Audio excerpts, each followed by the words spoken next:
What is up, everybody? Alright, time for Lostbelt 7. Also, I think the game just crashed.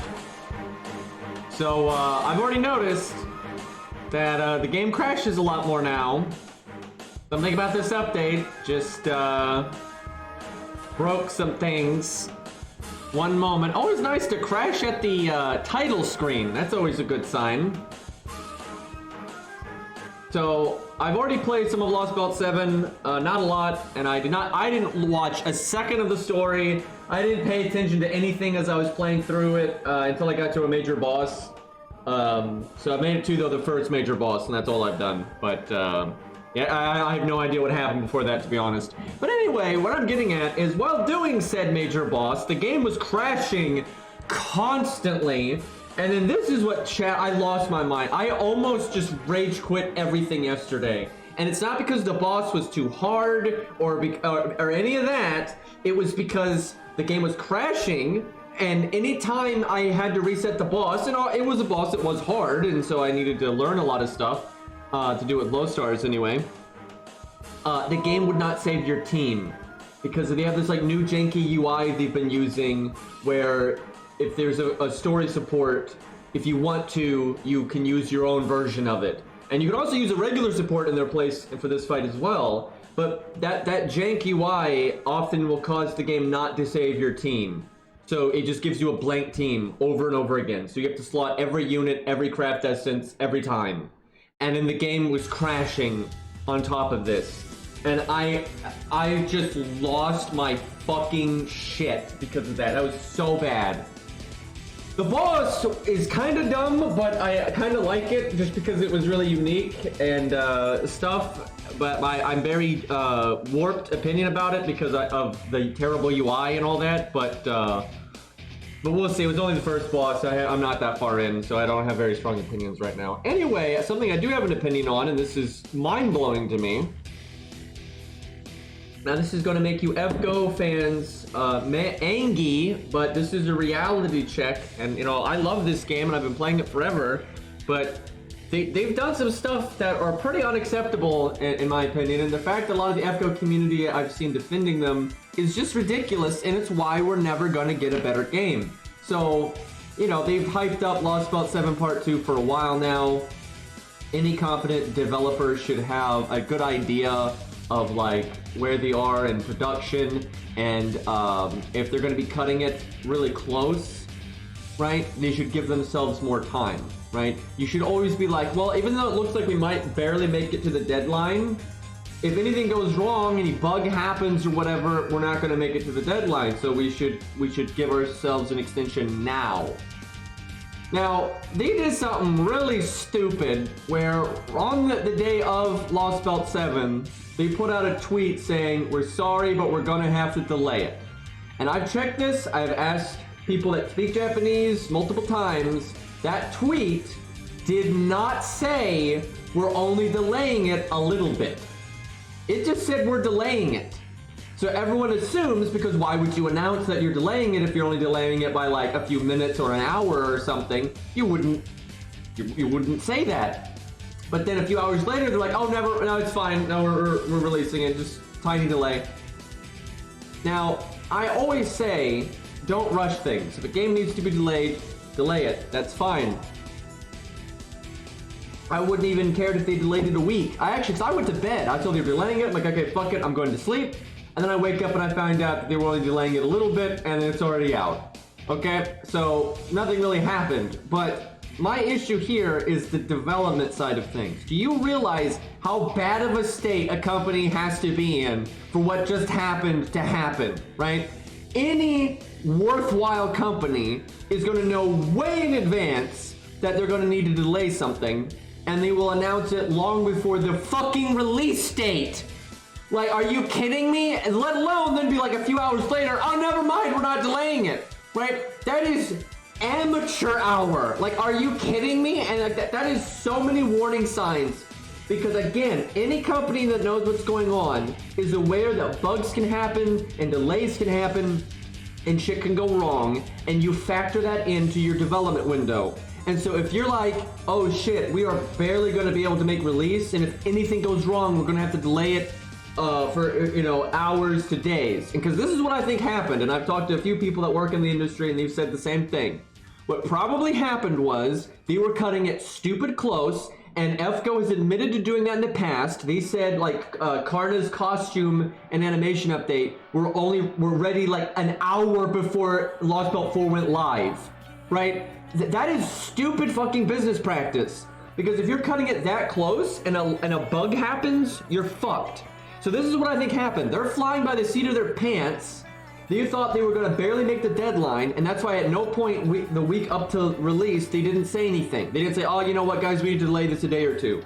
They didn't say that, because they're like, oh, we'll make it. So they're pushing it really hard, they're crunching, blah, blah, blah. They get right up to the release, and they're like, oh, shit, there's a bug. Oh, shit, there's a bug. And this is why they didn't release a time frame. When they said they're delaying Lostbelt 7, they didn't say we're delaying it until tomorrow, the day after, next week. They didn't say that because they didn't know. Because they just like, oh shit, there's a bug, we don't know how to fix it. So they just delayed until it was fixed, right? And then it probably didn't take them as long to fix it as they thought. And like, oh, okay, it's out, good to go, guys. Do you realize how like incompetent that is, right? And all the people defending it have nothing. They're just on copium. I haven't seen a single person that works in the industry, a single person that understands business, and I haven't heard a single argument justifying this defense. They're just, oh, delays happen. Of course delays happen. That's not the fucking problem. Elden Ring was delayed. I didn't complain because they delayed it well in advance. They set a set date and then they met that date, right? And they clearly delayed it because the game needed more work, right? What's going on with FGO is just them having no idea what they're doing and crunching until the last second. And again, there's been multiple signs that's what they're doing. That they try to time the release schedule like minutes after they're done working on the project. That's just stupid, right? They need to hire more people. They need to give themselves a realistic time frame based on the amount of developers that they have and the experience level that they have. And if they need to delay something, they need to say that in advance. And then if it's going to take a while to make the next major content, rerun something, for God's sakes. We just went like 2 months where the only content we had was 11 story chapters. Like, that, absolutely ridiculous. And like, I like FGO and I'm going to try to be positive for like the rest of the stream here, but that is unacceptable business practice. And the fact that FGO fans have been defending this tooth and nail is the reason the game is in a bad state. It's the reason they're not hiring or they're not paying the people they're trying to hire more. It's the reason we don't have an account system, etc., right? It's because the player base is just like, thank you, Mr. Dev, can we have more? Right? It's nonsense. Absolute nonsense. Yeah, I know, I've looked at their wages, and they're not good. Like, if you're an experienced, really skilled developer, you're better off working for a crypto scam than you are working for DW. Or it's not DW now it's Lizangle, because, that's a name. But yeah, it's Stockholm Syndrome. Anyway, that's enough of that. We will move on now to the actual Lostbelt 7, and to be fair to Lostbelt 7, all those things I was just talking about are not the individual fault of an employee. They have no control over this. A lot of times they think it's stupid, but the higher-ups mandate it. Very few devs like crunch and like last-second release windows and stuff. It's not their fault. It is very much the fault of the higher-ups at the company. It's when I've seen Type Moon. Type Moon has a lot of influence over the development practice of FGO, and I don't think Type Moon knows what they're doing, because they're not game devs, they're fucking writers. So I don't want to blame the individual artists, the individual, programmers and stuff. Not their fault, and honestly, a lot of them probably know that these are problems. Rarely do devs actually like this kind of practice. Anyway, so actually, one more thing before we get into the new content here, because this is another thing I see a lot of copium defending on. This art is terrible. I'm just gonna say it. Now, it's not just bad because it's out of place. So, for example, I have mixed feelings about Columbus's art, because it is also very out of place. However, in a vacuum, it's also very good art. And it's very well executed and, that kind of thing. But it is very out of place, so I'm ultimately mixed on it. Does my ult account not... Oh, there he is. So do I not have Columbus? But if you look at like the background, you got the seagulls, you got the clouds, the ship, the shore, the wall, you know, it's just as good as any other background in the game. You even got like the light up here, which kind of gives them a sense of like a false hero or something, right? Which is Columbus, right? So it works very well. There's a lot of effort put into this art, right? But it is a out there art style that clashes, does not sync up very well with a lot of the other art styles in the game, right? So ultimately, I do have mixed feelings about it, but there's an argument either way, right? There is a lot of legitimacy to the art, you know, art. I mean, art is subjective, and you can't say this is lazy. That's the thing. It's fair to say, hey, I don't really like it. I think it's out of place. That's fair, but it's also fair to say, you know, it's well made. You like the art style, just you happen to appreciate it. And it's not lazy. You know, it's clearly not lazy. This is not lazy art. The fucking new guy is absolutely lazy art. I'm sorry. I know enough about drawing myself. I can draw. I'm not like god tier at it, but this is fucking lazy. This is basically sketch pencil art that they just never did more with. And then they do, oh, but it's the art style. The background is unbelievably bad. There's almost no detail put into it. The sky just looks completely flat and everything. Nothing like Columbus's background and such. The fourth stage doesn't even have a background, which that is a joke, and I highly suspect the artist was rushed. It's bad. The art is bad. It's not just about the art style, it's about the actual execution of the art style. It's literally pencil sketch art that, you know, it just has no detail put into it beyond the basic design. And just like Columbus, even if you like it, because there's nothing wrong with liking pencil art, even if you like it, it is also out of place. Because I like Columbus's art, but I've always said it is out of place, and so I can pretty easily accept the criticism of it. Where this has the same problem, but then it's also very lazy, unlike Columbus's art, where, I mean, it's shockingly lazy. Yeah, and the other stages are actually worse, in my opinion. And stage one is probably the best one, which is not great. But yeah, I'm truly surprised at how yikes that whole shtick is.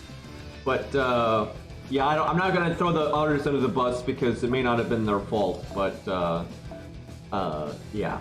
Anyway, now we're moving on.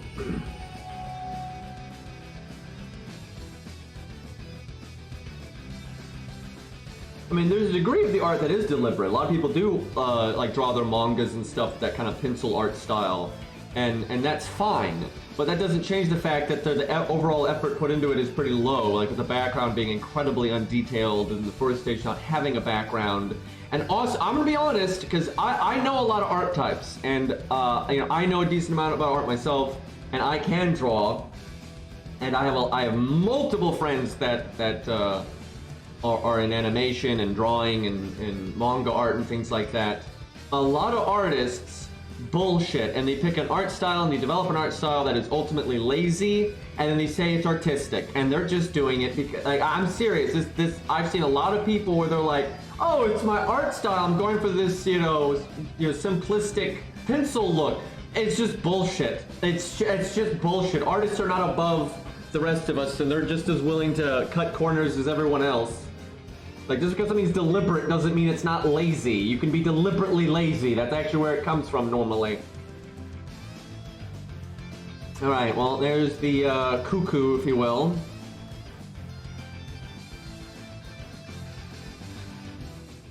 Who, even though I rushed to the first boss and they make you use her, I didn't really look at her stuff, so I'll do that now.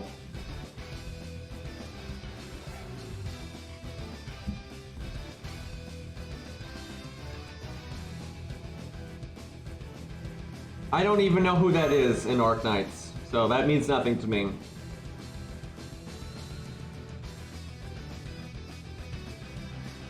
And like I said, delays oftentimes are a good thing. It's about how you go about them. You don't announce delays, you know, moments before the thing was supposed to go live, because again, that's a sign of you trying to get things ready at the last second, and that's not the way. That's not how you make anything. It doesn't have to be games. Like, that's a very bad production schedule. Yep, 10 out of 10 art, guys. Very high effort.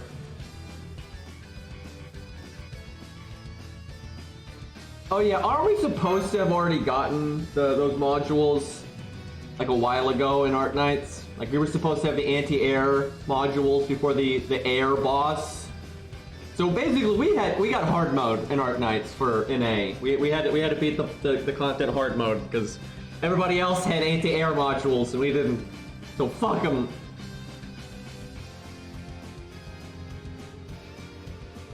But yeah, actually, I'm wanting to check out her skills and animations because I was kind of just murdering everything, and I was not only was I skipping everything and beating stages as fast as possible until I got to content worthy of a video.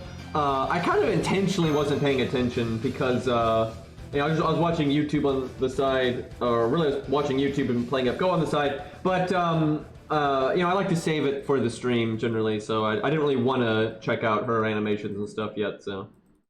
But I do already have opinions about the Bat Boss, because I was stuck on that for a while. It took a long time for me to get a video out, that's why I didn't stream, because it took a while to get to the boss, it took a while to beat the boss, especially because every time I had to reset, I had to remake the entire team from the ground up. And then it was this, you know, fairly hard boss, not the hardest thing I've ever seen or anything, but resetting it was just very difficult. And then editing takes a while, and rendering takes a while, and uploading takes a while. So by the time I was done with all that, I was like, it's too late to stream.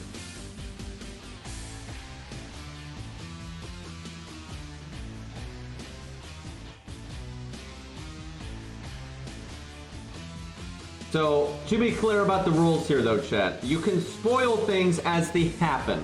That's totally fine. I actually encourage that. People saying like what's going on in this scene or what that character just said or what this new character's name is when it pops up, that's all fine. You can spoil that until you're blue in the face, but I don't want no spoilers for anything that hasn't actually happened yet. Anything that's happening or happened earlier, spoil away. But yeah, no, did you know the final boss is Bob? Right, none of that. And yeah, everything from before also 7.2, if you will, is fine. Like, yeah, that stuff is totally fine.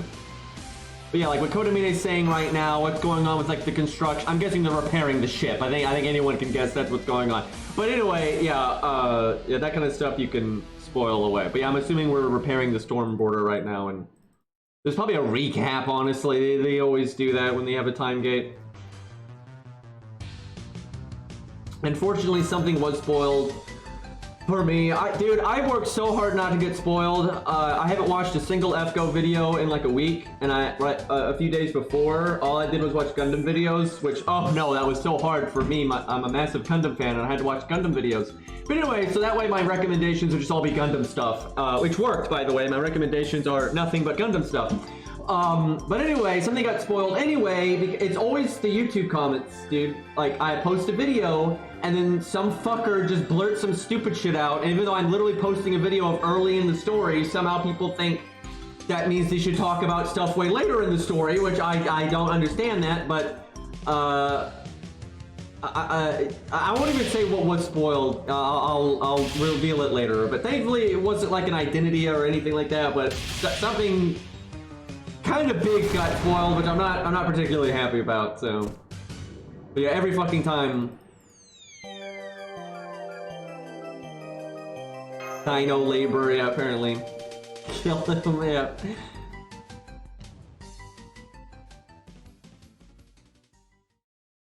Burb in the background. Why is she drooling? Okay, it's a joke or something. Why is she drooling though? What the fuck? She must be a Dino fan, which actually she was in summer, so yeah, that would make sense.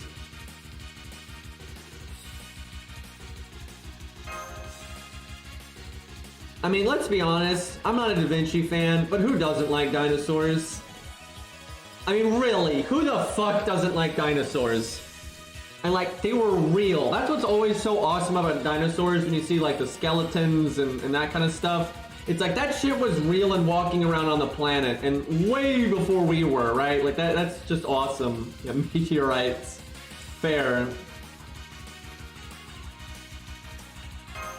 And like, you've got some stuff like birds and crocodiles and sharks that are kind of from that era in a way, and they're awesome, so.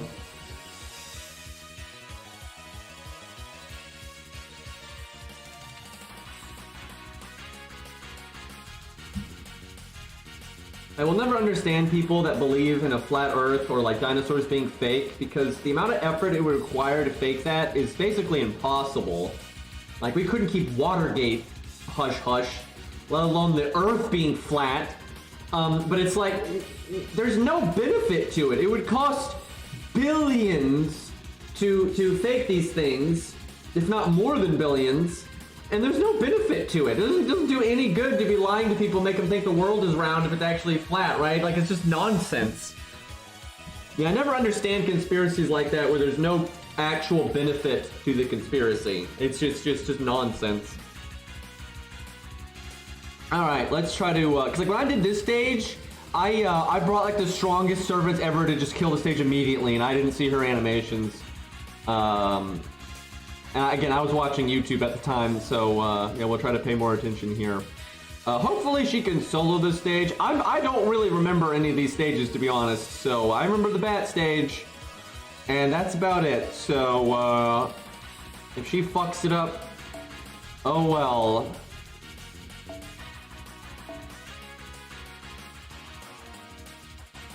So Gundam Battle Operation 2 is a game I'm very much looking forward to, right? And they had their little PC beta. And although I love the game, its developer is kind of shit, right? They're really bad at making UIs, right? Their servers are bad. Lot of yikes there. And their UI overall is pretty atrocious, I would say. But it's still better than FGO's, and so that game is very similar to FGO, where it's gonna have a lot of playable units, right? So what they did was, when you're looking at your giant ass roster of units, right? Kind of like if you're looking at this, it's kind of a similar UI to this actually. You got this. Every time you click a unit, if you want to, you can click this little thing and add that unit to tag 1, which is like blue, or tag 2, which is pink, or tag 3, which is yellow. And then you got little tabs up here, which look at all this blank space we got, or you can put it over here, because none of these do anything. Let's not kid ourselves. All this bullshit right here, none of this does anything worthwhile. This is all wasted space. These could actually be tabs. And they're customizable tabs, though. That's what's important. So then you could click one of these tabs and go to tag 1, or click one of the other tabs to go to tag 2, click one of the other tabs to go to tag 3, and you can just put whatever you want in tag 1, tag 2, tag 3. And that game's got a shitty UI, by the way, but they were at least smart enough to do that, right? Like that makes it pretty easy to narrow down your units you're looking at to what you actually are looking for, and it actually works quite well. And I'm like, why doesn't FGO do that? And the answer is because they don't know what they're doing, but you know, one of these days. Of course you have to bring MASH. What was I thinking? Oh, please, wanting to play the game the way I want to. No, we gotta play the game the way Nasu wants to. Okay, you know what that means? Shingon time. Now that I see that, I do kind of remember when I was blowing through the stages, there was a lot of forced units, and I mean a lot of forced units. So very Lostbelt 6 of them. The MASH block.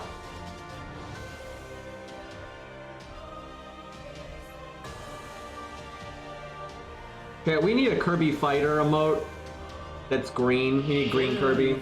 By the way, there's 2 green Kirbys. There's green Kirby with orange feet, and there's green Kirby with dark green feet. And the dark green one is obviously better. I'm just saying. But any green Kirby is good. Alright, MASH.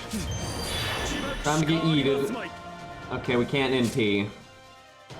I didn't even notice that. I did this.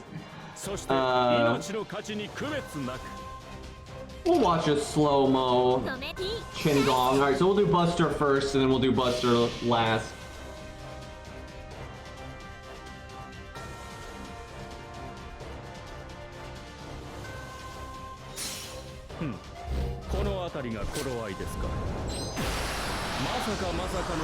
By the way, Shingon is still a complete blessing in art design, and voice acting, and character, and gameplay, and his accessibility. Absolute gift to the game. Damn though, she had mighty green there with the hair. Alright, there's the punch. Alright, not too bad so far. Also very green, which is always acceptable.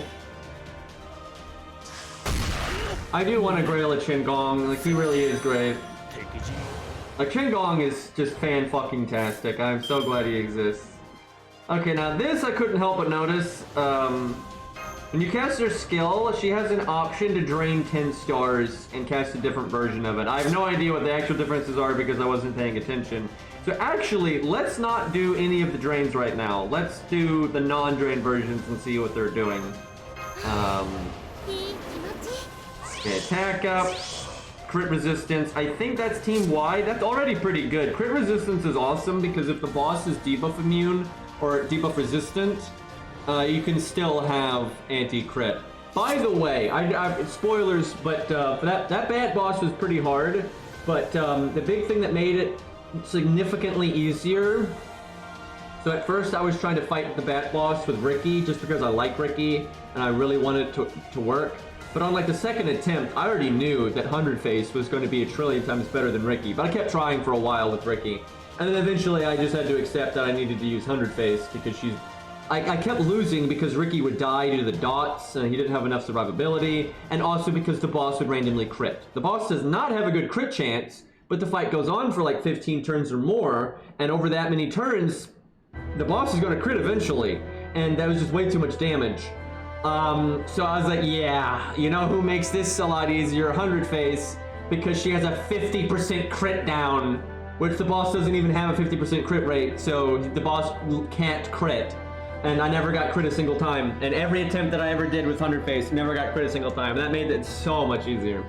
But yeah, crit down is really good is what I'm getting at. And as such, crit resistance is also very good. Incredibly powerful skills for hard content. But Ricky actually did really well. The problem is Ricky is aimed at like going really quickly. And that boss actually makes it kind of hard to go quickly. Okay, it actually really annoys me because if you're using really OP supports, you can go quickly against that boss. If the few buffs you cast are outrageously powerful buffs, or you just want to chance the... So for those that don't know, on the Bat boss, if you cast 2 abilities, you're fine. But if you cast a 3rd ability, the boss will then automatically cast a buff success chance down. That lasts like 3 turns. And so each turn, if you only cast 2 abilities, you'll never get it. Or if you cast a 3rd ability on a turn where you're not going to cast any more skills, so you don't care if you have the buff success chance, you can cast a 3rd one. And then the buff success chance is not guaranteed. You can still absolutely get buffs off while it's up. I don't know how much it lowers it, but it's like 50-50 it seems like. So if you have really powerful buffers and you can weather a few of them failing, you can still just kill the boss super quick. He's not that tanky. So if you're using Castoria or Oberim, you know, big shots like that, Merlin, etc., you can just melt the boss. And Ricky is way more aimed at that kind of thing because he hits hard and he can loop very, very easily, and he's just set up to kind of beat the fight really, really quick. But if you're doing it budgety, you're not going to win that quick. It's just not going to happen. You're not going to have the... Like, he could turn 1, break the first health bar, by the way. Like, with a budget team, Ricky could turn 1, break the first health bar. But several of your buffs would have failed, and you have no value left over, and you would just die. And then if you played it slower, and you didn't try to do that with Ricky, Ricky wasn't survivable enough. So he would just need stronger supports to work, and this is what it is. But, yeah, it's not like Ricky is bad. It's just he's not aimed at that kind of fight, at least not on a budget team. On a non-budget team, though, he actually probably would be better than 100 Face, although I'm not 100% sure about that. No, I never get any farther than my videos, ever. I mean, I've done this every time. I'm never even at a single stage past where my video is. Alrighty, well, we've got 3 waves, so I'm not going to cast these abilities yet, because they're probably going to be wasted. Alright, so, we embracing the red here. But before we do that, let's do... so we gotta remember, we've done red first, we're doing blue first, so next we need to do green first. And then we'll put red in the back here. And then we'll do some BBB. Okay, still keeping the green, I'm okay with this. It's not the best shade of green ever, but it's good. This is a respectable shade of green. It's because they got like some blue mixed in there. Some light blue.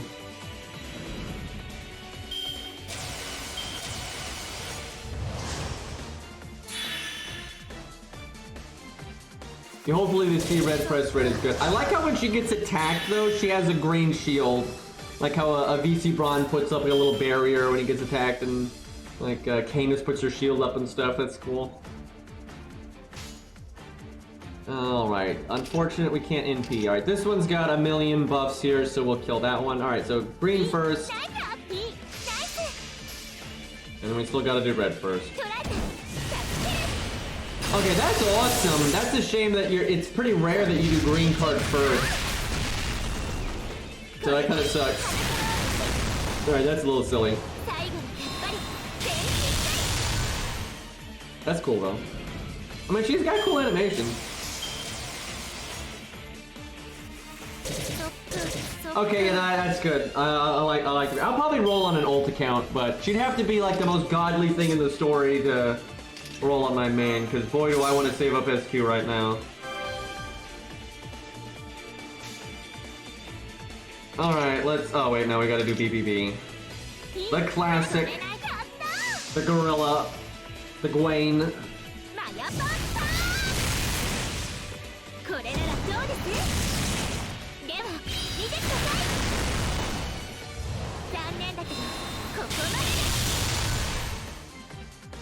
Yeah, the third one is the only one that's a little eh.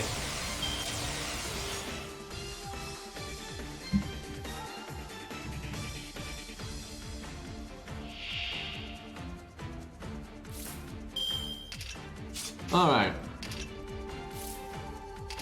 So we have a Pierce and Vulnerability gimmick, so we can just murder that guy. Although only for one more time and one more turn, so it's kind of a shame I was wasting so much time there with the animations, but what are you gonna do? I don't think we need to BBB that guy. We can just, make stars.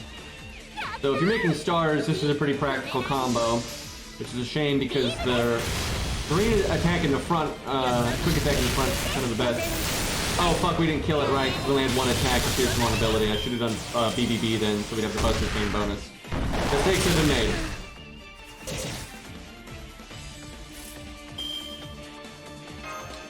Okay, we'll do this without the 10 stars.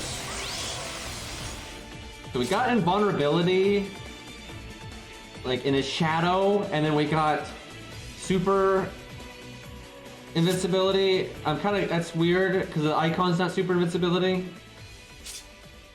That's strange. It's very powerful that she has that, though. As very few units do have it. Her passives changes invulnerability. Oh, I see. So her skill gives invulnerability. It doesn't give super invulnerability. It's just straight invulnerability. But then her passive turns. Okay, that's weird. But the reason they did that is so if like Mash gives her invulnerability, or what's her name? Robot Mama. What the fuck is her name? Why can't I remember the robot mom's name? Anyway, if she gives her the Danzo, thank you, Danzo. If she gives her the invulnerability, it'll turn into super invulnerability. That's actually super good because that kind of buffs everyone else, right? That makes a lot of other units that aren't going to get buffed and get super invulnerability. They just have it now, so that actually is pretty useful.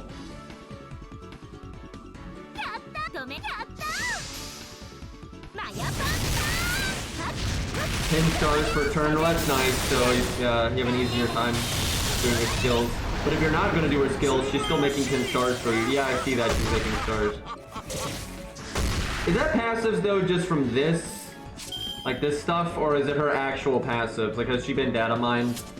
And Alabear, thank you for the 22 months. Long time, dude.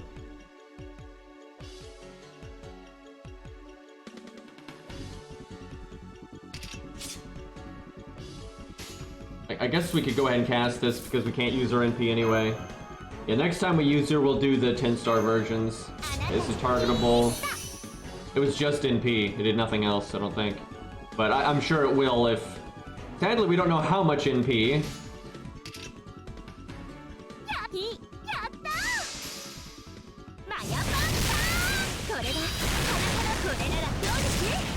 It's an actual passive according to data. I guess we'll see. Possible with their data mining is just the NPC version, though.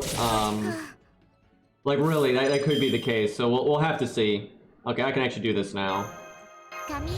Alright, attack up, crit up just like before, and it looks like another attack up, so just more attack up. I wonder if that's team-wide or just for her.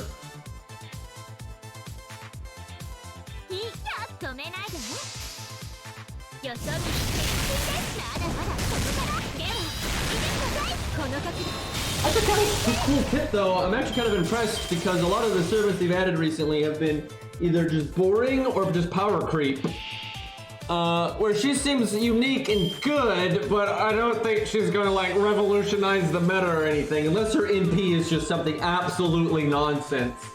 But yeah, I don't think she's gonna like revolutionize, and it's because she's a foreigner, it'd be really difficult for her to like revolutionize the meta anyway. Alright, time to murder some T-Rexes here. Yeah, I think her class is definitely going to hold her back, and it's not like her toolkit's godly. It's good, but it doesn't seem like it's going to be replacing some of the broken shit out there. But yeah, we'll have to see what her NP does, which I know she unseals it at some point, because from what I have played, I do remember that happening, so.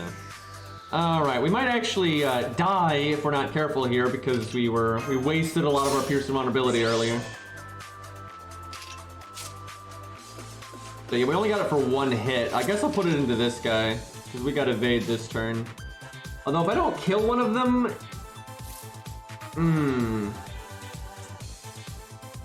We'll just kill one of them, forehead. We'll do a rainbow chain, so this should crit. And you basically get the bonus. You don't get the buster bonus. Okay, that's enough though.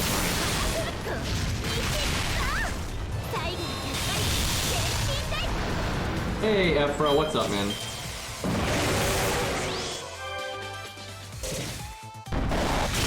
What's funny about that little green guy emote, because most people seem to like that one, and I like that one, and that's why it's here, but that is like when you go to your emote screen as like a content creator, you have these like slightly customizable like default emotes, and no one uses them, but you can customize them a bit and like change their color, and most of them I wouldn't use, like they're not particularly good, but that one I was like, okay, if you make that green, that's pretty good. So yeah, I just added it, and I'm actually really happy with it, so. Alright, this guy does the most damage.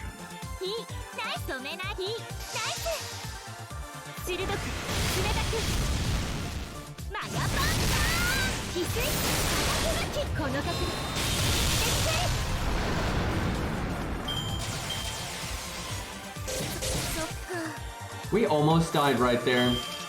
We were so close to death. That would have really sucked. Alright, we out of here.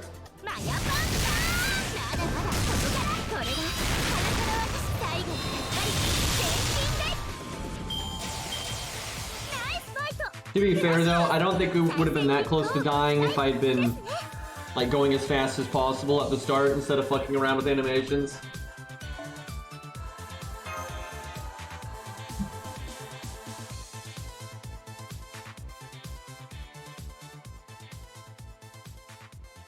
Yeah, honestly, I like when new characters are good, unique, but not necessarily the best thing since sliced bread. So, because we have enough power creep, thanks. I actually think we've hit a point with power creep that it's a real problem, though. Because, like, back in the day, some of the early power creep didn't just make everything a joke, but we've got to the point where the standard is 3-turning. The standard is NPing every single turn, right? Like, the power creep's gotten that bad. And so now everyone expects anything to at least be that good, and that's terrible for content. It's not good for the game to be NPing every turn. It's not good for the game to be 3-turning all the time. That's bad, that's boring, that's Yu-Gi-Oh! Power creep, right? That's Yu-Gi-Oh! Is so unrecognizable now as a card game to what it was a long time ago, because things have gotten so powerful. And it's silly, right? Yeah, no battery, garbage, right? That kind of thing. So yeah, I really dislike the state of the meta because of that. It's super boring. It's so fucking boring. Man, that emote is actually so sad. Like, my card game, though. Yu-Gi-Oh! Really does need formats, though, like, holy shit. Yep, I remember 50% batteries were super rare, and the units that had them had drawbacks. Like, Billy's battery is nothing but a battery, right? Lion King's battery was nothing but a battery. And she hit like a wet noodle. But now it's like standard with a million other effects.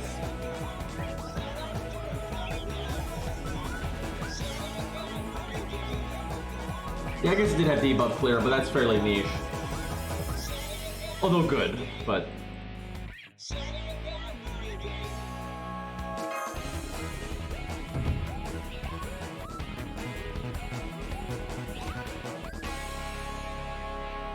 Okay, so what the hell is going on right now, chat? Anybody have a clue here?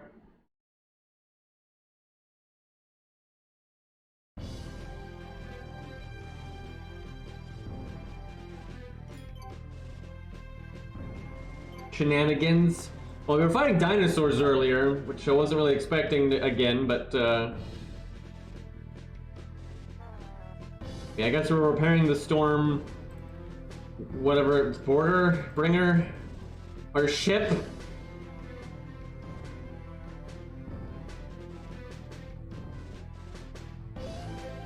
Like, and what annoys me is the battery meta has fucked up units that deserve battery. Taiga deserves a battery, but now if she gets it, it's so, like, unspecial.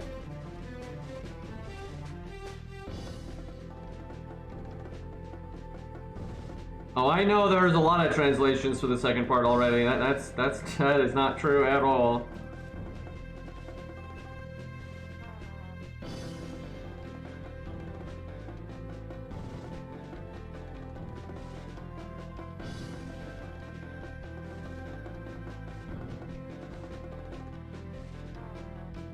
There's always people that speak Japanese and English, and they stream it, and they'll translate it that way. There's people on Reddit. All right, there's always translations for the plot points and stuff.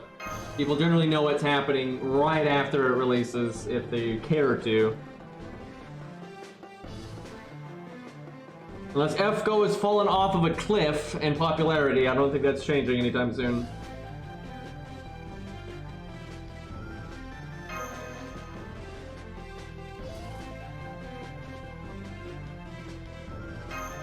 Okay, Nidocris is back.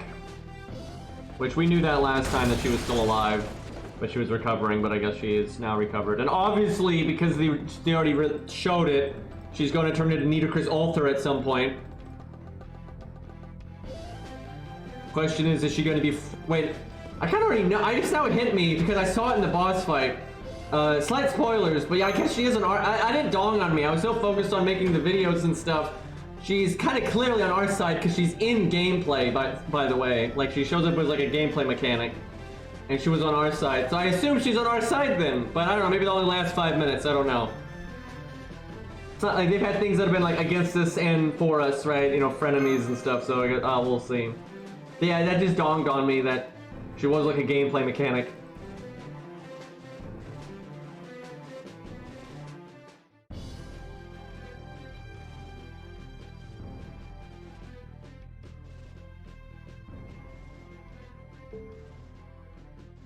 Okay. Yay, not getting to use your own units. We get one unit here. What are the classes? Alright, Gwen it is. Oh wait, we do get a back row. We'll just bring the whole crew here. Boys.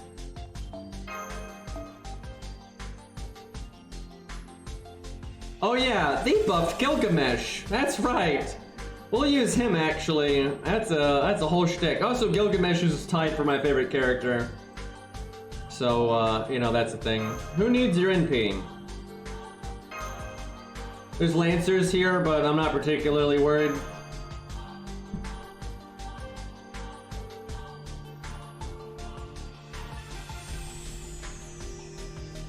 Yeah, they buffed Gil and Enkidu when they dropped the Fate Strange Fake trailer because, you know, Gil and Enkidu, so... But yeah, they buffed him. He, now gives NP up and, was it stars on his first skill? And I think it does have an extra battery on it. I'm just gonna cast it. Yeah, stars and NP up. He only gives the NP up though, I think, if you have star attribute or some shit. Or something like that. But he gives it to himself no matter what, which is all you really need. Oh yeah, it's Sky. I think it's Sky. Yeah, whatever. It's some nonsense like that. The important bit is he gets it, right? Fuck the peasants, if you will. They're not the important bit here. So you make stars that we can actually use her super skill, so we'll do that. And you know what? We'll use the other stars. Okay, I don't... yeah, she does give the double attack up to everybody. Okay. Or no, wait, no, she doesn't. Gil only got one, because that's his attack up, but she got two. So she must also have a criteria, like divinity or whatever. Let's see the battery. Pretty big.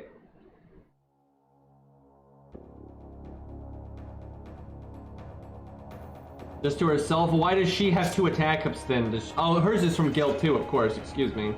Right. Gil has a thing. So yeah, it's just for her. Well, so there really are times then that you're not gonna want to do the star drain, unless you've got 60 stars or whatever. But yeah, there's definitely gonna be times you're not gonna want to do that. Okay. Guess we need to murder these lancers. Good old rainbow chains. Oh, Chad, it finally happened. The second they made the updates to rainbow chains, I knew this was going to happen eventually. And it took a while. It took a good while. But the other day, someone left me a YouTube comment saying, why didn't you do, X combo? Which X combo involves the meta of how things changed with rainbow chains. And the video obviously was posted before rainbow chains were a thing. So I was like, yep, it was just a matter of time. And actually, as time goes on, that'll become more common, because you're gonna have people that got into the game after that change and they don't know that at a certain point. And actually for a very long time, that kind of stuff didn't exist. But yeah, that's definitely gonna be a thing as time goes on, much to my dismay. So her 10-star passive though is pretty nice. And if you have like 20, 30 or Hans on the team, then you're really easily swimming in crits without having to put as much effort into it as you normally would. The FGO doesn't have that many new players though, that's true. Maybe at some point they'll change that, but not exactly holding my breath.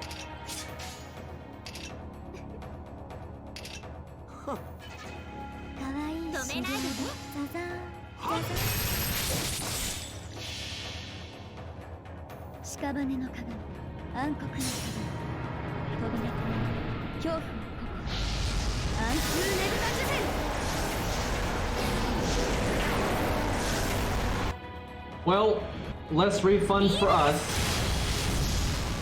but she's got 100% battery. Oh, but yeah, I know, Nito Chris absolutely should have gotten an animation update, no question.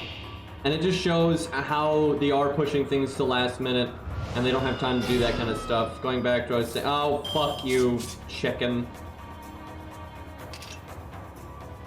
Well, time for this. Although he's going to take some of the stars because I want the battery. That actually kind of devastated us there. Well, Gil can crit. Now, chickens, unfortunately, do not count as servants, so they aren't weak to Aya. Also, our first skill wore off because I was just throwing it out to, show it what it did. So we're lacking a lot of damage here. Still 100,000, not bad. Yeah, honestly, Gil's MP damage now with that first skill buff is pretty outrageous. Holy shit, the chicken almost killed Nito Chris. So, I like how it says no effect on her, and then it misses Gilgamesh. And every time, though, it just wrecks Nito Chris. So, what are you gonna do? Alright, she still can't NP. No fun allowed.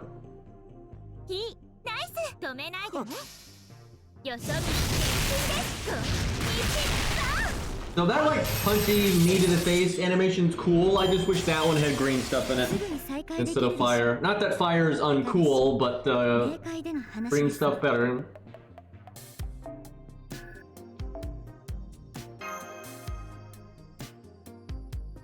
We'll have to find something for Gil to shoot in a minute. A shield of chickens can be a valid defense against Aya. I don't know about that. Still took 100,000 damage. Although it didn't die, so there is, I just skipped the story. Chad, I've got brain rot from yesterday. Oh fuck. Hopefully that wasn't anything important. Oh crap.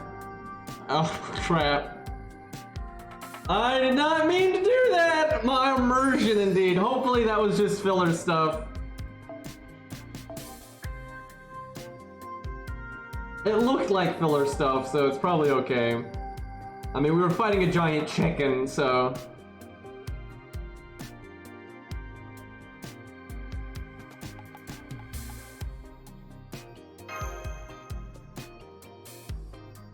Yeah, this is probably like stupid slice of life stuff why they repair this ship. Nasu is just so about that kind of nonsense.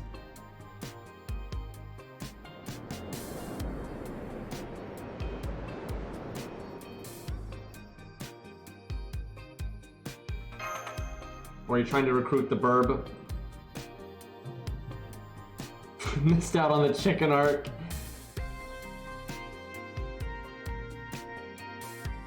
We're gonna fight her? No. Alright, let's see. We're actually allowed to bring what we want here, though. You know, Brunhilde is something we don't show off much. As there's a saber here. Man, I don't remember this at all. This is what I'm saying when I was rushing through the story to get to a boss worth of making a video. I do not remember this in the slightest. Like, I don't remember having Benny on the team, let alone a forced one, but yeah, apparently that happened.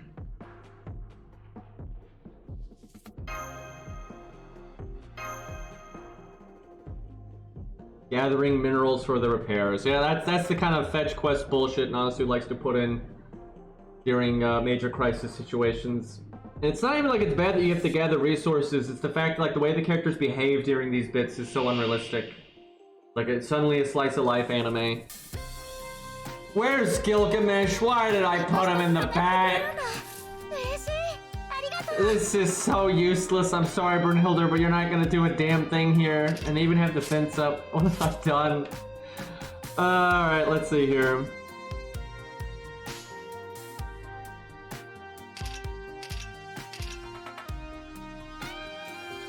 So, you know what? I have like unlimited AP, so I'm just gonna reset. Because, yeah, not a good time for Brunhilde. She'd have been better on the prior stage.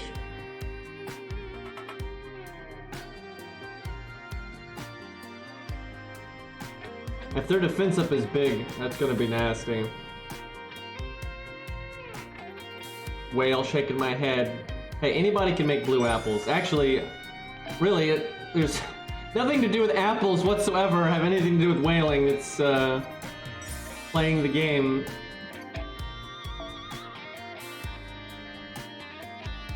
Okay, now we can skip.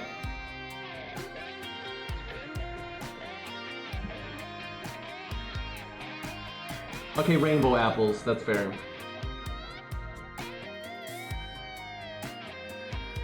Now, technically, we should use like a berserker or something, but I'm not going to use Scatty. I want Bond bonus here. All right, who do we want to use? We could use Gwaine. That's kind of a... He's not ideal here, but it'd be kind of fun to see how he does. We could even do like... It's a non-limit broken Black Grail, but it's still good. You could do that, have her give her battery, have him use his own battery. His passive is not maxed, I need to fix that. Alright, we'll do that. Let's see how much damage he does. I should really give him command codes, but this stage is probably not that difficult.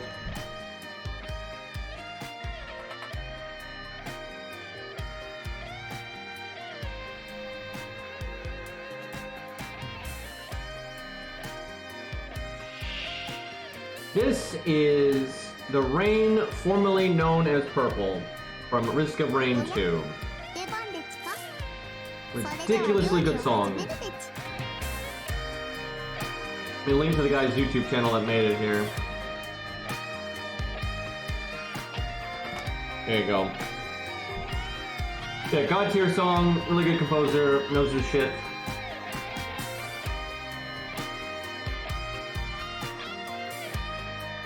Alright, we'll wait until we actually have some NP here.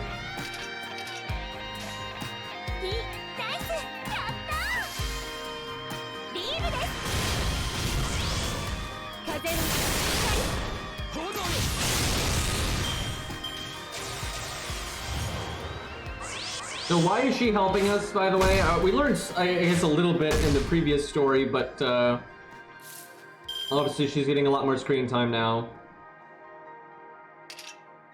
Alright. I think we might need... Oh god, his quick and art card are in the final hand. That's annoying.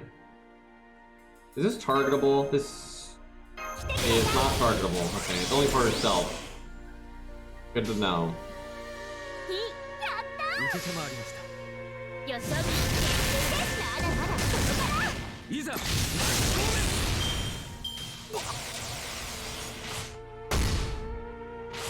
Like how Gwen is just getting, like, wrecked. And if I had his passive, I'm pretty sure he could get his NP right now. But see, now he's just gonna overgauge, like, so much because we had to wait 3 fucking turns to get an NP game. Yeah, he can't quite get it. Oh, it gives evasion. Interesting. And sure hit. Yeah, watch this nonsense. Now we're just gonna have, like, way more than we need, and we're probably not even gonna need his battery still. This art card's gonna get a lot. Not as much as I was thinking. Okay, no, we, don't need our battery skill. If we just gotten that art, or even quick card on the first 2 hands, I think we would have been, in business. Rip Benny. Getting the classic Spriggan crit to the face there. Alright, let's see the damage.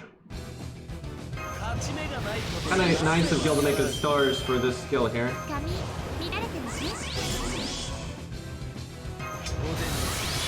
Sun. Even more stars. All the Buster ups.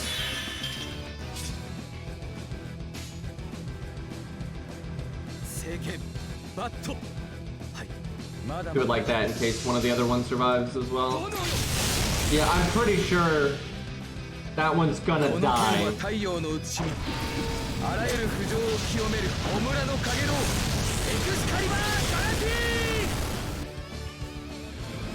Yeah, isn't she the Mayan sun god? Wow, he did kill the Berserker. That defense up must be really big. I'm surprised by that. But yeah, pretty sure Cuckoo's the Mayan sun god, so you would think she would have something to make the field sun.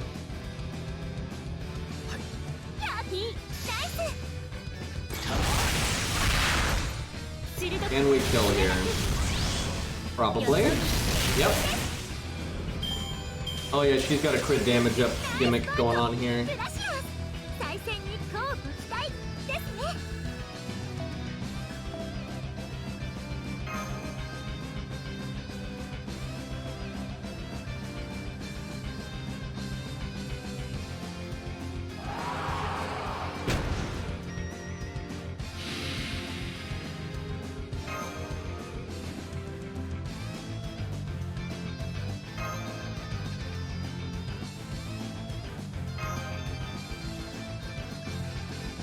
Okay.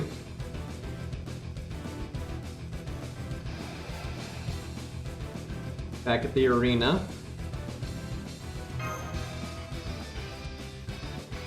Oh my god. The dinosaurs have better art.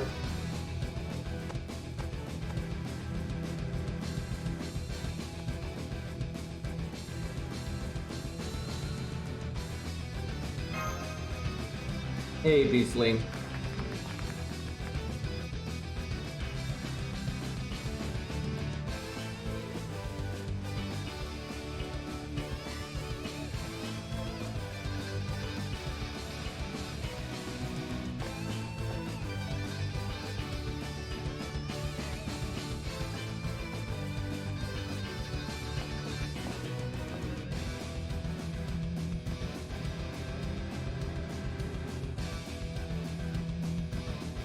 Oh yeah, he like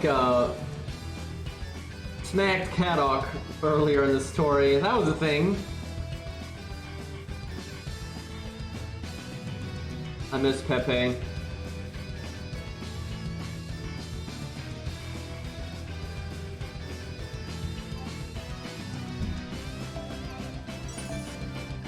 We all do, yeah.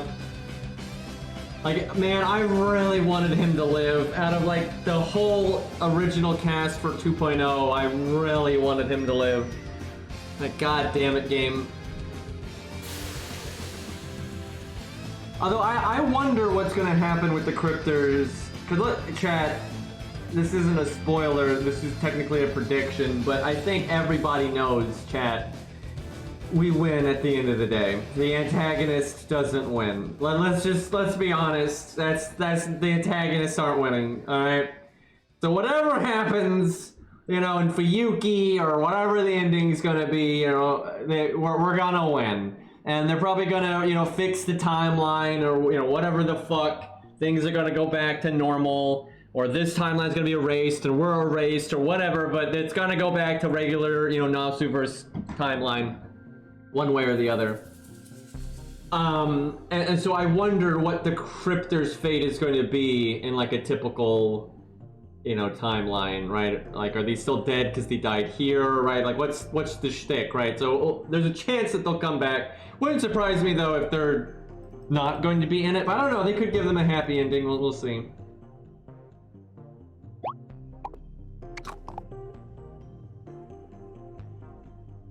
Okay, music be looping.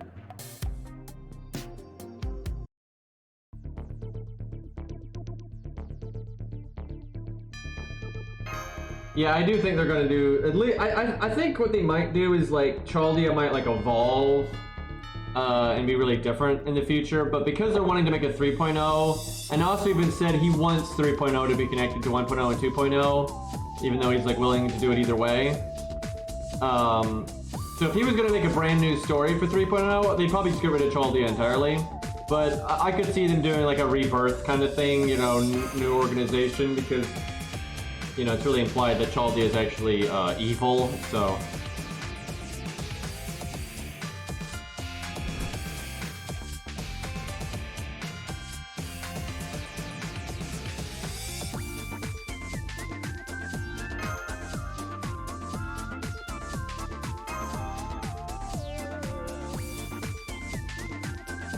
Yep, Mystic Mansion. I don't think a lot of people would get that, Ofro. Actually, I'm surprised you got that. I can believe somebody knowing what game this is from and that kind of thing, but remembering the stage that it's from is actually pretty impressive, because I have to imagine you probably haven't played that game in like 15 years or something.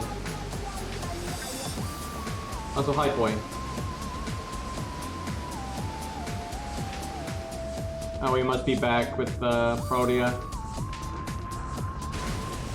Why is she evil again? Why can't Protea get a break in this story, dude? Like, what the fuck? Why is she evil again? I don't even. Did they just turn around and use a command spell on her again? What's the story here? Like, what is she saying? She's just having fun? Okay, so she's not, like, actually evil. She's just taking a rebellion phase. I see. So I'm guessing we fight here, because I think I remember that happening. But anyway, I'm guessing we fight here, and it's not serious, though. So she's just, like, pretending.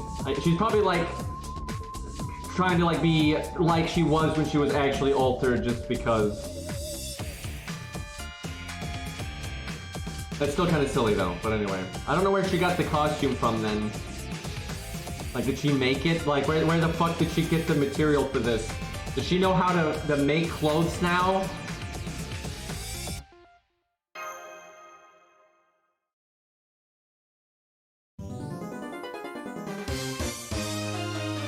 I blame Crane. Yeah, fair enough.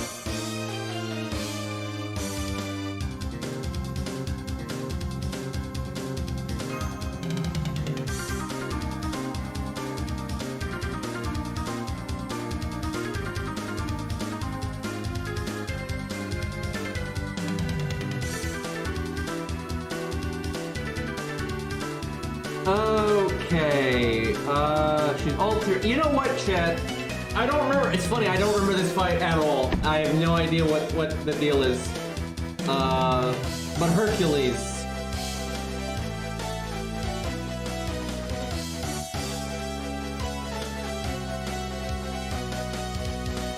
So can you be in the back row?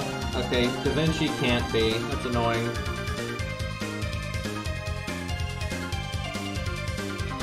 Oh fuck, that means I can't solo. There's no way. You know about Shin-Gong, she would still come in. Yeah, there's no way to solo.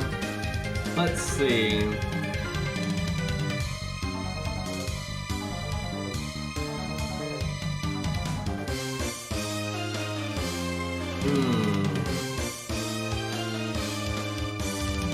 CS Chin. You'd have to bring a leveled up Chin though. And then like Chin dying would be hard. That's the issue.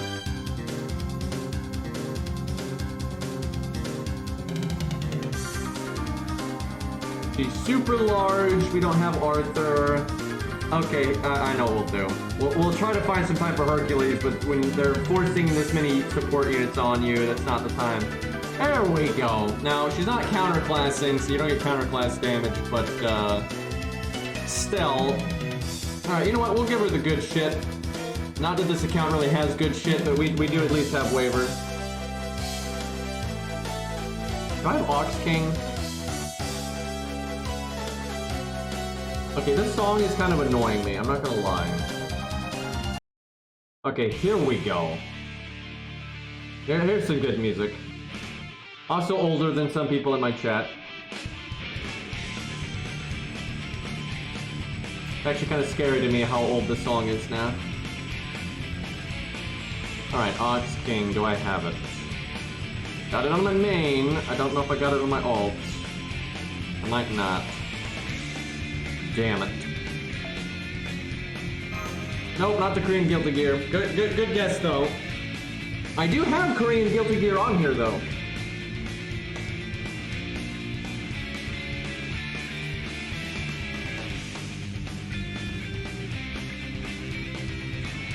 Okay, we could bring Switch. I don't know if this account has anything strong enough for that to matter, though. This account really doesn't have big boy supports. So the Switch Mystic Code is less good. Shin-Gong is still okay. Oh right, we have our own Fujino. I really need to work on those skill ranks. Beastly, look away. You don't want to see this.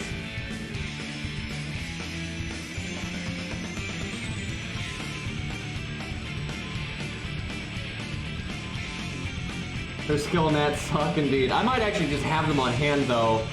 I wouldn't surprise me if I do. I just haven't even looked.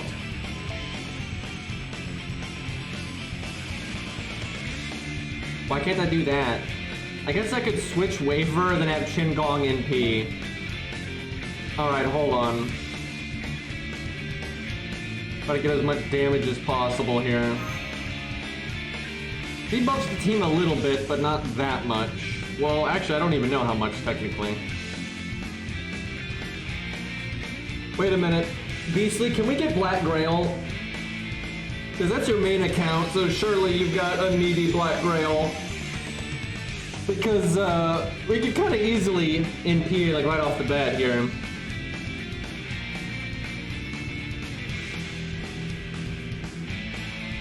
We've got, I guess, the battery from Cuckoo and the attacker from Cuckoo. And we've also got, Shakespeare. Why is Shakespeare so chat? He's William Shakespeare, one of the absolute most famous humans to have ever lived. And like him or hate him, because some people don't like his writing, and that's fine, but even if you dislike him, he is one of the most influential people on the development of the English language, like to modern English.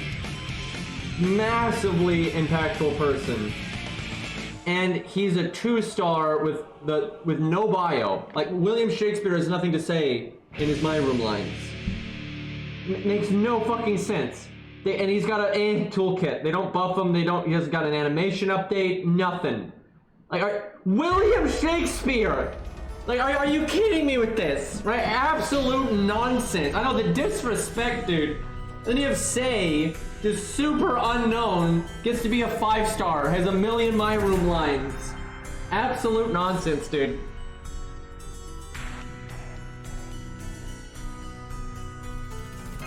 Alright, let's get the updated Fujino here.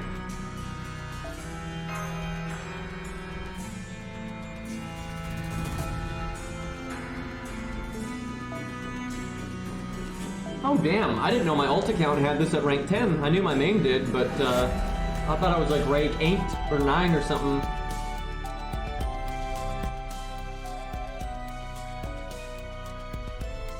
Trying to decide, so she's more battery, but he's probably more damage. Don't have his Bond CE. I can't remember if she has a gimmick like normal Prodeo at the HP thing, and if like it deactivates, because if it does deactivate, then you should obviously NP then. So if you want to NP right away, then we should use her, we should switch to her, and because like basically Shingon comes in, kills her, and then you want one of these two coming in. I guess we'll go with her, just in case we want to go right up. Well, I can, yeah, no, it has to be that, because I have to switch this one. But I don't get to pick between these two.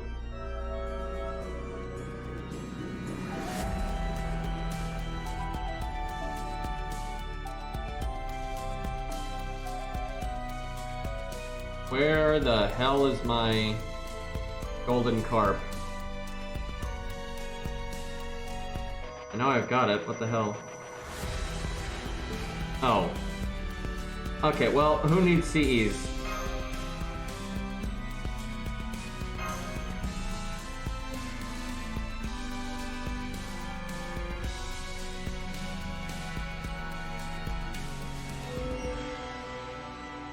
I do wonder if they'll add Titanio way down the line. Okay, so she's got 2 million HP. By the way, you absolutely can do 2 million HP on turn 1, like if you use the really strong stuff. Like the big boys. You can abso-fucking-lutely do that. I don't know if this account could do that. Also, if we were gonna do that, we'd probably need to use the Berserker or something like that.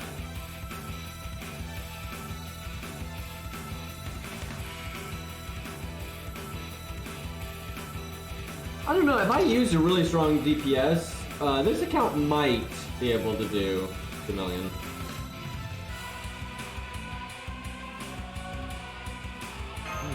We'll go on turn 1 here. Actually, it's gonna have to be turn 2. Because I've got a Shingon. Does her buff last more than 1 turn? I don't think it does. I guess I'll try, but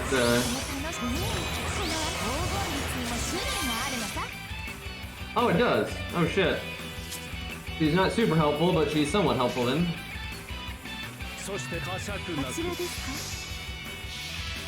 Going on turn 1 would be better though. I don't know though, she might lose her stacks at some point and then I should just go then. Or we can just reset if that happens. It'll be fun to see how much damage we can do.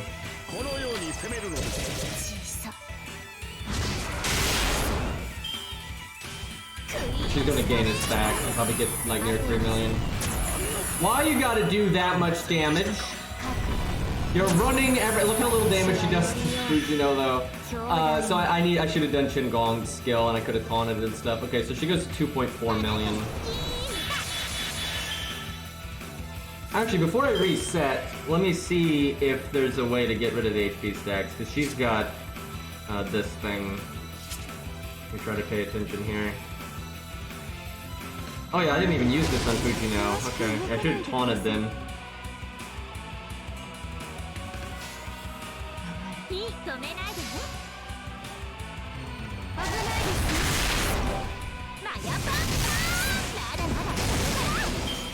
Okay, she gets rid of the application of more stacks, but it doesn't look like it gets rid of the stacks that are already there. Okay, let me think about that then. I wonder if he hit her enough times. I wonder if it... Okay, hold on, let me wait just a moment to reset here. Let me...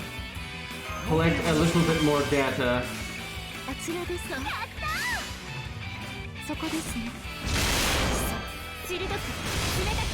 when you hit her, you deactivate it. Oh, she is getting rid of stacks. Okay, so we should wait a little bit to go for her then. Okay.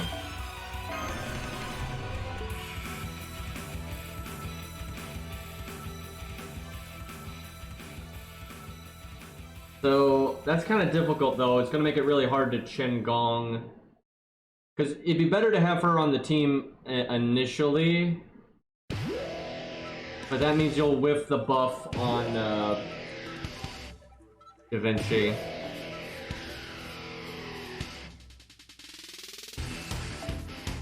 But I guess getting rid of those stacks sooner is going to be more impactful than Da Vinci's buff. It's just you must have Da Vinci on the front row. They don't give you a choice. Do we do that? Let's see. Let me think about this. So you would still no. You can't do that. That's really tricky. Why does Da Vinci have to be here? If you could just cut Da Vinci, this would be so much better. Because you can, I guess you can switch her out once you've gotten enough stacks off, and then you switch to this, and then you Chen Gong her and bring in Waver. That's I guess as good as you're gonna get. But boy, that's annoying. Also, it means you don't have Waver's defense up, which would be really nice for stalling at the beginning.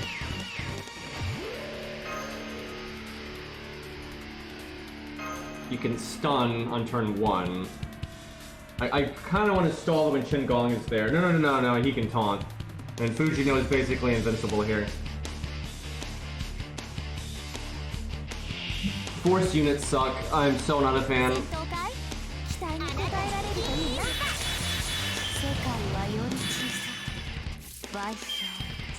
Okay. So, might as well stun. So, if you really wanted to get this done, though, you'd want to get a Brave Chain on her in turn 1, because you could hit her 3 times.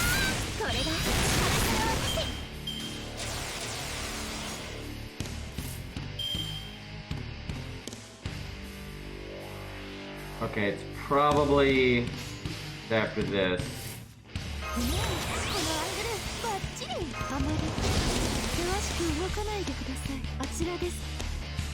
We should do it, hopefully.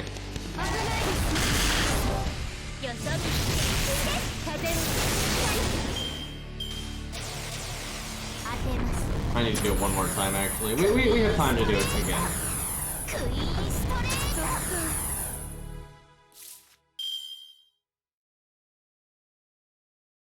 It only has 1 card, though. I don't know if that works. If it doesn't, I'll just reset and go with the 1.5. I should go back up to 2 million, though, I think. No, I still got rid of it. Okay.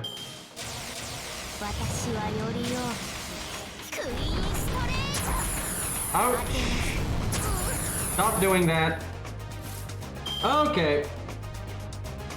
Oh shit, though, it's her NP turn. I didn't think about that. Although that could actually bring in Shakespeare, except we'd lose Chen Gong's buff.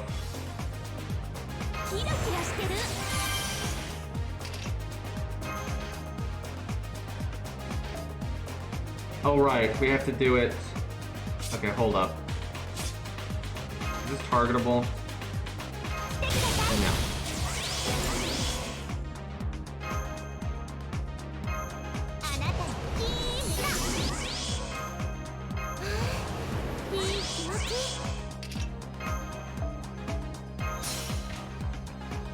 I wonder if Fujino can face tank.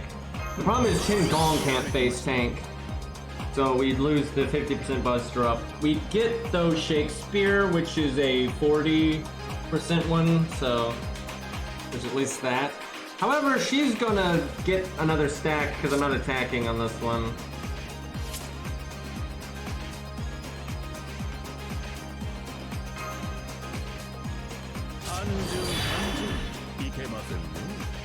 Freaking.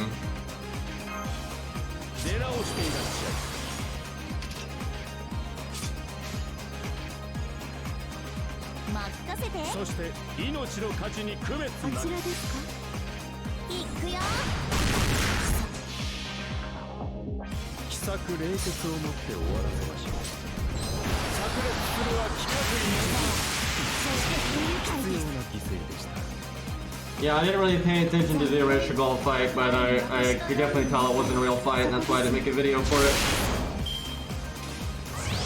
I don't even know why she's there. It's pretty random. Oh, her NP is an extra attack, I think. That kind of worked out.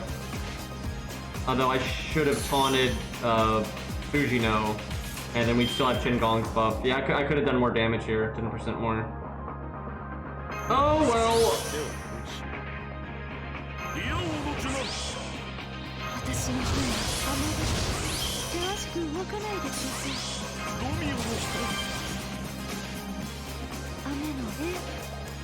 Alright, that's probably not going to be enough, but we'll see what we get here. And Space, thank you for the 9 months, dude. No, I have not played the advanced quest yet. There's absolutely not been any time for that. Of course not. Only 380,000. It's not even close. Yeah, we need like single target counter class stuff. Yeah, we're just a neutral, so it's no good. Did she just no effect it? How does that even work? It's in a protected box. What? Must have been some other effect. I don't know.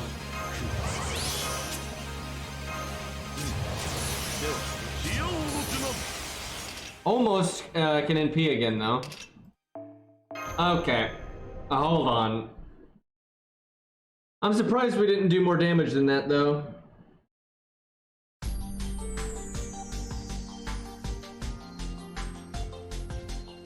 I just like how, what was the boss I showed? There was another boss that we fought like in the main story that had stun in the protected box, and you could not use debuff immunity or any of that stuff to prevent it.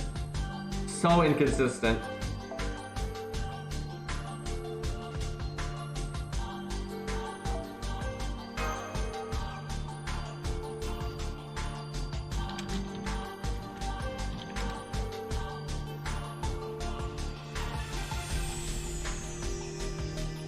So Berserkers do 1.5 damage, right? Pretenders do 2.0. I don't want to use a Pretender, so Berserker would be ideal. I'm trying to think if there's any Pretenders that I like. I mean, Faker's okay. She wouldn't be very good for this though, but there's always her. Let's see though. What do we got out there?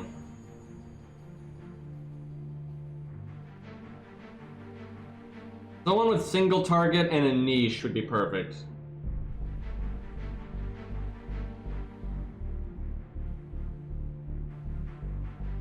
Let's see, Beowulf has got anti-dragon and does he have anti-very large as well? It's giant. She might count as a giant and very large actually. She does. So we got Beowulf. We have my Beowulf, which is level 90. If someone's got a better Beowulf than me, though, let me know. Let me slot that on my main account real quick, so I can give him Black Grail and all the good stuff. I doubt he's gonna do enough, but I don't know. We might be able to get some good numbers out of him. Really, what we'd want is to use DPS on this account and summon a better support like Merlin or whatever, because more damage up I think is the way to go. But I don't know if this account really has any DPS that's that good here.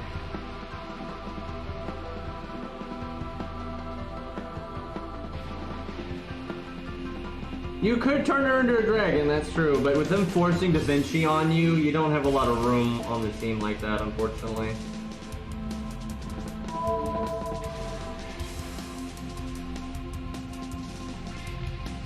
Yeah, gold caster gems have actually a higher drop rate than the other gold gems. So, they're not too bad to farm, but it is still annoying. Especially because you just need so many caster gems for so many things.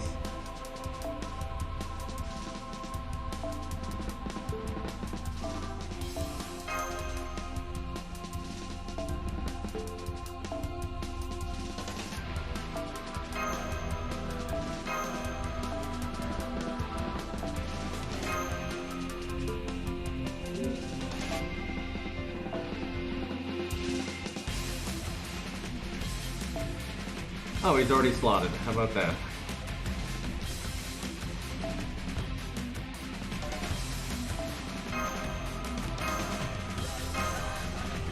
Give him some command codes here. Keeping him alive is going to be a lot harder though. Well, his anti-giant, anti-dragon does last 3 turns. So if I need to cast the guts early, I can, at least. It just sucks you have to have Da Vinci out, because Da Vinci doesn't do anything.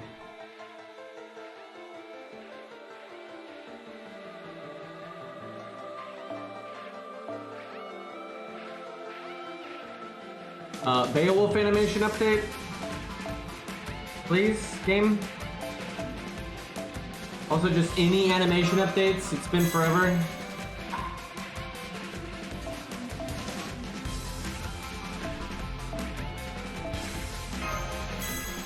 It's 10% NP damage. And then there's a 15% one, which there it is. And there's also an 8% for true sadness. The 8% one's probably not worth it. We'll just do crit damage.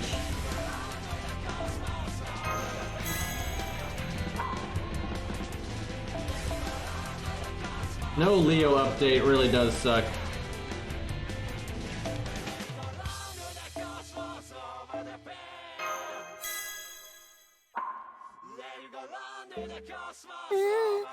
Shut up, Da Vinci.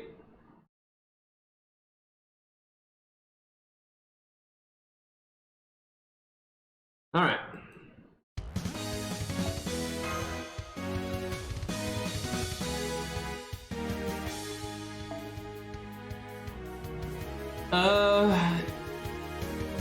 Trying to think if there's a way to not start with your DPS. You kind of have to, again, because of Da Vinci, so...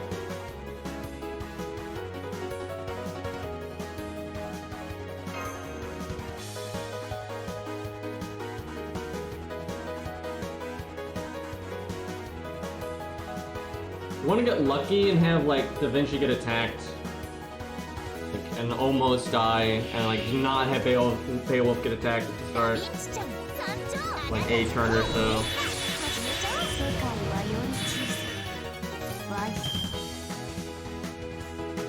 Well, we might as well stun here.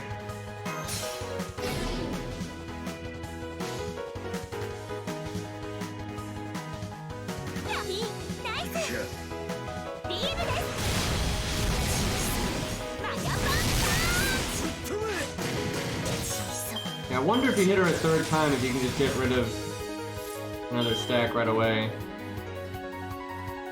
Kinda sucks having to deal with deck RNG like that, though.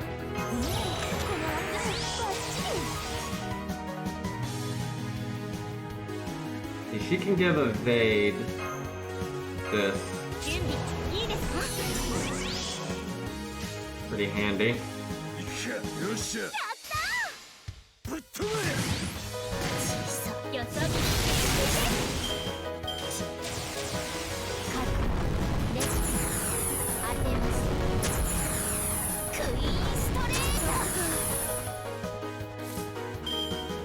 I think I cast this now, and then we hope we can switch next turn and all that.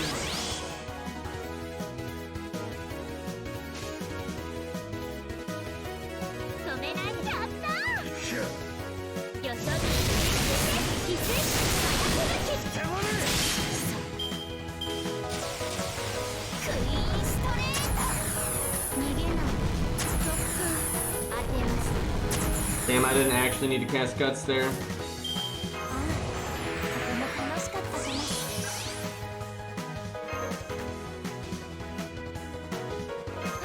Don't think there's any reason to do the 10-star drain there. Yeah, I don't think this matters either. Well, not really.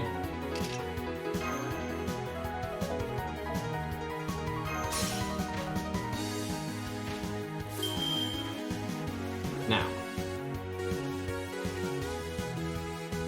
He's gonna single target attack somebody. I think if I taunt Beowulf with the guts, I don't think she'll keep attacking. It's not really consistent with that. Like, if it's just taunt, or if it's just guts, they'll keep attacking when there's teammates. But when there's taunt there, a lot of times it fucks it up. Now, I could just put it on Chen Gong and not worry about it, and we lose 10% damage, but, you know, it's not that bad. But, we're risking it.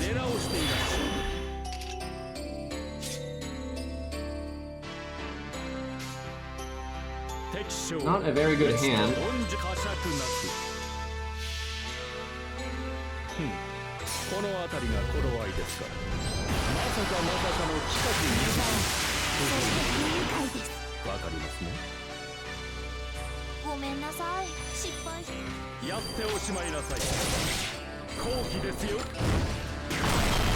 He's still gonna gain a stack here.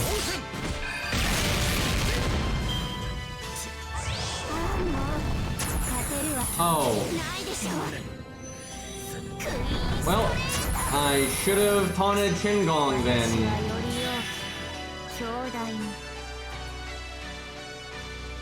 God damn it. Well, now we have to do it again.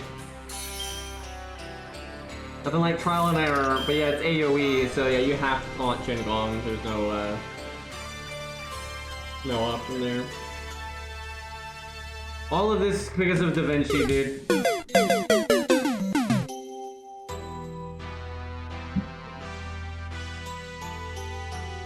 Music knows.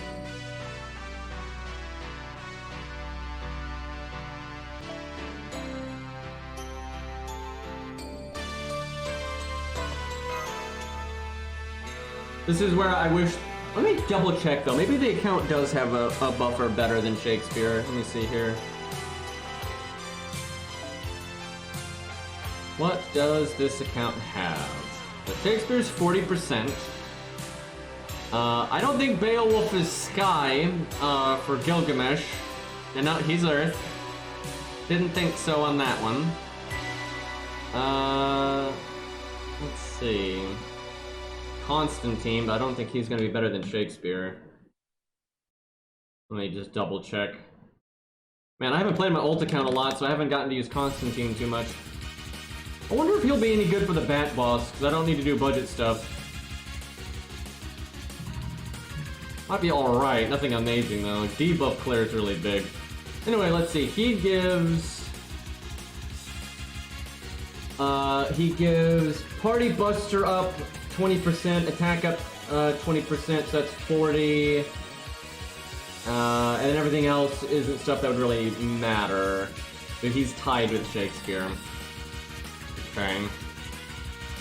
What else we got? We got Leonidas, that's not consistent. We got Bedivere. We got 10th, but she's like 36%, so essentially about 40%, but that's not as good. You know, if Alexander was leveled up, that might do the job. Anything better than 40%? I don't have Nightingale over here.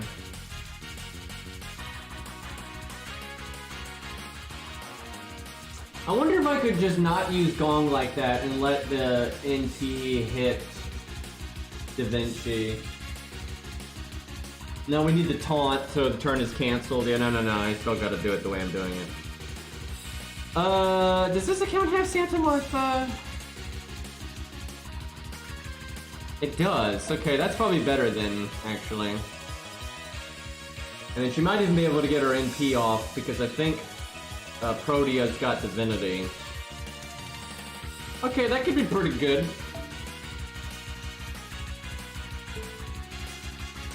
Does she ever passive? At 10? He does. Fantastic. And then we might be able to work in like a Buster crit if we get lucky.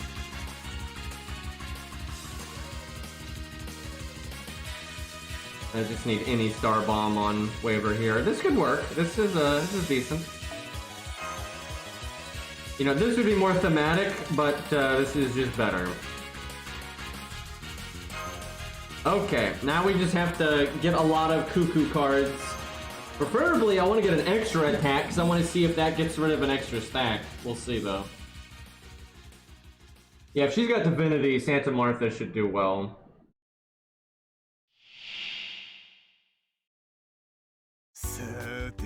Appropriate music.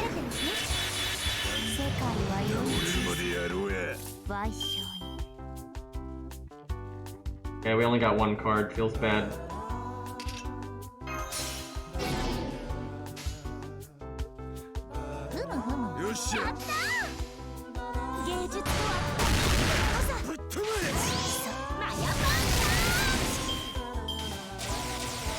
Brave Chain? Brave Chain?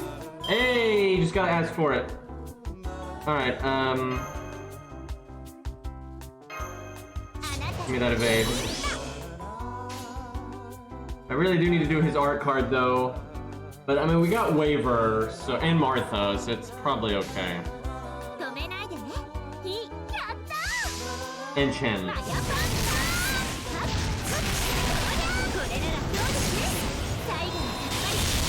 And the extra attack doesn't do anything. It sucks.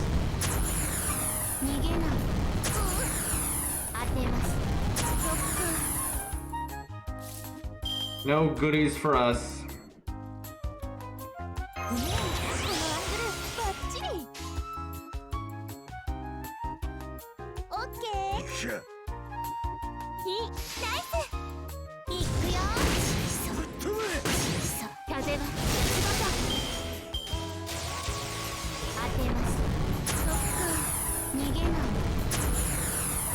So,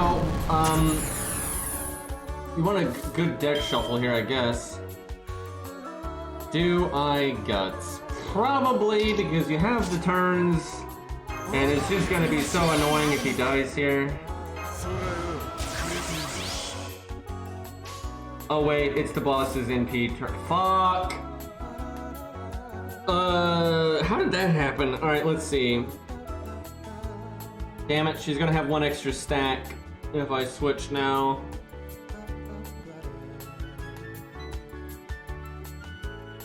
But if she NPs now, it makes all kinds of problems. I guess I could, you know, I could just save the stun for this turn. That's probably what I'll do next time. But I have a feeling this is not going to work.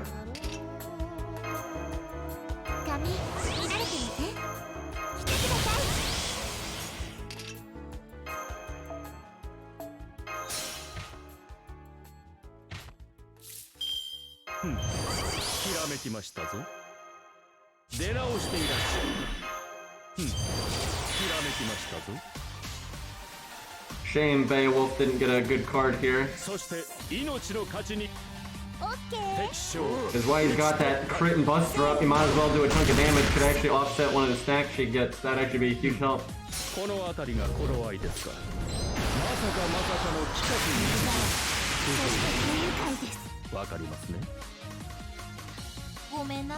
$19K. Big bonk. Yeah, she's got 2 stacks, but she'd only have 1 if I hadn't fucked that up. Wasn't letting me fucking it up though. Well, it kind of was, because I could have stunned later, but I didn't think about that.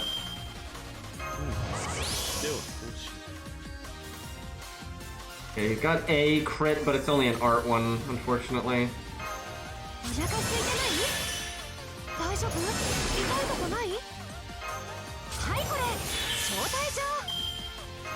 And we take what we can get, though.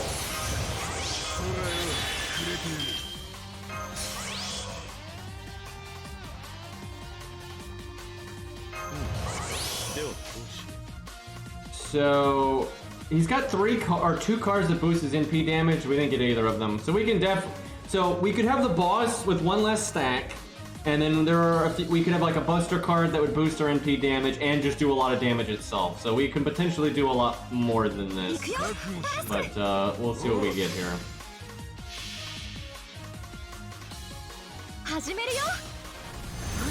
I haven't paid attention. I think each stack is like 300,000 or something. So we could potentially have 300,000 less that needs to be done, and then do a buster card which would do more damage and give us a 15% NP up, or 10%.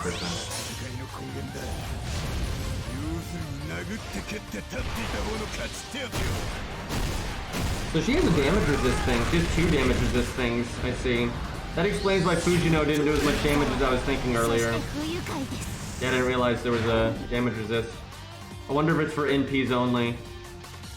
Yeah, we only did 500,000. Damn. I mean, we're still pretty far along, but I wonder if that's only for NPs though, because if so, then we're really gonna want that crit. Okay. Okay, game. I almost wonder if we need to keep Cuckoo out just even longer. I'm sure that's what they want you to do to just normally beat it, but it's really fun to strong arm this stuff. Be a lot easier. Oh, you know what? We could get waivers in P if we wanted. I don't know if that's worth it though. I think if you can get a Beowulf crit, that's probably more damage than what Waver would give you off of his NP. Like, Waver's NP is a very big defense down, but I think the boss might be NP resistant, so a crit would be really good anyway.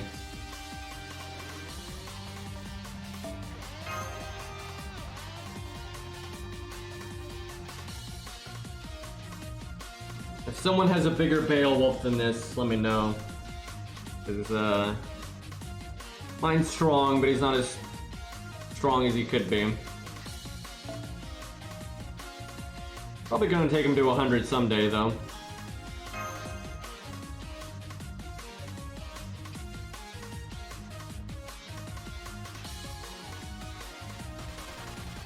And Super Robot Wars has got some good music.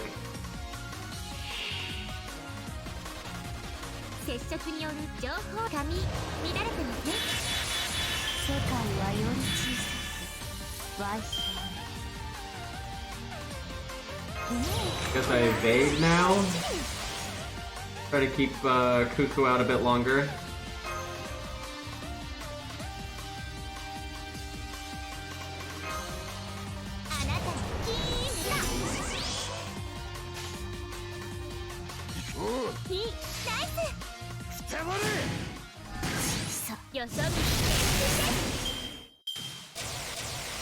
I do like her Buster card though, just punch him in the face. But in this case, punch her in the boob, but you know. Size disparity. Oh, she got fucked up.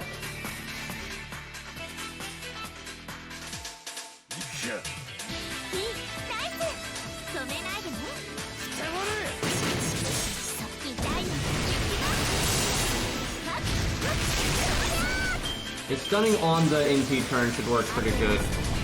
Give me a little more time to smack the boss. We just need, when the deck shuffles on turn 4, we need to get a good hand, and if we don't, we're gonna have a really bad time. Also, just don't hit Beowulf this turn 4 head. Might have to save scum this.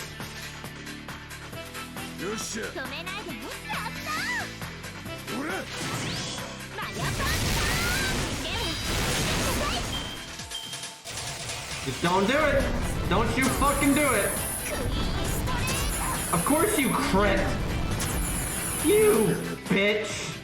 She barely killed him! Also, I like to point out that she high rolled on that Buster attack. And then, you know, she, of course, double attacked Beowulf. And if she didn't crit, you would have lived, right? God damn it. Punked, indeed. What I get for trying to not use my, guts. I wonder if I should, Da Vinci,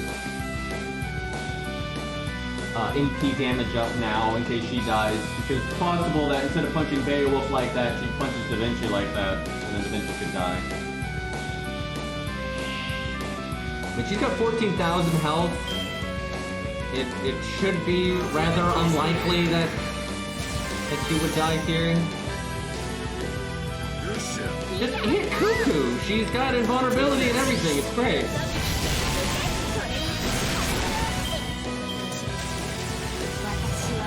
Okay, she got skill. No. Okay, there we go. Okay, the deck wasn't the best shuffle ever, but 2 cards is enough, so we'll take that.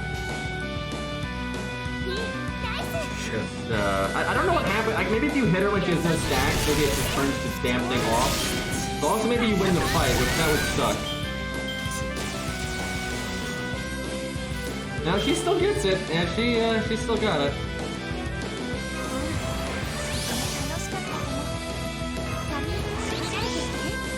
And before the attack up is smaller, if I don't use the 10 stars, maybe I should use it just to be safe, because I don't really need the crits on that turn.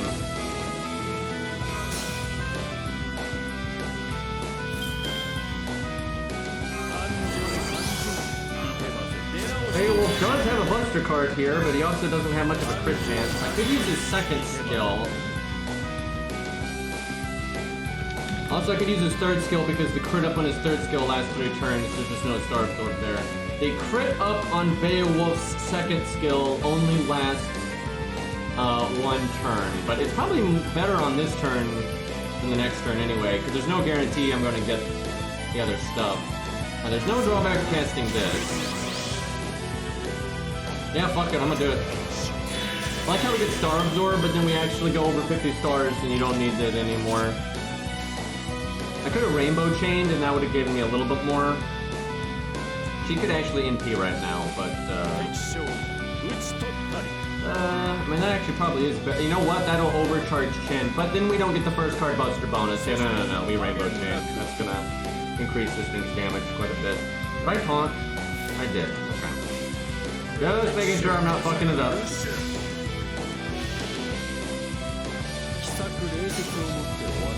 Screen, your icon took over the display on my car because I was listening to you while practicing. I'm hijacking your car.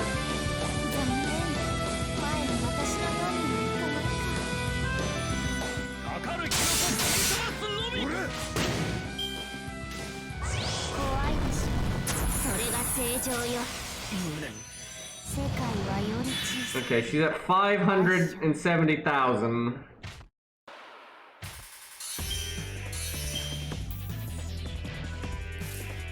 Alright. Oh shit, we got the Buster card. Let's go.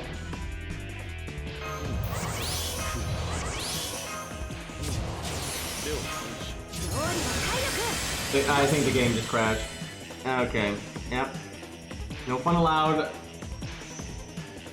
Yeah, if you can like DM me the picture, I'd love to see that. That's funny.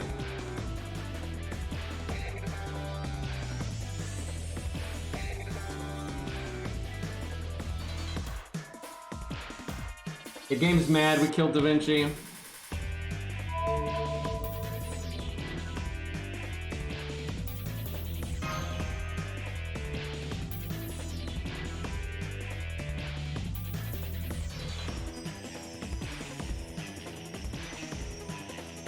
Very stable game indeed.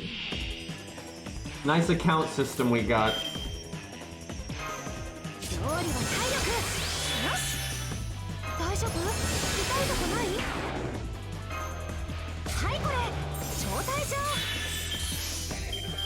Alright, we do this. Now, let me think about overcharge. Okay, we're not going to Rainbow Chain. So I guess I just do Beowulf's Buster card first.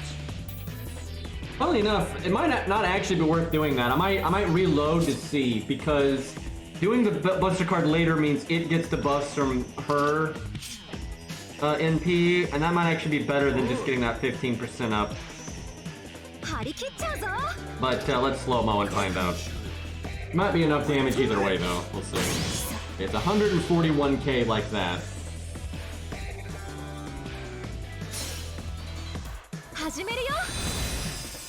Honestly, the fact that people don't, like, constantly harass them to give us an account system just shows how we have no standards. And let's go.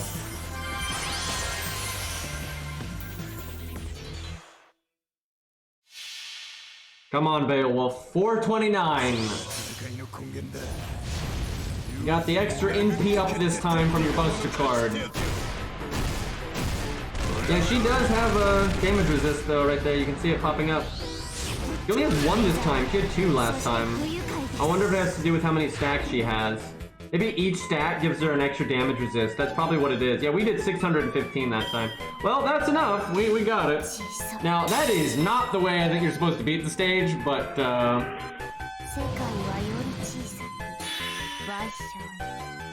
yeah, I figured the fight would just end, though, if you broke it like that. I like how she's just mad. It sounds like what people were saying, she's, like, faking it right now. She's just sticking around.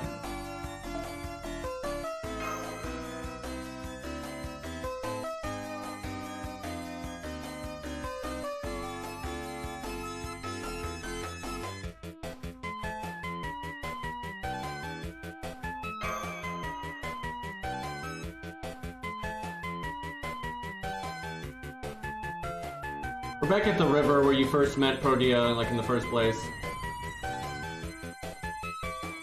And she's going through a rebellious phase. Yeah, I'm pretty sure she's not actually altered here or anything, it's just tomfoolery.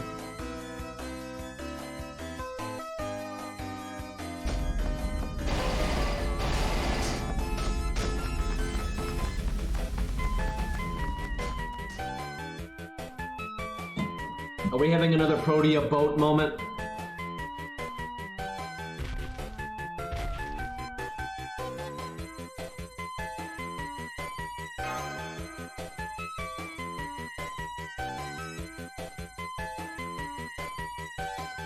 So, Cairo sent me a tweet today of some guy that was saying... Actually, let me just read it. Let's see here. This is some tweet, some random guy on Twitter.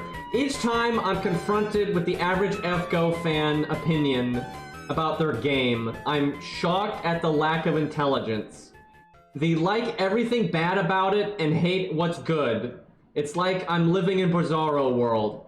And I saw some other tweets that he sent, and it was basically saying that FGO fans have Stockholm Syndrome. And I agree with him. I agree with him. He's right. The FGO fans are fucking stupid. The things they say on Twitter and on Reddit and stuff, it's just ridiculous. They're on so much copium, they're like high, right? They're like delirious. They're not thinking clearly. Right? They defend so much stupid shit in the game. It is absolutely ridiculous. It's sad. It's actually sad. But yeah, no, that guy's correct. As a fan of FGO, that guy is correct.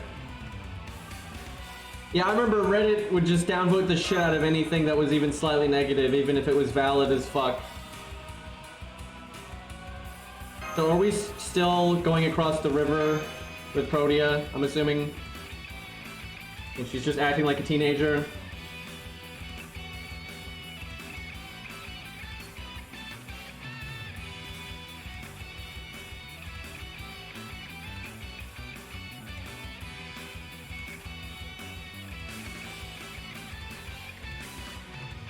The thing is, a lot of the players that find it unacceptable that there's no account system and how bad the UI is and all the loading and no story replay or event replay, most of those players have just quit. I mean, that's just the thing. Most of them that don't like that stuff have just quit at this point. So that's why who's left is obviously on copium.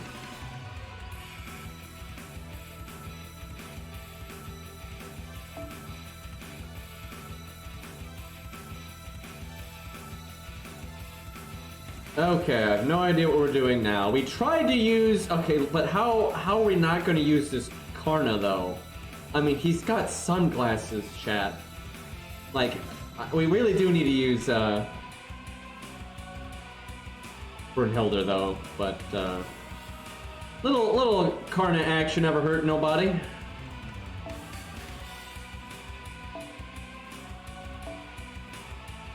Probably don't need... You know what? I'm gonna use K-Scope on the off chance that he somehow survives his taunt turn. That happens every once in a while.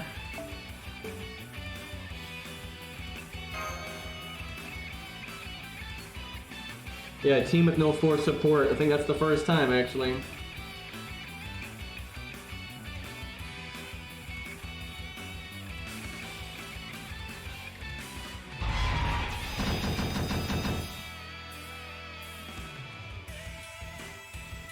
Zert, can I show that on stream? Like, I don't know if there's any information on there you want hidden or anything, but can I show that picture on stream?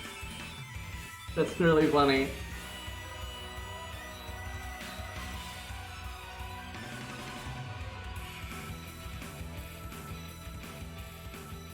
Sure, okay.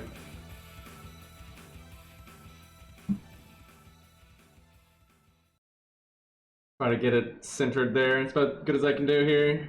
That's kind of great. Taking over the car, boys.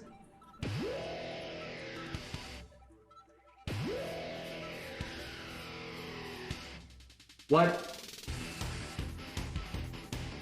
You know, I think I do vaguely remember bulldozing this now. Why? Can someone please explain this to me? Story, why on earth are we fighting Poseidon again?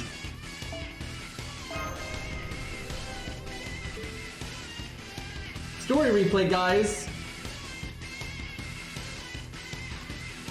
I don't even get it because the cutscene leading up to that did not explain anything.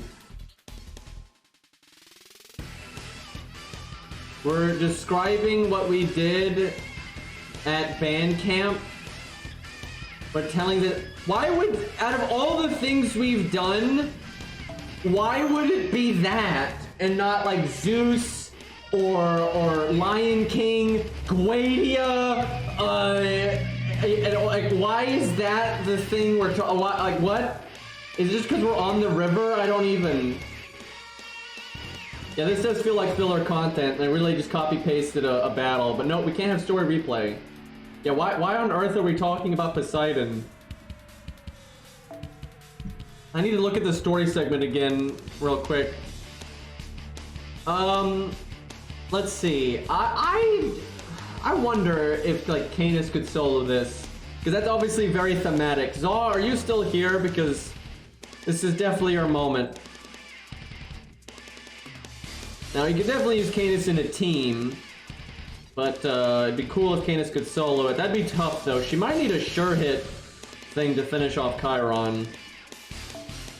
I don't think she can do it though. I think Poseidon is too much at the end. Poseidon does crazy damage on it at the end of the fight.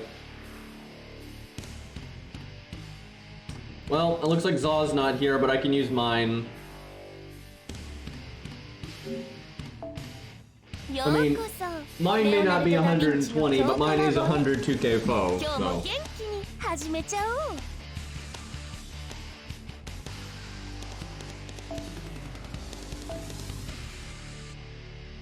And we could bust out a good CE, like, you know,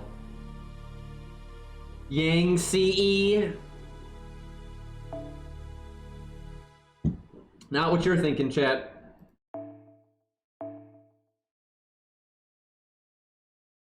It'd be pretty hard to do it without Yang CE because one, the Pierce invulnerability is actually applicable here, and then two, you're just going to need as much damage as possible.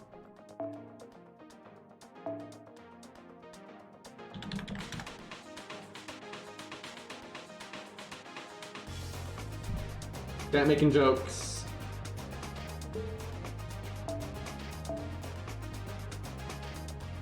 Well, we're gonna need some burn.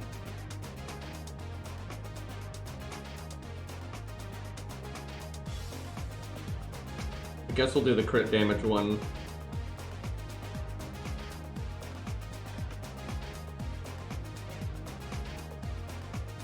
Where is it though? Does this account not have it? Oh yeah, my, wait no, this is my main account, so of course I have it.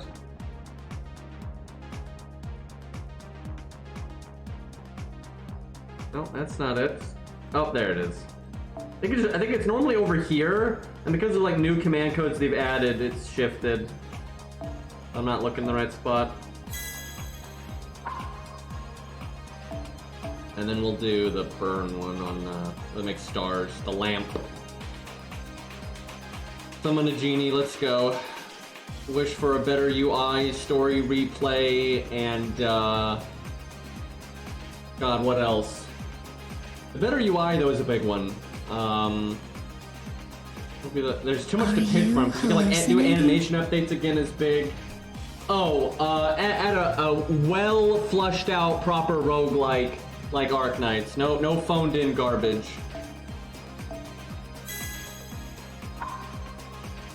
Best we can do is a new 5-star waifu. Yeah, that's so rare. That's never happened before. I'll bring the attack removal one because I think there might be an attack thing at the end. I don't know though. But if there's not, it's still Star Bomb, so he's alright. Maybe just raw crit. Poseidon is not a servant. I don't think there's a defense up here.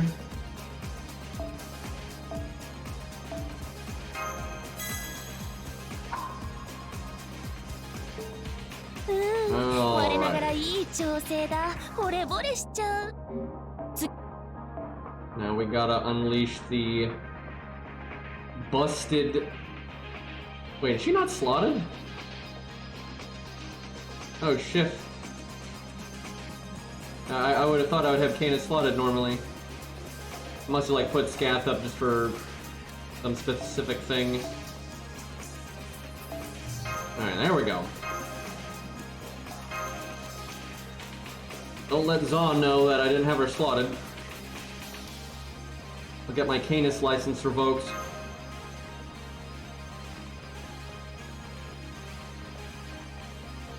Yeah, the Black Grail on Baldy, that one's not an actual support list. It's not. I have this one slotted, this one, no, not that one slotted. Because you can see it's not set. You can see it skips a number. Yeah, this one is slotted, and then this one is slotted, and then this one is slotted. This one is just designed to be troll in every way possible. Alright, like Necromancy prevents her from getting her triple guts, which is just terrible. And that's the wrong Atalante on CE. And this is the real gem here, Rome on Boudica. And this one's just Hopium. Look at the ant on that one. That's Samson's Bond CE, and that's Jolter's Bond CE. Anyway, good times, good times. You know, Ku can probably solo this now. Like, abso-fucking-lutely. Ku's pretty broken. Oh, I should give him, like, something that is burned, just in case someone does want to summon him. Or just give him,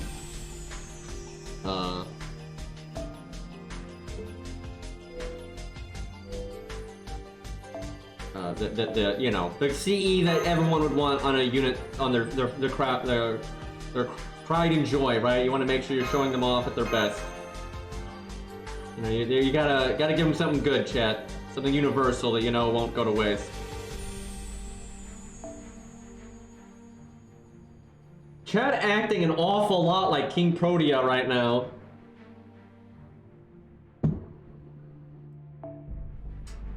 I think we'll go with this one. I think there's some debuffs too. Wait, isn't there a stun? We might need to bring anti-stun. We'll try without for now, but I am getting the feeling that's a thing. If we only get stunned once, it's fine, but if we get stunned multiple times, we got problems.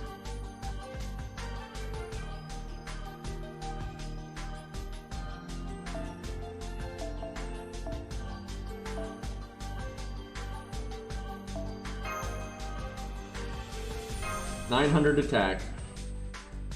Absolute champion. It is a shame that Canis doesn't have any kind of niche against Poseidon. It's actually kind of weird that they didn't do that.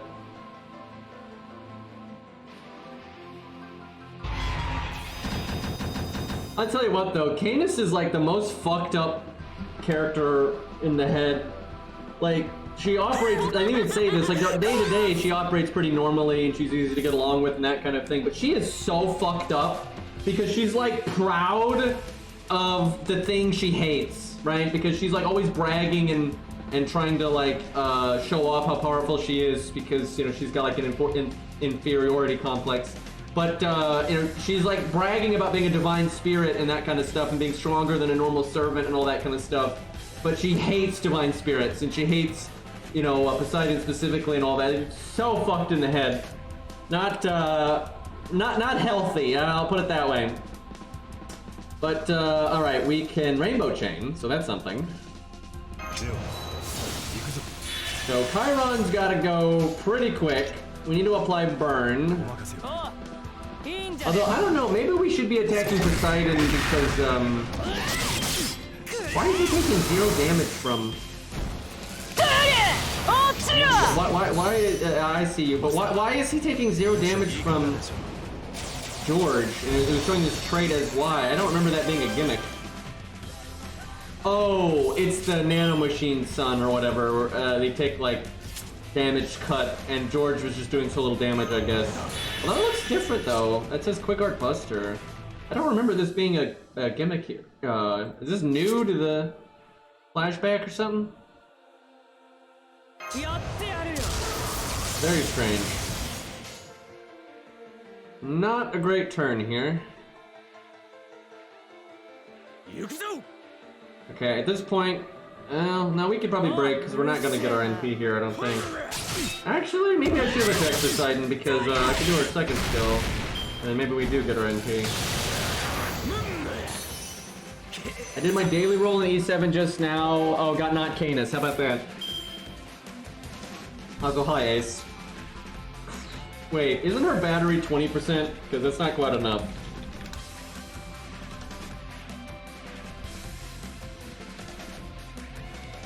Yeah, it's 20. Well, I guess we just try to break with regular attacking here, and then go Burr.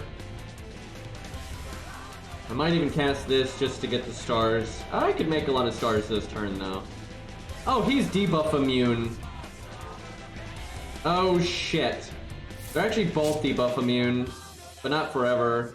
Isn't there a command code to get rid of debuff immunity? Am I crazy? Because if there is, then we're gonna want that.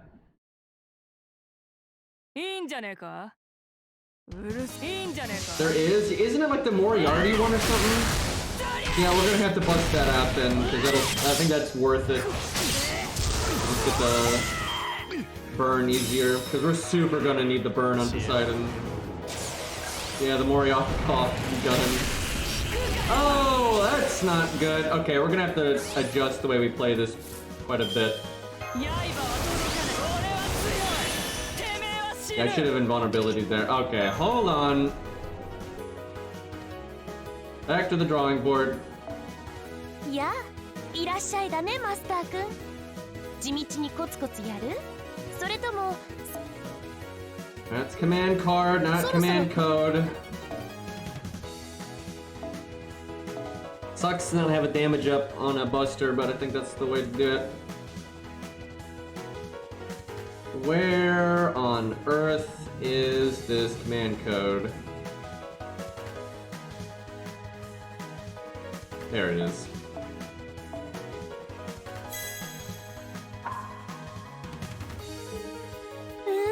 我ながらいい調整だ。惚れ惚れしちゃう。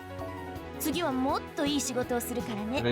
じゃんじゃん私に頼ってくれたまえ。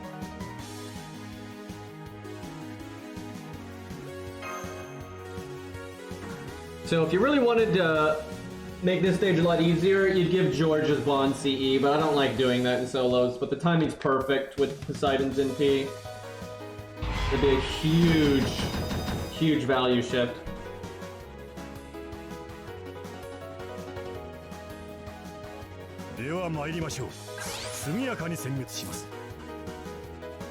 So Beastly, was Ereshkigal 120 when she did this? Because this does look very hard to do with the Lancer.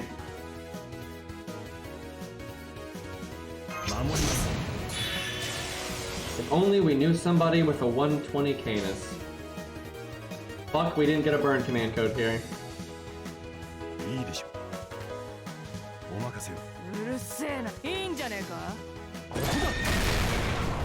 Achilles would not have a chance in this stage. Not at all. Not counterclassing either of them.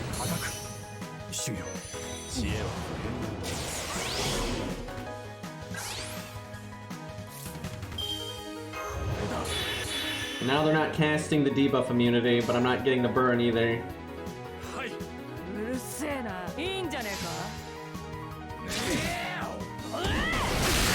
mean, maybe at 120, just because 120 allows you to strong arm, but at that point, a lot of things could probably do it. Okay. I think I cast this here. Sucks we didn't already break. Guess we go for stars. He does have a defense up. We could bring a command cook for that, but I don't know if we got room.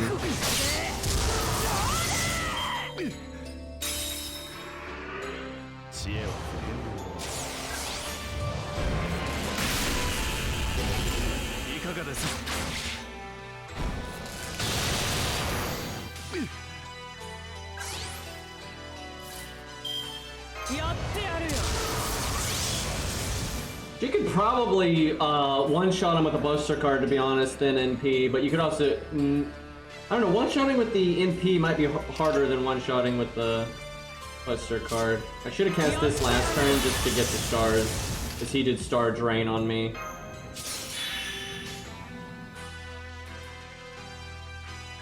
If he didn't have the defense up, I'd be pretty confident. Well, let's find out. I mean, we do have Yang CE, so it's a pretty big oof. Or oof. Boost. I can't speak.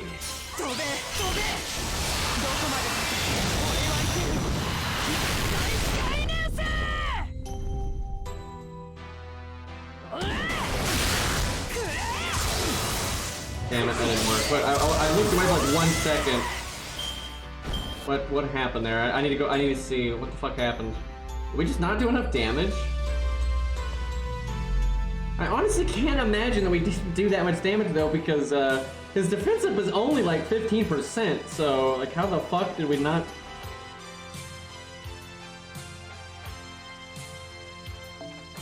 Did anyone see how much damage did she do with the NP? So I looked away for like 1 second. It was right as the damage popped up. So I didn't see how much damage.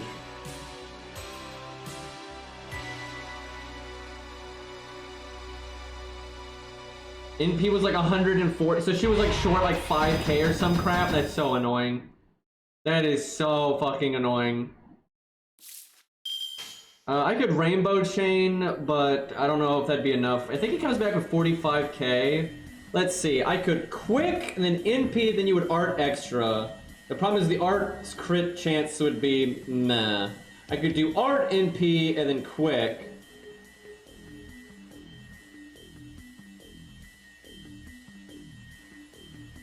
Oh no, we were way more short than that. Okay, chat's delusional apparently. Although I don't know, anyone could be lying at this point. Fuck it, we'll go with we'll go with that. See what happens here. Really, where we fucked up though was not casting the second skill last turn, so I don't have enough stars to crit. I think we might have buffed Chiron though. I don't remember him having this weird damage thing that he's got with the Buster down and all that. Yeah, what the fuck?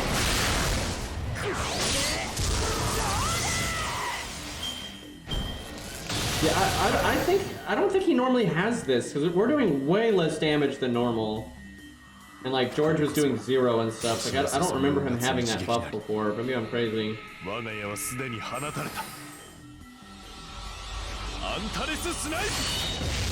he has to die that turn. We could still kill him, but we'd have to do Buster NP extra. But we should just reset and do the second skill. But yeah, I don't remember Chiron having a gimmick like this, and it seems to lower his damage from Quick Art Buster.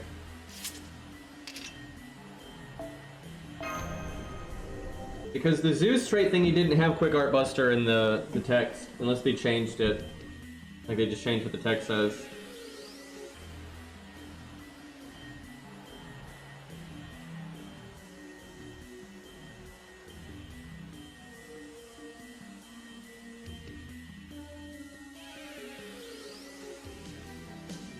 He didn't have that in 5-1? Yeah, I did not think so. I remember it being so easy to just kill him with Lancers. You know, I actually wonder if that's just a mistake, though. Like, the devs just didn't completely copy-paste the stage and they just made it wrong. But maybe it's intentional because of the flashback or whatever. Wonder how Ku does here. Actually, Ku probably does better even though he's not AoE. Like, you'd think AoE is the way to go here, but Ku is so much stronger as a unit that Ku might actually be better here. And, yeah, he's 120. That'd help even more. Poseidon does more damage in this fight? Interesting. We're embellishing.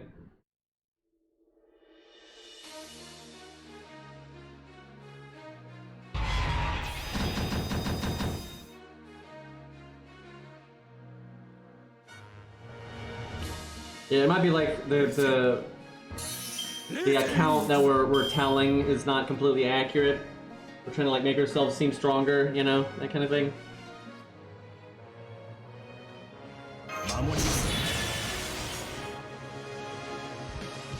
Game volume's a little loud.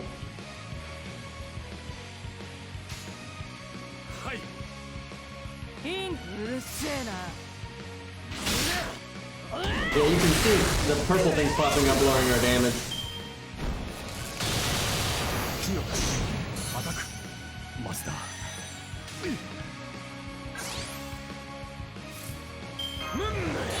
This is technically the first real boss fight, though, in the story. It's just you've done it before, so it's not video-worthy, obviously.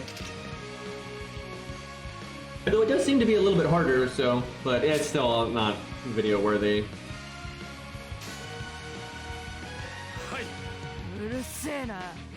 It's possible, though, to break on this turn, which would be awesome. That'd be huge. Just need good deck RNG. Oh, or just crit. That'll do it, too.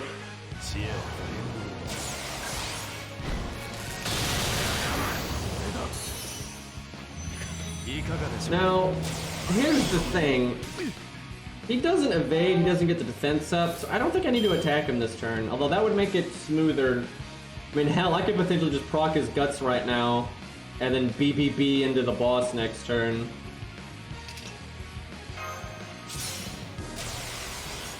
Yeah, I'll try that. And I'll do the second skill just to get the stars.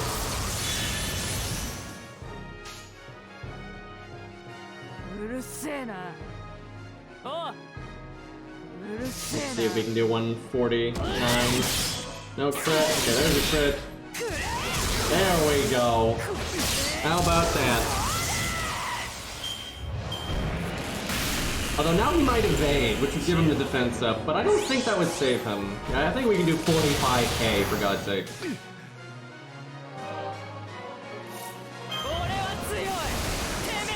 43k is the burn, actually.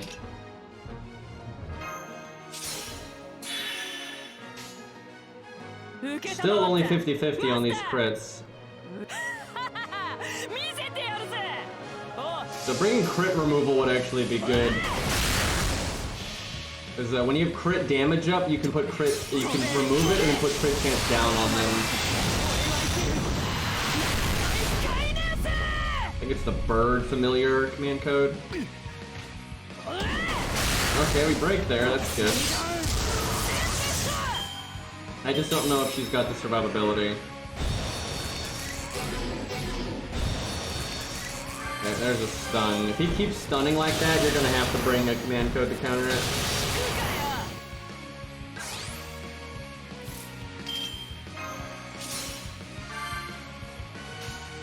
Let's see.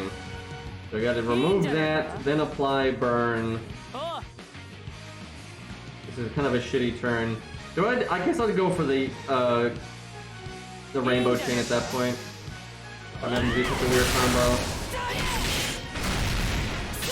Damn it, if that had crit, we really needed to break right there because we're on quite the time limit. Okay, I actually like him casting Invulnerability, do that more. Fuck, our guts timing is wrong. Oh my god, I needed to cast this one turn later. Fuck, we're gonna lose because of that. I think she can win, because if we had guts go off here, we might be able to win next turn. God damn it. Man, yeah, I just needed to cast this one turn later. Fuck. Let's see, yeah, there's no way we're gonna face tank his NP. Damn it, dude.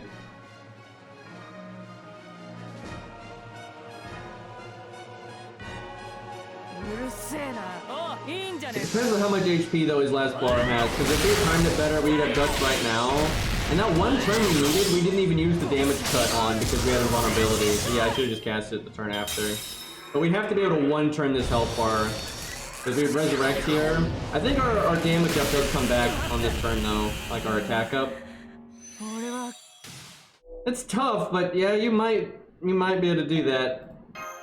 We made 40 stars too. 264 though is a lot at neutral, but we do have Yang CE. So yeah, I think Ku can do this though, because Ku can live way longer than Canis can.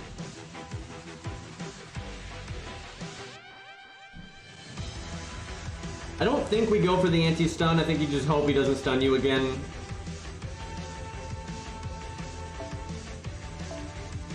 What sucks, chat, is this would make a good video. I wouldn't post it right now, but Canis versus Poseidon, especially a slightly harder version of Poseidon, is pretty video worthy. But I'd have to kill the stream, then go record it.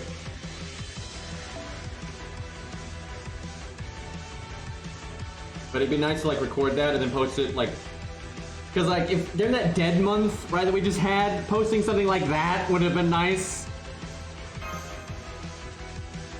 I guess I could eventually record it though on like the Herc account, because the Herc account is in Lostbelt 7, I think, isn't it?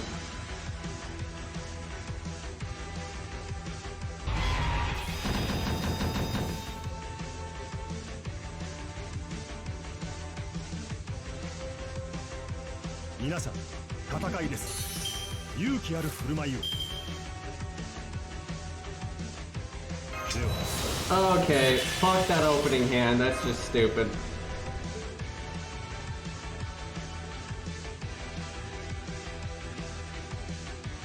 Also, Zaw's Canis could definitely do this because you just have more damage with the 120. Like, honestly, quite a bit more at that point. Like, 20 levels is a noticeable amount. You can do it at 100 though. I think it's just more RNG. But at, cause like at 120, breaking Chiron's bar early would actually be quite easy.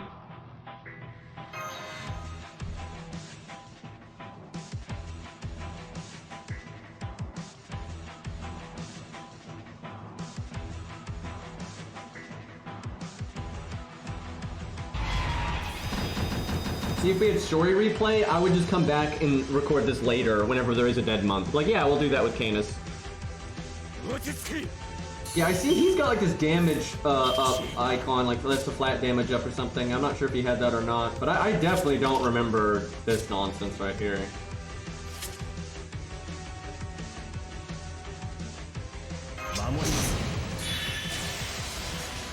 Can't apply burn here, unfortunately. I guess we'll put the crit last. I mean, the Buster could crit, but I'll take the 90. Oh, well, should have done it the other way around.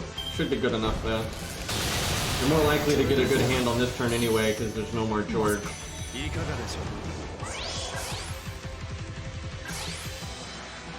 can check the data mine and see if Poseidon's attack stat is just higher here than it was. Another way to see. Okay. We'll cast this now. Wait, no, I think I'm supposed to cast that next turn. Well, it'll come back sooner, so hopefully that works out. I'm just gonna lose the damage up sooner as well. I guess we want to make as many stars as possible, so... Although if I do Buster first, we might get Overkill sooner, and Overkill sooner can be more stars. Now, started too, sucks.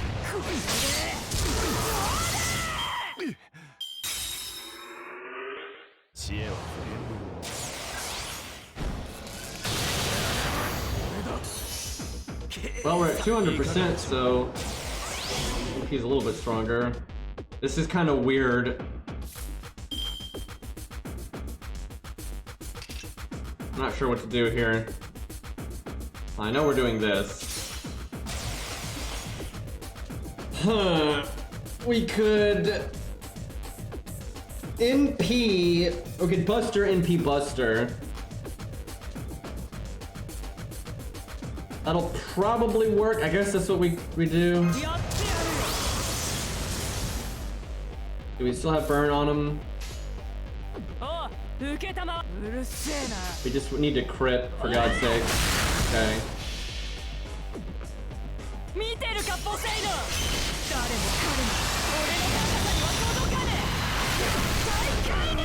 want this Buster extra. Oh fuck, we can't put it into Poseidon though. Damn it. Well, it is what it is. We can Rainbow Chain on Poseidon now. Rip my stars, bro. Maybe we can't do that then. We still need to do the most damage we can.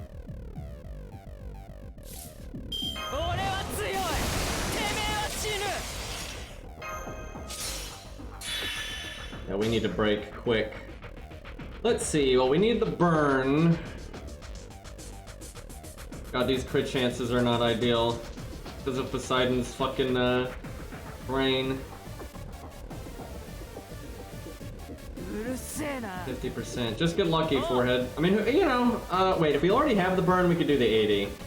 Yeah, fuck that, we'll take the 80. Oh, we just crit with those. And we crit with the 80. Alright, I'll take that. Hopefully Poseidon will give me my NP here. Also, you dick. Like a break bar gimmick, I think. Did he just remove something? I think he removed my damage cut. Fuck. Well, that's not ideal. I can do this, which is probably worth it. Get the attack down. What we need to do is this thing to remove the thing, and then I need to do burn. Or do I NP then do this just because of the crit buff? No, maybe I don't NP.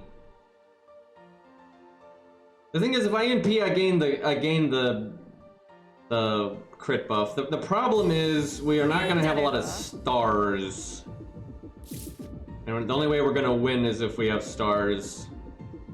Why did he have to do the immunity thing? Well, we can try to make stars next turn. We just have to not die this turn. See, if I had my damage cut right now, I'd be very confident that that would work out, but alright, come on, Canis. Let's get the attack downs. The thing is, we could have those attack downs with the damage cut, and then we'd be really safe. After removing my damage cut, though. Uh-oh. Oh, okay. Extra attack strong. Every debuff under the sun there. Don't kill me, don't kill me, don't kill me, don't kill me, don't. He's gonna kill me. Dude, he would not have killed me if, one, we didn't get that defense down, but two, if we could have just, had our damage cut. And see, now we don't get that turn either to make stars. Oh, bother. Oh, so he removed the burn again. He really likes doing that. Oh, no, he didn't. It's still there. We probably have to rainbow chain, though. I don't think we got it. We're so close, dude. If we just had our damage cut, I think we would have been alright. You know, we need, like, one more turn here. So close! Yeah, because if we had damage cut, we'd still have guts right there, and we get to go again. She can do it, it's just kind of shaky. That's where being 120, though, would make it way easier.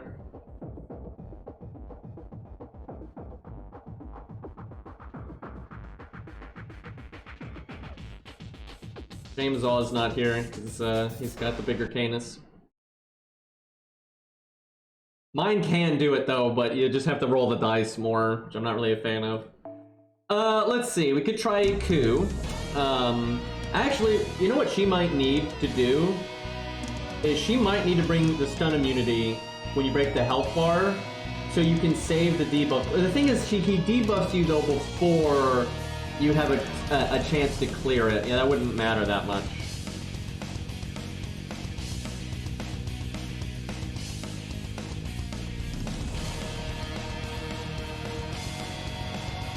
Oh shit, he's got it. Do we have good enough command codes?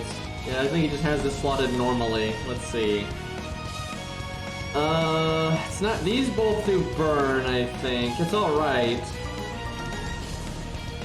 We don't have the debuff. It's not, we need the all we need to do is switch this out for the debuff immunity removal.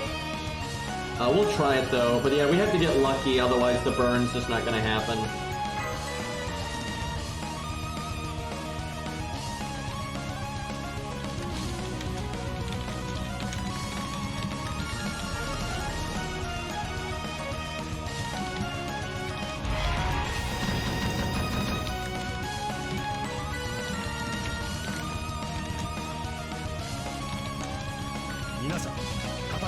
This draw a ping, so maybe he'll see it. Okay. Terrible opening hand.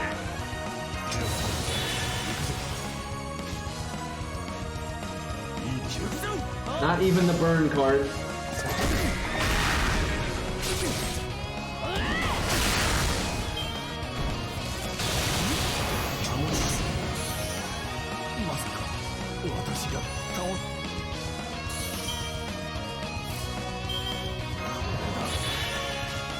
I wonder, she can break here. Monster card won't get the burn bonus. The extra will. I should have second skilled there. He guarded it!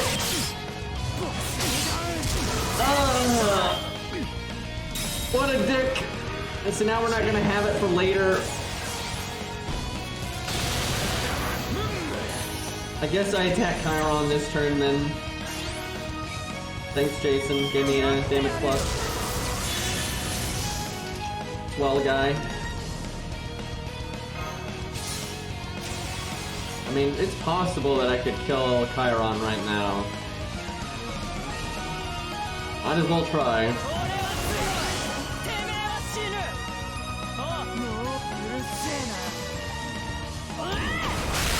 Didn't crit. Didn't apply burn either. Did he guard again? Or does that thing not apply burn? I thought it did.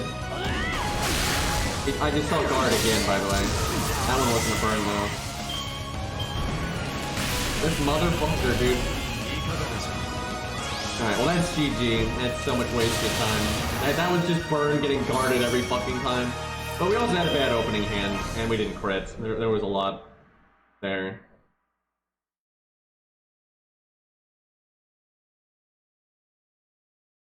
It does? Okay, we just got guarded. That's cool.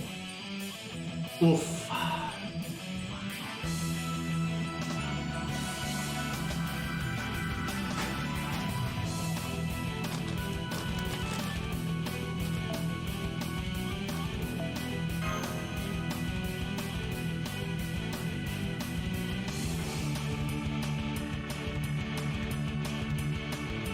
Oh good, so I got the thing. Fantastic. Look at that, 18-18. Crazy stats.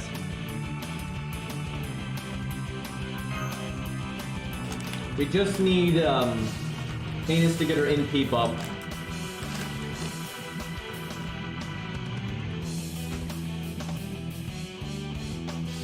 Which he might do.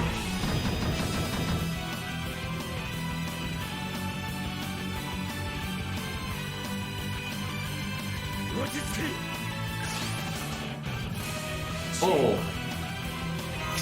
Oh, give me that again, game. Give me that every game. It's even a rainbow chain. Oh, you spoil me. And because we're 120, that's definitely gonna break. No, maybe I'm overestimating it. No, I think the extra's got that. Not quite! 3,000. So close. Now the fuck, it sucks to do that because if you don't get him low, he'll never do the defense up.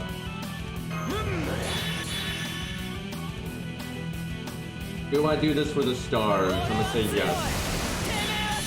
We're whipping the damage, but I don't think it's important.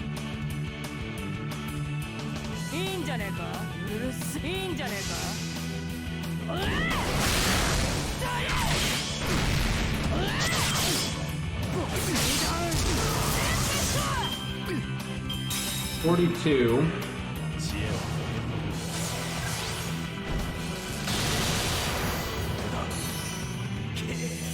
Okay.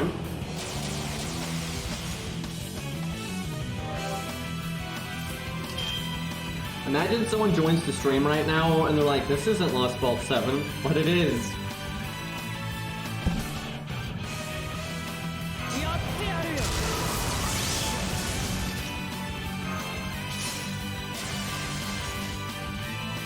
Okay. He has burn.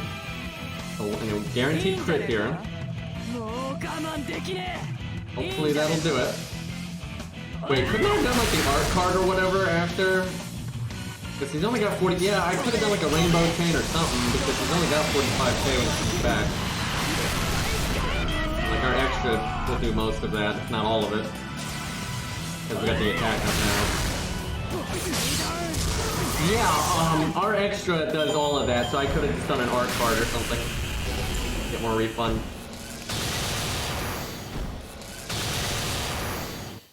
Alright, 24 stars. I wonder if he always removes your defensive buffs when you break his bar, because then I shouldn't cast this until next turn. That'd actually be a really big deal. That would be all we needed when we were using an 100 Canis, actually. Yeah, honestly, if that is the case, then it's not as hard to do this with 100 Canis. It's just a matter of playing properly.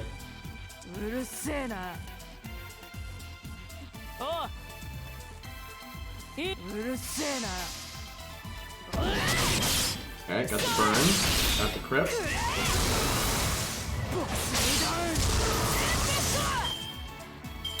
Because like we lost because of the damage cut being removed, so if that is preventable.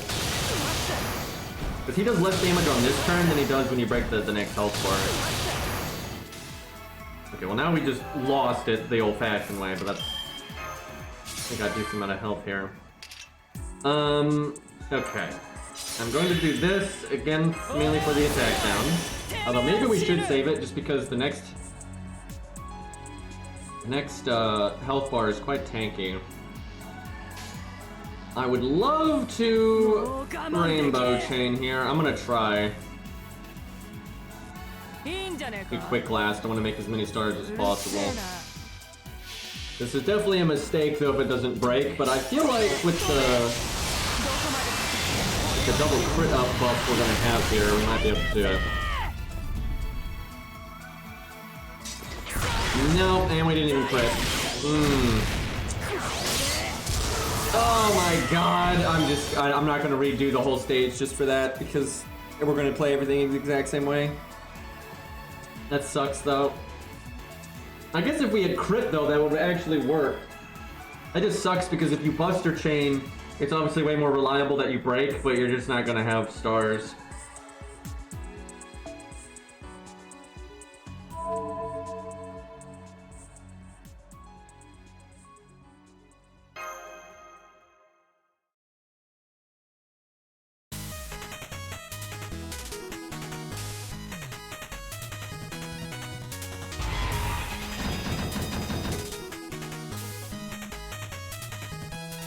Okay. Also, the amount of misinformation I have seen in chat today is unreal, but that's every time I stream main story, anything.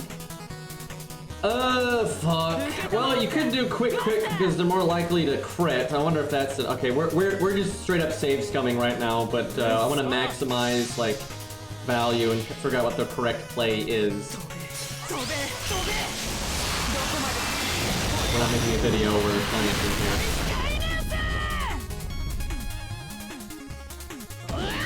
How does that not crit? Are you kidding me? That is so stupid, dude. 80-90 and you don't crit. Thanks, Canis. Trying to make stars over here.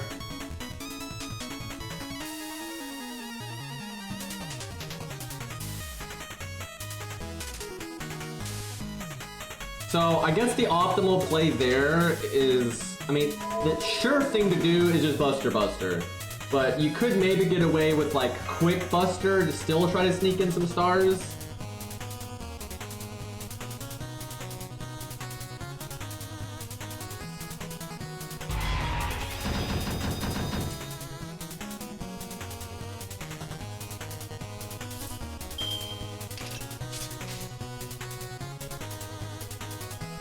I think you tried that, and then you're doing 90, 100, right? So, I mean, surely this'll work, guys. You know, I guess you could still put the quick card last, because that makes more stars. And like, that's what you're trying to do, is make as many stars as possible here.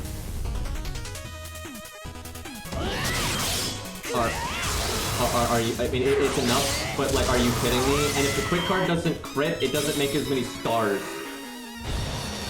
Love this game. Now we're still gonna have, though, I think Guts go off here. We'll see. It's close. Ah, not quite. See, there's the 120 coming in clutch. Okay, yeah, now we win. Because now we get 2 turns to wail on him.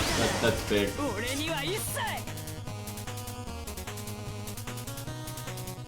Looks like a rainbow moment.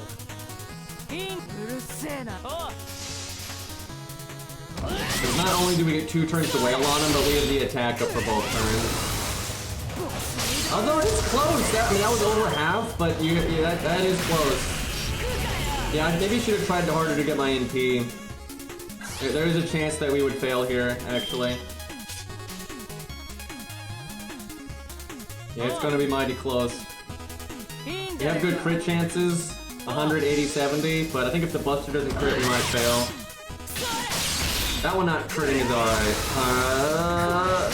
Are you fucking kidding me, dude? I should have just tried harder to get my RNP. Because if we had RNP there, we would want. That sucks though. Like, we still had the same buffs as last turn. We just didn't crit where we needed it.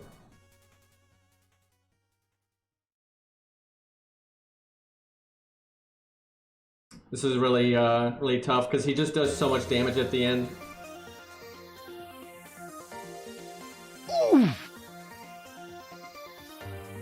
It's kind of messed up. I really do think Ku is better on this stage, even though it's an AoE stage. But Ku can just live so long at the end that I think Ku would get well ahead. Which is kind of surprising, but that does seem to be the case. And Ku can even remove those debuffs at the end. The big defense down and NP gain down, because NP gain down is actually pretty annoying. Actually, again, she probably would have won if we brought stun immunity command code and then used that to get rid of the debuff for NP gain, because then we probably would have had our NP.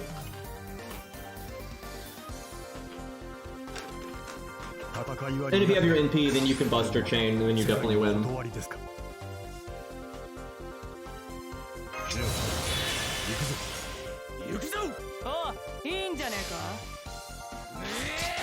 Yeah, Surgeon down didn't help either.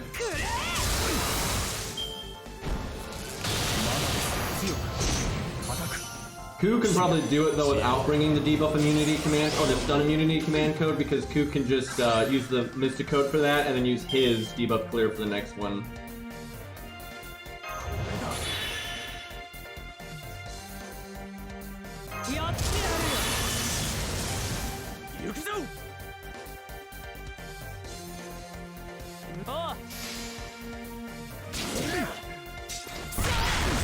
And we didn't crit there. And then we crit with the lower chance. Love it.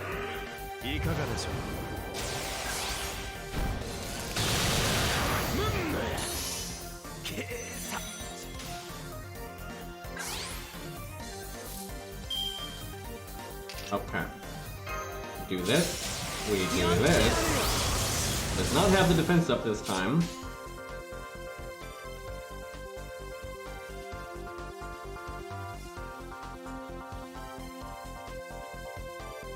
I think I can get away with that art card. It makes this first Buster weaker, but if he doesn't have the defense up, I think that's okay. I'm gonna try. Although, honestly, I don't think you need to do an art card because NP game's not really the issue for the next NP. If anything, you have to do a flip card. Because it'd be more Star Gen, and that'd actually be better. Yeah, this could be quick. That would be better. Have like 4 more stars. With him doing Star Drain too, that's actually rather nice. Well, the slight optimizations. I tell you, I've optimized this so much, if I ever figured it out, it actually probably would be a good video. But a little late now. Because I have less stars, we might not actually break here. Definitely Rainbow Chain them. 30, 60, 90. The 90 is the most important. And then we crit so much that we don't actually need the 90 anymore. Okay, game.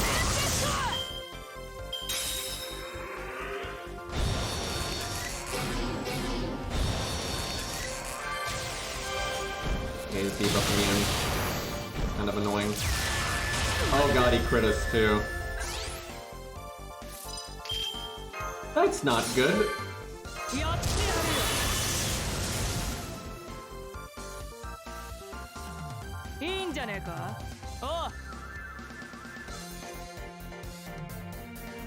Weird turn order, but we need the burn. Although maybe I should have just NP'd and not had the bonus damage. That way I made slightly more stars for the Buster cards to be after. Yeah, we have 1 hit of damage cut here, so there's at least that. But we kind of just lost that value because of the crit. So we're kind of in the same boat as before. We gained something and we lost something. And then he crit us again, so now we're and then he crit us again. Okay, that's just fucked. Not only did he crit us, but he had crit damage up. He didn't have crit chance up, but he had crit damage up, and he crit us 3 fucking times in a row. Yeah, that sucks.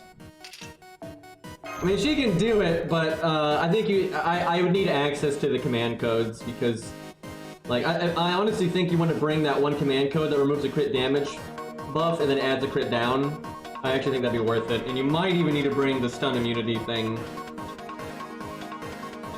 Like, I don't think you can bring Merlin there. I don't think you need it. But yeah, if you bring the perfect command codes to counter this, I think Canis can do it, and actually without much RNG. Like, it might look like we need RNG right now, but I think those command codes would make the difference. But let's give Ku a go. It's kind of interesting to compare, because Ku has the better toolkit in like every way, but he is single target, which is worse in pretty much every way here. So that'll be interesting to see.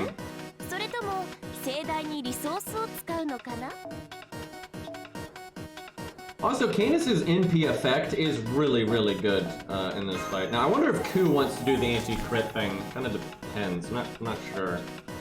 Well, we know we want burn.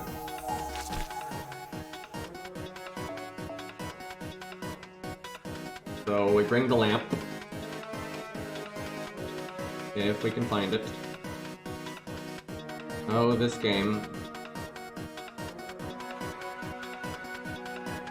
It's so hard to find command codes when you've got the text over them because another unit has it equipped. It just makes it super hard to notice them.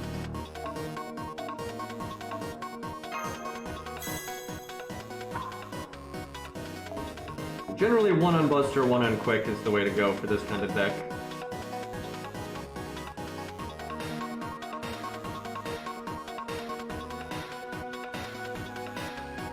There it is. Okay. Does Ku need the crit thing? I mean, it wouldn't hurt. You can probably afford it. Depends on like how much oomph you need.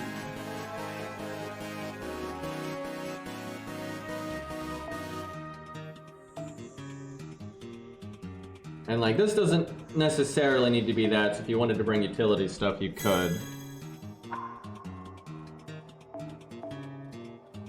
Now, there are so many anti-crit command codes at this point, it's really easy to get them confused.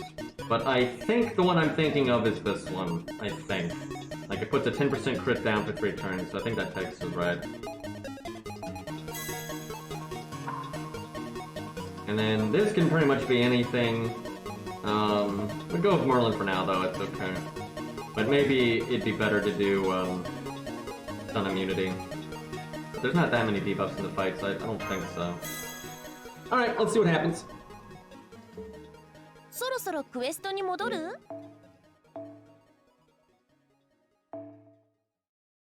Unleash the OP nonsense. And look at those stats. It's crazy, dude. He's a fucking 3-star. 120 is pretty good.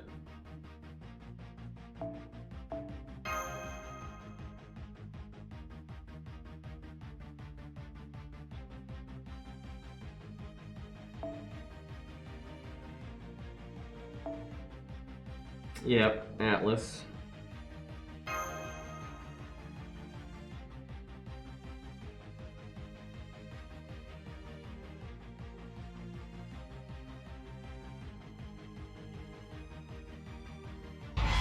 Cube might be able to do without the Yang CE, but you'd have to get really lucky. Like, you'd have to never get Chiron low on health, so he doesn't cast evade, so you don't have to wait an extra turn. Although I guess you could just use a different CE that has Pierce and Vulnerability on it, potentially. But Poseidon would be really tough without that extra damage. Not a great opening hand. You know, you might actually Guts on turn 1 just to get the attack up.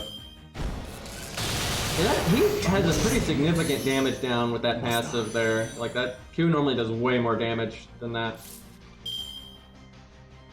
Okay, that's just not good enough. I hate when it's only 2 units left and then your solo unit gets like nothing. I hate that. That was not complete nothing though. But with how bad the first hand was, that's just not gonna happen.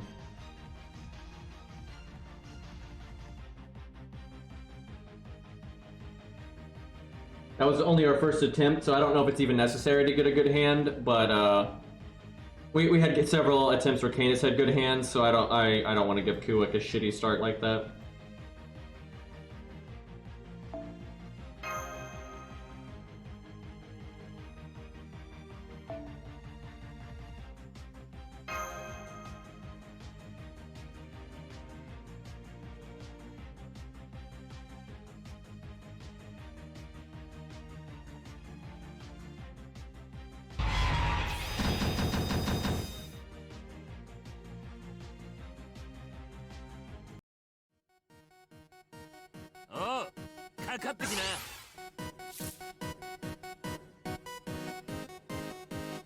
Okay, let's see here. Not a great opening hand, but better than the last one. It's a good bit better, too, because you can rainbow chain. I think you do it that way, because of the burn. It's not bad to make stars anyway. Of course he guards it! Oh.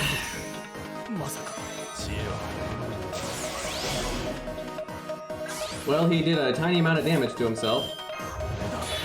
Well, that would be a good hand if we had a Buster card, which we do not. Gotta do that one first, though, to get the burn applied.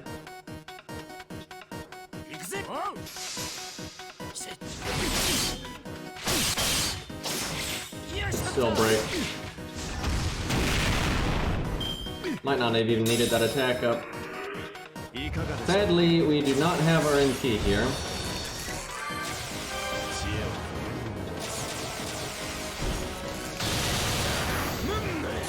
I think I attacked Poseidon.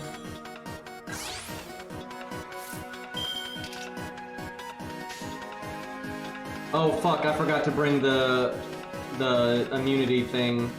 I just completely slipped my mind. Shit. So we can't burn.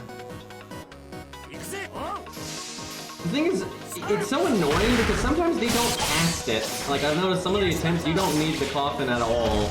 But if you do cast it, it's such a huge, like, negative for you that you really do need to bring the coffin and just deal with it.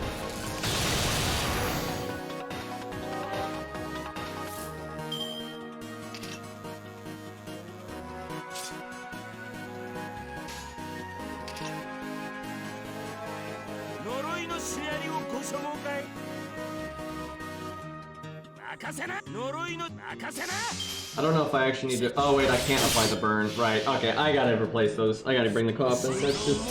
It's so fucked. Cause now I'm just whiffing NP gain and everything else. Stars. And I still can't put it on Poseidon either.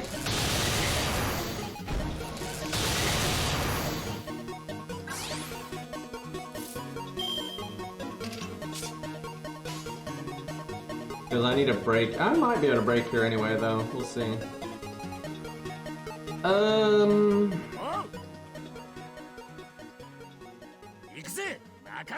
80, 100, 100. Not quite enough. Yeah, see, if we had the burn, it would do it. Yeah, we gotta have the coffin.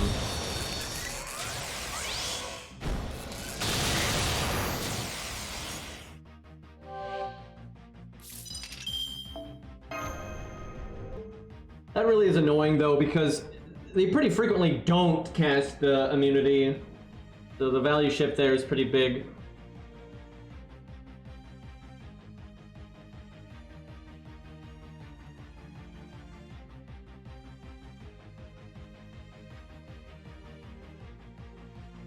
Chat, will you all shut the fuck up? I hate this, dude. It's like, I'll be streaming something and people are like, wow, we still on this fight, and shit like that. It just fuck off, dude. Like, there's no road that conversation goes down that's not obnoxious.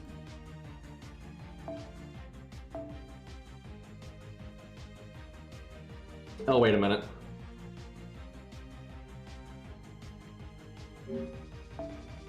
Yeah.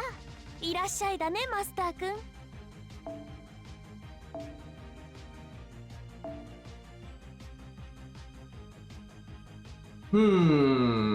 So these three are the ones that are not necessary. This is nice, but it might not be necessary at all just because of the way Ku plays.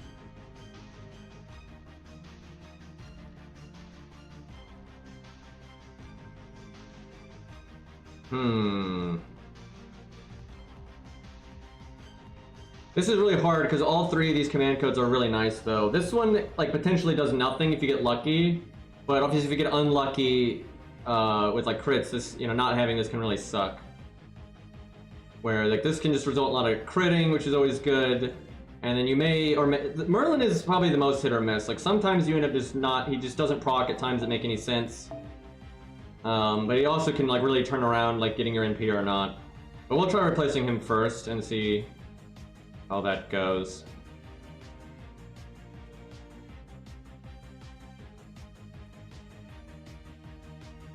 I don't think Enkidu would have too much trouble here. He would need to bring the coffin as well, though, because the boss wouldn't get stunned if you didn't have it. Honestly, the coffin is just huge here because of stuff like that. But yeah, both enemies have divinity, so it'd be pretty easy for him. And I'm pretty sure this coffin existed both in the Lostbelt 5, like the original, I think. I might be wrong about that. But as long as it did, he could have done it back then too. And the fight's easier back then, I'm pretty sure, so. But without it, I don't know if Enkidu could do it if you got bad luck with the stuns, just because, or the immunities, just because you need the stun. That's really important. Now, if the fight wasn't as hard as it was, like, Enkidu is a great solo unit, even when the enemy's not divine, and he can't stun, right? But this is pretty hard, so. Although at 120, he could probably do it, regardless. Enkidu at 120 is pretty busted.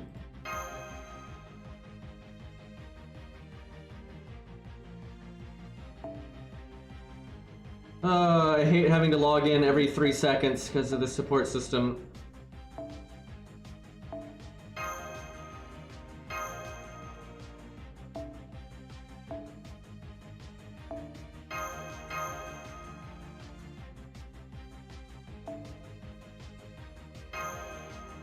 Man, I wish Bazette, this sounds really weird, but I wish Bazette was a 4-star or a 3-star. Like, generally I don't use 4 stars, but I'm way more okay with using 4 stars than 5 stars. And like, I really like Bazette as like a character, right? And punching is cool. I mean, who doesn't like punching?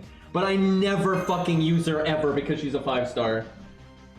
Also, there's this perception that she's like really OP, but honestly, I think Bazette's only OP when she's being used as a vehicle for a bunch of buffs. Like, if you notice, every, like, air quotes impressive video with Bazette involves her just getting buffed by, like, triple scatty. And it's because she can apply those buffs on her turn and then apply them again on the enemy's turn, right? So, like, the buffs are just getting used so much more than normal, it's ridiculous. But if you're not working with crazy strong buffers, she's not a bad unit, but she's not amazing. She's kind of like, okay. I haven't forgot about the Bazette account, we just haven't really got around using it. But we will. We'll, probably the next time we've got dead space in FGO. I mean, I didn't think that we were going to have over a dead month. That's the thing.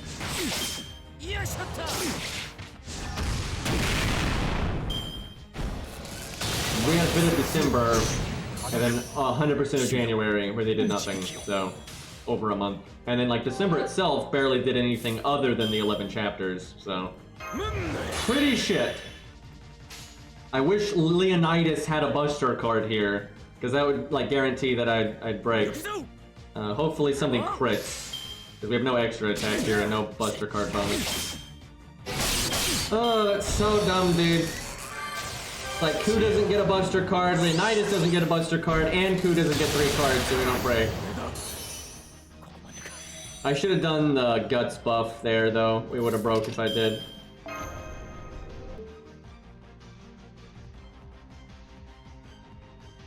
Yeah, Bazette without a lot of buffs, it is pretty rough. But she does have really good uptime on hitting the enemy in the face. The one fight, though, that I do think she's legitimately really good for. Now, she won't, if she's on a weaker account and she's one of the only rare things you've got, she's not going to carry here completely, but she will really help. And that's Fluffy. So she needs really good, like, 5-star supports in order to, like, straight up murder Fluffy. But, like, she is, if you don't have strong supports, she is going to die. Like, abso-fucking-lutely. You are just not, I love how I'm not popping up again already. But anyway, she's going to die, but you can easily have her remove a ridiculous amount of curse stacks before dying, and then she can still do okay damage. The main issue is if she's working with, like, more free-to-play teammates, she's really going to struggle with that last health bar. Like, she's just not going to have the oomph for that. When is Valentine's Day, anyway? Because I would think they would just do a second banner. Like, remember when they used to always do 2 banners for the main story, chat? Remember that? But yeah, maybe they're not going to do that and we'll have to wait. That'd be really stupid.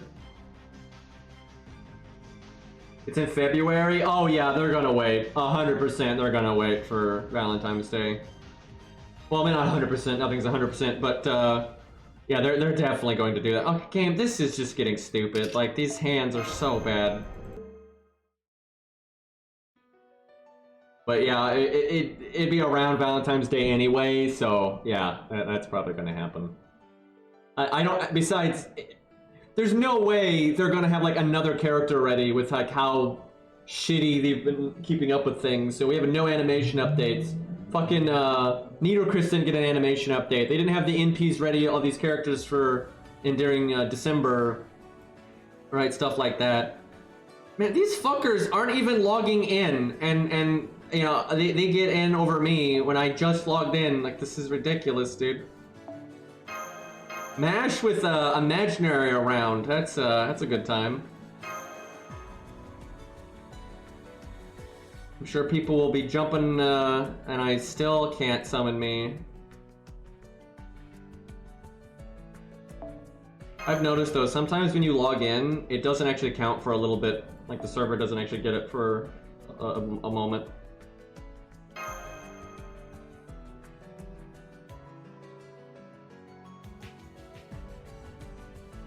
By the way, chat, even Arc Knights, you know, I praise Arc Knights a lot, and rightfully so. It's designed better than FGO. There's no copium that's going to change that. It's just way better when it comes to UI and like the way they use sanity, right, and or AP, right, the way that, you know, it refunds it and all that. That game is just way better at almost everything possible compared to FGO, right? They have very similar UIs, but theirs is just better. But something Arc Knights fucks up and FGO fucks up. And funnily enough, I think Epic 7 doesn't, although they kind of like halfway fuck it up. But you should be able to just click restart the stage if you're like, oh fuck this, you know, or I'm dead, or I'm gonna lose, right? Because I think everyone's had that where they're happy with their team and they make a mistake, or the boss crit them 9 times in a row, or they click the wrong thing with the mystic code and they're like, oh fuck, I just need to restart. So Arknights at least gives you your sanity back, right? Your AP, your stam, whatever you want to call it. They give it to you back, so if you do restart, you're not losing anything. But these still make you back out, go back in, loading screen, right? All this nonsense. There's no reason for games like this where you can't like click this and just click reset. Now, obviously, it should be very easy to just quit out entirely because you might want to change the team, right? And these games always make it easy to quit out, but then you have to go through a loading screen, you have to go into the team screen, then normally another loading screen, and it takes a whole bunch of time. There is no reason you shouldn't be able to just snap your fingers and boom, reset the stage back to turn 1 and just back at the beginning, right? There's no reason to not have that. And obviously if you reset, you shouldn't be able to change your team any and all that, but that's the whole point. There's no... So Epic 7 is the one game that does have a try again button. However, it's not perfect. Because it goes back to the team screen. Now, it doesn't really have to load any, and that's because that game has a really good game engine and it's very snappy, but it takes you right back to the team screen, and then you can just start the stage immediately, which isn't too bad, but it doesn't just reset the stage if you want to start over because you fucked up or whatever. Or, you know, have an outrageously bad opening hand. At least this one's a quick chain, though.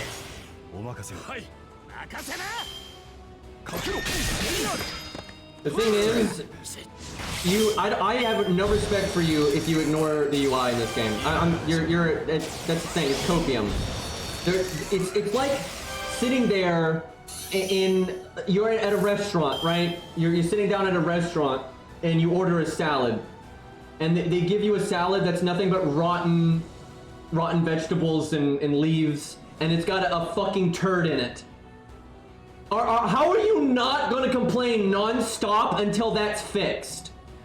Right? And that might sound like an exaggeration. It's really not. With how bad this game's UI is, and we don't have an account system and everything else, and they've made billions, not millions, they've made billions, there's no excuse for this. Like, there's absolutely no excuse for this. Just like there's no excuse for you to be served a salad that's nothing but rotten vegetables and shit. Why is St. George alive? Why is St. George alive right now? Did they just triple buff? Yeah, I get tired of the people that are like, oh, I'm so tired of hearing people bitch about FGO. The game is horrible, right? It's just terrible. It's designed like ass, and the devs are fucking you in the ass, and you're not doing anything about it. Right? I'm tired of this game being in this outrageously terrible state, and then the community just sitting there acting like it's okay. Because that's why the devs don't fix it. Because they don't need to, right? They're still making all of this fucking money, and they're just showered in praise all the time, and nobody says anything. Meanwhile, the game is like... I cannot think of another game that's this prevalent, that makes any money even in the ballpark of this game, that is ran this poorly, that has a UI this bad, that puts out content this slowly. It's completely ridiculous. It's like FGO is an island in its absurdity, right? Like, there are other games that are run very poorly, don't get me wrong, right? Although I actually can't think of another game right now like this that doesn't have an account system at this point, right? But most of the other games that are like comparable and their level of absurdity don't make any money, and everyone laughs at them and calls them a piece of shit, and then generally they're forgotten about in a week, right? Like that's generally what happens when you have games of like with this level of incompetence and like disrespect for their own players, because that's don't get it twisted, that's what it is. When they're not giving you an account system, when they're not fixing their atrocious UI, when they're not adding content for months and months on end and then barely giving you any content at all, when Mato Hari still has animations like that, They are disrespecting you. They are taking you for granted. You're getting taken for a ride, right? Because they, of course, could do better. Of course, they could pay their employees more and hire more artists and implement better UI changes and hire experienced devs and get an account system implemented and stuff. Of course, they can do these things. They have more than enough money to do that. But they're like, why spend that kind of money? Because the players are accepting this anyway, right?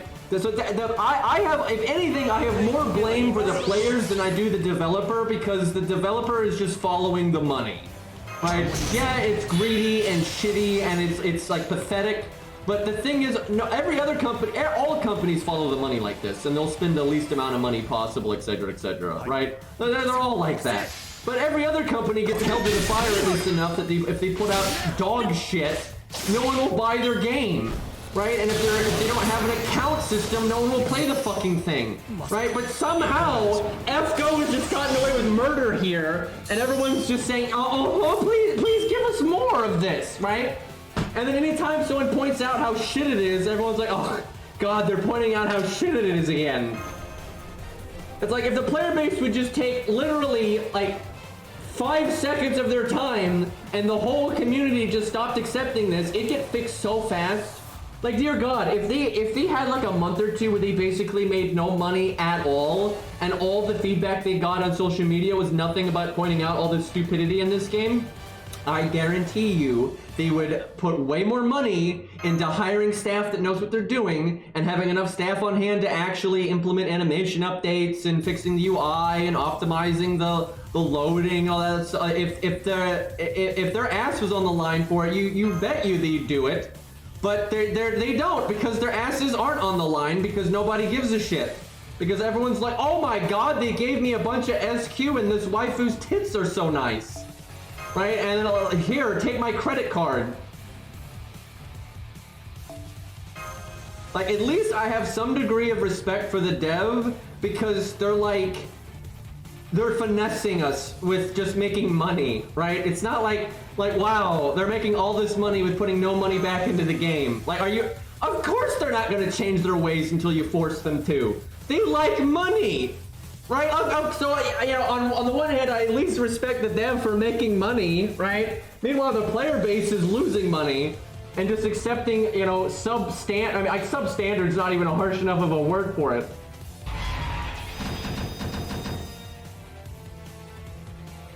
Yeah, I've seen a lot of people that have only played FGO for the longest time, and then they finally played other games, and they were like, oh God, this is pathetic.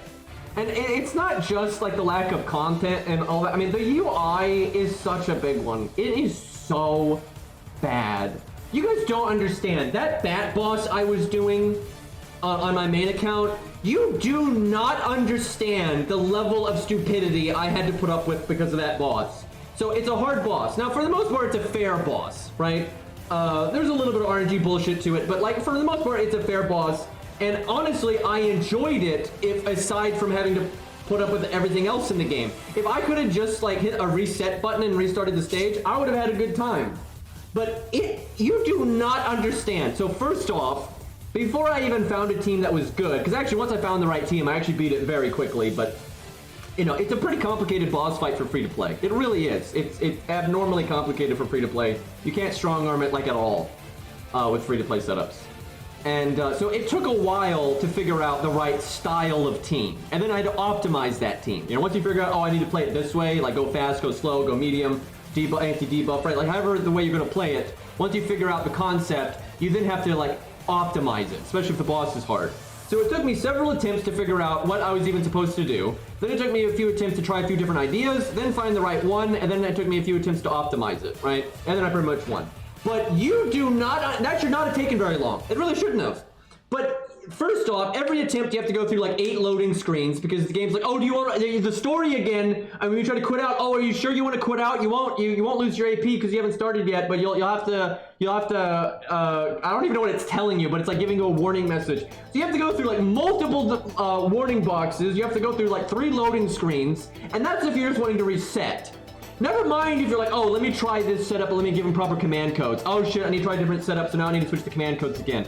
If you're having to switch and go back to the UI to go to like level up your servants and switch out command codes and then go back into it's even longer. And then, because this game is just designed by idiots, they have this system now. They do it in interlude some, and now they're doing it in the main story. Sometimes there's like a story support they want you to use. But the game's like, but if you want to, if you have the servant, you can use yours. That's like a new thing that they're doing. Now, on the one hand, that's actually good, right? If you're gonna make me bring, you know, Canis, at least let me use my Canis, right? So that's nice. However, the UI for this is really bad. And I would say it's actually like buggy. So like 80% of the time, if you backed out of a stage or failed the stage or whatever, and it's one of those stages where it's got that new UI that I'm talking about, it won't save your team. It will give you a completely blank team. Kind of like how it gives you blank teams when they're giving you the forced units, right? It's kind of like it's not one of your teams, like one of your teams that you can scroll through at the top. It's not one of those. So it's giving you a blank one. Now, they've like tried to implement a thing where it tries to save your team because they know it's terrible, but it doesn't work. I would say a good 80% of the time, it does not save your team. And so if you reset for any reason, even to just change out like one servant or change out one craft essence or command code or whatever, you have to redo the entire team. You have to reselect each one and give them the craft essence. It takes forever. Like every one attempt at that boss took like 20 fucking minutes because it's a long boss fight and sometimes you wouldn't know if your team concept was good or not until like the final break bar. And then you have like this insane amount of time and loading screens and command codes and this stupid. I almost stopped playing. I'm serious. I have never been so close to quitting FGO entirely than I was yesterday, even though I like the boss fight. I like Lostbelt 7 and I like the boss fight, and I almost quit the game completely yesterday because I'm like, this is so fucking stupid. There is no reason I should have to put up with this, right? It's dumb, and like the only reason I don't just quit is because like I like my viewers. I'm serious. You guys are the only reason I have not quit this fucking game, even though I'm a Fate fanatic. I probably like Fate more than like every fucking person that watches me. I am a huge fucking Fate nerd. You have no idea. And even I am like, fuck this game. Even though I like the boss design most of the time and I like the units. The core, imagine having a game that you like the core gameplay of and you like the IP and you like the art and the voice acting and all that, and you want to quit the game more than anything, right? Like that, that's the situation we're in, because that's how bad the devs are. That's how bad the UI is. That's how bad the optimization is. That's how bad like the crashing is. That's another thing. The boss crashes all the time. There's like a Nitocris gimmick where like Nitocris kicks in every turn and she stops the boss from doing one of his gimmicks. For some reason, that crashes the shit out of the game all of the time, right? It's just, oh my god, like you just... Anyway, yeah, the only reason I have not quit this fucking piece of shit game, because it is a piece of shit, is because I like my viewers and I like talking about the new content and everything else. But this game is unacceptable garbage. And by the way, most of the content creators feel this way. They're just milking it for money. That's just, most of the content creators at this point are just rushing through the story as fast as humanly possible. They do not care about their own personal enjoyment of the game. They are just trying to get YouTube videos out of the new costumes, the new characters, the new bosses. And they're trying to do that within the fastest time frame possible, so they get hundreds of thousands of views on multiple videos and they make a bunch of money. That is most of the content creators. Now, that's not all of them, and I don't even know which ones it is, right? Because some of them probably still do have passion, and there's no way for me to know which ones do or don't. I have no idea. It's none of my business. But there are very few people trying to play this game like seriously that actually enjoy it anymore. Like, because it's just run like garbage. And it's just frustrating because like Arknights, I really have to stress this. People are like, oh, green, sucking up to Arknights again. I don't like Arknights that much. It's got a bunch of child soldiers and weirdos and like waifus everywhere, right? I don't actually like it that much. It's just actually run competently, right? That's the only thing. It's such a breath of fresh air because it's not a piece of shit. It doesn't take me 12 hours to make one fucking video because it takes 30 minutes each goddamn attempt, right? Like it's so much smoother, right? And it actually has content to play. It has replay value, right? It is so much easier playing that game. But I don't even like it. Like, I don't even like that game very much. It's like, it's just full of children. It's annoying, but like, at least the games run well. And then I come over here to F-Go, a game I actually want to like, and an IP I like, with all these characters that I like, with core gameplay that I like, and it's miserable. It is so unfun playing this game. This stage isn't so bad, though, because at least it doesn't have all that bullshit UI nonsense I was just talking about.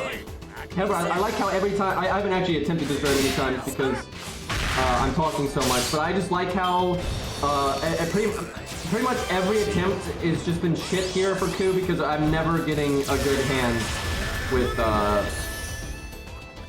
with Leonidas. This always bugs me so much. You have a 50% chance. You have a 50% chance to get a Brave Chain on the second hand. And you don't even need it though, because if you have an okay first hand, you don't need a Brave Chain on the second hand. So you have well over a 50% chance of things going smoothly on your taunt turns, like smooth enough, right? And then you can just have like attempt after attempt after attempt after attempt where you just can't get a standard opening. I will say though, that's one thing that I don't like about F-Go's core gameplay, is there's a bunch of RNG in it that just doesn't need to exist. Like, it just doesn't. Like, there's a bunch of RNG mechanics that are just completely unnecessary. It's not inherent to like the turn-based combat and stuff, and they could actually fix almost all of it. Like I've talked about this before, you could have like a system where you can see what the boss is going to do next turn to an extent. You don't have to tell you everything, but you can show like, you have little icons that appear, so you have like one little red marker is going to attack once, another red marker over here is going to attack over here, and then like a marker on him that he's going to cast a skill. So you know he's going to attack this unit once, and then cast a skill on himself. But you don't know which skill. You don't know if he's going to crit or not, stuff like that. Or you get like, oh, he's going to attack George twice. He's going to attack this unit all 3 times, right? Knowing stuff like that would be really helpful, so you know when to use like some of your survival skills. And then also like the way the deck shuffles is just stupid. There's no fucking. I mean, look at every fucking time I've done this with Ku. I like how I don't even know if Ku needs a good opening, by the way. He very well might not need it. But I'm trying to compare him to Canis, and Canis got good opening after good opening after good. Oh, she had a few shitty ones, but she was getting consistently better openings than this. And then now Ku just cannot get a fucking card here. Yeah, I mean, Demeter, not really. Demeter is almost less RNG because of luck. Because she's AoE. An AoE boss doesn't really have any luck because they're going to attack everyone every turn. So it's very predictable. Like that Bat boss is very predictable. He doesn't cast skills almost ever. And he just attacks. And all of his attacks are AoE. So you know what's going to happen every single turn. And the only RNG with the Bat boss is if he crits or not. But if you can bring crit down, and now there's no RNG. And that's why I brought 100 Face. Basically, the setup I did has no RNG in it, like, at all, because everything the boss does was crazy predictable. Because 100 Face is going to reliably NP every 3 turns, which means you always have the crit down. 100 Face's crit down is so big that Berserker bosses don't even have a crit chance. Well, he's not a Berserker boss, but even here, whatever his crit chance was, I don't think he had any chance of critting. And so, yeah, it's really reliable, but... Yeah, I've always said this. I think you should be able to mulligan naturally. Now, I don't think you should have a cooldown on it, or maybe once per game, or whatever.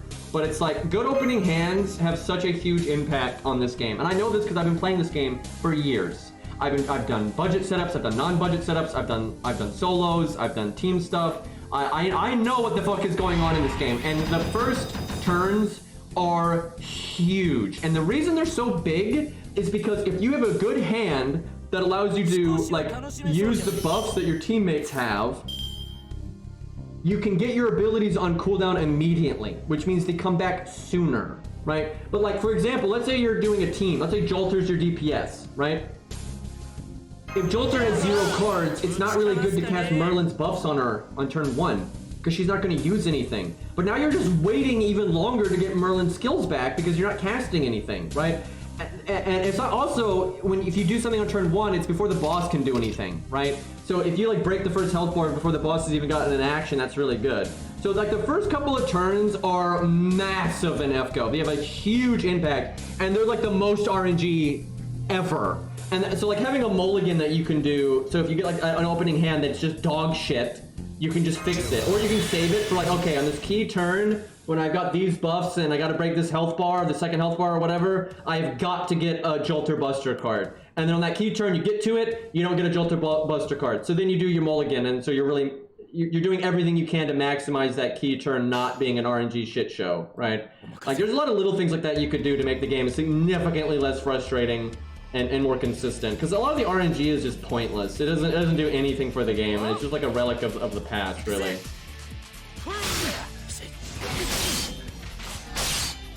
But yeah, legitimately, I hate the community for FGO more than the devs, because the devs are just being greedy, and you can, like, of course people are going to do things in their own best interest, so, you know, fine. But the community is just on fucking copium and, like, defends them. It's not even that they don't, like, demand better, they defend it! Right? They're literally defending things against their own best interest because they're fucking, like, overly emotional and they've lost their objectivity. Okay, no need for guts yet. Do it next turn. That happens all the time, and devs do this on purpose. They try to, like, they want people getting, like, emotional so they lose their objectivity and their critical thinking about things. They do that all the time. And the thing is, I love FGO. like I said, I probably like the franchise more than most people, and that's why I am so angry with it, because it's such wasted potential. But I always try to keep my objectivity no matter what the fuck it is. Like even Elden Ring or something like that, which I super like. I loads of criticisms of it. Okay, I don't have my NP, so I think we attack this item. We burn first. I guess I make stars. Although I'm doing the art card just so I do a rainbow thing. I don't know, maybe double quick would have been better. Oh yeah, I've seen people, I've seen a chunk of the community that thinks safety nets are bad because it's like, makes it less exciting and shit like that. It's some of the dumbest logic on the planet.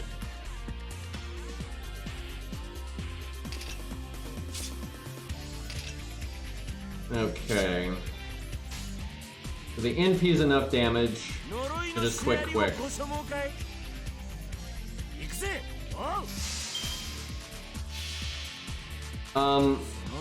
I clicked Chiron, but it did not target switch.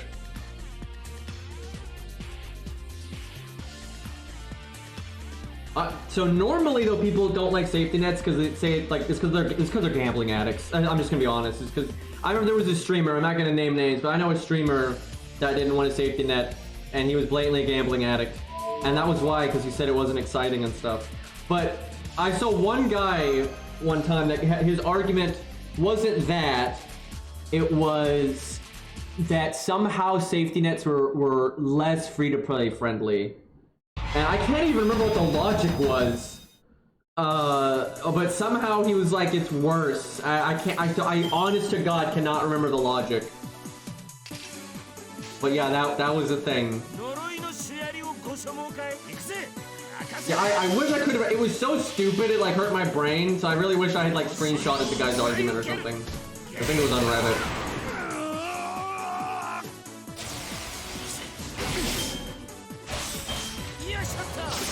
Yeah, I'm racking my brain trying to remember what it was. It was something like, oh, I remember what it was. He was saying that like you'd have people like free-to-plays get like, you know, halfway to the safety net or whatever, and then feel pressured to keep rolling because then they're wasting like the safety net value. That's what it was. First off, if you ever are gonna spend money, that's a way better reason to spend money, to be like, oh, I know if I spend this much money, I know I get the safety net, right? So like, let's say you spend 600 SQ and you know how much SQ you need to buy to hit the safety net. That's way better than gambling until you hope it procs. So like that's like fine, right? And also, as a free-to-play, you can just save up until you already know you have the safety net. That obviously, right? But yeah, that was the thing. Okay, we have burn already. We want to do this to get rid of the crit thing. Can I just rainbow chain? We got 100% buster crit though. I'll be greedy. Wait, why didn't I put the buster later then though? Well, whatever, it worked. It was plenty of damage.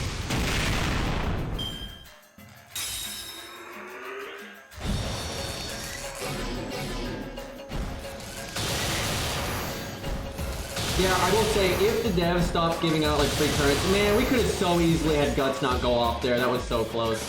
But if the devs started giving out less currency, then that could be a problem. But as far as I can tell, they really didn't do that. You know, they vary from year to year with currency. It's not like they're consistent anyway. But they've still been pretty generous, I would say, with SQ and summon tickets and stuff. So, yeah, I don't think that's really an issue. I think I'd go ahead and do this. Now, if we don't have enough damage, we need to rainbow. I don't have the attack up. I think we need a rainbow. We don't have burn shit.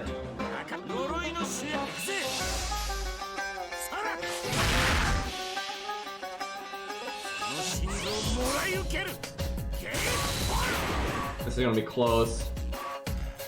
No, extra's got it. You know, sometimes I just forget the extra attack exists.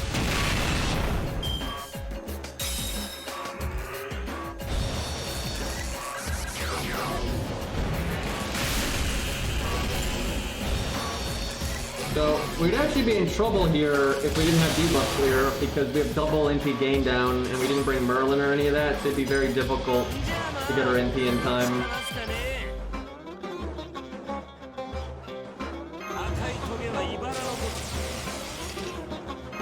Well, I'm pretty sure we win. I don't know though, we'll see. 264 is a lot, but this looks favorable for us.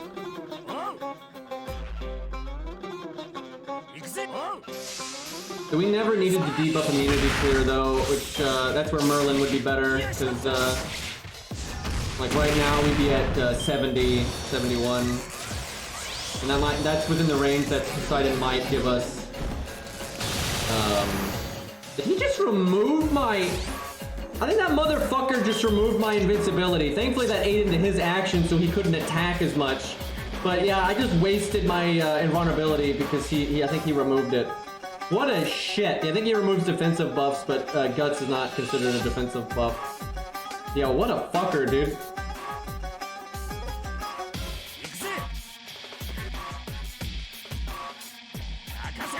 Maybe I should do damage, actually. I feel like I'm gonna get my NP no matter what. Although we have NP down again. I don't know how big it is. Fuck. We'll do it like that, half measure.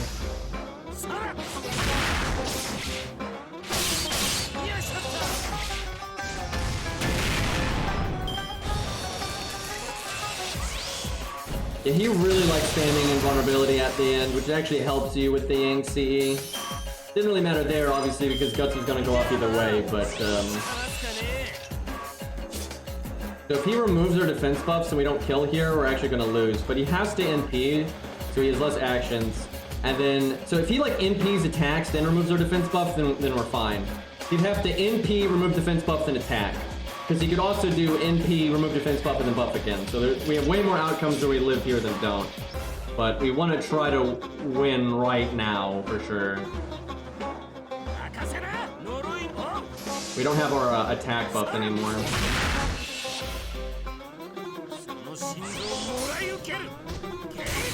Okay, we win. So he won on his first attempt where we actually had like a just, you know, normal opening like we had with Canis. So he's definitely better at it than Canis is. We had excess value, but we didn't even play that perfectly, so I think we could have done a bit better. But yeah, Ku is absolutely better there. He just lives so long, that's the thing. Yeah, if I had just been like actually trying earlier, we would have beat that a long time ago.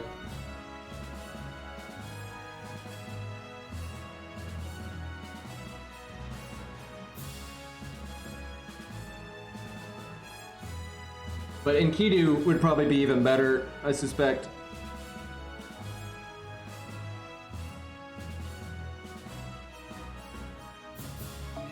It actually is pretty hard to solo though. Like, it's probably, I wonder how Herc does, because Herc is really good in that stage because he's countering both enemies. And his guts can't be removed by the defensive buff removal. Yeah, Herc probably takes care of business there pretty smooth, I would think. Because he'll just rip Poseidon apart. Like, he'll kill him very, very quickly. The only problem with Herc is the invulnerabilities.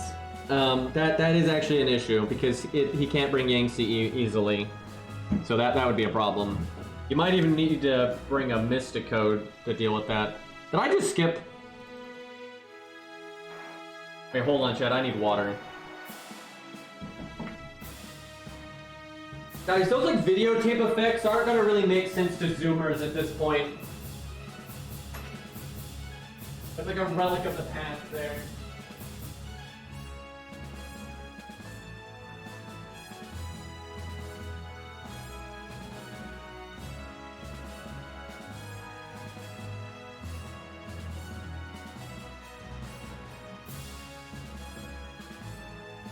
Like that's a thing in a lot of media, like movies, games, etc., where they use like technology that the writers grew up with and stuff, but it's not really used anymore. So the youngins are, it's just gonna be weird. Like answering machines. You know, who the fuck? Like no young person is ever gonna have seen an answering machine, right? That's just not a thing anymore, right? And like the whole like videotape effects like that, or actually like static effects like that, are pretty common. But that doesn't really exist for most people anymore. You know, we don't... I mean, who the fuck even watches television anymore? Some people do still use typewriters. That is quite rare. But some writers just prefer writing on a typewriter. But that's mostly old people too, though. I figure any writers still wanting to use a typewriter is probably not a Zoomer.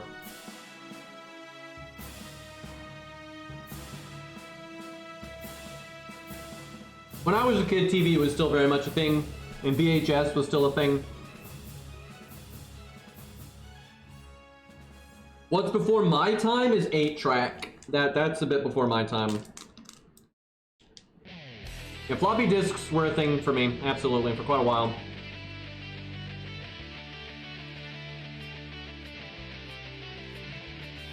Yeah, cassette tapes. Definitely remember that.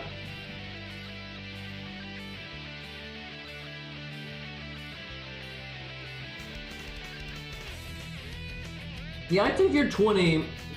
You could have definitely have missed floppy disks, especially if you weren't in like tech stuff. Because I'm in my 30s, and you know, they were a thing for a good while when I was a kid. But as I was getting older, you know, like a teenager and stuff, they definitely had phased out pretty hard.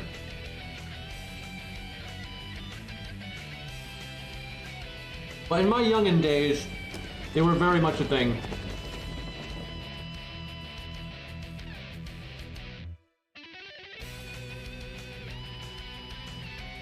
There's no reason for them to make an FGO 2. Like, I don't think people understand how this shit works. First off, if they made an FGO 2 and they allowed you to transfer your account, that would imply that they have every servant in the game already, right? Because you can't transfer bin K over if there's no bin K. So they either have to be reusing all of the animations again, right? Like they're literally just using the same sprites and everything else, or they made new ones. And I'm telling you right now, they're not making new ones for like, how many characters do we have now? That's not happening, right? They're literally not going to make that many original, you know, models, be it 3D model, 2D model, whatever it is, for that many characters at once. And that's just not a thing. Hallucinating? And if they're just using the original tech, why are we making FGO 2, right? So there's no way to you can't have FGO 2 and have your account being transferred over, unless it's like Overwatch 2, where it's just marketing bullshit, right? And at that point, it's pointless. So if you're still using the original stuff, just make the original game better, right? Nothing happens. So if you make FGO 2, it has to be a new game engine, new, all that stuff, and then you're not going to be able to transfer your account over, because obviously all the characters aren't going to be there anymore. Also, you bet your ass they're going to want you to spend money again for Masashi. I've said this before. I know how these businesses work. I'm old, okay? What they do is you make another game eventually, but you make sure the game is very different than FGO, right? Because if they made FGO 2 and it was very similar to FGO, like turn-based, side perspective, using 2D sprites and all that, people are going to be mad that they have to roll for Masashi again when they already had MP5 Masashi. But they don't make FGO 2, they make Fate Laundry Basket, and instead of it being a 2D turn-based game, now it's a 3D action game, or a 3D turn-based game, or an RTS, or, whatever, a side-scroller, whatever the fuck it is now. People, just because they're stupid, right, somehow that's the thing that changes their opinion, right? I'm not saying their original opinion was right or wrong to begin with, like if they should have to roll for Masashi again or not, but now that it's like a completely different thing in their eyes, right, it's a different genre or whatever, now it's okay that they have to get Masashi again, and they have to get Ku again, or whatever. It's an optics thing, right? So you bet your ass, whatever the next big Fate game is for mobile or ongoing project or whatever, it's going to be very different. Because look at it, no one bitched in Arcade. Arcade is literally named Fate Grand Order Arcade. And you do not get your characters between accounts there at all. But the game's really different, right? It's 3D, it's PvP, blah, blah, blah. And so no one really, no one made much of a fuss. I'm sure Bob made a fuss, but for the most part, no one really, they weren't getting the pitchforks out, right? So yeah, if there's an FGO 2 air quotes, it's not actually going to be FGO 2. And if it is FGO 2, it should just literally have just been FGO 1 but fixed up. So, like, fundamentally, people bring that up a lot, but like fundamentally it doesn't make any sense. And that's not realistic. Because you're not going to get them to just give you all those servants again. Like, that's just not going to happen.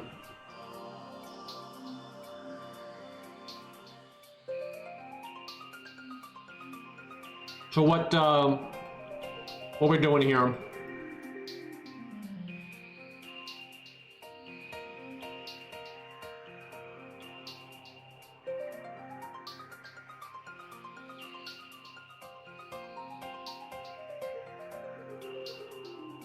But yeah, I'd rather they fix this game up because it's not a big deal. It really isn't. If they would hire some industry veterans, they could fix this game very quickly and easily. I mean, very fucking easily.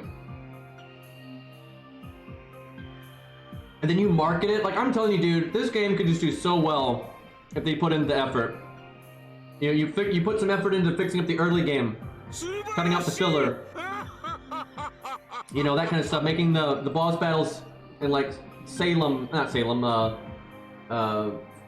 Orleans, right? Orleans and on, making them more interesting, more fun, get people enjoying the game from the get-go.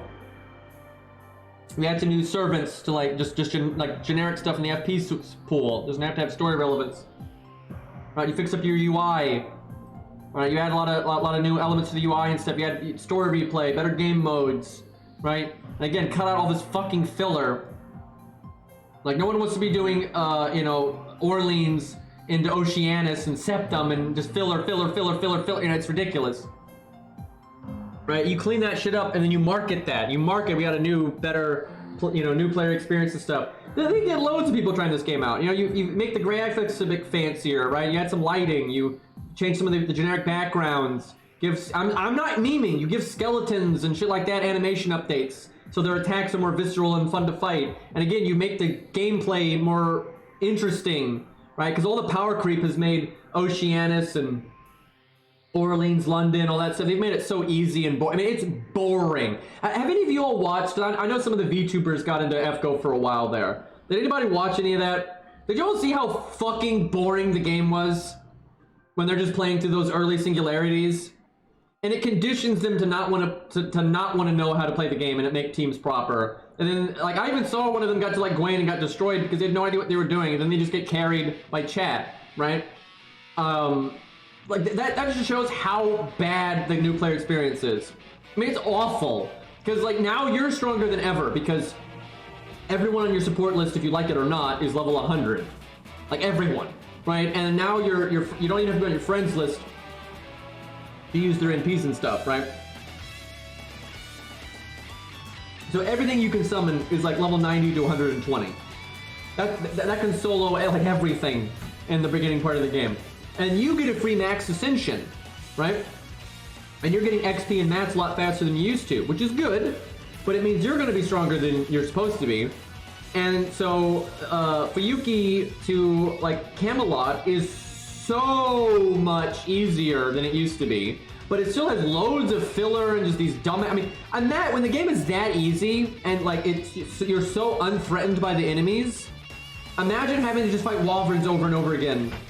Like just waves of Wyverns over and over again in Orleans. Because when Orleans came out in Japan, it was actually hard because leveling was really rough. That's why the Savior of France thing is a thing. Because people were actually unironically struggling in Orleans because like leveling was just so hard. Their characters were like level 10. And you didn't have friend supports that were high level. You were summoning your friend's Mash that was level 10. Because you could only friend support their leader slot, by the way.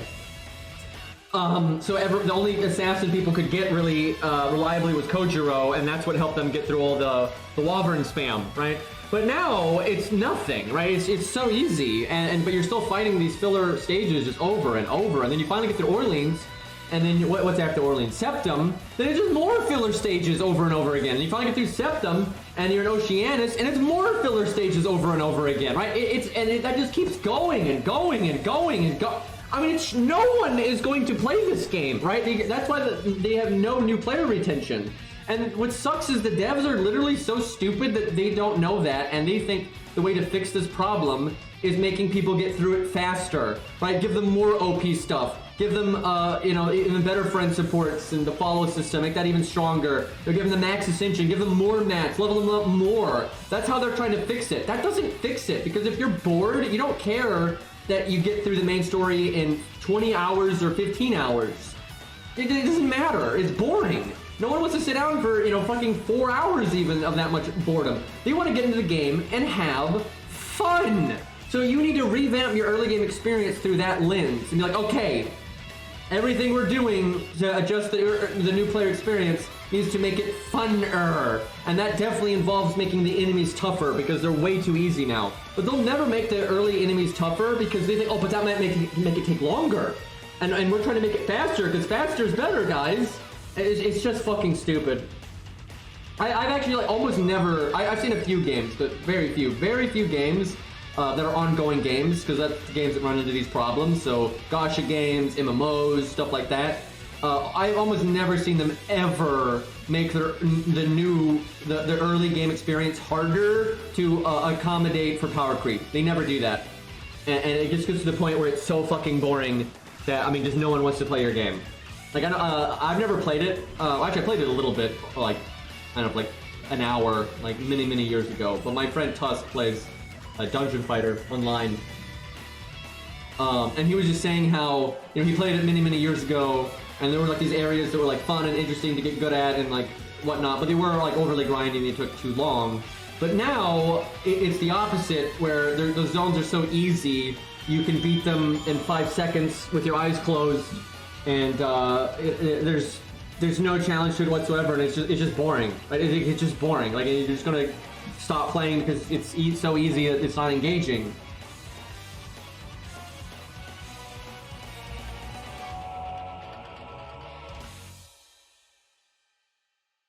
I don't play WoW, but I've played WoW. I think everyone of my generation, right, has played WoW at some point. It was just, that was the game for a long time. but I have not played it in a long time. But I've kept tabs on it just because it's, like it or hate it, it's still an industry juggernaut, and it has a big effect on the industry, and it's interesting to see like how they approach the game design. And I love game design and just analyzing this stuff. So I've always paid attention to like what they do and whatnot, but I haven't actually played retail WoW in an ungodly amount of time, and I don't particularly want to be honest. But I have followed like the design of it. But the same thing, they did stuff to try to make their new player experience more fun, but they didn't make it harder. Like, not at all. It's so fucking easy. I know they did that thing where you can play through any past expansion as your initial level up experience. Give a lot of variety, but it's so easy you're never gonna die.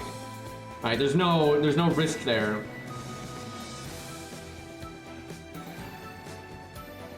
Actually, from what I saw, people did like that. People do like how you can level up. The one thing they did make harder, I guess, was I think they like nerfed heirlooms or whatever, but it was, you still would have to be a complete idiot to actually die in the leveling up experience of retail. And I think anyone complaining about that is a vocal minority, not actually the majority. And I really got, that's something that fucks devs up all the time. And I know this dev, and he used to work on WoW, but he doesn't anymore. But I remember he said this, a lot of developers make the mistake of thinking the vocal minority is actually the experience of most of their players, and it's not. It's not even close. Most of your players will never speak up, period. They'll either quit or not. And a lot of times these devs will cater their design to like the vocal minority that's complaining about something. And they might say, oh, it's too hard, blah, blah, blah, blah. But that, generally speaking, like industry veterans that know their shit and have been around a long time will pretty much always tell you games need friction and there needs difficulty. And of course the players are going to say it's too hard and say please make it easier, but they don't actually want that. They literally don't, right? Because then the game is boring and they don't play it. Like WoW has less players than it's ever had. WoW is probably easier than it's ever been, and it has less players than it's ever had. That's not a coincidence. Now, there's a lot of other things that factor into that. I'm overly simplifying it. There's a lot of reasons why WoW is not nearly as popular as it used to be. But there's basically no long, ongoing game that's going to survive that doesn't have some degree of friction in gameplay, because it's just going to be boring if it doesn't, right? And players want a hierarchy if they realize it or not, right? People want to be able to strive towards something. They want to try to be better. They want to try to get better at this boss fight or what have you, right? Learn how to do this combo, whatever it is. If they don't have that, they just get bored, right? They'll say, oh, how nice it is that this game is easy, and then they stop playing in a week, and they don't even think about it, right? So if you listen to these crybabies say, oh, the game's too hard, and you're just going to kill your game. Here's a great example. If you listen to the vocal minority, the FromSoft games would be really easy by now. People have been constant, God, the amount of forum posts and YouTube videos and Reddit comments and news articles asking for easy mode, asking for, just like the design to be easier, for the things to not hit so hard. It's all of the time, like constantly. And yet those games keep not doing it. They keep not listening to that shit. And the games keep selling better.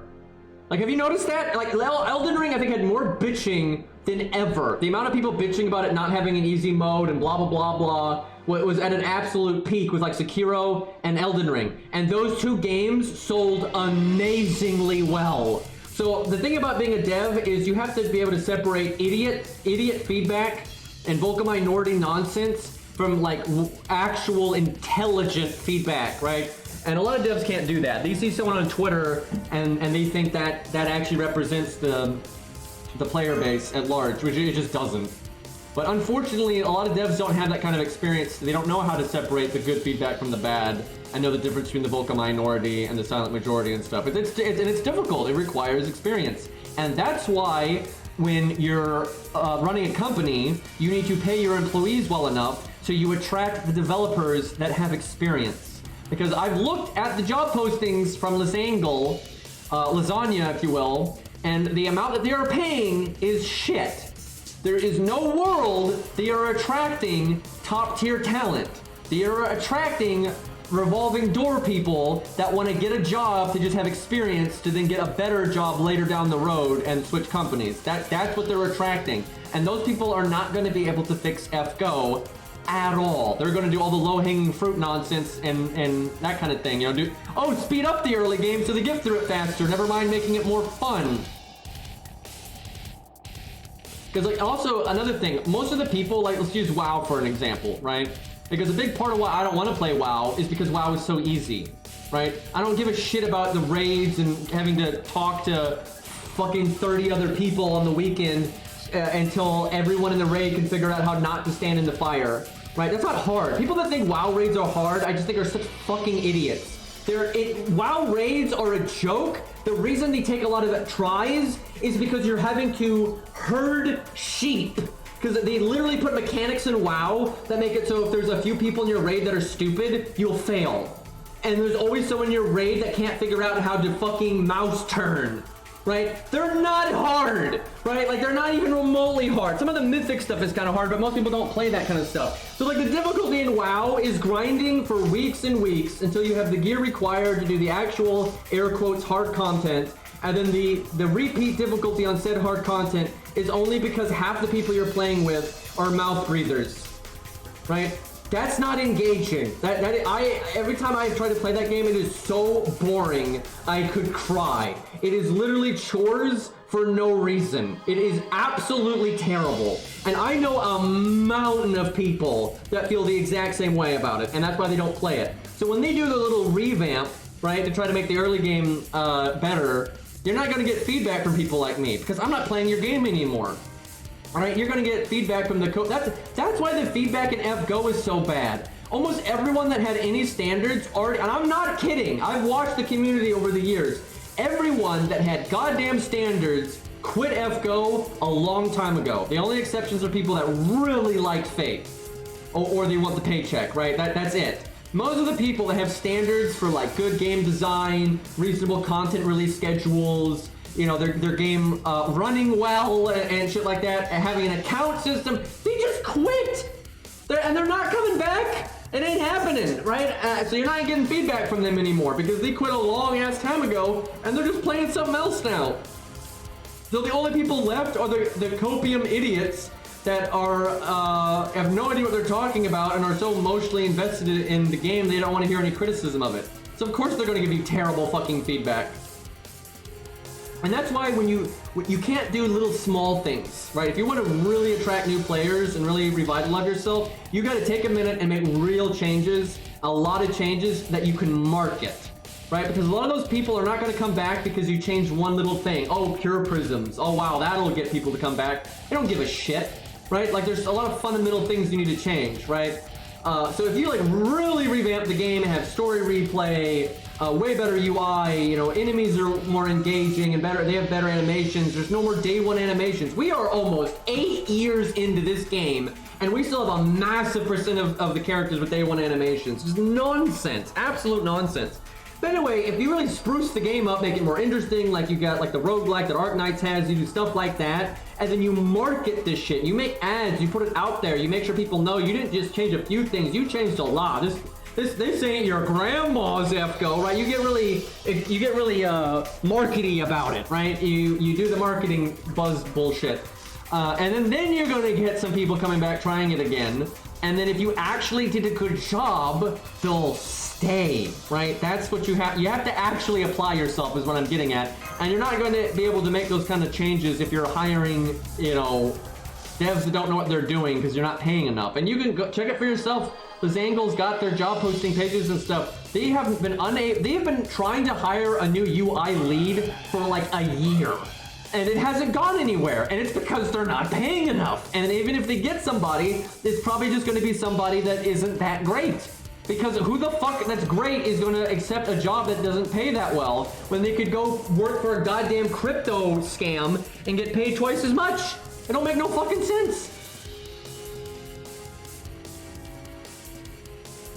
The reason FGO is still successful is for the same reason WoW is successful. WoW has less players than it's ever had. It just goes down and down and down. But WoW keeps doing things to, instead of try to actually be a better game and actually revitalize themselves and actually attract new people, what WoW does is they try to melt the people they already have left more. And that's what FGO does. That's why we have the coin system. That's why you have whales unironically getting like NP8 of new characters. And sometimes they even go higher than that because they don't want to have to get the bond and they want to get all the passes immediately. Unironically, people do that now. You have whales, and they think they're so elite because they get to show off on Twitter that within the first few hours of the new character coming out, they're 10, 10, 10, NP5, all passives unlocked, you know, level 100 or whatever the fuck nowadays. And but meanwhile, they're just opening their wallets over and over again. All right, the coin system existed to get more money out of the existing players, not to bring in more players. Okay, this is the UI I was talking about. This is what fucks everything up. This 80% of the time, I would say, when you back out of a stage or lose a stage, when it's trying to use this UI, it won't save your team. Because look, there's no teams up here. You can see it's a preset team.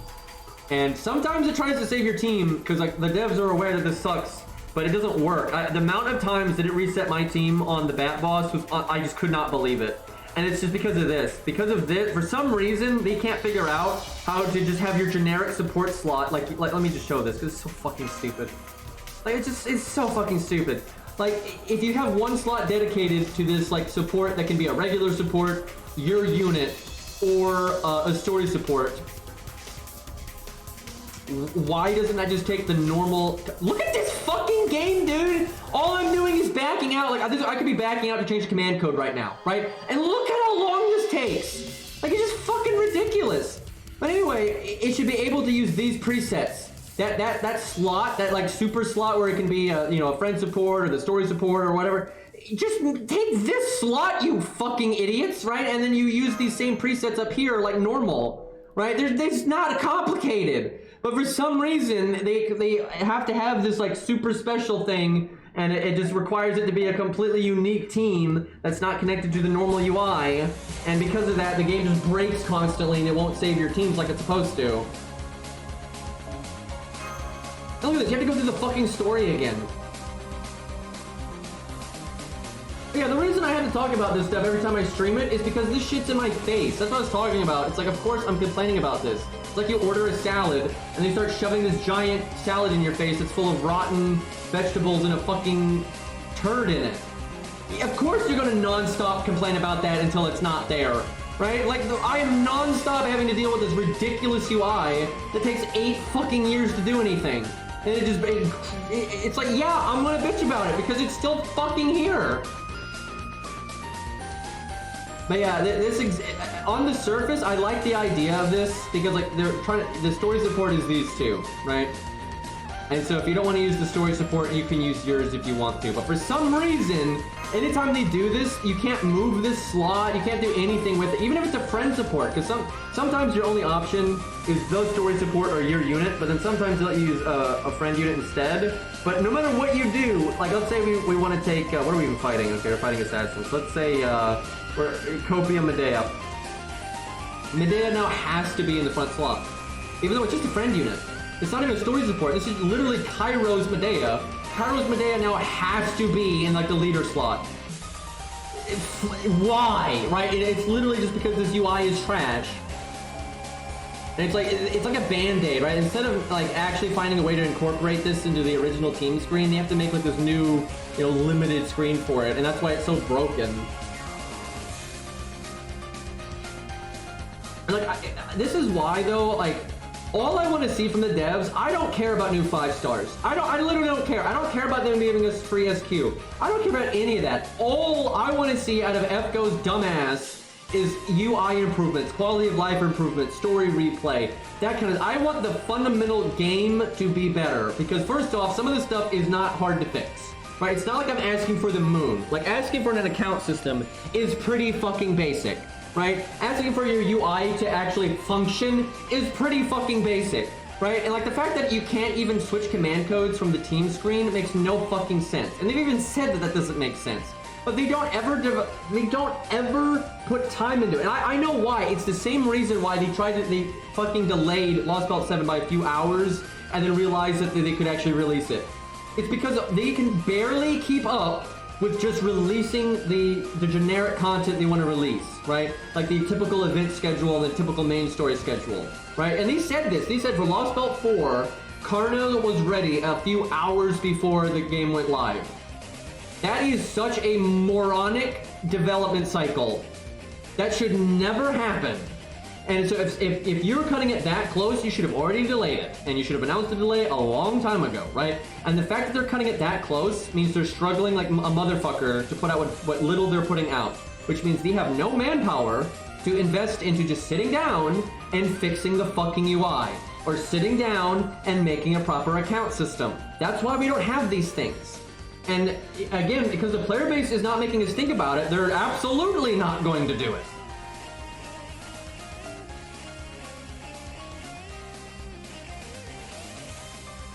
I mean, half the reasons they give for why things happen are just PR bullshit. It's not actually the reason. That's very common with devs. It's actually very rare devs will actually give you an honest answer to like, hey, this is being delayed because our coding sucks. Have you ever heard a dev say that ever? Like, literally ever. Be it indie, AAA, any of that. Have you ever seen a dev ever come out and be like, okay guys, we said we were going to release this thing at this time, but we're not doing that because we have a lot of bugs and we haven't coded the shit correctly. And also our artists haven't finished the stuff and blah. They're not going to say that. Of course not. They're always going to finesse it. And like Lostbelt 7, the first half of it, because it's not part 1, it's all the same part. It's one big story. It's not like Lostbelt 5. But anyway, the first chunk of Lostbelt 7 they put out, they should not have put out. It wasn't ready. The animations weren't done. And then the second half of the story wasn't done. They shouldn't have released it. Like last month when they released 7.1, if you want to call it that, they shouldn't have done it. That should have been a new event, that should have been a rerun, that should have been whatever, and then they should have actually released it when they were fucking ready, for God's sakes. Like, Jesus Christ, and hire enough staff that you can work on your new main story segments, while also having a chunk of your staff working on better UI, you know, that kind of stuff. Like, obviously. And again, if they were like, this is what I'm saying would be unreasonable if these guys were barely making ends meet, right? That's not the case, right? That's what makes this so unbelievably stupid. This is not some dev that can barely operate. Their profit margins are absurd. And they can't hire staff? Like, are you kidding me? I don't know why I'm bringing Coup, but I like Coup, so I'm doing it.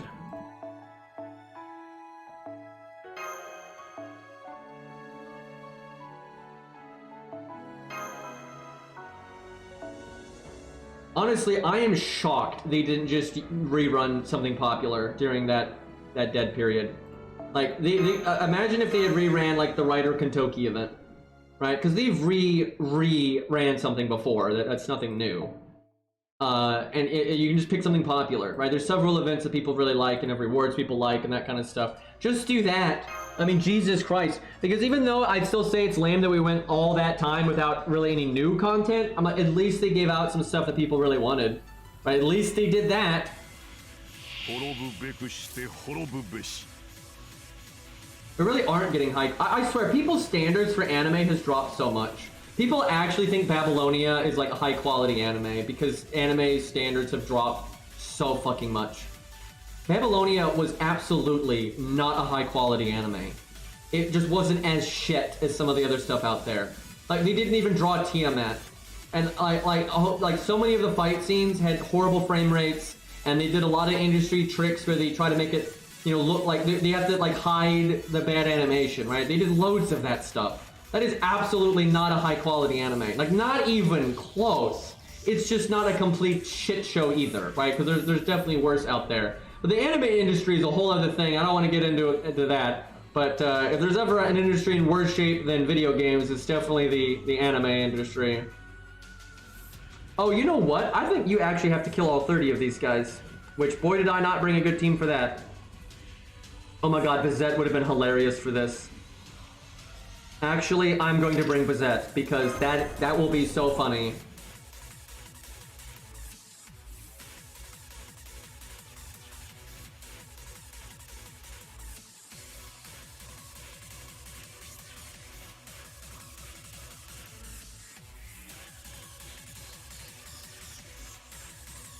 Look how long, look at this chat. Look, I'm just trying to do something very minor to change the team, and like, look how long this takes. And you have to, look at this! Look at this! You have to load the story again that you're not even gonna watch! And like, by the way, Arknights is the exact same format with like the nodes on the map and story and all that. It's exactly the same. But what they do is if you watch the story once, it never shows it again. Unless you click a button to watch it again. Which is just obviously the better way to do it. You know what? No reason to be budgety here. We K-scoping. Wait, where's my... Oh, I see. It's on Sanson. Well, which one's higher level? Okay, it's the other one. Sanson with K-scope. Sanson with Golden Sumo. That's even more memey, honestly.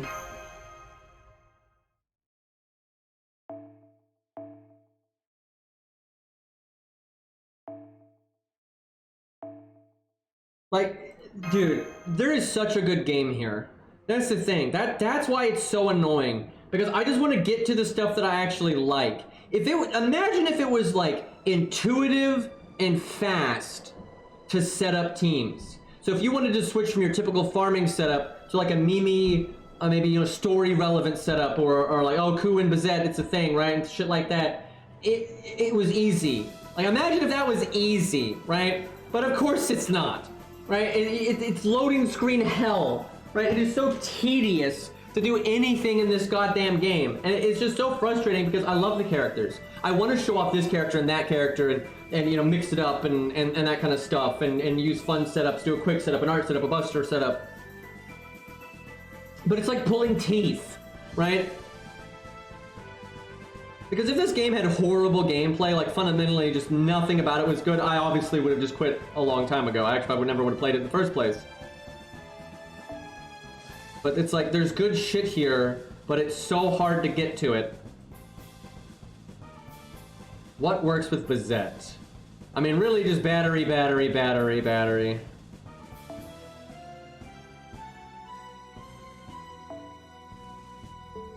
He's got burst battery, but it's not that good. Good Jufu. There we go, because then we'll get the NP gain up. Although this account's Jufu is not maxed. Getting there though. Yeah, 5, 5, 10. What are you gonna do?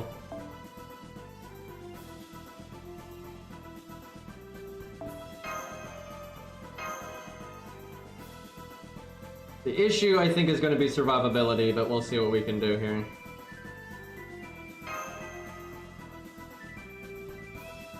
Because when F-Go is good, like when you are fighting an awesome boss like Zeus or a good challenge quest, and you're using the units that you like or a fun set, it's so great!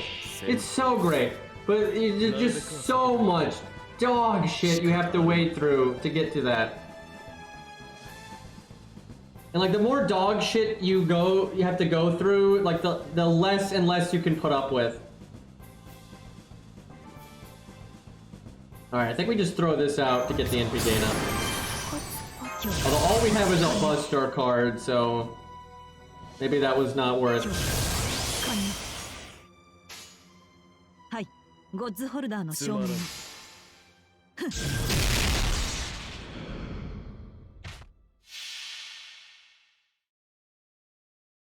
Dude, I always say this, the CGI dragon may have been an atrocity, but it is so much better than what it replaced.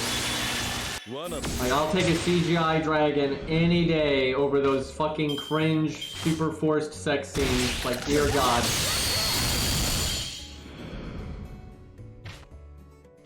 So, Bazette's having a good time here. Although the game, again, with this shitty UI, like the way it has to load in each unit like this, it's not great.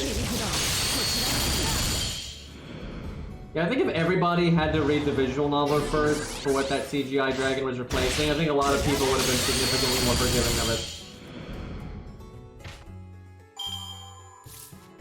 Not that it was good, though.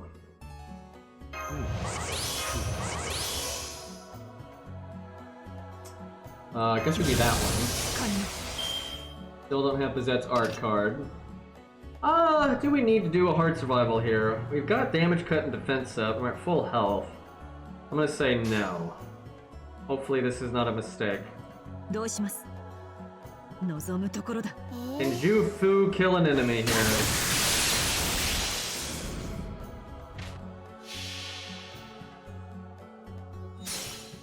Answer.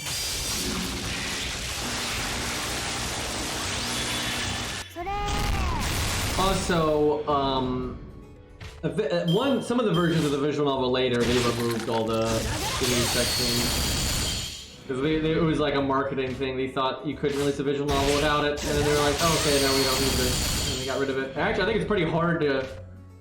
Like, all the like standard versions of Fate Stay Night that you can buy now don't have them. Thank God.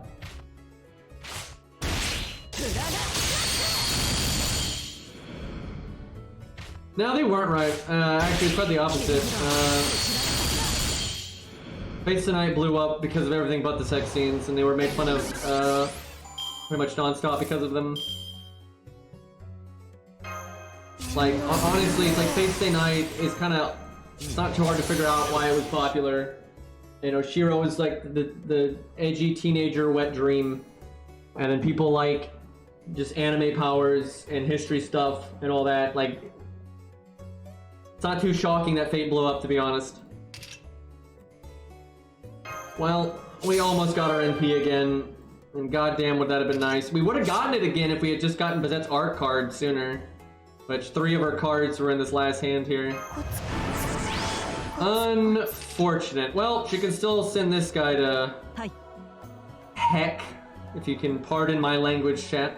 Send him to Hades, there we go.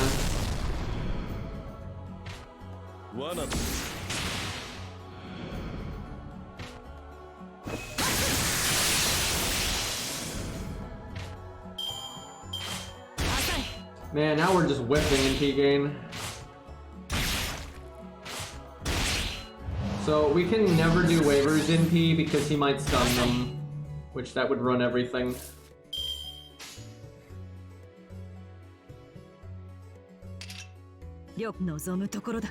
And yet again, the deck shuffles and I still don't have my art card.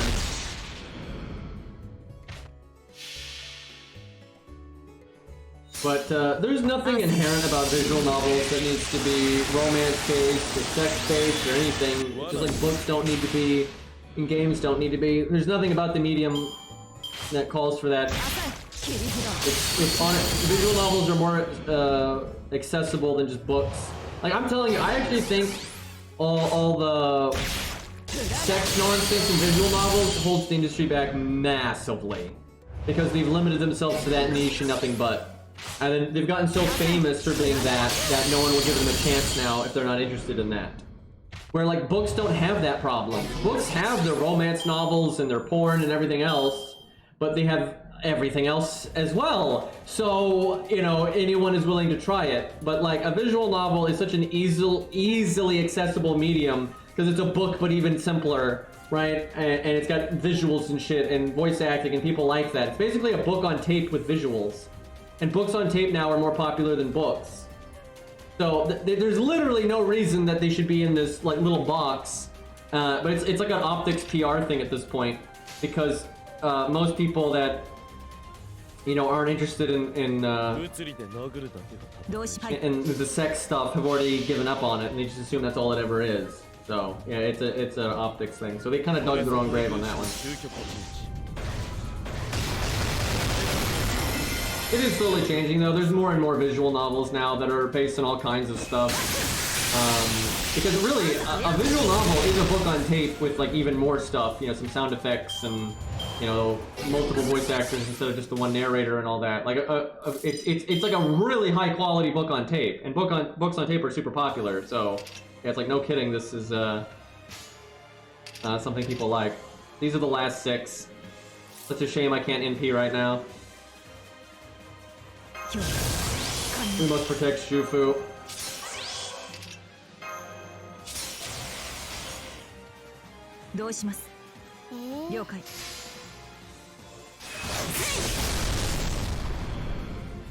I don't. Oh wait, there was one more. I can't count. But I don't generally like romance that much. But I don't really just. I will say I actually do dislike the romance stuff.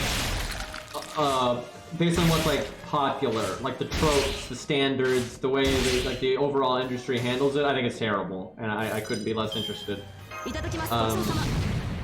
But it's possible to make a story that has romance in it that is not going to bother me at all, right? And it's been done a few times. Not often, but it's not like, oh wow, this guy likes this girl and that's an A aspect of the story, right? That's not a problem, right? Like, wow, humans like each other, no, right? So it's really just the way that the most stories handle it that I do not give a shit about.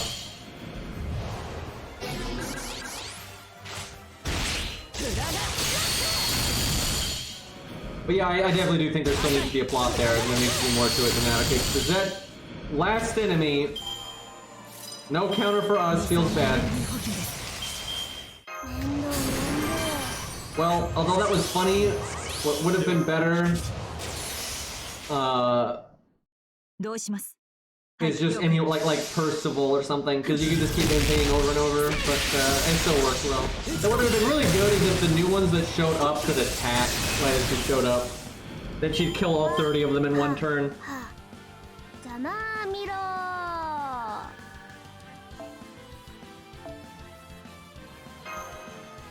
Yeah, here's the thing.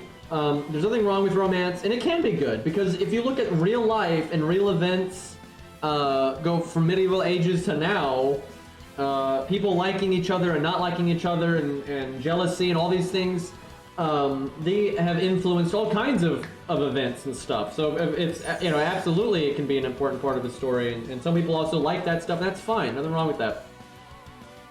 But a lot of times writers make it way too all-encompassing, or they feel like they just, it's like a quota, right? It's like they just have to have a romance just because. And then it's like really forced, and it's not, it's just there, right? It's just tacked on, and that's crap, right? That goes for like anything, right? You shouldn't have action just for the sake of having action. It needs to make sense. And you need to have proper fight scenes, like with good animation or good choreography or whatever it is you're doing.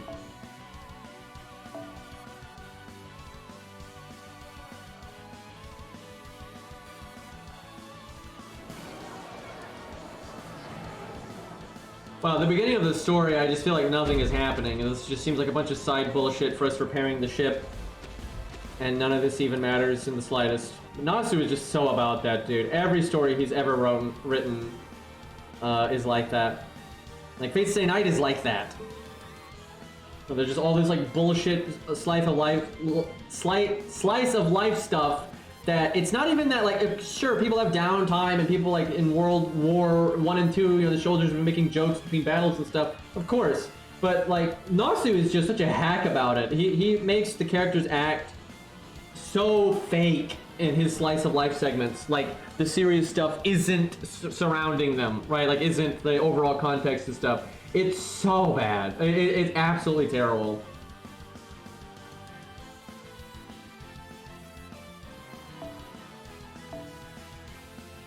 I don't even know what we're fighting right now. It's just a berserker. What shall we go with? There's always Mori. That's a good time. Alright, let's see if we can find that Brunhilde.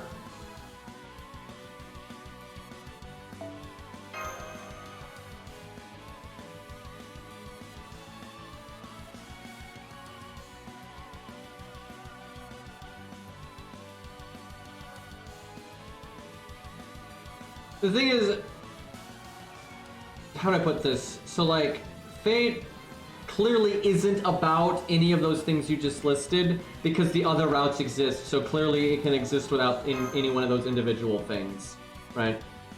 And those individual routes are about that thing, but it's not like the concept doesn't work. Because, for example, Fate Zero is the same concept as Fate Stay Night, same premise, a lot of the same characters and whatnot. And it doesn't have any of that shit, right? So it's not needed, it's not necessary. That doesn't mean it's bad either, right? It's just a thing. But my issue with Nasu isn't the fact that he has romance in his work sometimes. That's neither here or there. It's just how fake his slice of life stuff is, and like how forced into the story it is, and how it doesn't ring true. And I'm gonna be honest, I'm just gonna say how I feel. Now, I'm not saying I'm God, I'm not saying I'm perfect, I could be wrong. But I feel like most people that like Nasu's slice of life stuff are people that have very little life experience. And so for them it doesn't ring false. They don't realize like how stupid like the slice of life bits are in Nasu's work. Like, yes, there are going to be times where people are going to be like hanging out at a tavern in the middle of a crisis. It's not like you're in crisis mode 24/7 even during a crisis, right? But the way they behave, the way people behave in those downtime moments is, you know, his like slice of life stuff is like slapstick, right? It's like really, it's like Chrono Phantasma nonsense, but it's not Chrono Phantasma, right? It's in a serious story, and that just rings so false. And I think the people that think it rings true are just people that have fucking terrible standards and don't have enough life experience, or they have life experience and they just don't care and they just have terrible standards. But you can be both. Okay, there's a Brunhilde. That's not Beastly's, but it's still decent.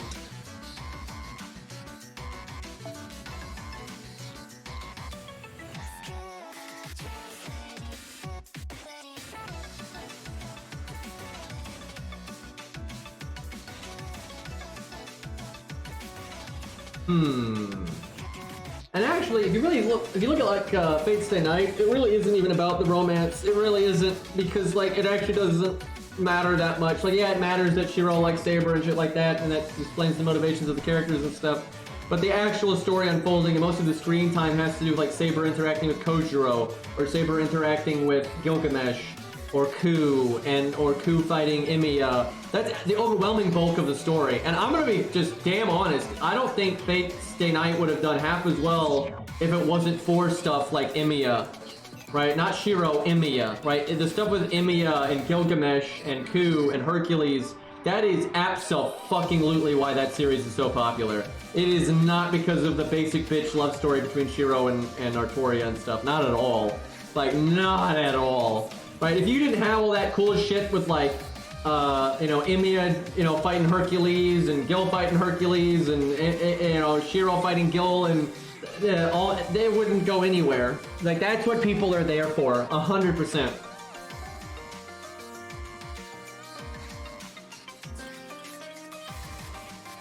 Even Heavensfield, the romance is not actually that prevalent. Again, people like Heavensfield because they like Shiro, being the edgy teenager's wet dream and killing Hercules and blah blah blah blah, and that's absolutely what people like. Yeah, sure, there's some people that's not why they like it, but that Fates Tonight would be nothing if you removed those elements. It would never have been popular. Like it's kind of like what's that movie with the God, what is it? What's Liam Neeson, I think's his name, with like the phone bit where he's like, I will find you and all that nonsense, right? I'm pretty sure that guy, that movie, Taken, thank you.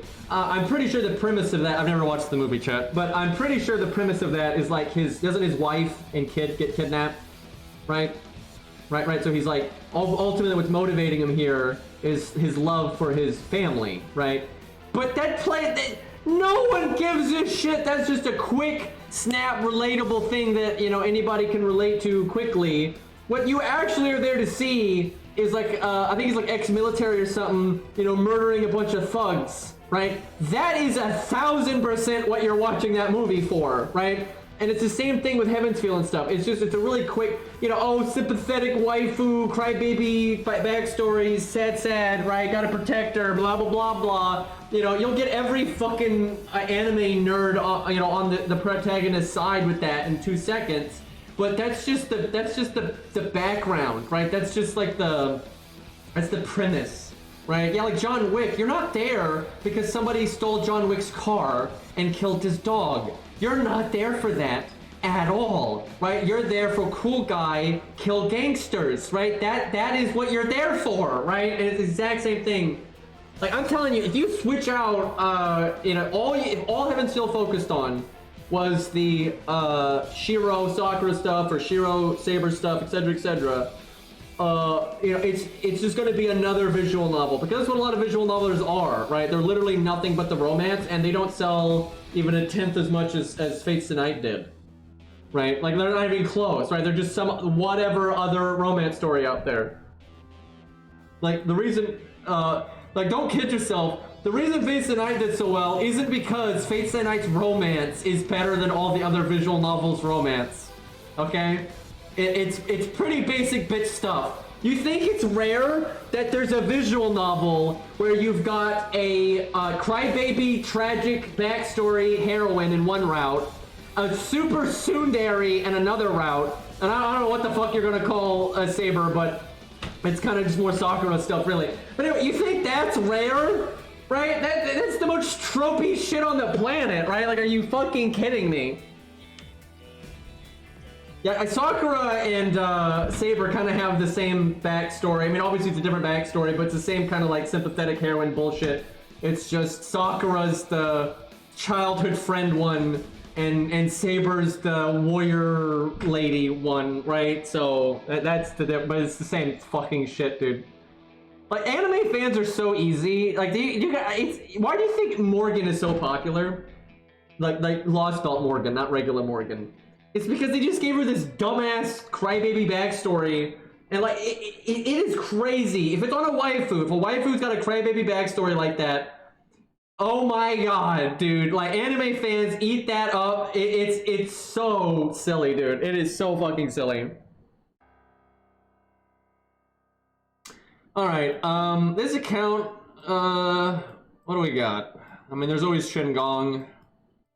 The issue, yeah, the problem with this account is it's always waiver. This account doesn't have a lot of supports, so the answer is always waiver. There is just no... Okay, we'll do that, and then we'll do Shin-Gong. But yeah, the real answer is waiver. It's just, that's just the way of it. We could do waiver as the last one, I suppose, if it comes down to that.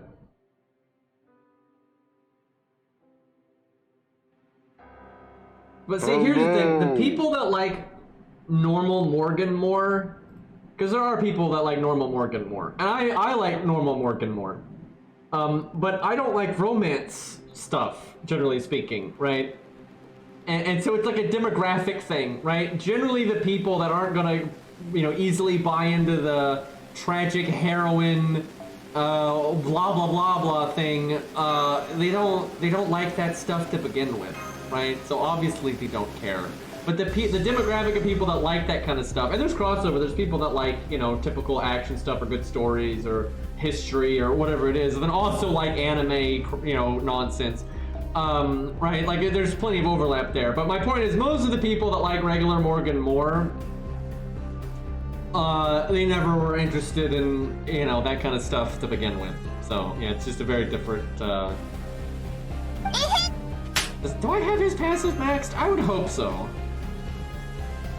So we're not going to be able to use Shin-Gong's NP because you have to put Brynhilde in that slot, and so she will die. So we'll just do like 2030 or something, which I can never find on this account. Because this account didn't have 2030 for a while, so it's like, where it is relative to the other CEs always throws me off. Also, my main account has a fuckload of 2030s, so it's easy to find one. Man, she's pretty lame, because she just... But, like, it's not even her actual character and stuff is okay. It's whatever. But the fact that she's been the main character in every story, every time, all the time, and she just butts her head into everything constantly, and it's just... She's such a vanilla whatever character, and a character that basic, just being shoved down your throat all of the time, gets pretty fucking annoying.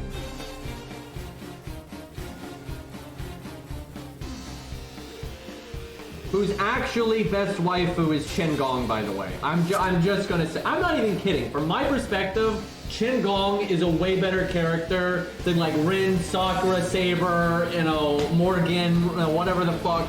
Shin Gong's way better. Not only is he way better, but like he's like there's a lot more to him. I really mean that, right? Like a lot of people like they conflate all this like stupid waifu bait for like depth, right? But like Shin Gong is actually a reasonable take what he's based on off of the history, right? Like very much so.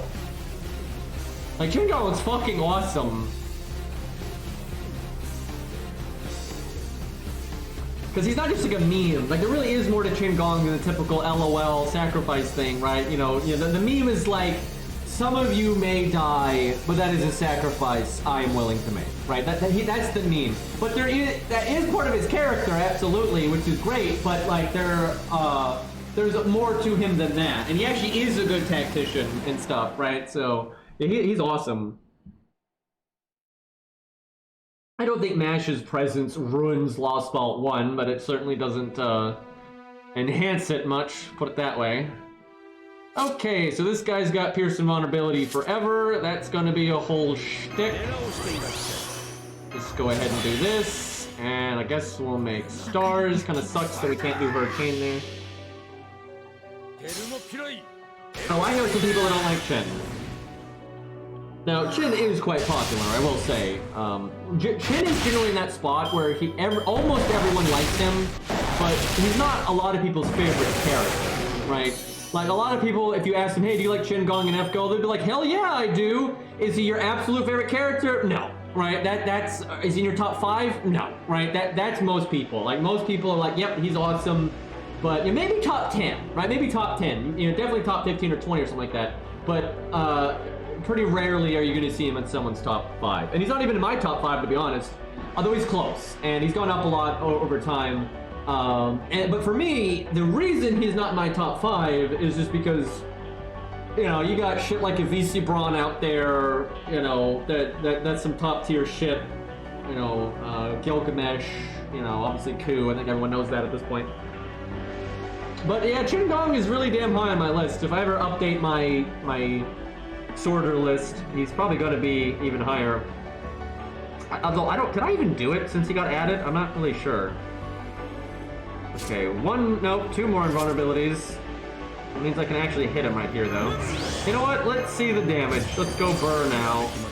We'll save the NP, though.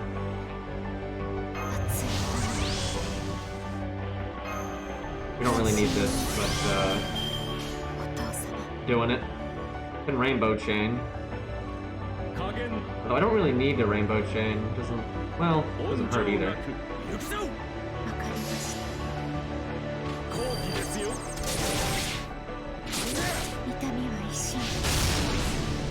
Huh. I'm not gonna lie, chat. I'm a little disappointed. I was expecting more there. I mean, I could have done the attack. I mean, it was all right, but I guess I have a Mori brain. I'm using Mori too much because like that is it doesn't seem to have like a damage resist gimmick either. So I've always liked Spartacus. I've liked Spartacus since the books of APOC. He's not my favorite character or anything, but he's good. I like him. Fine. Okay, now we're up 253. We have way less buffs now, though.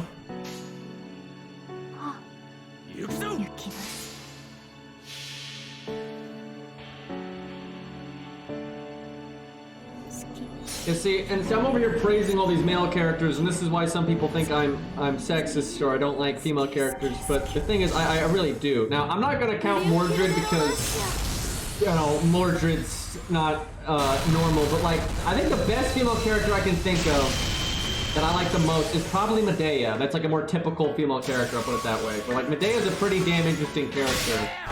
But she's super unpopular, but what are you gonna do? I might be forgetting something though. What the fuck is even on my list? I'm trying to think. Yeah, Medea is a really interesting character with all the stuff with Jason and all that, but then also like how she's making a lot of mistakes with like Koizaki, because she thinks like Koizaki will only stick around if she's got like a purpose with the Grail and all that, but he doesn't give a shit, but she's like too paranoid to get it. I do like Virtua, but Virtua has so much less screen time than some of the other characters out there. It's kind of hard to rate that. Medusa's up there. I think I like Medea more than Medusa, but Medusa's a cool character. If I had to do a tier list of only the ladies, I have no idea what would happen. I don't know where that would go, because most of my list is like at the top 20 or 30 of my list are definitely mostly dudes, like no question. But Medea's in there. I don't know if Medusa made top 30 or not. I know she's kind of up there. Tomoe and Okita are like nowhere to be seen, right? Like I don't have like super negative opinions about them, but they're not. They're like nothing special to me. Where's Kenneth? You know, unironically, Kenneth is actually kind of awesome. Like, you know, he's prideful shithead and all this stuff, but his voice actor does such a good job. Like, he has a lot of screen presence. You cannot deny that, like, any scene with Kenneth in it in Fate Zero, you are not bored, right? Like, absolutely not. He is definitely not a role model, though. But yeah, he is oh yeah, Bizette's up there, for sure. I definitely haven't done a list since Bizette was added. The Kenneth is just so smug. It's great. But he has some validity to him. He actually does make good points from time to time. He's not just a meme, right? There's a bit more there, but he's not Kenneth as cool as Kenneth is. He's not going to be in like my top 10 or 20 or anything like that. Like no way. But the voice actor's great though. Adds a lot to the scenes that he's in. So.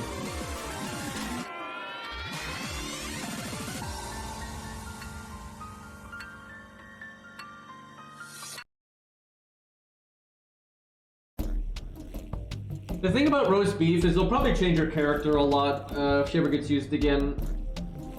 I have a feeling they're gonna change that quite a bit.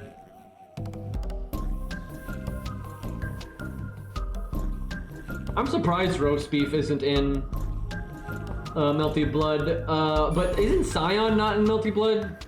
The new one, which is crazy, but yeah, I guess they're just saving it for a sequel or something, because they're not gonna put roast beef in if Scion's not in, so.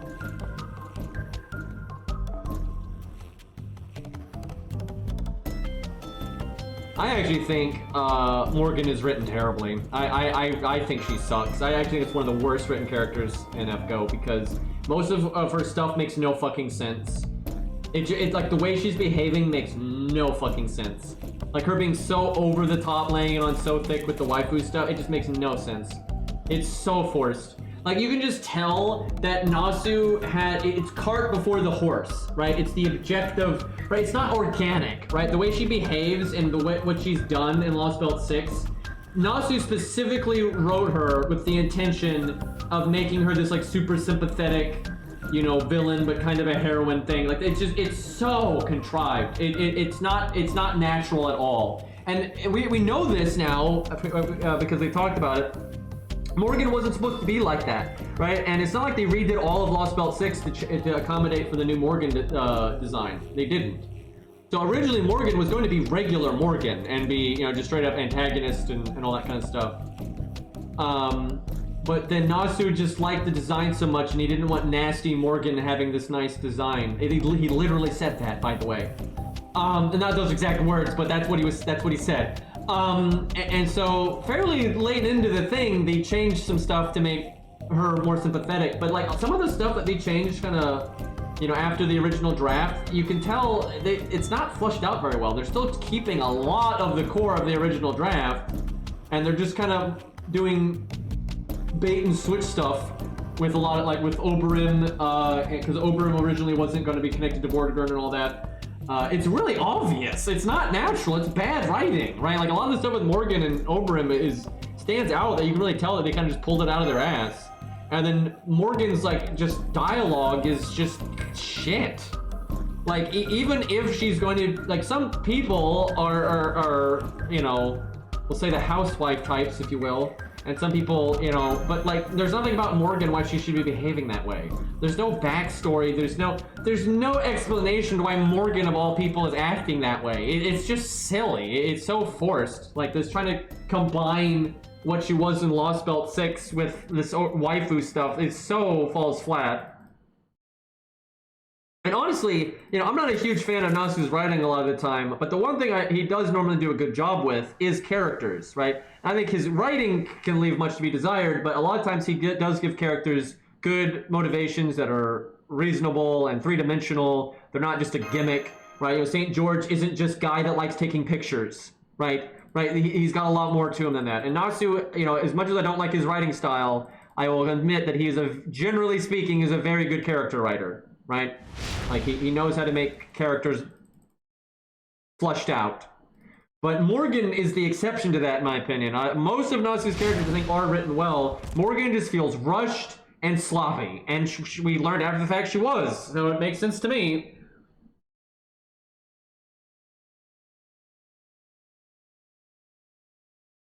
Yeah, Nasu does characters really well, but he does logic and premise and all that kind of backstory and all that stuff he's terrible about. Nasu's stories are generally just contrived as hell. It's kind of awful.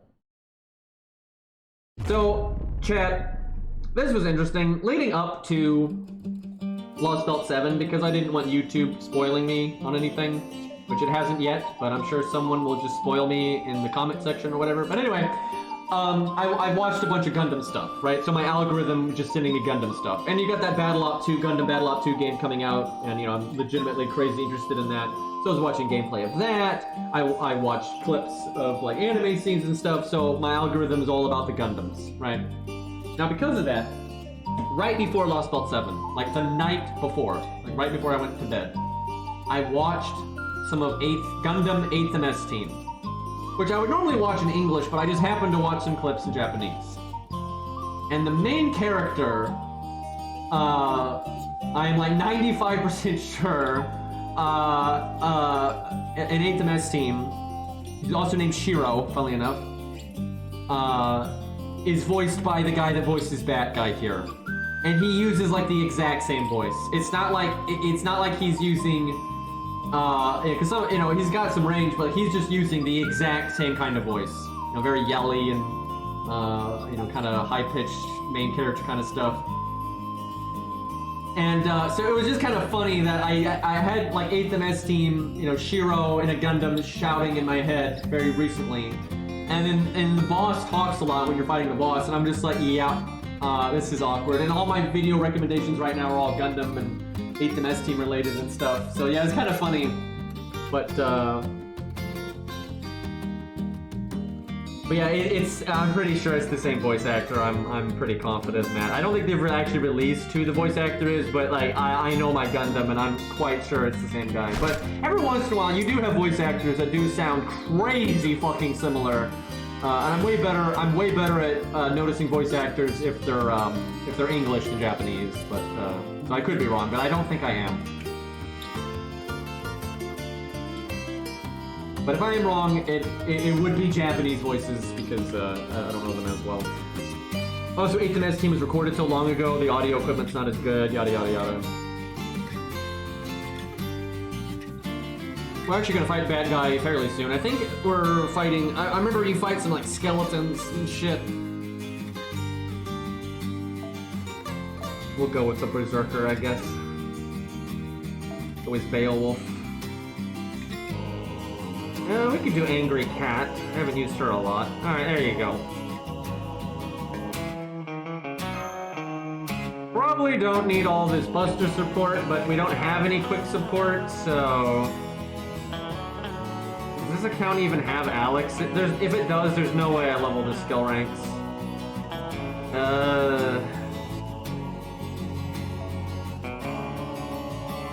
Jesus, can we have a dedicated quick support, please? Is this asking for too much? Okay, I get waiver. It is.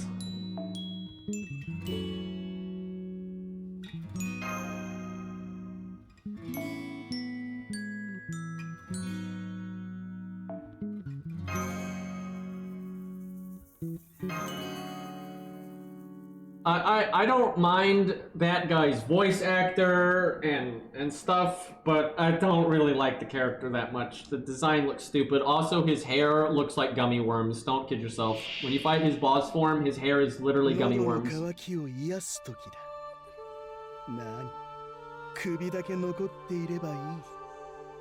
ここでお前たちを歓迎しよう。不死なるカーンの戦士よ。So what's really weird about Mordred's voice actress is she gets typecast a lot, or just, you know, it's not always typecasting. Sometimes what happens is a voice actor is very good at a certain thing, and so there'll be a job posting or whatever that they're looking for this style of voice, and then they're like, oh, I'm good at that. And so they do their typical, you know, voice that's good for that vibe or archetype or whatever. And then the voice director's like, oh shit, this one's really good because they are really good, so they get the role. And so, yeah, a lot of times it's not typecasting. It's just the person is just good at that thing, so they get hired for that thing a lot. But anyway, so the voice actress for Mordred gets hired for a lot of like tomboy type characters, more rough type characters, right? A lot, and that voice is very easy to notice, right? Like very easy to notice. But she can also do shit like Artemis, which I remember. So I actually noticed kind of quickly that was the same voice actress, but it's still, I was like, what the fuck? Yeah, I remember it was like on NA or whatever when they were doing the dumpling event, right? And she does the shop voice lines. I was like, that's Mordred's voice actress. And you can hear it, you can tell that it is, but it's also like, the only time I've heard like a voice, I can think of like 2 voice actors off the top of my head that I can't hear it at all and I don't understand. And that's the guy that does Looney Tunes.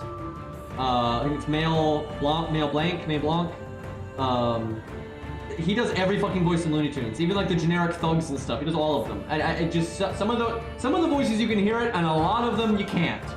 That shit is fucked. I have no idea how that guy had that kind of range. And the other one is Canis' voice actress. I cannot believe it is the Pink Valkyrie is the same voice as Canis. I don't hear it at all, right? Normally you can hear some of it. I don't hear it, right? That shit is crazy. Now Looney Tunes, I think, is even more crazy though, because it's character after character after character after character after character. It's not like just this one and that one you can't hear it. It's like a bunch of them, and then that's actually ridiculous because I've heard other voices that she's done that I can hear it. Still a lot of range, clearly, but yeah, honestly, you can't ignore Looney Tunes when it comes to voice acting talent. That shit is unbelievable. Like, actually crazy.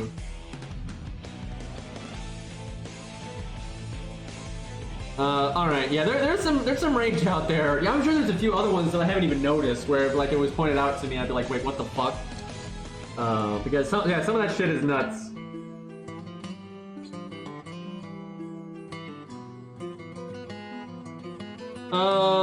Right, this is the, I think this one you have to just kill one of them, and not break the other health bars or something like that. But yeah, this is literally infinity, and the battle never ends until you do what they want you to do.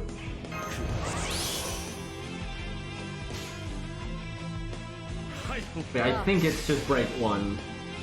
There's a few fights with these skeletons.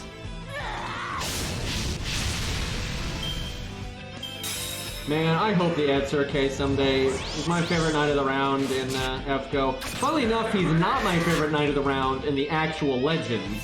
Although he's fine, yeah, he's not my absolute favorite, but he is my favorite in Fate. It's close though, because I really like a lot of the Knights of the Round in Fate, so it's a tough call. But as of right now, with what's out there, you know, what they've done with the characters and stuff so far, he's my favorite.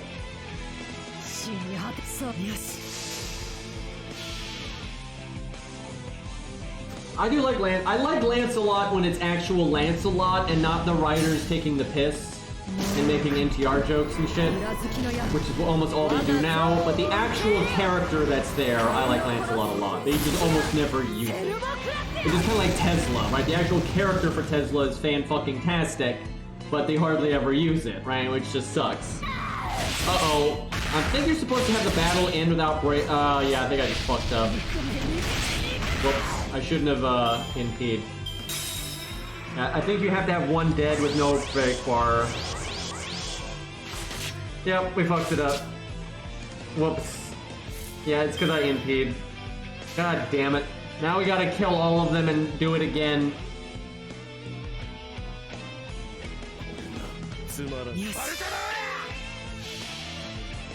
Yeah, I mean, I knew when I was doing it on my main that it was going to be something because they had an infinity symbol and these enemies were so weak. I've played this game. I know what to do. So I knew it was going to be kill all of them at once, or, you know, only kill one of them, or what. I knew it was going to be some combination of that. So each, you know, cycle, I tried something different, and so I figured it out pretty quick.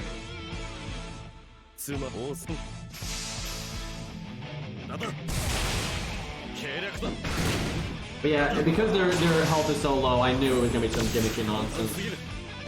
But yeah, the first thing I tried was killing all of them at the same time. Because that's, you know, like MMOs do that with boss battles a lot and stuff like that. But nope, not a thing.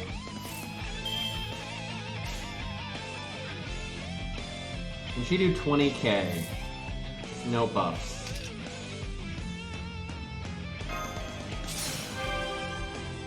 We'll find out. Rainbow chain. We got defense up as well. That was way less damage than I was hoping for. They lost.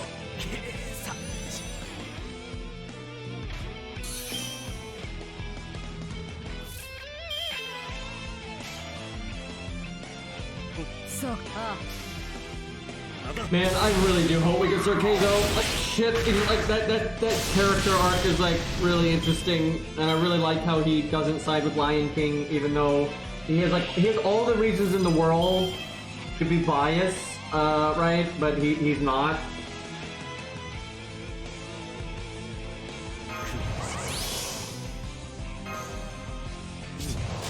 Okay, so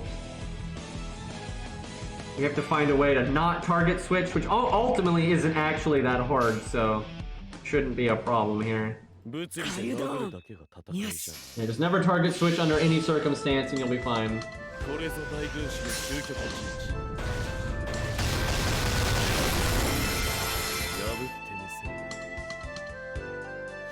I would really like an event or a main story that we just go to regular Camelot, for fuck's sake. Give me a singularity in regular Camelot, not Lostbelt Camelot, not whatever the fuck the first singularity was. Alright, none of that. Just give me a regular, and then, you know, because then you get lots of interactions between the knights and stuff, right? And whatever other characters you decide to add in, because it's a singularity, so obviously you want some wacky shit. H-Pads, thank you for the 19 months, dude. And then, you know, this is the one I always say, but this, I think, sells the idea.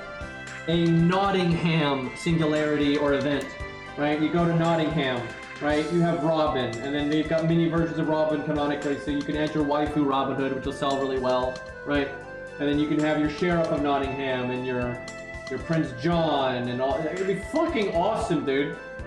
Like, and then again, you can add in stuff that's not supposed to be there, right? You can have a French invasion, or you can, you know, have the weebs or whatever you're gonna do, right? That could be really awesome. But you can do that for so many things, right? You can have your pirate story, you can have, like, that just, and it gives them good opportunities to give screen time to characters that they don't really give screen time to. And give animation updates, and that kind of thing. Alright, don't NP for the love of God.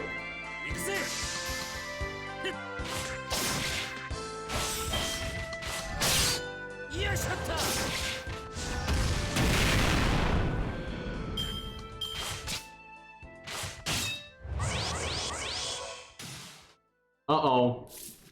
We didn't get it. What did I do wrong? Wait, is it I think it's damage.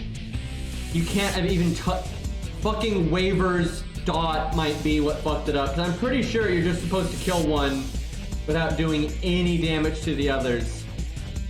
And I think waivers NP may have fucked that up. Oh my god. Why, game? Why?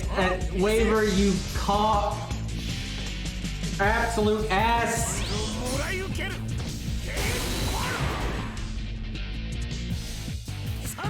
Railfront sucks so bad, dude. That is like the worst thing ever. Oh my god. It's so shallow. It's terrible.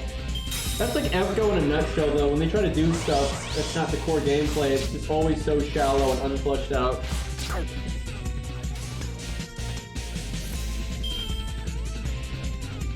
So the devs of Art Knights said they were working on their roguelike. They had like some devs working on it for like a year and a half, and that's like all they were doing.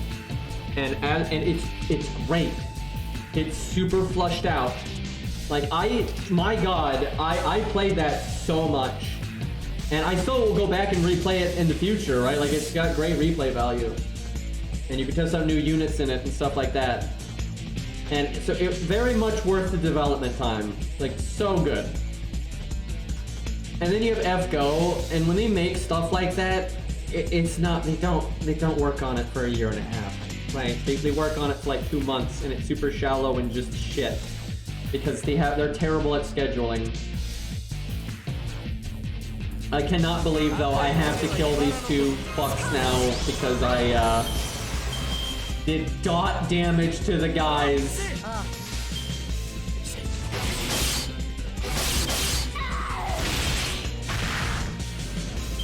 Rail front was not even fun the first time.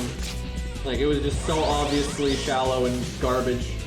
And the AI was terrible. Like, I mean, it's just such a bad mode. I don't really care if Waver lives, to be honest. Besides, he lost us the loop there.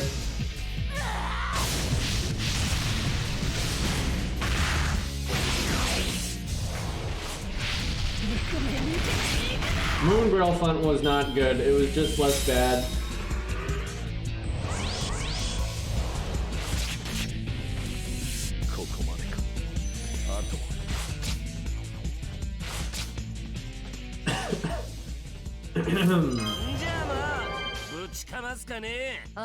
Okay. We got it this time, chat. I cannot believe, though, the dot screwed it up. It's either the dot screwed it up or I'm misunderstanding this, but I don't think I'm pretty sure you just have to... I thought what it was, though, is you had to kill one without breaking the bars of the others, but it looks like you have to kill one without even, damaging the others in any way. That's what it seems like.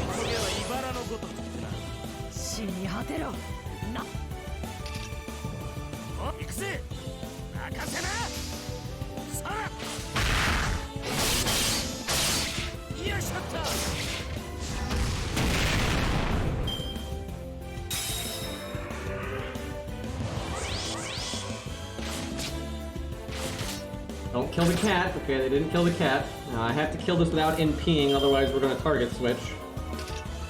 I guess you could attack before the NP, potentially. Alright, if this doesn't work, we're gonna have a very bad time.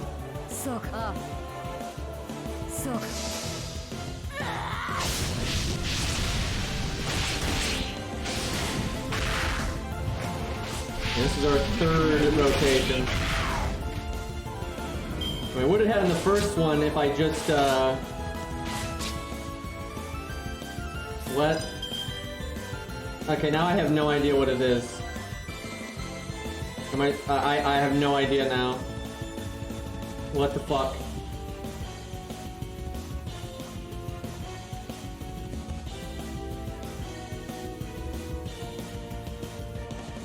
Huh. Maybe you do just have to live a certain amount of time. I don't know. You know, now I'm confused. I have no idea.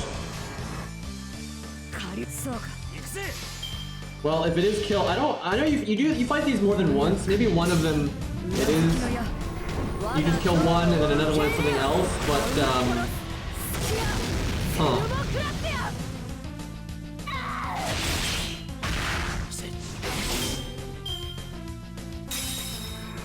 I definitely did not wipe them out 8 times when I did it on my main.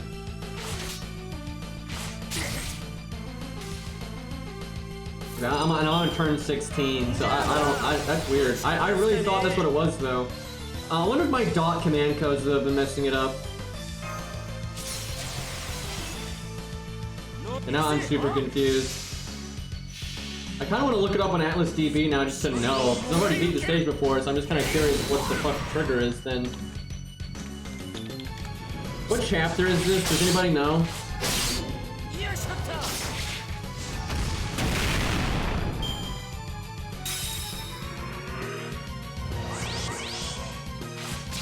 I don't think it's 12. Like, we were on chapter 11 on the time gate, and we've done a bunch of stages. Either that or this is the longest chapter ever. Like, if we're still in chapter 12, that's pretty fucked.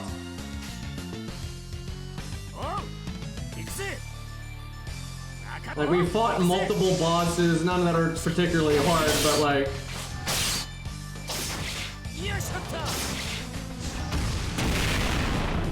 It's 12-3? Jesus Christ, how long was chapter 11? Also, how did Ku die before the cat?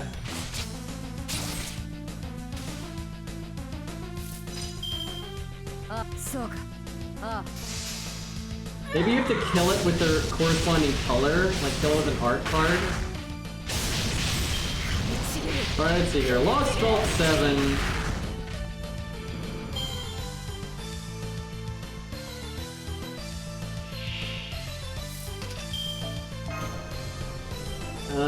Atlas DB is always such a mess when you need to look up like, nodes.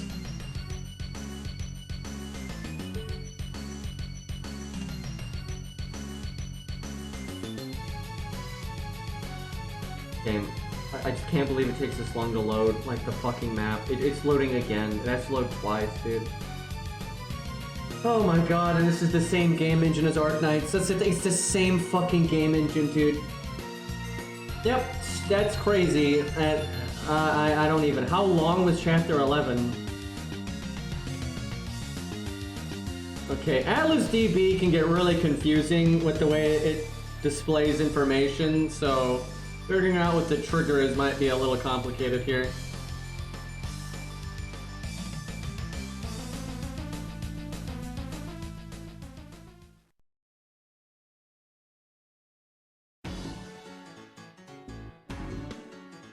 I don't know why people always act like it's so hard to understand. Like, I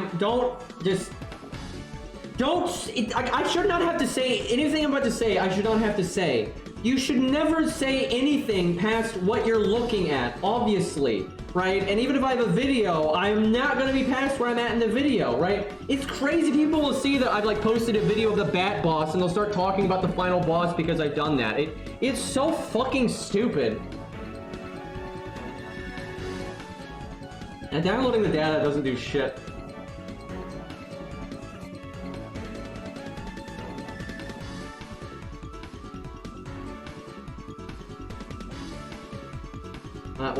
Nothing in Atlas DB is really saying what triggers the ending.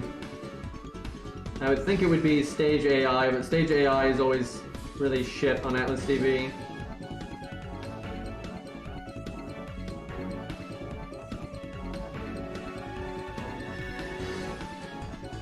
Huh.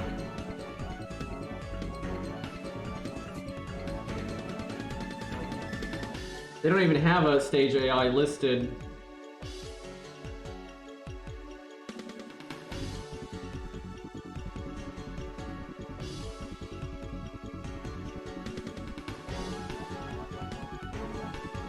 They're immune to pig, by the way.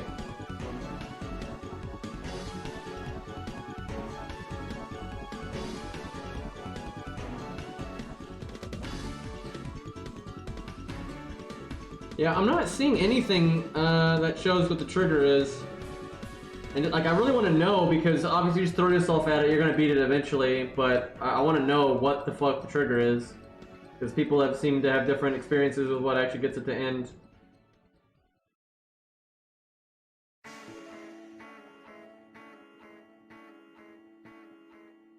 Yeah, I'll link it. Maybe someone can read Atlas DB better than me, but like I don't see anything that says what the fuck.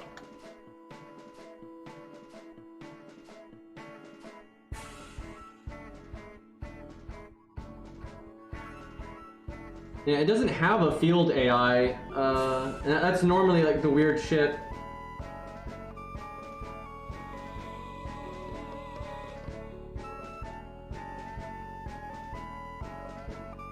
Yeah, I don't want to just beat this and never know. I want to know what the thing is.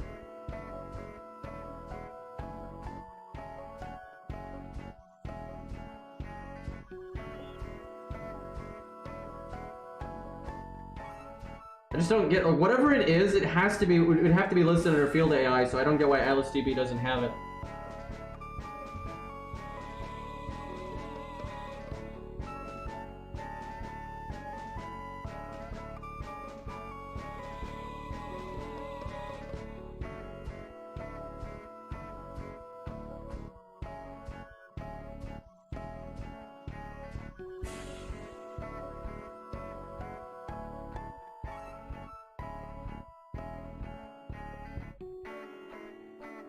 I like how they have a tag for disable man spells. Atlas says stage ends when unit is defeated for all the mobs on wave 4. What? So just literally make it to the 4th wave, that's it? What the fuck is the point? That's so basic. That's so fucking basic. That's stupid. That is so dumb. Like, why even do it then? Like, why even do the infinity thing? That's so dumb. Also, where does it say that, Lost? I don't see... I guess that's why they're only listing, though, the 4 stages at the top, like, because it doesn't go past that.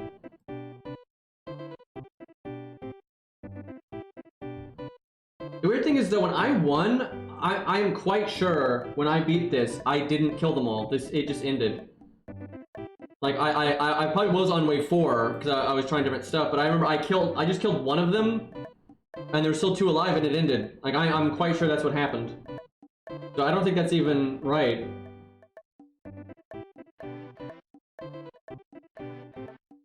Oh, I see. It's when any of them die on wave 4. I see. That's dumb, though. At that point, just make you clear wave 4 then, right? Like, what the fuck? That's so stupid. Like, that is so fucking stupid. What will we use? Really, anybody loopy is good. You know what, though? We'll do Bazette again. It's kind of fun. With the way you can fuck with break bars.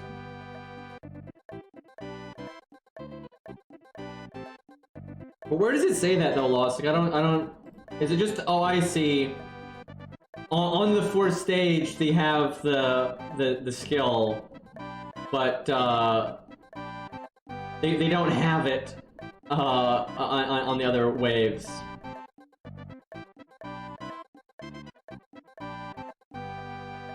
God, I love how I already cannot summon myself. It's just fucking awesome.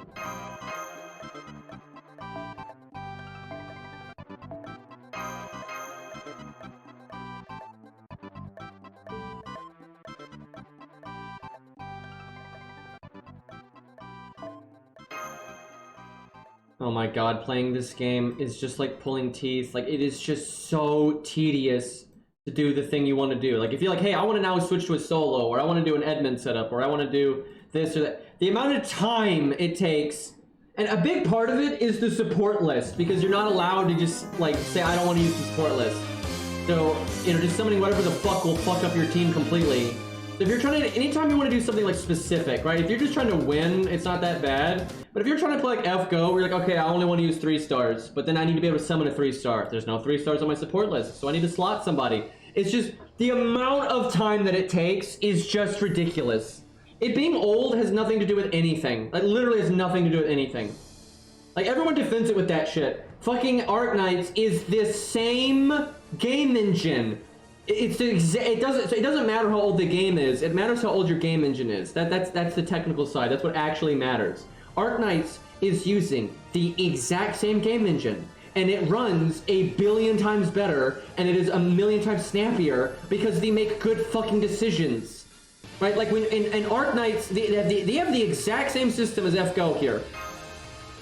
When you want to, their map is exactly the same, where you go from node to node, the arrows connecting them. You know, it's exactly the same. I mean, but they don't. I mean, look at this. Look at how long this fucking takes. I'm just backing out of this stage and it takes 8 fucking years.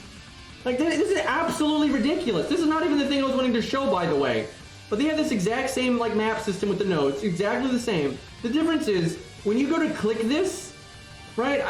Fuck it, I'm bringing it up. I'm going to show this. Like, this will show, like, what I'm talking about, where it's not age, it's decisions. It's the decisions the devs are making, and it's just bad fucking game design. I'm literally going to bring up Arknights and do a side-by-side here. I mean, this shit is fucking ridiculous. And it's really obvious also that Arknights is using the same game engine, by the way, because you'll see how similar Like the way they transition from one UI to another, the kind of like menus they have, it's the same fucking thing. They're both the Unity game engine, and I think they're also using the same version of Unity at this point. Like they're exactly the same. And just every fucking time this stuff gets brought up, people are always like, oh, it's old, blah, blah, blah, blah. It's not the issue.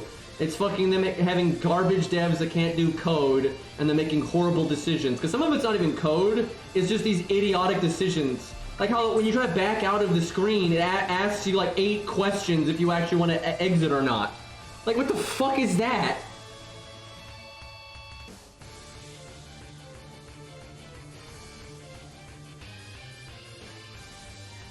Alright, I had to boot up a second emulator here.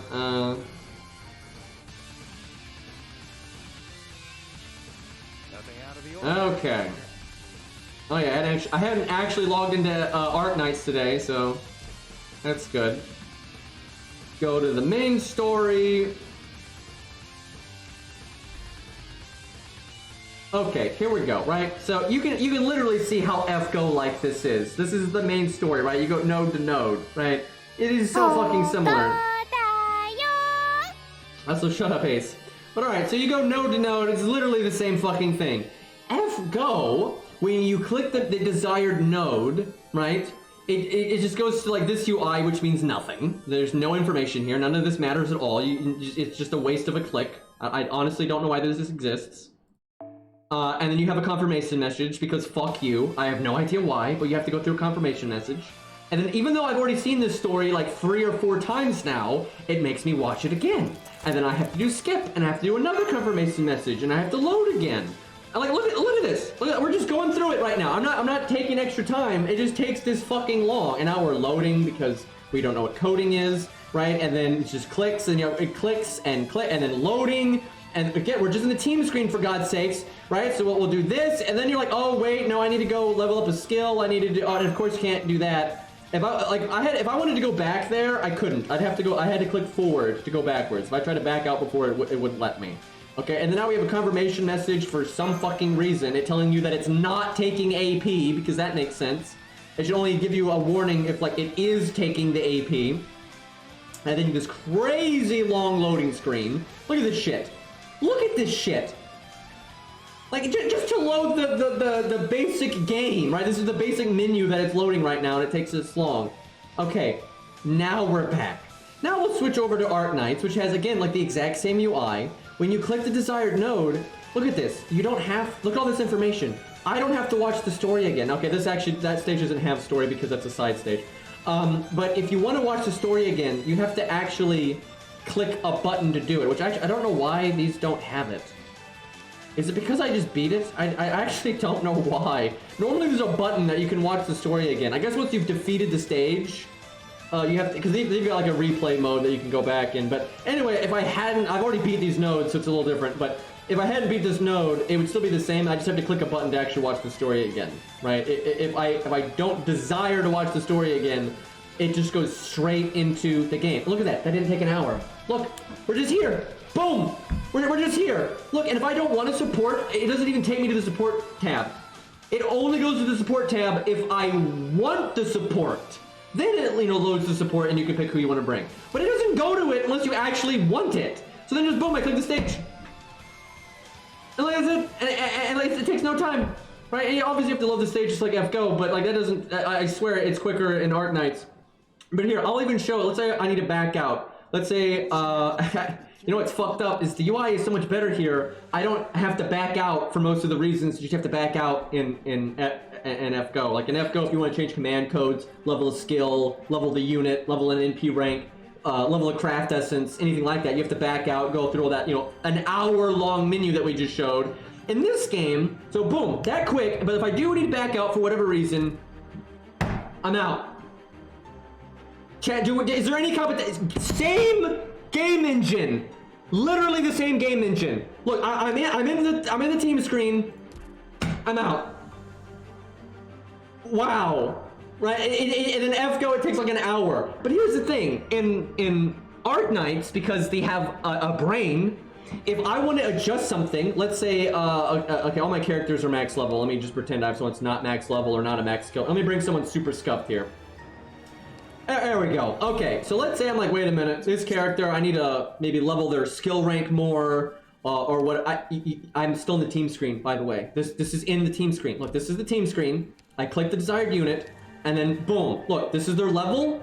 This is like ascending them. This is their NP rank. This is their skill rank. And look, I could just level the skill from this UI. Boom, I just leveled the skill up. You know what, I'll do it again. You know what, chat, I'm gonna do it again. I level it up. And then look, I just go back, and we're still in the team screen. And then boom, I can just start the stage. And then now we go back to piece of shit FGO over here, which takes 8 hours to load anything because they just need all these useless UIs because it wants to load the story again, which we've already seen. Where again in Arknights, if you've already seen the story, it doesn't load it unless you ask it to do it, and that's even if you failed the stage, by the way. And then we get in here, and I don't even know why it has to load this much. And normally it'd go to the support screen first, but you know, I can't start the stage. It won't let me.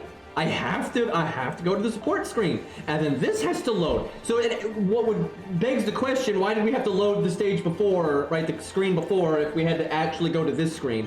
Anyway, so then you have to pick something, and it has to load again. And then you're like, okay, I need to level Ku's skill. I actually don't, but let's pretend I do. I look, just like Arknights, I click Ku. But, and look, it's a menu very similar to Arknights, but I can't do anything. We have the skills. Can I level them? No, right? I can see the NP rank. Can I level it? No, right? Command codes. Can I change them? No. I don't know why, but like it's right here. But can I do anything? No, I can't. I can even read the command code, chat. I can read. Look. I can click the lore tab. Look, the lore on this command code. Can I change it? Nope. Can't do a damn thing. So it's like, why does that UI even exist then? If I want to go do what I just did in Arknights, I now have to do this, and of course, I'm not allowed to leave. I have to go forward, go backwards, so then we have to go through a confirmation message. I don't know why, but you have to go through a confirmation message, 2 of them actually, and then we have to go through a loading screen, which takes fucking forever. This is, even though I'm doing this for the sake of demonstration, this is actually annoying the shit out of me, because, I mean, look at this crap. Oh my god. Dude, I mean, do you get it now? Do any doubters get it now? Like, I mean, are you kidding me? And then I have to go in here, and then I have to go through this, and then like I have to go through this blows my mind. I have to go through separate UIs for each thing, right? If I want to level Ku's skill, I have to go to this UI, then I have to back out of it twice. And then I have to go to like NP rank or what, a command code, whatever it is I'm doing, go into that. And then don't even get me started on the command code UI. I'm not going to go into that, but it's unbearable, right? You have to equip and unequip animations and all this other bullshit. And you have to back out. And then if you want to do the NP rank, you have to go blah, blah, blah. It's just back and forth, back and forth. You have to hear Da Vinci every time. Then you have to back out. And look, it's loading again. And then now we're back here. And now I have to go through this shit again. And then it's going to load the story again. And it's just like, are you, and now, it gets worse, chat. Some of these boss fights, if you fail the boss fight, it won't save your team. Because of this new stupid support UI they've got, and like 80% of the time, it just won't save your team properly. It's like a bugged right now. And then you have to make the entire team from scratch again.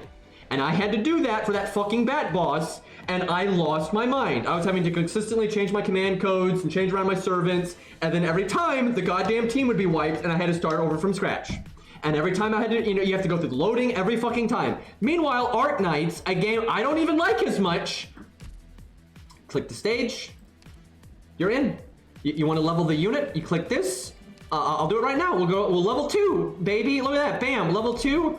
We're done. And then boom, we're still in the team screen. We didn't have no loading. Look, good to go. Click the thing, or just click the button, start the stage. And if I do need to back out for whatever reason, just boom.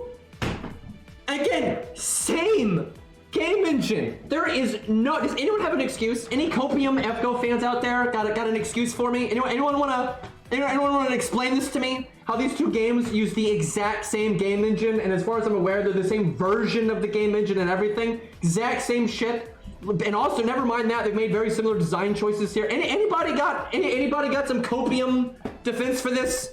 But, especially after. Guess which game makes more money, by the way, chat? Anyone want to take a quick guess? which one of these two games makes more money, right? So they should have more money to put into R&D and the technical side and hiring devs, right? You wanna take a guess? Which one makes more money? Yeah, it's FGO. FGO makes a lot more money. Like, a lot more money. So they make more money, they should theoretically have more experience, and they're using the same game engine. And one of these things runs quite well, and one of these things runs like a 39-year-old tractor that has never received any maintenance. Okay? That one's FGO, in case you hadn't figured that one out. Okay? And then I have to listen to these motherfuckers on my Discord and Reddit and like my YouTube comments acting like this is okay and I'm the unreasonable one. Right? That like we're supposed to just sit here and say, thank you, lasagna, your game's great. Can we have more? Right? It is so stupid. I actually don't, by the way, I don't know, I'm sure they exist, but I don't know a single person that actively plays FGO and actively plays Arknights. None of this casual shit where they play FGO really seriously and they barely touch Arknights. No. I don't know anybody that plays both of them actively and thinks FGO is better at anything. I don't know a single fucking person.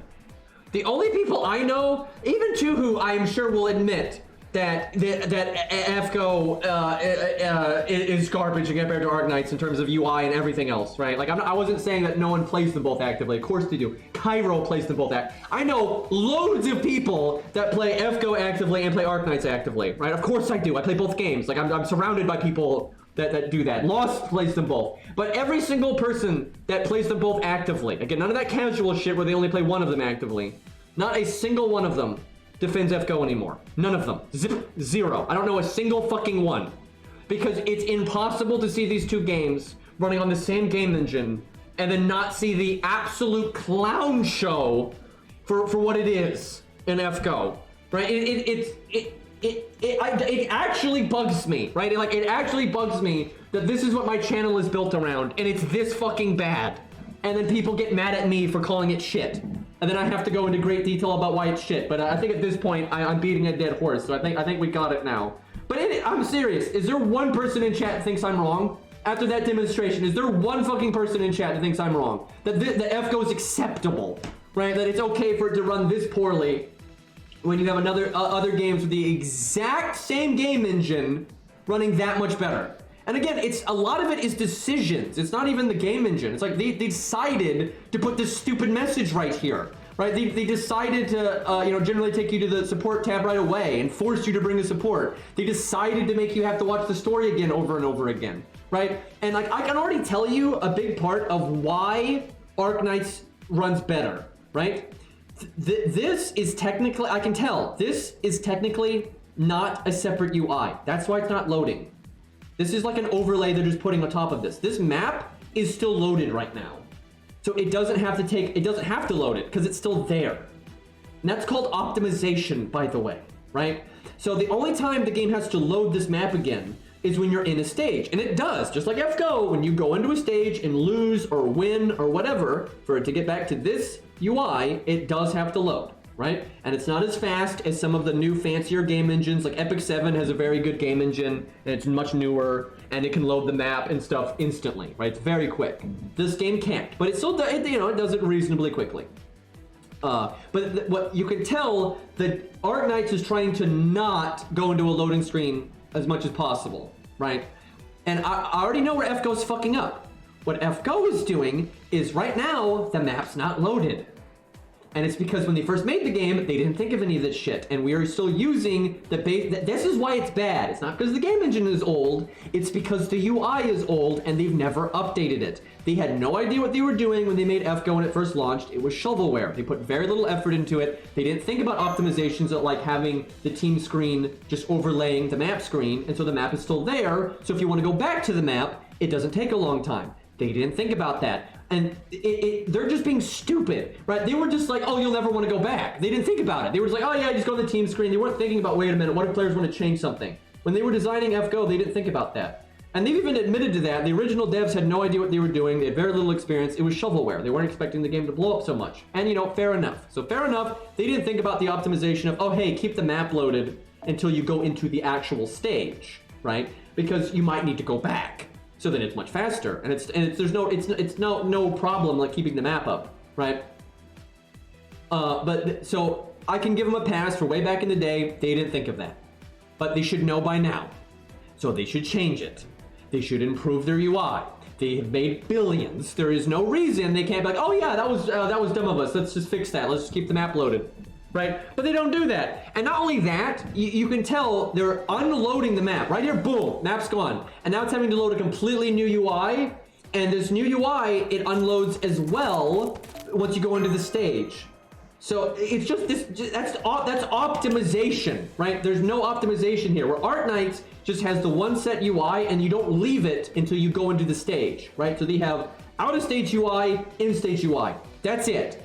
Fucking FGO is like, let's go point A, point B, point C, point D, for just no fucking reason, right? It does not need to be this way. And this is amateur. This is newbie stuff. This is like the mistakes people make when they're in fucking, you know, college for game design, right? And meanwhile, we have a game making billions, not millions, billions, still making these mistakes fucking 8 years into game development. Actually, I don't think they care about arcade that much. I don't think arcade makes nearly as much as FGO. Actually, if anything, arcade's hanging on by a thread. And yeah, I don't think they give a shit about arcade. Now, I mean, the writers might give a shit, that kind of stuff, but yeah, I don't think they give a flying fuck. All right, well, I guess we want AOE now. You know what? We'll bust out Achilles, and then we want somebody with some degree of survivability.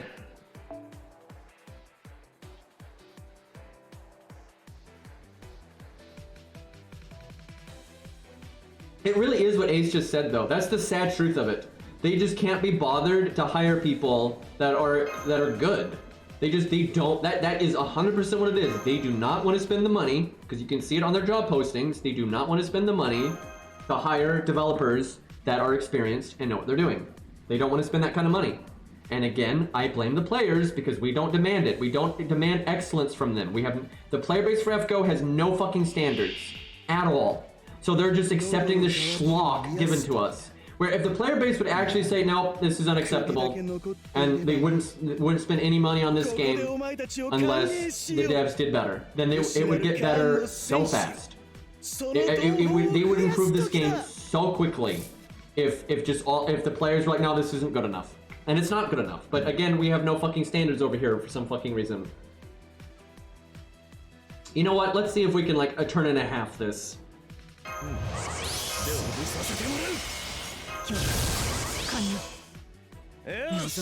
Oh right, though, she's an alter ego, so she's not gonna do good damage. Didn't really think that one through.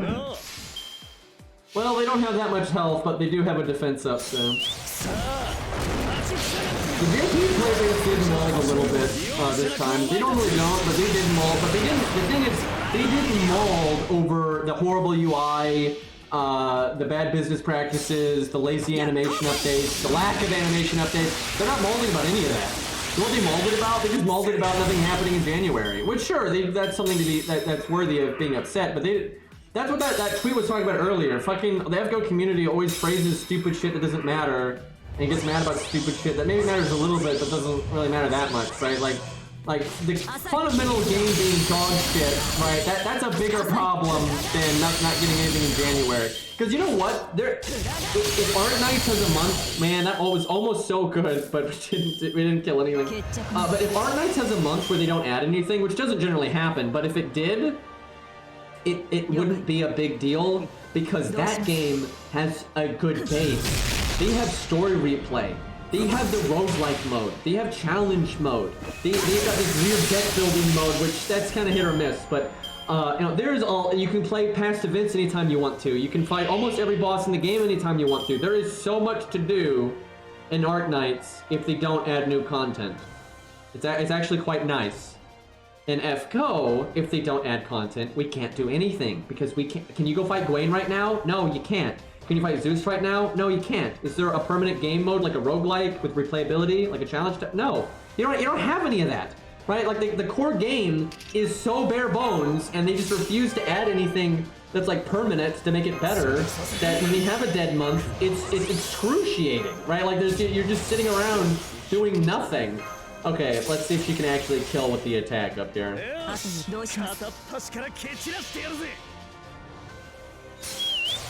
actually do recommend Arknights though. It is a good game. Now, it may not be up your alley because, although I think the gameplay is really well made and it's great boss battles, like it really does. You've got some really, really good boss battles and stuff. But the gameplay style just may not be to your liking, and it just is what it is, right? And for me, you know, I don't really like the character designs that much. There's some that I like, but like so much of the roster, I'm just like, ugh. So it's kind of hard for me. But I like the gameplay. The boss battles are very fun. I love the challenge stages and stuff. Really, really enjoy it. The roguelike is incredible. So I really, really like the gameplay, and the UI never bothers me. If I'm stuck on a hard boss fight, which I have been in that game several times, it's not like pulling fucking teeth, doing the stage over and over again, trying to like, oh, let's try this unit instead of that unit, right? It's easy. In FGO, like when I wanted to switch, when I was stuck on the bat boss, and I was trying to like scan it, because I didn't know what the gimmicks were, I was trying to figure out like what's good and bad, can I burst it, do I need to stall, you know, what supports are good, what kind of DPS do I want, you know, it takes a while to figure that stuff out. And it's just painful, dude, because first off, even when I wanted to test, like, I knew pretty early on that 100 Face was going to be better than Ricky, but I really wanted Ricky to work, right? So I kept trying Ricky for a little bit. But anytime I wanted to change, like, the support that's with him, I needed to give them command codes. Like, you need dot removal command codes and stuff in that fight. It makes a huge difference. So I couldn't be like, okay, let's see how Zhu Fu does. I can't just slap Zhu Fu on the team. I gotta back out, go through 30 fucking loading screens, and then I gotta equip the command codes, which takes fucking forever, right? It's miserable, right? And then just to find out, okay, no, although Zhu Fu is better, Ricky Boy needs to be changed. Now I gotta switch to 100 Face. And then now I gotta give 100 Face command codes instead of Ricky Boy. And I gotta back out again. And it just to switch around 2 units? I mean, I'm not exaggerating. It can take like 30 minutes to just try 2 things for 1 boss fight. And Arknights, it takes like 12 seconds. I mean, it's crazy. And like, you can't even make, command code presets or anything like that, right? And you can't even change the command codes in the UI for the team screen, right? Like, it's so fucking bad. But I'm gonna be honest, chat, I'm getting to my, I hate saying this sucks. Like, this makes me sad to say this. But I'm getting to my limit, right? If you have noticed, I haven't been streaming FGO very much, and part of that is because there was no content. I mean, how the fuck would I stream it when there was no content? But, I'm losing my patience, right? I have not lost my Achilles is awesome as ever, right? I'm as intrigued as ever to see what's going on with Ort, right? Like I'm bitching right now, but I'm really excited about that. I love Fate, I love notes and all that, so I want to know that stuff, right? But I could just look that shit up online. I could just see. I don't. And it's just getting to the point where I'm like, this game is so frustrating to play that I don't want to do it anymore. Like this is coming from someone that's a diehard Fate fan that loves it to death, and I make money off of this game and shit, right, from streaming and YouTube and all that, and I don't want to do it anymore. Right? I'd rather go back to working a regular job again, because this shit is just that cancer. It's that frustrating trying to play this game now, right? I hate that. I wish it wasn't like that. I wish it was all daisies, right? I don't want FGO to suck. I would rather FGO be the one that I praise instead of Arknights. I really mean that. I really wish I was praising FGO instead of Arknights, because I'm not trying to hear an Arknights fan here or anything, but I just like the Fate franchise a lot more, but I'm not. I have an objective mind. I'm not on copium here, right? I know that Arknights is a way better game, right? It's not even close, right? It is a significantly better game, right? There's there's no amount of copium you can be on to not see that, in my opinion, unless you're just not giving Art Knights a fair shake. But yeah, it just got to the point where I don't want to do it anymore. It's like even though I have all this love for Fate, and dude, you don't understand like how much I like when everything lines up, like when there's a good boss fight that I've enjoyed, got like characters that I like, and I get to edit a video, and I get to like pick out music, especially when there's like a new boss. I always like when there's like a new boss that's like a serious boss, right? It's not like a joke, and you get to pick music for the boss, right? I love that. Right? I love doing that. Like, if it's a good boss battle, I'm so excited to try to do that, right? I have so much passion for this fucking game, but they're just killing it, right? They're even someone as passionate as me. Some people act like I've been accused of being a sellout, right? Of like only sticking around with FGO for money, which I just think is ridiculous. I could make more money doing any number of other things. I'm pretty sure I could cut grass and do all right for myself, honestly. Anyway, but yeah, I've been accused of that, where I'm only making FGO content because, you know, sellout, and like, I've never made FGO content because of that. I've always made FGO content. If I was a sellout, I wouldn't make the videos that I do. I don't know how many, I haven't looked, but chat, I bet you that boss battle video I just posted, you have no idea how hard that was to do. Now, once I figured it out, like the actual setup was, you know, worked pretty well, but like figuring that setup out and figuring out how to do it, you have no idea how long that took. I don't think anyone here realizes how much of a pain in the ass that was, and how much I didn't want to do it because of the UI, even though I enjoyed the boss fight. Like how much I wanted to stop, but I kept doing it because I wanted to make the content, and I wanted to make a good video. And, you know, then I have to edit it, and that takes forever, and render it, and that takes forever, right? I don't do that direct from phone bullshit. If you notice, a lot of... Guys, look at this. This is evidence. Look at a lot of the FGO videos that come out. Have you noticed they're not edited? I don't know why, because I'm a content creator. If you look at a lot of the people that are trying to get videos up quick, have you noticed it's not edited at all? The loading screen's there, right? They don't cut out the filler time between waves. They're trying to show off like the new animations of a new character or the costume of a new character. It's not edited at all. You know why? It's because they're recording it on their phone or on their emulator, and they're directly uploading the footage because it's much faster to do that, right? They don't have to render it, right? All they got to do is record it, and then if they have good internet, they just upload it. That's it.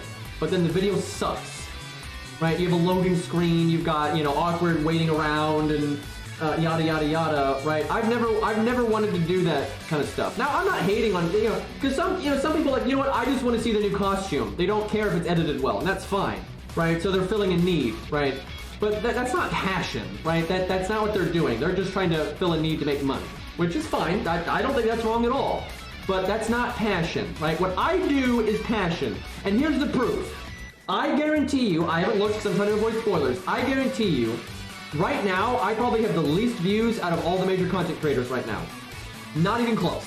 Because I took forever to upload that bat boss. And right now, instead of uploading the next best thing, I'm streaming instead. Right? So I can't even upload, I don't even know what the next boss battle is. So I am so slow. I'm like a Civil War musket here, right? And by the time I post anything, it's old news. It just is what it is. I don't do that for money. If I was in it for money, I would do what everyone else does. I would log into the game and I would rush as fast as possible, like how they give you the story support cuckoo. I would just record that and upload it straight to YouTube. I would keep the in-game music, right? I just boom, just do that. And I'd have it uploaded in like 30 minutes. Right, and I'd probably get super high views. My bat video, I don't know how many views it has right now, but I bet you it's like 5,000. Dude, it's fucking nothing. Where all the videos that just uploaded those boss fights raw and they're just garbage and they're just using all the OP bullshit that everyone knows is gonna win, way more. Because it's not all, they're just trying to, you know, news. They're trying to get the, oh, what's this boss? Oh, what's this thing? Oh, what's the new thing, right? And again, that's fine. I'm not saying you can't do that, right? People gotta hustle and that's fine. But it's not passion, right? They're not doing it because they love Fate a lot. And they might coincidentally like Fate as well, right? As they're doing it, but 5.6, that's actually depressing. I'm not gonna lie, that actually makes me pretty sad. I'm not gonna act benevolent here. That actually makes me sad because that's less views than I even normally get. And I worked really hard on that. Like, I worked so goddamn hard on that. That was a very difficult stage to figure out. especially with the UI erasing my team. That's really what made it so bad, is every time I would fail the stage and reset, it would erase my team, and I'd have to reslot all the units from scratch. That was just, oh my god. And then I'd realize, oh, I need to switch the command codes, and then I have to back out and go through 8 loading screens. That was just, that's why I didn't stream yesterday. It just took so long to get all of that sorted out. It's absolute misery. But anyway, yeah, that's just fucking depressing, dude. But that's why I was saying, that's why I was thinking about just quitting, because it's like, it's just like a waste of my time now. And like, the only reason I haven't quit is just because I like my community. That's it. And I do. I love my community. I love talking to my regulars and seeing what characters they like and don't like, and then like what boss fights you think are good or aren't good. And I love that stuff. I really do. Like I get more satisfaction out of that than because I'm not one of those people. I've had a lot of regular jobs and I've enjoyed them. I've actually liked a lot of the work I've done, and I'm quite confident I could get work in a sector or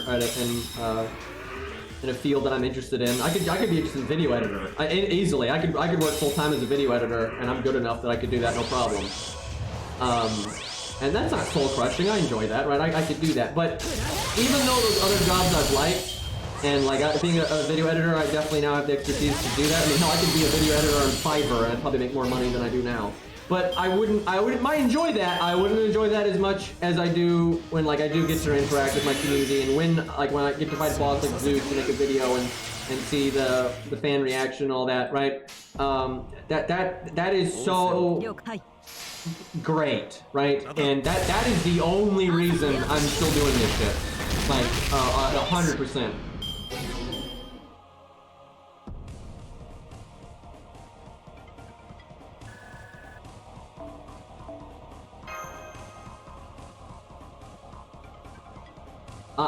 I could be an artist for a channel. I'm not. I can draw and stuff a bit, but it's not my expertise. If I was gonna work, if I wanted to work online, I would be a video editor. I could do that no problem. And you would not believe how much demand there is for video editors out there. If you check websites like Fiverr, Craigslist, and shit like that, the demand for video editors is so fucking high. And some of it is just such basic bitch stuff, like just cutting out, you know, in between stuff and adding text of like who's speaking and crap like that. Do you know how easy that is to just make like a pretty graphic, you know, just to put their name, right? It's so fucking easy. That's nothing, right? You get the video through like a Dropbox and put it back in the Dropbox, so it's no big deal.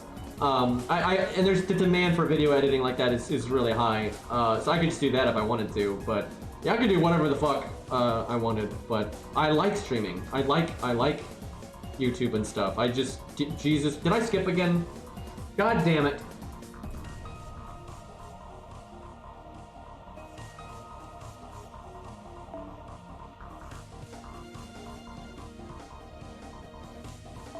But anyway, yeah, as passionate as I am about Fate and everything, even I have been driven to like my limit.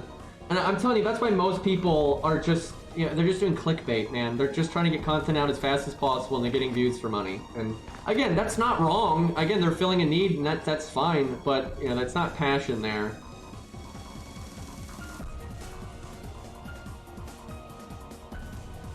And the thing is, a lot of people, and I get this to an extent, because I feel this way somewhat. I think to a less degree. I'm pretty happy even when I'm streaming to like 60 people, right? Like when I stream Elden Ring, I got, you know, on a low stream I'll have 40, and a high stream I'll have like 100, right? So it's a lot less. You know, Arc Nights, I don't normally get as many views and stuff. But it's fine, I still enjoy it, and actually it can be really nice having that smaller community. But a lot of people, they really want clout, man. They really do. It's like built into the human psyche, right? They want to be successful. And if you've already got like a brand in FGO, you can't just, like, the biggest content creator in FGO, if they switch like Genshin Impact right now, or Arc Knights or whatever, they're gonna be nobody. They're just, those fields are already established, right? And then any new game that's hot, you're gonna have so much competition for people trying to make it as a content creator. So if you're making it already in FGO, you really aren't necessarily gonna make it if you switch games, right? And so they're not going to. They're gonna keep, you know, getting the clout that they can where they can. And that's not wrong. Again, that's not an insult. That's how humans are. But it's, again, what I'm getting at is like they're not in it really for the passion of FGO anymore. And some of them are. I'm not going to speak for individuals. I'm sure there's some people out there that are still, you know, really into the game and all that. And I'm still into the art. I'm still into the voice acting. I'm still into the story. I'm still into the core gameplay. It's just everything else is so bad it takes away from those things. Oh yeah, there's a lot of low star stuff. That's a big reason why I haven't switched to Arknight. There's two reasons I have not switched to being an Arknights creator. Because I do have a decent following on Arknights. Like when I stream Arknights, I do get, you know, better views than if I stream, you know, Elden Ring, right? But the reason I haven't switched to Arknights full time is two things. One, I don't have the same passion for it. I just don't. It's hard to really do a good job and make stuff you're proud of if you don't actually have passion for it. And I don't have the same passion for Arknights that I do for FGO. I do have passion though for their good game design, you know, I'll give it that, but I don't like the characters as much, you know, I just don't. It's harder for me to enjoy it. A lot of the meta units for low stars and Arknights are units that I like hate. That's like a big thing, right? I can use pretty meta low stars in FGO. Yeah, I might avoid Uriel in a fight where she would make sense, right? Even though she doesn't make sense most of the time, but she makes sense occasionally, right? And I'd avoid her, right? Maybe Paul would make sense and I wouldn't use her, but I'm not making a big sacrifice for not using like the few low stars I don't like. In Arknights, some of the absolute best low stars are characters that I loathe, right? They're like lollies and shit like that. I'm not about it. So that's a big one. But the other thing is just there's already a bunch of low star people and interesting content creators that, you know, do good shit for Arknights already, right? So what do they need me for, right? They got like what's his name, Dark to Silver Gun and stuff like that. You know, he does like, you know, he does like highly edited videos with good music and you know, good low star teams and stuff, right? So they already got that, right? So yeah, there's no need for me there, right? Nobody. The niche is already filled, right? Which is fine. There's literally nothing wrong with that, but there's no reason for me to switch to Arknights then, right? I don't like the game as much in terms of like, you know, characters and aesthetic, and I just don't have the passion. And then yeah, so they already got. You know, anything that I would make, right? Like there's no content I would make for that game that would be new, right? I'd just be doing what other people are doing. So yeah, who cares?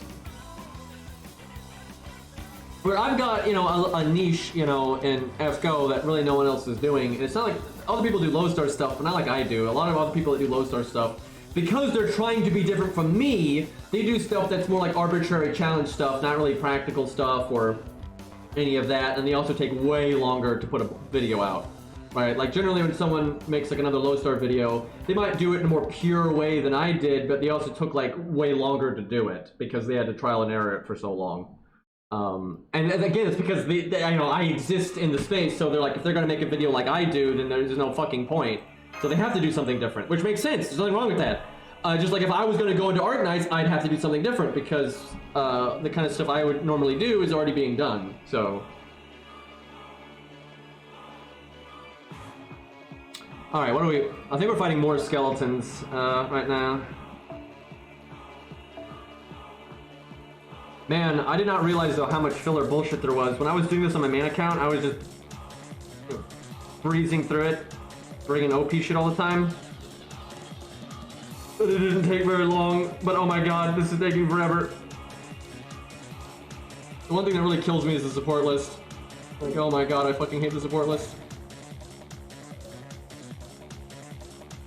I gotta say real quick, just be fair to Arknights, because I've been hating on Arknights' like character designs and stuff.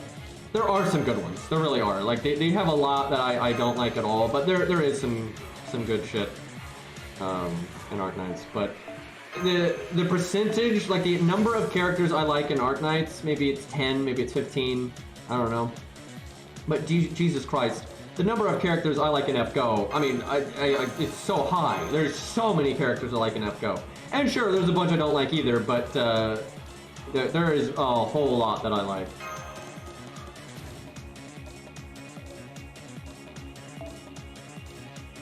That's another thing, Arknights doesn't have random filler fights, generally speaking, where FGO is just completely plagued by them.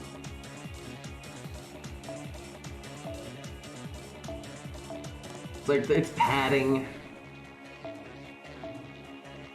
I feel like the thing is, Arknights is confident in like their core game and in like their core, you know, replay value and you know, events and the replayable events and the roguelike, you know, all that kind of. They're confident enough in that stuff that I don't think they feel the need anymore to have any kind of filler. they're like, it's okay if the story only lasts so long, you know, because while we're waiting for the next main story, they have all this other stuff to do, right? FGO, I think they feel reliant on padding. They're like desperately trying to make each main story like last a long time because they have nothing else, right? And that's why they need to focus on their core game and make it better, so it's not like that.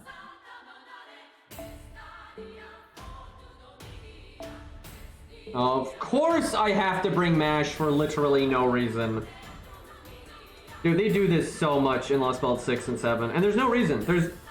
I'm not exaggerating. This isn't like some key moment for MASH or anything. It's just some filler bullshit fight, and she happens to be there like in every other fight in the entire game. But for just some fucking reason, you know, you have to bring her for these. It's so fucked.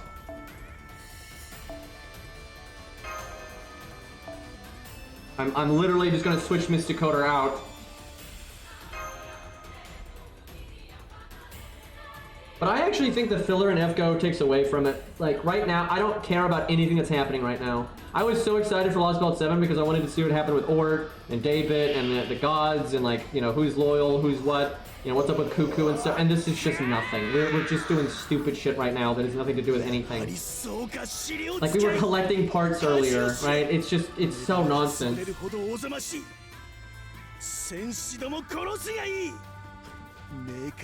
I know at some point you fight a Reshigal. I thought that had happened already, but apparently not. Yeah, I was blitzing through this so quick that it all kind of blends together, and I have no idea what's going on right now. Like what I saw when I was doing it on my main.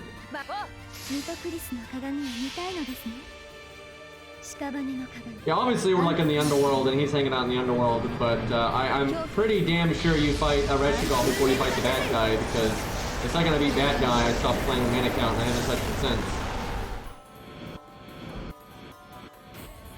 Dude, I'm so tired though of like these people that like it's like how they're like expecting me to already be at the final boss right now, and it's like how, but then they're also expecting me to stream. Right, like I had all these people on Discord, like why wasn't I streaming yesterday? Why wasn't I streaming yesterday? And then I got people like, you know, are you at the boss yet? And it's like, I can't stream and make YouTube videos without like playing two separate accounts, right? There's no way. There's no story replay. I can't play, you know, I can't play on stream and then go back and re-record it. So that would be the dream, right? Lostbelt 7 launches and just boom, I stream it, right? I just stream it. And then I go back and like whatever bosses I just did on stream, I go record the major bosses and put it on YouTube. I can't do that, right? That's not a thing. That's not possible. There's no way to have like a good experience for like myself and make videos and stream without, you know, going rather slow, right? I have to literally play. I can do two things. I can either play off stream first and get up to a certain point, and that's normally what I do, and then I transition out of it. What I normally do is I play off stream until I get to the first major boss, and then I make a video for that and I post that. And normally I could do that very quickly, but I just could not do that yesterday because it took forever to do anything with that fucking boss. But anyway, also took a long time to get there. But anyway, so you know, you do that, and then normally I'd be able to stream, and then I would stream past where I was in that boss, and then anytime I get to a major boss, then I'd catch back up, you know, after the stream, off, you know, on my main account again and do those bosses.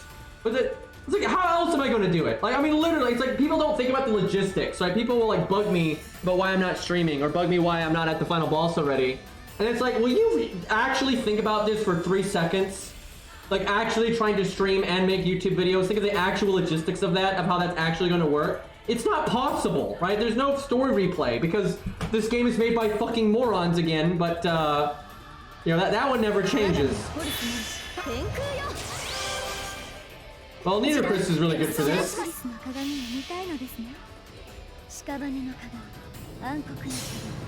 But like right now, I'm losing so much value on my YouTube, and when I'm working on my YouTube, I'm losing so much value on my stream, right? Because I have not touched my YouTube stuff since last night, right? I made that boss, I beat the boss, and then I had to, you know, edit the video. That took a long time. I'm not lazy. I had to render the video. That takes a really long time. Then I had to upload the video, and that takes a decently long time, right? And then it was bedtime. And then I wake up, and then, you know, I eat, and, you know, laundry, blah, blah, blah, and then I stream. And, you know, and then when Like there's no, how am I supposed to be getting to the final boss right now, right? Like this is not gonna work.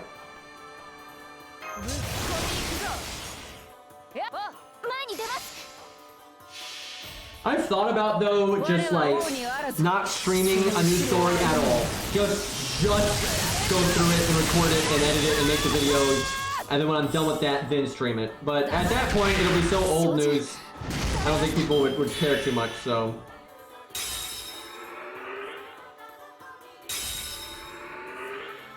I wish everybody though that like backseated or bugged people about like where's the video, where's this, I wish they had to do it, right? Because most people just fundamentally don't understand like how long video creation takes, and they don't see the difference, right, between like what all the other YouTubers are doing. And again, I'm not attacking them, but like all the other YouTubers are just recording and directly uploading. That's why they have the basic in-game music on, and that's why they don't cut out the loading screens and blah blah blah blah. They're literally just clicking the record button and then uploading it straight to YouTube, right? And they're also rushing through the story to get to that content as fast as possible, right? I mean, they're literally speed running against each other to try to get the content out first. That's literally what's happening there. I forgot to switch mash out, by the way. I was going to do that and it just slipped my mind. But like, there's no way to edit a video without having to then render the video, right? That's not a thing. That doesn't exist. And that takes a long time. And again, so does the editing process itself and all that. There's no way to do this.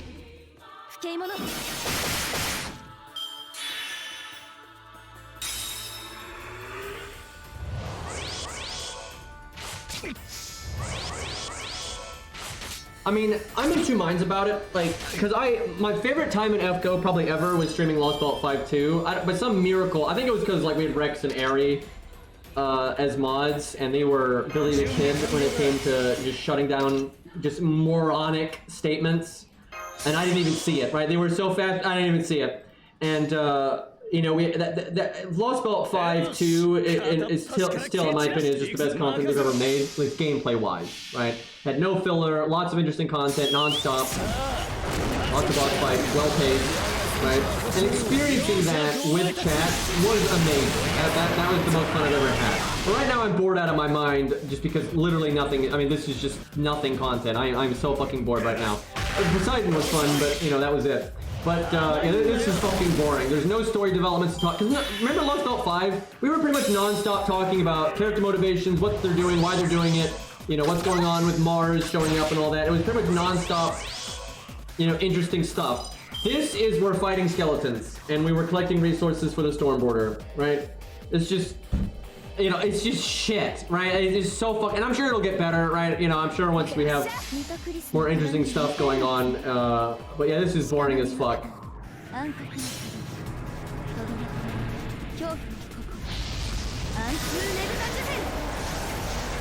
Wait, Giga hated the game mechanics of what? I have no idea what you're talking about. And I'm scrolling up, there's no context for that. Like, what the fuck?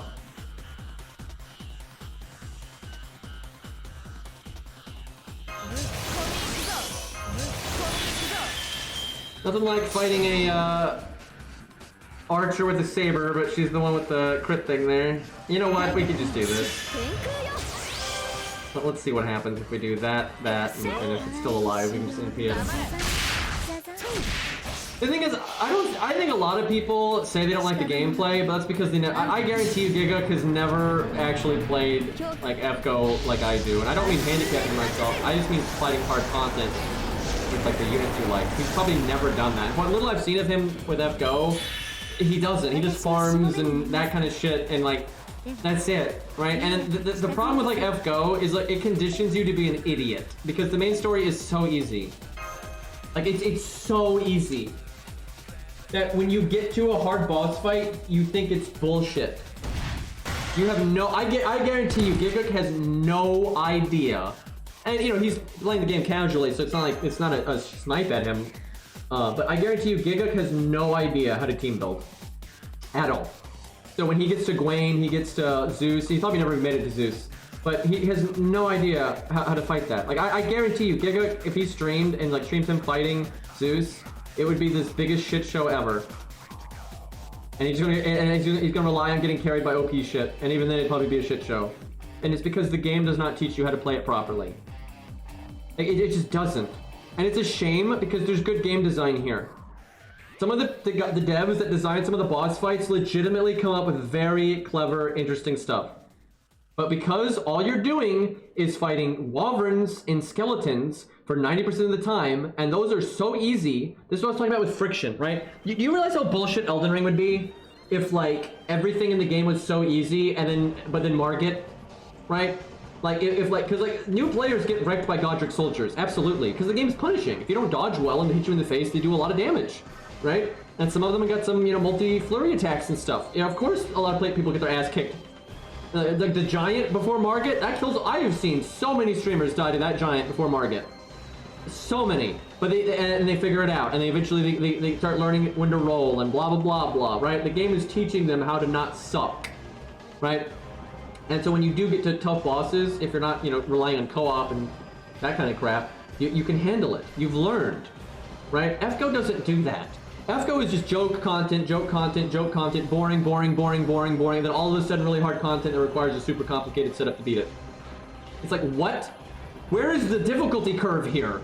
Right? Now I'm good enough at the game that I don't need any help. I know what I'm doing, but then I'm bored out of my mind when I'm finding the easy content and I'm just waiting for the real. Because any FGO, you guys know the people that play this game seriously, you know what I'm talking about. You know what a real boss fight is. Right, you know the difference between, because we have fun with like boss fights sometimes that aren't actually hard boss fights because they be solo at neutral or whatever. But it's not actually hard. You know the difference between a real boss fight and like just bullshit filler content, right? The first real boss fight in this whole story is the Bat guy, and he is so much harder than every other boss fight in 7.2 up to him. Right, the Erechigal stuff is filler as fuck. It's super easy. Right, that fight with King Proteus, super easy, right? Like nothing. It's just so easy, right? But then the bad boss in this place is really fucking hard, right? And like you have to really understand what the fuck is going on, right? Although if you're using like super high-end stuff, maybe not. But it's a huge difference, right? It's like actual gameplay versus just filler garbage. But anyway, most of almost every casual I've ever seen play FGO, and Giga absolutely falls under that umbrella. They get conditioned by the filler content, and then when you get to the hard content, they either just cheese it, SQ it, command spell it. They wouldn't know how. They wouldn't know how to fight that. Make a proper team and stuff because the game never teaches you any of that stuff. And of course it doesn't. If the game is so easy that you don't need to bring a proper team to beat any of it, why would you ever learn how to build a proper team? You wouldn't know. The game wouldn't send you any signals that was a good team or that was a bad team. You only need like tanks, right? Like there's so many mechanics that only matter during a real boss fight, like tanks, a lot of utility stuff, crit down, balancing your damage and survivability, those kinds of things. You don't have to do that ever unless it's a real boss fight, and you only have like maybe 4 or 5 real boss fights per main story, and you have none until Camelot. I mean, do you realize how many hours into the game most people are by the time they get to Camelot? And Camelot's still very cheesable. Still very cheesable, right? No one's gonna be impressed by the Gwaine boss fight because they summoned Uriel and just killed it in 2 turns, right? No one. Now, as you get farther, you can't do that anymore, right? Eventually, you get to boss fights, you can't do that anymore. But do you realize how far into the game that is? Right? Like, it is so goddamn far into the game before you're having to actually deal with real mechanics and stuff. Now, when Camelot came out, it was fine because the power creep was way less, right? Camelot was legitimately hard for most of the people on the Japanese server when it came out. But we're not living in that world anymore. So like the amount of time it takes to get, they are so conditioned to be an idiot by the time that and they're not having fun. Because that's what I was talking about, right? These people that get into the game and are bored out of their minds and say the gameplay sucks, it's because the game is conditioning them to do that, right? They're not wrong for saying that because the game literally set them up for that.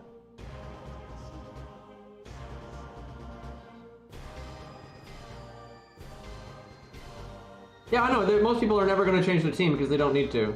And then they get to a hard... I mean, you guys that watch other streamers, I know you've seen it, because I've watched a lot of streamers that play this game.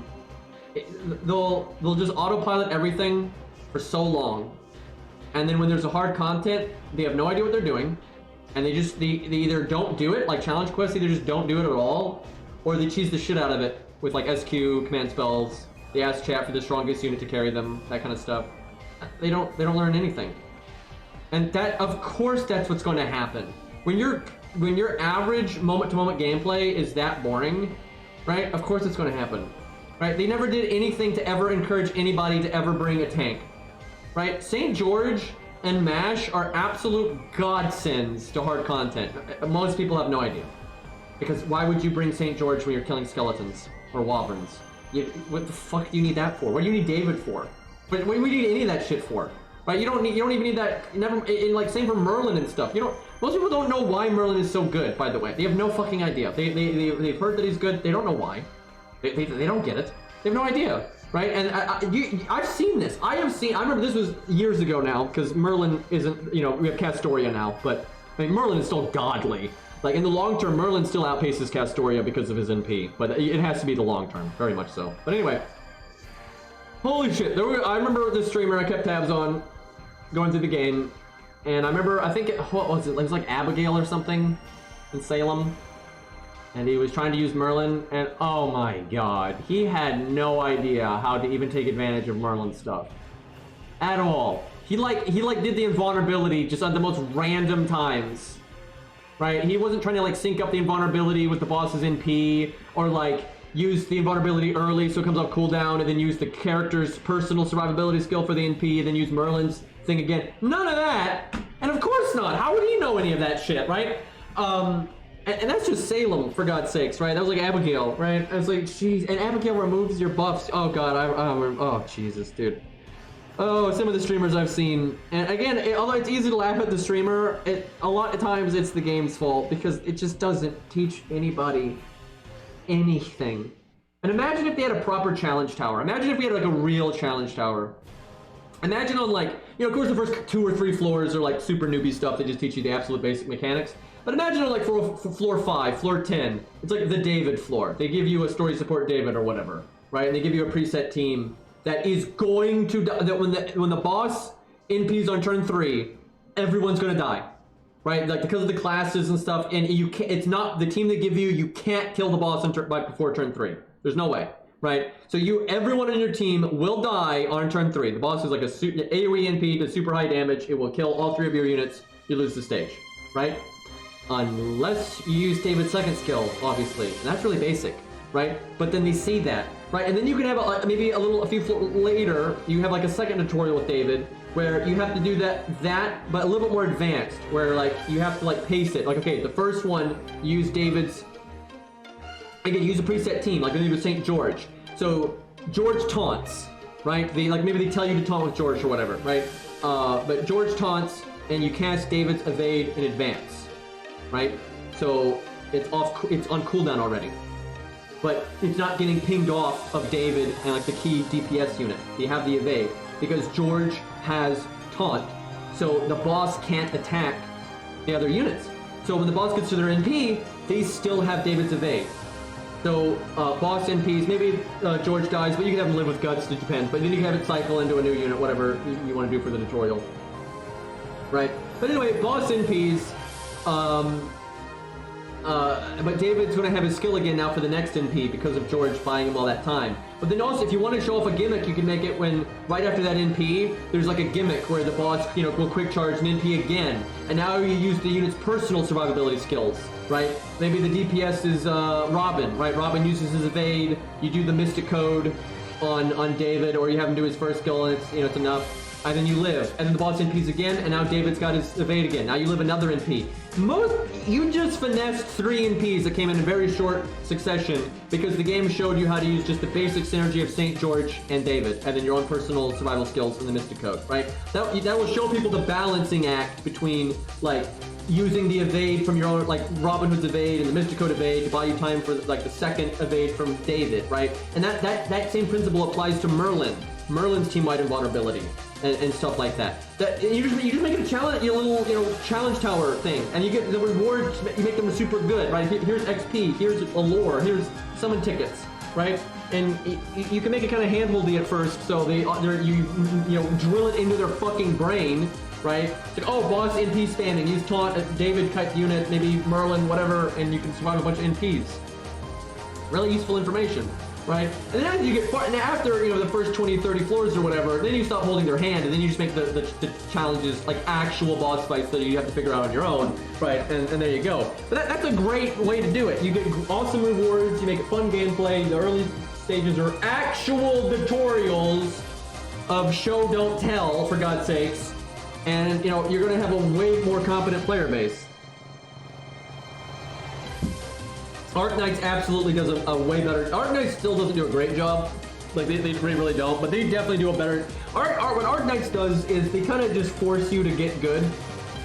They don't really do a great job of always pointing you in the right direction of, oh, hey, when the stage is rushing you, these style of units are good at dealing with them rushing you. And if there's a really big boss, you need like a boss killer. You need a heavy hitter for this kind of thing. Right? They don't really explain that stuff. They really don't. However, they do teach you fairly well through like the School of Hard Knocks, like FromSoft does, where like pretty quick in Arknights by like chapter 3, maybe even chapter 2.5, they start killing you, right? Like Arknight starts killing you pretty early on. I think I've watched so many people get into Arknights, and you know, I got into it in Cairo, and I'm sure Lost can attest to this. Arknights has no problem killing your ass pretty early on, whereas they just murder you, right? And it's like, oh, I need to figure this out, right? And so you start adapting pretty quickly to, oh, these style of units are good for baiting, and these kind of units are good for this. You know, they kind of naturally start pushing you in that way.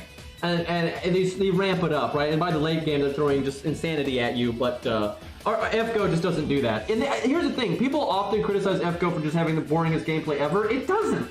It really doesn't. Like, the good boss fights in this game, right? Because they've had some challenge quests that are just chef's kiss. Man, there's been some challenge quests in FGO that were just so fucking well designed.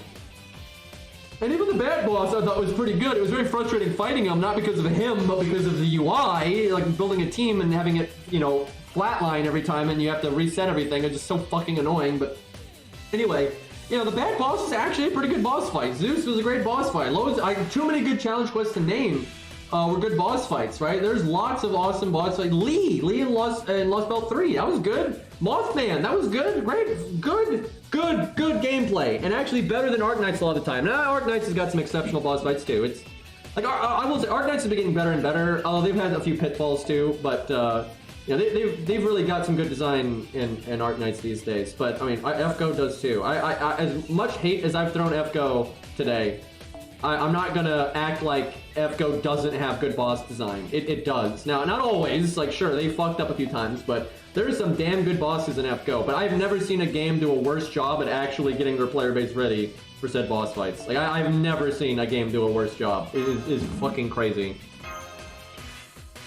Actually, that's one of the reasons I've enjoyed making videos so much. I have gotten so many comments and Discord messages of people basically saying my videos let them see that the game doesn't have to be brainless mashing and the boss fights aren't unfair. And like I've had a lot of people tell me that the reason they gave FGO a chance is because my videos showed them that like there actually is good boss design, and also that there are just good boss fights that happen eventually, right? Like, because a lot of people get so disheartened in like Oceanus because the game is just getting so boring. I mean, geez, I can't. If someone goes in blind and doesn't watch videos or doesn't have a friend to tell them, how is anyone going to get through Fuyuki, Orleans, Septum, Oceanus, then what is it, London, and then America? Do you realize how many hours that is? And here's the thing. I think a lot of people are going to be like, okay, you expect Fuyuki to be a joke, right? And maybe even Orleans. But then it's the same thing in Septum. And then it's the same thing in Oceanus.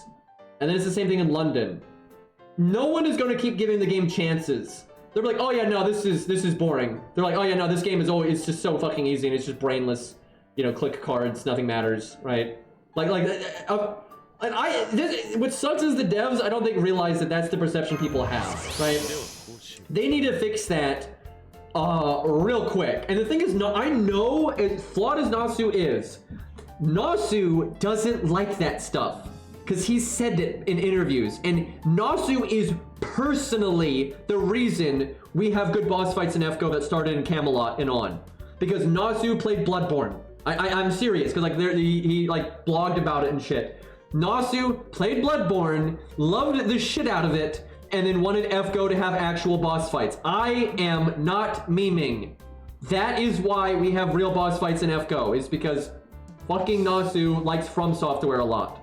And he wanted that stuff. He wanted that sense of accomplishment from overcoming a hard boss and stuff, right? So I know he wants people to have that experience, right? He wants people to enjoy the boss fights and not have these shitty, boring stuff. But it's like, somebody make every developer on the team for Lisangle and Tight Moon make a brand new account in FGO and play from fucking Fuyuki to like Lostbelt 3. Because Lostbelt 3, I think, is when they really start getting modern, right? Because some of the, like, Camelot was great in its time, but it's not modern anymore, right? Like, the power creep has made it a joke, right? And have them actually, is a new player actually going to do this? Is a new player going to, because it is so fucking boring. Even when Camelot, because I remember when I got into FGO, and back in 1979, chat, when I got into FGO, I had a friend that had like told me the game had started to get better, because I had kept, when it first launched, when the game first came out, I knew it was bad, right? Because it was. I kept tabs on it. It was pay to win. AP was a joke. There was no good content. I mean, there was. I don't even know where to start with. You guys have no idea how bad the game was when it first launched. Oh my god. Anyway, so I didn't play it. I was like, fuck that. That looks terrible. And I had a friend that had informed me that they, started to turn things around, and they were starting to make better content, and it was way more free-to-play friendly, and stuff like that. And then I remember, I've told the story before, but I saw a post on like Reddit or something, and I remember someone in my chat found this picture somehow. I don't have it, but some motherfucker actually found this picture. But there was a picture on Reddit, because like Camelot had just came out, right? So I'm not playing the game, but Camelot just came out. And there was this post on Reddit where this guy made like a quick dumbass guide, he put it, for dealing with the bosses in Camelot, right? So he had like a picture of Mordred, and he had like, a brief summary, she NP spams, right? Now, I had not played, I didn't know the core gameplay mechanics of FGO, but I know what a special move is, right? I know what NP, so I can say that's a gimmick, that she's doing a super strong move every single turn, right? And that's like a unique thing that makes the boss fight different, right? And he had one for like Ozzy and, Lion King and Gwaine, and of course Gwaine was like the big one that everyone was having a hard time with. And so I'm like, oh shit, so they are making real bosses. Right, and then I've heard they'd add the Grail system, because they added the Grail system during Camelot for JP. It was already in for NA, but not for JP. And so, like, because I was mad that, like, Billy the Kid and Koo and all that were just 3 stars, and I figured they wouldn't be strong enough to keep up. But then I was like, oh, you can Grail them, and then you can keep up. I'm like, okay. That's what got me to start playing the game. And I knew from, kind of just keeping tabs on it, that the game was going to be really boring until Camelot. Right? I knew that was going to be the case. So what I did from Fuyuki to Camelot was just figure the game out as I went, even though it was really easy. I took time to try to figure out, okay, is it better to do like Buster Quick Art or Quick Art Buster, right? Like what's more damage? Is it better to have the first card Buster bonus or the third card bonus for the individual card, right? I was just trying to figure that stuff out. And I was looking at the animations and checking out the characters, and it was like a goal. I was like, okay, Camelot's the real game. So I'm working my way there, and that got me through it.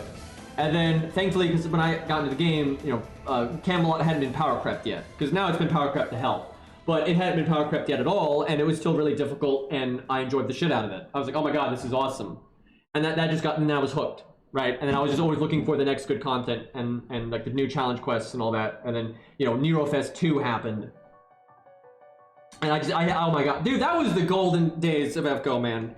Because, back then, there was very few mobile games, and it was easier to put up with how horrible the UI was. Also, the UI wasn't as bad. It's actually gotten worse as time has gone on because of bloat. Like feature bloat and all that. But anyway, that was such a good... Oh my god, the passion I had, dude. Oh my god. When I was making, like, Koo solos and Nerofest, and then just, Babylonia coming out, and Guadia. Oh my god, dude. I'll never forget that. I will never get so jaded that I forget how much I have enjoyed FGO in its good times. Because oh my god, that was some shit, man. And yeah, this is Armored Core for answer. Best game ever made, by the way. That is my favorite video game. Is Armored Core for answer. Absolutely. Honestly, thinking about Armored Core for answer next to the current state of FGO is a little painful, but that's what it's gonna do.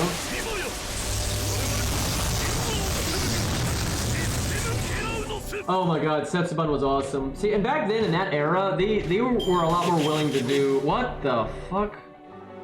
Anyway, they were a lot more willing to do stuff, because you had like the Edmund event. We have not had another event ever like the Edmund event. That was so unique, right? We had Setsubun. They used to do really unique stuff. The game has become so routine.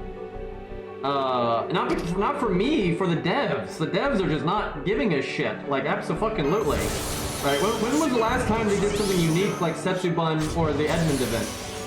Like, dear God, right? They haven't done anything like that in ages. That sucks. It sucks. Man, it was because Neurofest was awesome, right? Neurofest 2, right? Like, it was just a much better time back then. You had more consistent, interesting content. The devs were doing new stuff, so you had hope for what's on the horizon. Things were getting better, and then they hit a plateau and they stopped trying. The game started making loads of money. Got a lot more popular. And yeah, they just stopped giving a shit, and they've been coasting like ever since. It's fucked. No, that's not what I mean, chat. I don't mean when they made an event like Setsubun. No. You don't understand. I don't mean like Setsubun as in literally copy-pasting it. I mean like Setsubun as in it's new and something different, and it's not a fucking gimmick. Because Setsubun's not a gimmick. It's a core gameplay shift that fundamentally changes the game. Where that last fucking dog event, where you send dogs out, that was so meaningless. Right, like it's nothing, right? It's bullshit. Right, the fucking imaginary scramble, right? You were just doing free quests in a linear fashion to, you know, explore, air quotes, the map. But you're just gonna do everything, right? You just do free quests to just generically unlock the map. You go to the next free quest, right? It's not different. It's the same shit. The Setsubun is completely different. The Edmund event was completely different, and this is the thing. The Setsubun event and the Edmund event are both completely unique. And they're unique from each other, right? But like the Amazonas event is the same as Setsubun, which is fine. It's okay to make a new staple, and you know that's okay. But what I'm talking about is them doing new stuff, right? Like Neurofest 2 anyway, was very unique and new, and that was different from Setsubun, right? But you know they don't do that anymore. We get Grail Front. Right? That's their new and exciting. They think that's the real breadwinner over there. That's so garbage, dude. And what really frustrates me, like, Grail Front is just so dog shit. And it's like they're trying to reinvent the wheel. You don't need to reinvent the wheel with the core gameplay. The core gameplay is actually really good in FGO when it's actually done correctly. When you're fighting a boss like Zeus. Like, fighting Zeus or the Bat boss coming up and shit like that is so much better than doing a goddamn Grail Front, right? Like, are you kidding me with this? Right? They give us interesting things to do with the core gameplay. And if you look at the roguelike and Arknights, that's what it is, right? It's still using the core fundamental gameplay, but recontextualizing it in a way more interesting. That's awesome, right? And everything the roguelike and Arknights does, you can do in FGO. You don't need to do something super gimmicky like Grail Front. If there's one reason to play Arknights, I really do wish a lot of people could play Arknights enough to get an account strong enough to do the roguelike and see what I'm talking about. It's hard to explain it to people that haven't seen it. But I think if you sit down and, because Lost did this recently, he started playing Arknights and he got to the roguelike and he saw what I was talking about and he's like, oh my god, why doesn't FGO do this? And because it's so applicable, you can see it so clearly how you can maintain the same core gameplay but interacting with those new mechanics, and like it would actually work better in FGO than it does in Arknights, to be honest. I think FGO actually has more ways to work with some of that stuff. But anyway, yeah, it's so painful, like going back to FGO when Arknights just does it so much better. That's the thing. It's like you can't go back, right? You can't. I can't pretend I don't know how it can be better.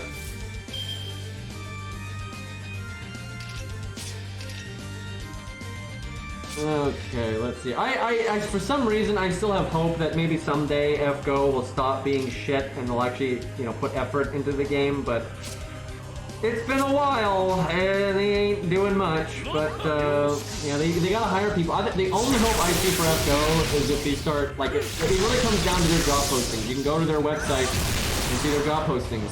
The second I see them actually offering good money, I'll be like, okay, we might have a chance now.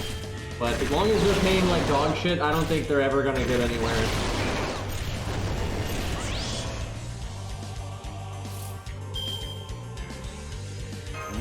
Dude, it is so depressing because like Art Knights has done so many things, like because they don't stop. They'll do something awesome like the roguelike and they keep going. They're like, now let's make something else good.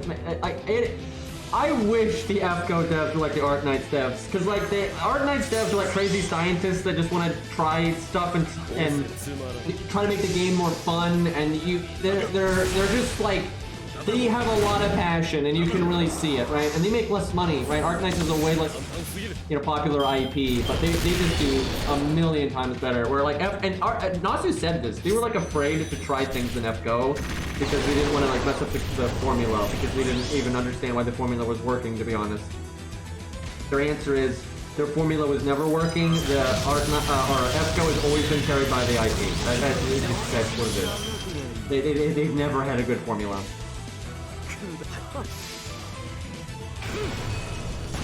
And I've seen Pirate Moon has had a track record of being very bad at hiring good talent. I mean, look no further than Fate Extra and Fate Extella Link. Like, oh my god, those games are terrible. I mean, it's just, if you remove the Fate IP from those games, they are just so bad. Like Pirate Moon has consistently like hired shovelware devs essentially, and like not wanted to put good money into things. And that does not make good games.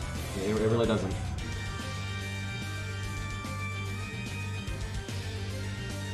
Oh, the extra remake is going to be garbage. I mean, it's literally paper rock scissors again. They've already shown that. It's fucking paper rock scissors again. It's just with a fancy coat of paint.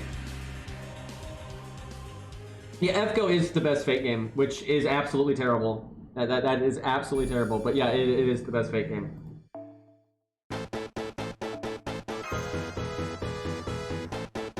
Chat, we were on chapter 11 at the end of the first part of 661, and I've been streaming for 6.5 hours, and we have had one real boss fight, which was Poseidon, which was a boss fight from a prior Singularity. Now they made it slightly harder, I think, but that's it.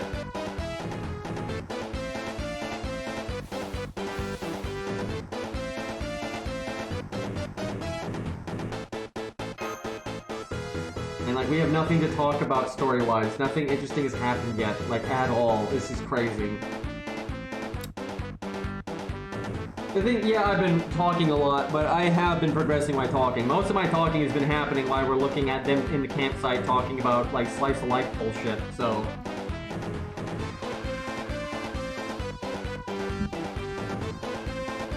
And just, we've done a lot of nodes. It's not like we haven't done we've done a lot of fucking stages on this stream.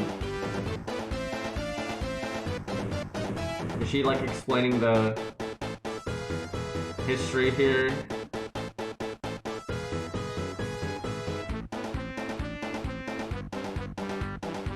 I'm gonna have to look up translations for some of this. Try to avoid spoilers by doing it. That's always so difficult.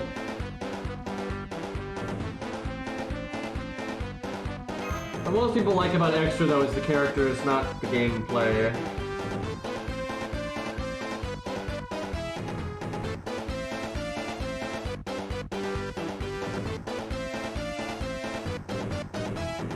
I think they're back at the storm border, I assume.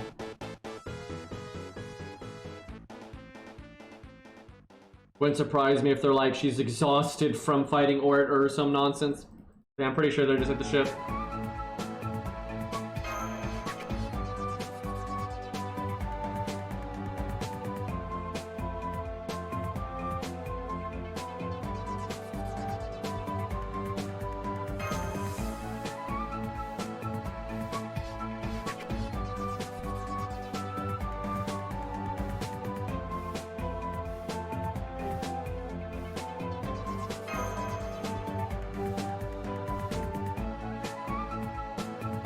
So I'm guessing that has something to do with like the meteor that wiped out the dinosaurs not being the same because of like just the pictures there. It was kind of obvious.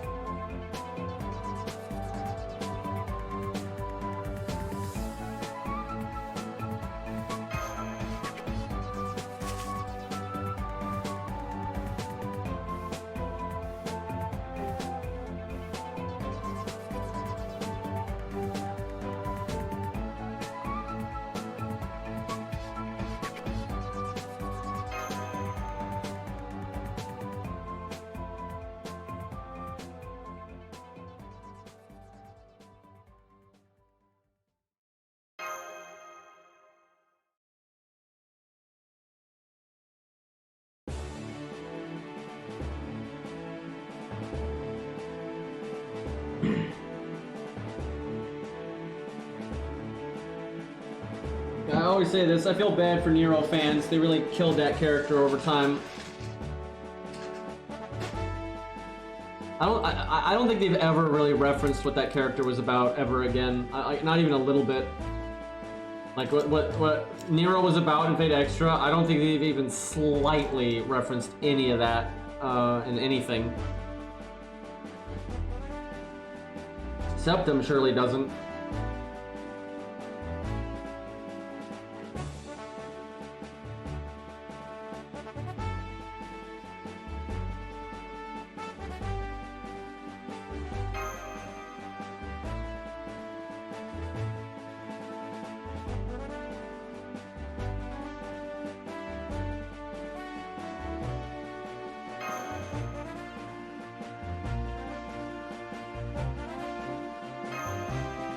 It's kind of weird that she's on our side because pretty sure she's the Lostbelt king. So I don't know why she'd be on our side really at all, but maybe it's gonna be one of those things where like we work together to fight Ort and then we fight her or something, but it doesn't really seem that way. She's a really shitty Lostbelt king apparently.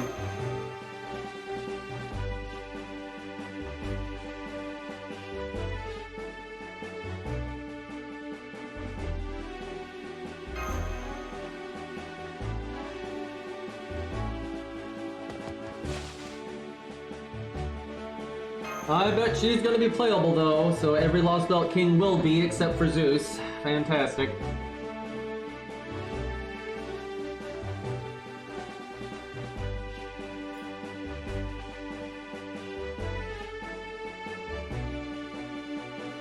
Maybe someday. Okay, 5 AP, so it's gonna be bullshit.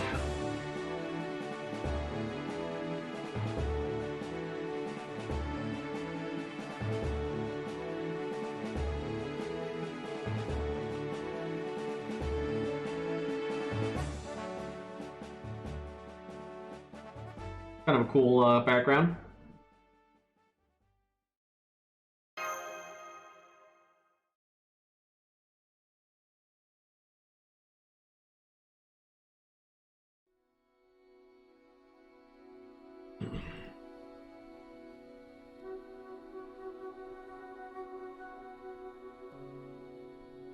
My guess is the reason the dinosaurs are on your side and the reason she's on your side is because their Lostbelt's probably doomed anyway. And they pretty much said that from the beginning, even back, like, way the fuck back in our older Lostbelts. That, like, this one is just doomed and it couldn't possibly last a long time no matter what. So it's like, if we're fucked, we might as well try to help fix, you know, normal history. That'd be my guess. Because a lot of the dinos have been helping us this whole time, which seems kind of productive, so they're probably just like, you know, well, you know, we're fucked anyway, so might as well do the right thing.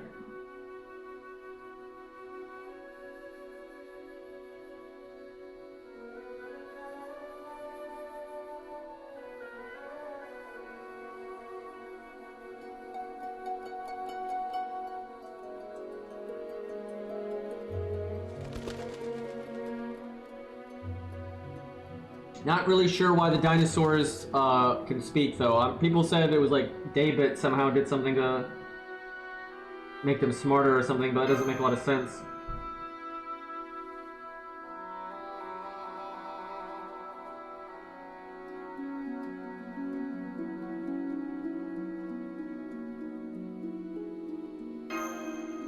So if that's the case, then we're probably never gonna fight her. We're probably never have a boss fight with her because I don't think she's ever gonna try to protect Lostbelt 7 because it's dead anyway, essentially. It's probably more about just protecting the dinosaurs while they're here.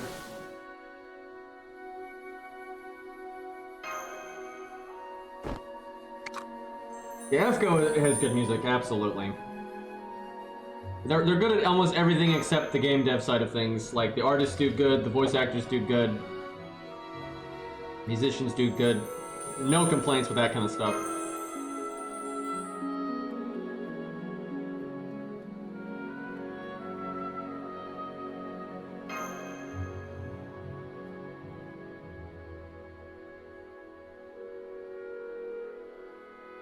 It's just, you know, it's like one turd in the swimming pool and that's that, right? So it's like, it's really frustrating getting to and enjoying the good stuff with how bad some of the other stuff is.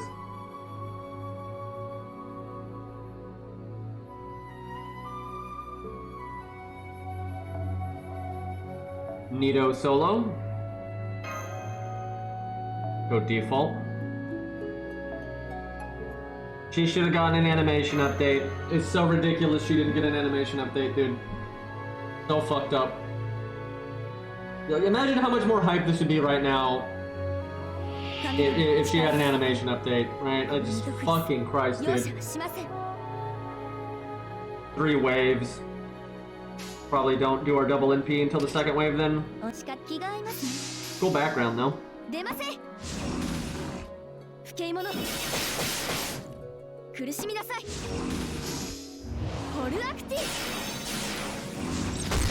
I think it should be standard that if you're gonna add a new shiny version of a character to fix their old one, right? When Super Romulus came out, regular Romulus should get an animation update. Abso-fucking-lutely.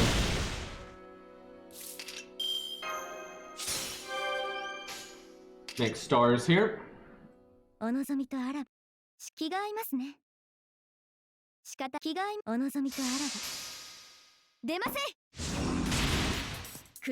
Chat, I'm pretty sure dyeing your hair to look like hers would be unbelievably difficult. Like, what the hell? How did she even do that? That's where you just wear a wig.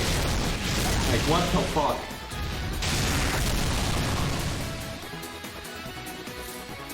Because it's not like she normally has hair like that. It's normally just purple, so... a magic nonsense, I say.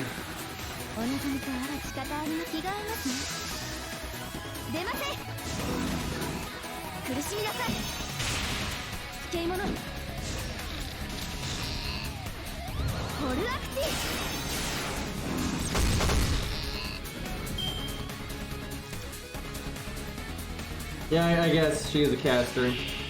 That seemed like a bad use of Magecraft though, but what are you gonna do? Alrighty, now we get to go Burr.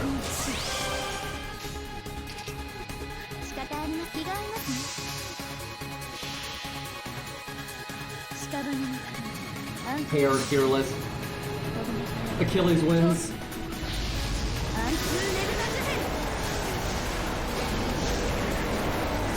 I'm not even kidding. I'm pretty sure Achilles has the best hair in Fate.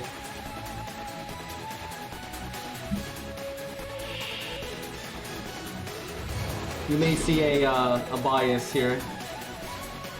Oh, great.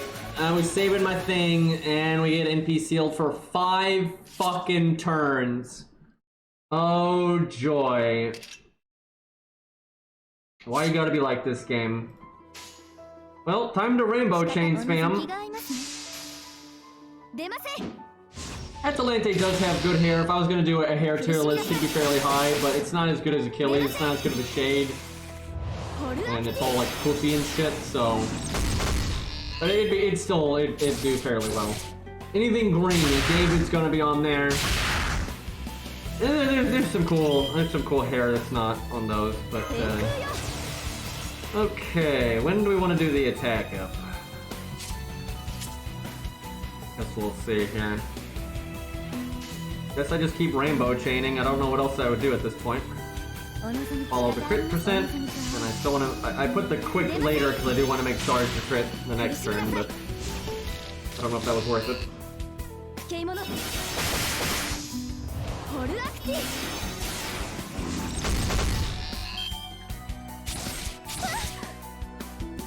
We're gonna be cutting this close. We still got. Oh, don't you get. Motherfucker, dude. If he had. God, that's annoying. If, and I remember, I think I did it on my main. I'm pretty sure Guts didn't proc that turn. I just had a little bit of health, and I got a whole other turn out of Guts, and then I evaded. So, yeah, we're getting a little screwed there.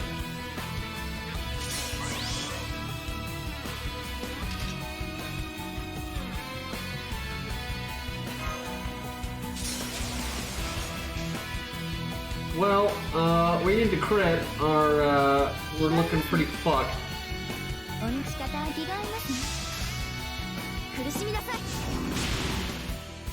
Unless that was turn 5, which I don't think it was.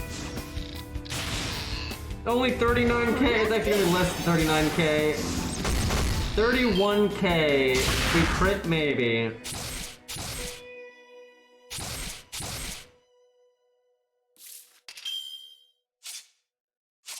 Two turns. Fuck you, game. I think we're dead. We would not have been dead if Guts had not gone off that turn though, because when I did this on my main, I'm pretty sure that's what happened. I guess I put the Buster last, because if it does crit, it's the most damage.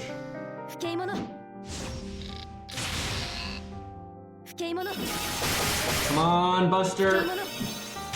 Oh my god. Come on. I hate everything. Fuck you, game. That's so stupid. That's so stupid. Why would that's so? What's even the point? First off, I could have won without it, and I had my main account did win without it. I never even knew that was a thing on my main because I won without running out of stuff. But like, that's stupid. If you're gonna have a Guts gimmick, why doesn't she have a Guts icon in a protected box so you just know that you have it?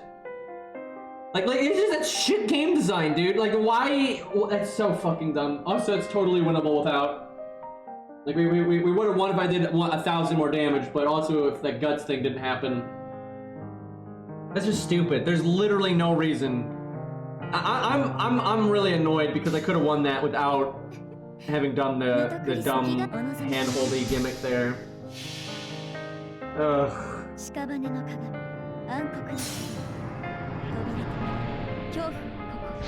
Imagine having to like min-max and play well. There's just no reason that she shouldn't have a little buff icon to show that you've got a special gimmick.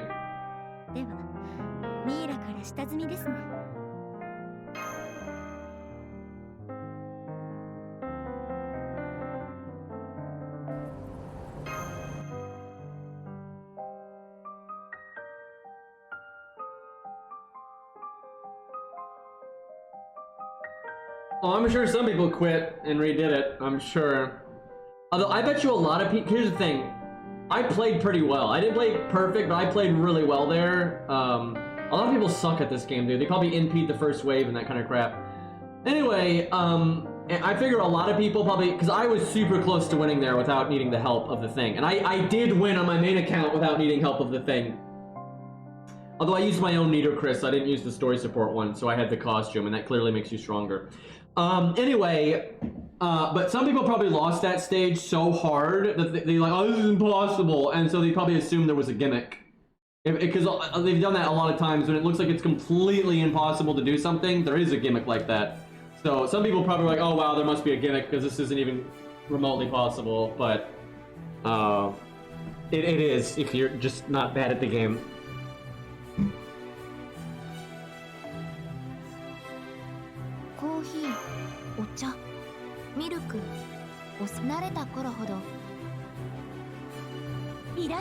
Chat, I've been asked, I think 3 or 4 times, if I'm rolling on this banner. Now, here's the thing. some people probably don't know my taste very well. And, you know, I've been talking like non-stop about how I don't want to roll on my main account because I'm trying to stockpile for things to come, right? And some people don't know that, even though I say it every fucking stream. But here's the thing. If you don't know my stream very well, why would you care? Right? Like, if I'm just some random streamer to you that you're just dropping in on, why would you care if I rolled on the banner or not? Right? Like, and if you do care, right? Like, you are like invested in my account or whatever, why would you think I'm going to roll on that? Right? Like, I don't think it could be the more obvious that I'm not rolling on the VTuber and the pencil sketch. Thanks. Yeah, I guess it's just people hoping to watch Gamba. I guess that, God, that doesn't make me feel any better.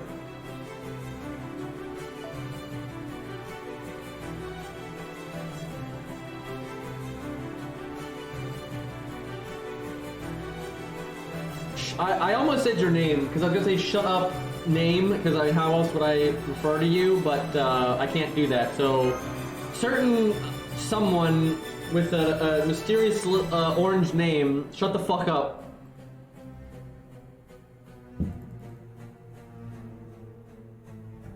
Oh yeah, they have to do a banner for that guy. I totally forgot about that. What if he's just a part 2 banner? Oh god, and then they do Valentine's Day for Cuckoo, for Cocoa Puffs.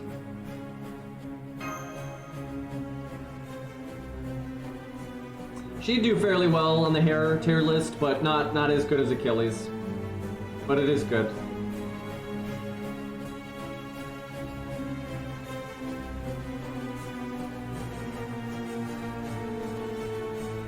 I only like watching other people roll if I care about them. Like if I'm going to consistently watch them and I'm invested in like what kind of units are they going to be. Like Cairo. If Cairo's rolling, you bet your ass I'm going to watch, right? You know, Say Stan, if he streamed, I'd watch if he was rolling, right? Because, you know, I want to know like what units they like and don't like and what they're gunning for and what they're going to be doing in the future, right? So like if Cairo gets something wacky, it like matters, right? But if it's just some guy I don't watch anyway, I don't give a fuck. I'll wish him good luck. I don't want him to have a bad time or anything, but I don't personally care though.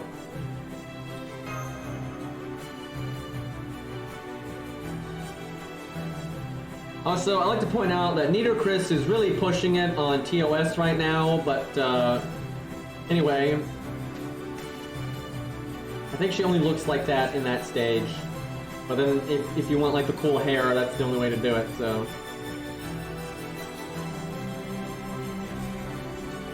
I need so many coups to get his last passive. And I swear to God, they're gonna add more passives or something. They're gonna do some shit.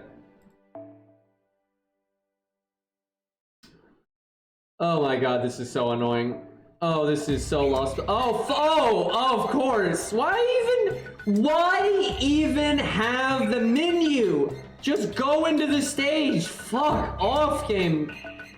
Like, what am I even playing for? Imagine getting into FGO. I remember when I got into FGO, I was all excited to go fight this hard Camelot I was hearing about. See the real bosses, build up my favorite teams. You know, I love Fate Zero. You know, I want all the Fate Zero characters and Gilgamesh, right? I was hoping they were going to add Arthur because God, I liked I mean, who doesn't like Prototype? But anyway, I was like so hoping they were going to add Arthur someday. You know, I was saving up. Like as soon as I got into FGO, I was saving up for Arthur because I saw that they had Proto Lancer and stuff. So I'm like, yeah, they'll add him, right? I've said this before, but it's just the damn truth. So when I got into FGO, right, you know, I'm all looking forward to using my favorite units against Camelot and stuff. That's the whole draw, right? I don't want to fight Camelot with their units. I want to use my units. I want to beat up, you know, I want to beat up Gawain with, you know, my favorite characters, right? That's the whole shtick. When you fight a character you don't like, you want to beat him up with a character you do like, right? It's the whole thing. Anyway, when getting into FGO, I saw that, you know, Ozzy had just been added recently. You know, Ozzy's from Prototype. Proto Kuzin, and he's from the original Prototype, not Blue Fragments, but the original Prototype. They had, you know, several things from Prototype in. So I'm like, oh yeah, they're gonna add Proto Arthur and Proto Gilgamesh, you know, at any time. Anytime. Now, coincidentally, I decided I was gonna gun for Arthur, right? And I remember being like, okay, I'm not gonna roll much, if at all. So I got a few early rolls to kind of get the account going. And then I'm like, I'm gonna just keep saving until they add Arthur. And I did. And they added Arthur relatively soon. Right, they added it around Epic of Remnant, right? And I got into it when Camelot had, I think just came out, but had been out for a little bit. Right, but so from Camelot to like Epic of Remnant or whatever, right, wasn't that long of a wait. And like, Camelot might have been out. Babylonia wasn't out, okay? I don't remember how long Camelot had been out, but Babylonia wasn't out yet. But I don't think it took that long for Babylonia to come out when I started playing. It might have been a little bit though, I don't know. Anyway, long story short, I was saving up for Arthur, and it didn't actually take that long for him to get released. However, chat, if I had said Proto-Gil instead of Arthur, we have a very different story on our hands. Because Arthur came out like 5.5 years ago now. Right? Might even been more than that. It's been a while. And we still don't have Proto-Gilgamesh. So if I was waiting on Proto-Gilgamesh, I'd have like 10,000 SQ right now, and I'd still be waiting, which would not be good. Yeah, not a good time. Yeah, I remember being like, yeah, I'm gonna wait for Proto-Arthur, and it's just Arthur. I don't know why I'm saying Proto-Arthur. Anyway, I'm gonna wait for Arthur, and it'll happen, right? They got the other prototype ones, they'll do it, and they did. It was a reasonable time, and I was like, yeah, this is awesome. Like, holy shit, and the funny thing is though, I do like Proto-Gil a lot. Proto-Gil is awesome, and I'm very interested to learn more about him. We know a lot about Arthur because of Blue Fragments, but we know less about Proto-Gil, so I'm really interested in learning more about Proto-Gil. And here we are, many years later, and we still don't have Proto-Gil. It's fucked up, man. And dude, I'd be way more than NP30. If I kept saving, like, dude, oh my god, like, it'd just be outrageous.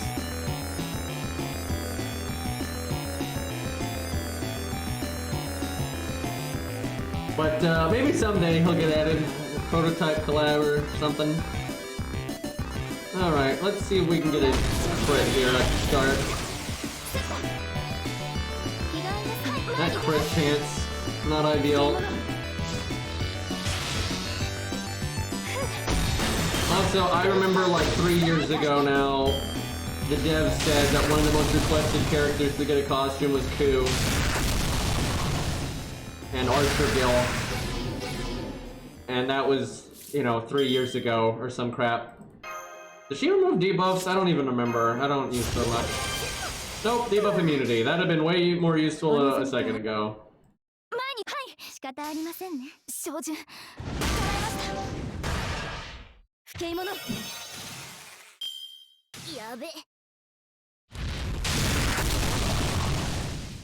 I mean, the new Lostbelt's okay, but it's a lot of filler.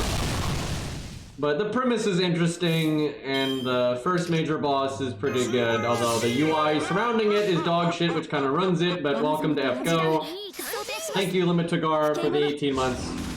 I really appreciate it. I'm saying that so deadpan, but I do mean it. I really thank you for the support. I don't know, if they added Proto-Gil right now, I'd roll. Even though I'm trying to save up for Fate, Strange Fake, and Fate Lost, and that Gunslinger, and Gunner, Billy the Kid, and I'm on Copium right now. This started off reasonable, but Butch Cassidy, Henry V, Green Knight, I really want to save up for these things, but if they added Proto-Gil like right now, I would roll. He's pretty cool, so. It's okay. I do really want Dumas though. The thing is, Alexander Dumas is probably going to be a low star, so it shouldn't be that bad to get him.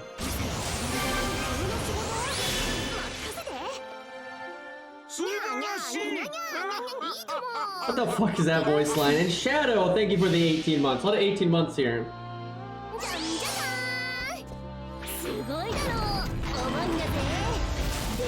Where's my prototype collab? I feel you, man.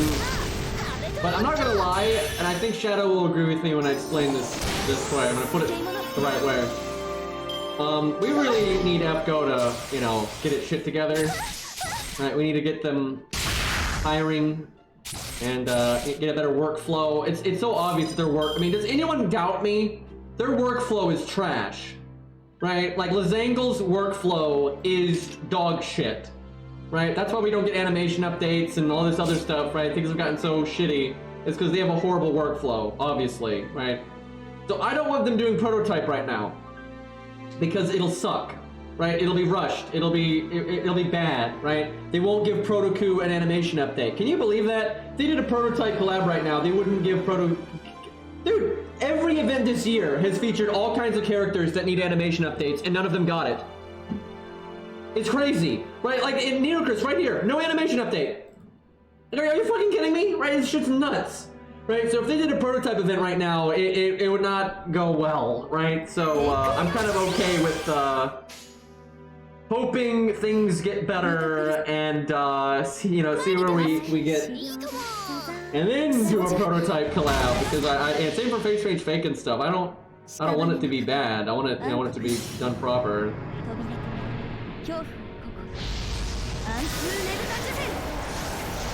Like I tell you, if they hi Death. But if they don't pay their employees better, I don't see a good trajectory for the game. Don't NPC me again. Oh, he tried to NPC Nash. Fucking dummy.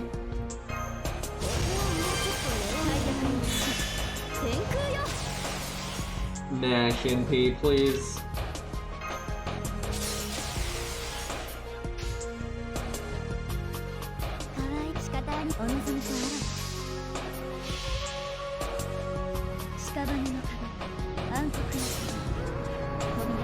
No one slotted any of the new characters, so we haven't actually looked at them yet. I'm sure somebody will, I could scroll down to the non-friends though, and we could find them that way. I don't really want to use them though, because I don't like either of them at all, but it wouldn't hurt to do, like, a stage.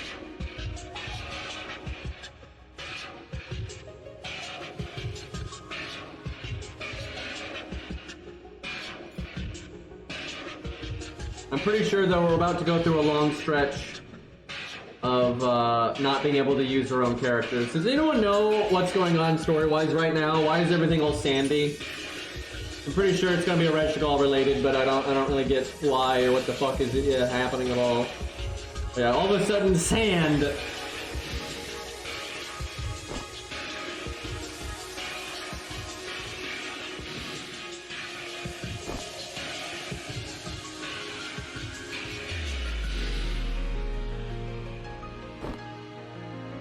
Are we in a time loop here?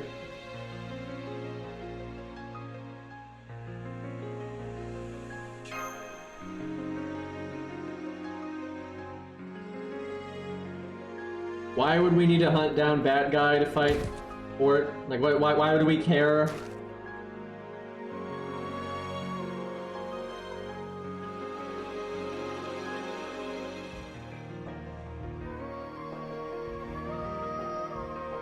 I don't know why so many people are asking me about the advanced quests. How in God's green earth would I have, like, how? How am I supposed to stream this shit and make YouTube videos and then somehow do advanced quests? Like, there's not enough time in the day for this.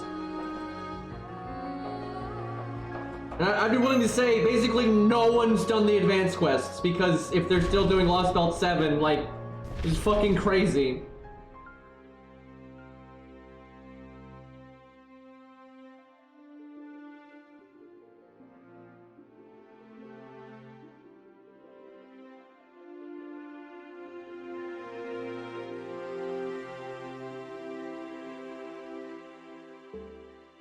Yeah, a whole lot of not playing your own units right here. You know what? Let's just 20-30 and have her crit things, because this is just stupid. Why? No! Oh, fuck off, game. Can I just start without them? Nope. No, you can't. Once you put them on the team, you can't take them off. I'm gonna try not bringing the last one, just to see if they'll let me. No, yeah, why? Oh my god. It's like, if you have to do it, then why even make it a choice? Why not just start the team like this? And let you pick the one craft. The only control you have is putting a craft essence on MASH. That's it. You have no control of anything else here. I hate when they do this. This is so crap, dude.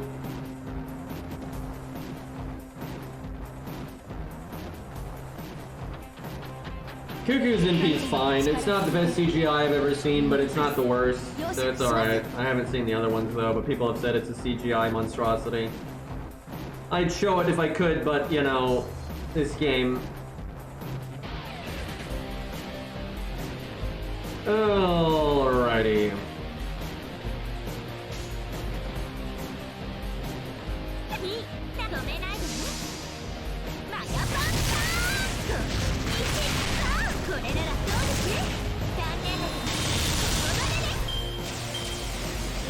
We have double piercing vulnerability right now.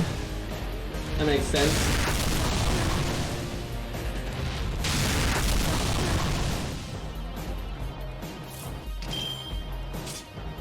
Man, they only attacked her. That's kind of rough.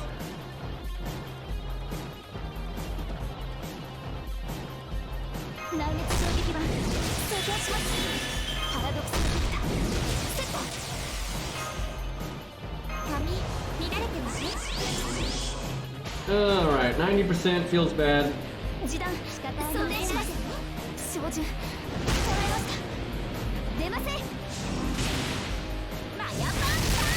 Not too bad.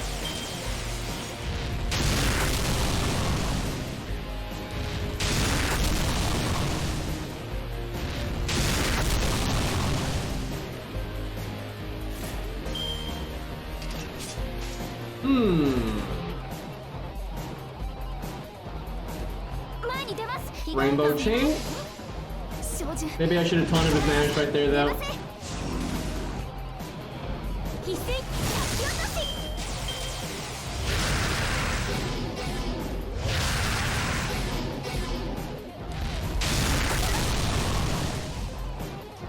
He just sent us into debuff hell. Atlas would be good right now.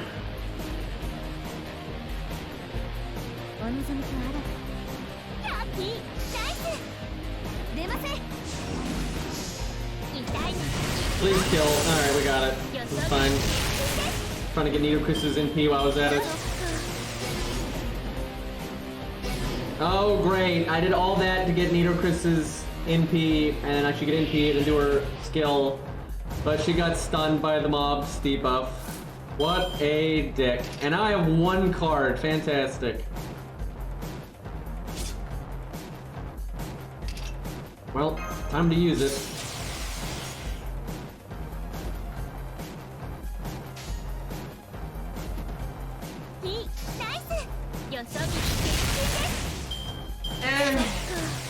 I like the green shield there then.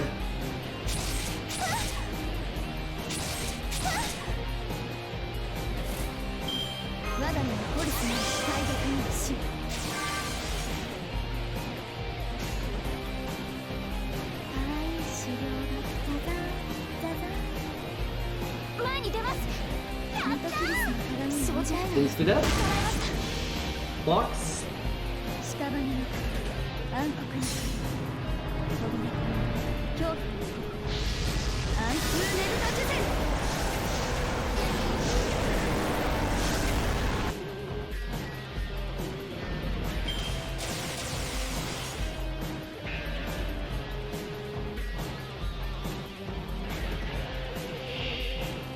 Oh yeah, that's the thing.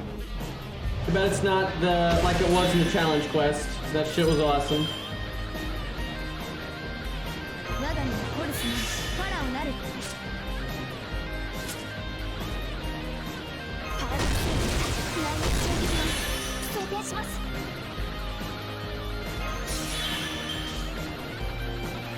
Nice crit chance, MASH. You're killing me here. 80%. Alright, I like our 31k and 7k. Oh, the difference.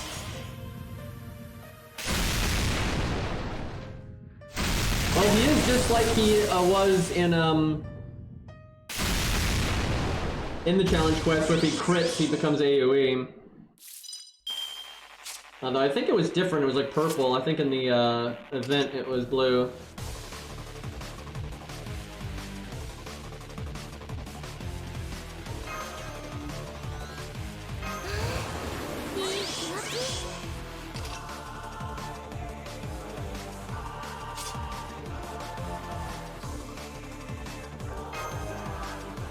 I don't know if you get the sure hit without this. Let's find out. If we don't have the stars, do we get the sure hit?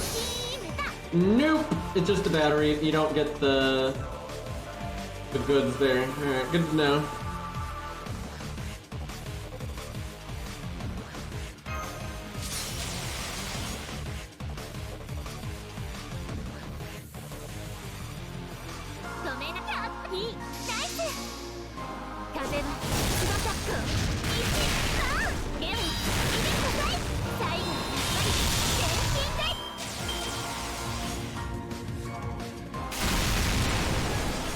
Ouch.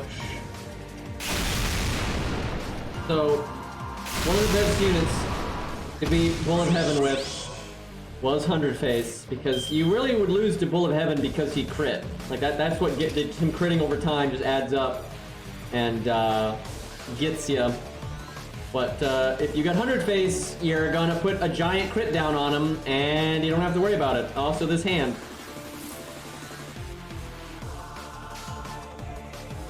I'm guessing she's one hit evade. Yep.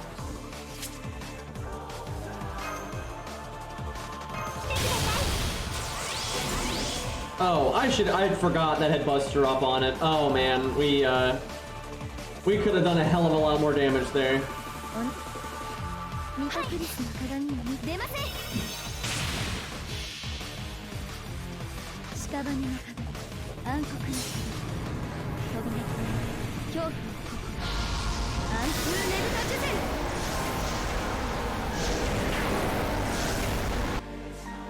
$9,000. Incredible. I'm gonna have to go watch my Bull of Heaven video after this just to know if the crit animation looks like that or if it's different now. I feel like it's different now, but it could just be the lighting.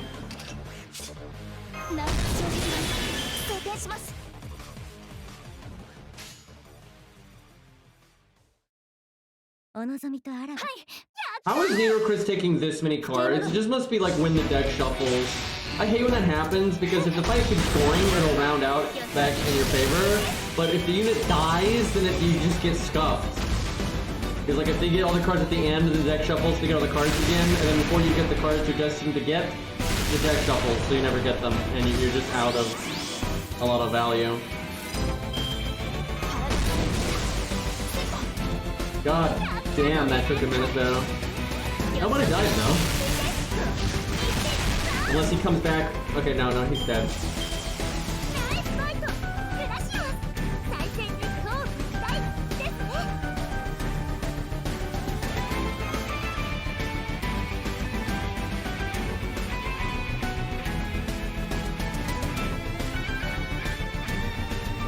Well, we gave her guts, she had her own guts, etc., etc.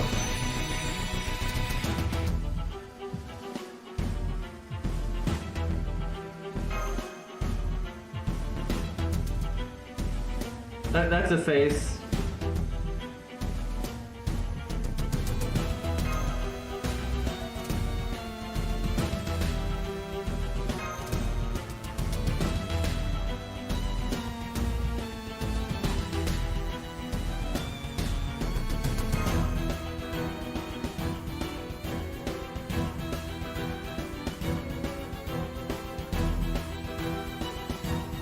All right. I think that's the sheep guy, right?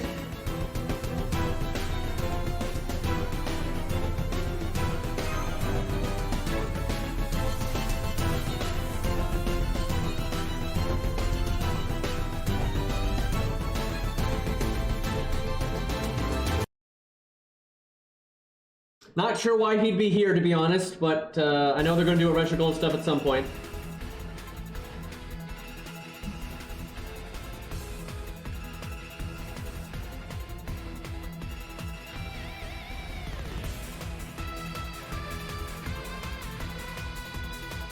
Yeah, the mash thing is pretty mind-blowing.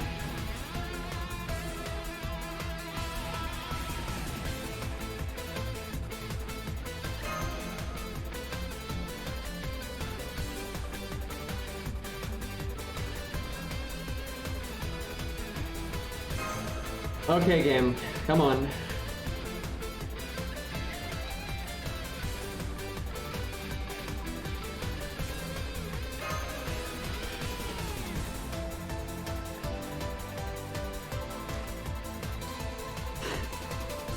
Yeah,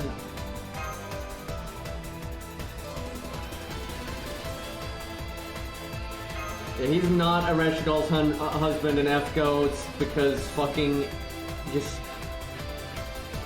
my virtual waifu can't be married because then I can't marry her because you could totally do that before, right? It's fucking so stupid, dude.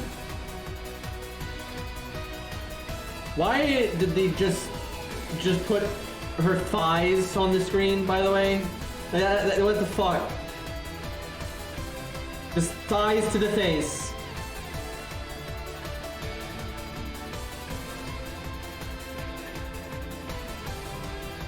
Gotta get that money, yeah, apparently.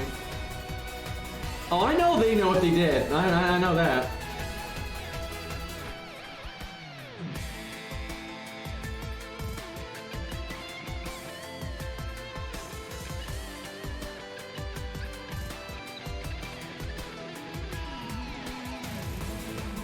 Game, we wanna... There you go. Alright, let me get water. Gotta hydrate. Oh my god, I cannot believe how long this is taking though. It's fucking ridiculous. So many filler battles.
Okay, chat.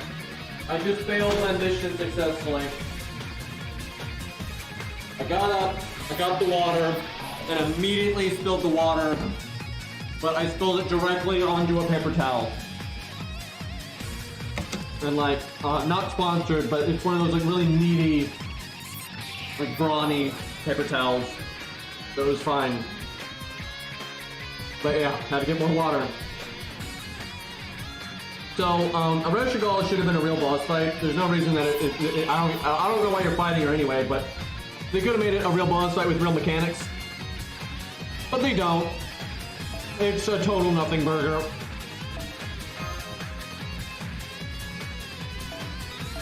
So does anyone know what the fuck is going on with the Reshigal right now? Why is she here? What are we doing?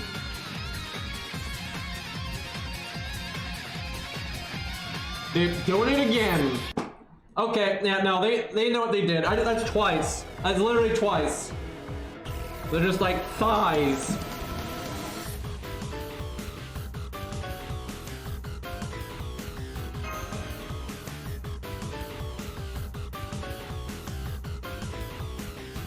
Wait, is this Aura Reshigal that Batman used one of the command spells on?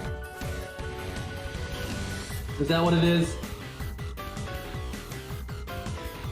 That's kind of dumb because she's a god.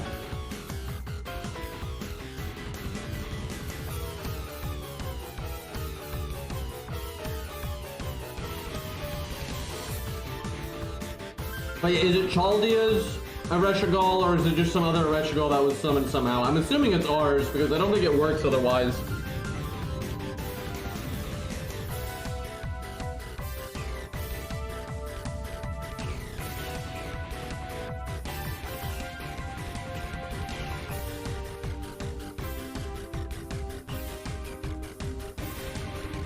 It is ours. Like, I'm guessing she's probably not going to be against us the whole time then, no.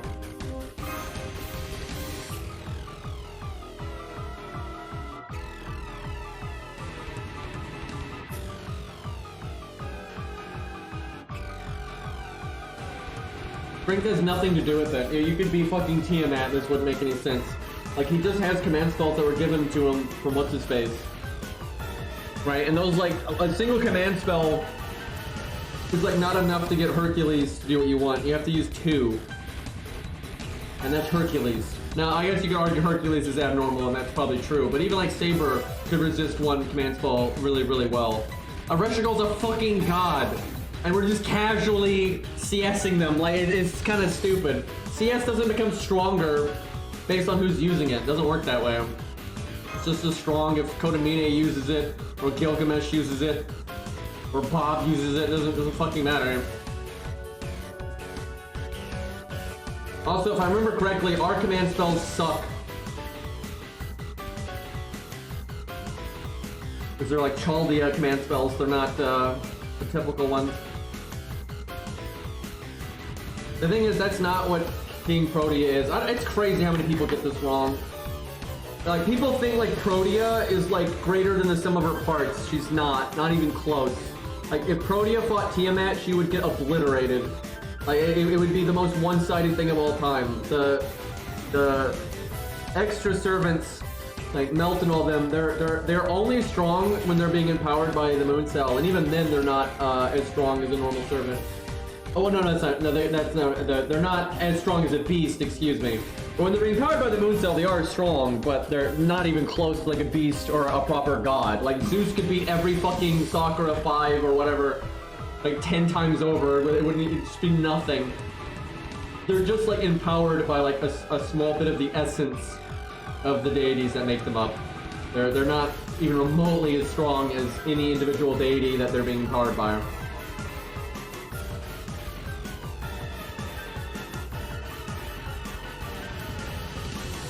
And like they don't have authority. Like literally, King Protea doesn't have authority. And I think a lot of Fate fans don't even know what authority is, but it's really big. Like basically, like different deities have like their own authority that influences the area. They can overpower, you know, weaker ones and shit like that, and they can basically warp reality. And a Reshigal has authority where Protea does not.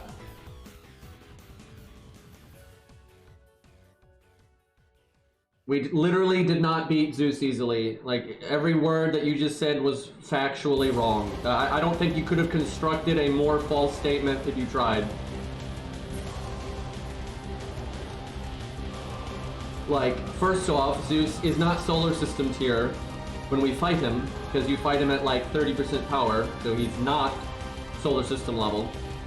He can be, but he wasn't. And second off, you do not beat him easily at all. You literally have an army of overpowered servants. You have Canis, who is also a literal god at that point. You've got Romulus, also a literal god, and a grand servant. You have Mars, also a literal god of the same pantheon as Zeus, mind you, and the god of war as well. You have Masashi with lover or hater is very powerful and full of all kinds of bullshit nonsense. You've got Sherlock Holmes, who on his own is not going to fight Zeus so good, but can help teammates a lot. You have Nash there. Who the fuck else do you have? I know you got others. Okay. That is one of the strongest rosters I think we've ever had. Can anyone think of any other? The only other time that we're comparable to that? Oh yeah, and Black Barrel. The only other time we're comparable to that is fighting Tiamat. Right? That's the only other time we have a really strong roster, because it's kind of apples and oranges though, because like King Hassan's not a Grand anymore when he's helping you there. He's just a assassin. Now he's a very strong assassin, but he's just a assassin. However, you have the entire help of the Underworld, right? Because like you literally couldn't fight Tiamat at all if you didn't have her in the Underworld. So you have the entire help of the Underworld. You have a Reshigal. You've got obviously Gilgamesh. That's big. That's really big. Merlin. That's really big too. So like, I mean, it sounds like Tiamat you actually have more help, but you really can't understate that you have literally Mars on your side, which that's fucking massive. And you've got Romulus in his like full form. Because when you summon him later, he's not as strong, but you have like full on Romulus. So yeah, I mean, the two times you have the strongest team ever is Tiamat, I would say, and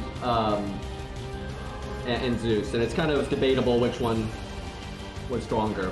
But you're literally fighting Zeus at 30% of his power, and you need one of the strongest lineups you've ever had. So yeah, that is just objectively wrong.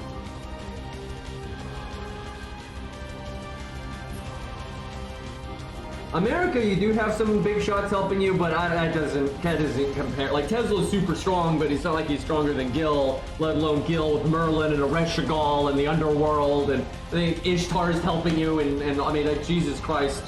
Like, you've got quite the lineup there.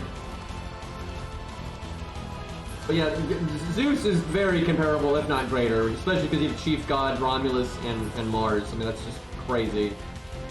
And like, Canis is no slouch either.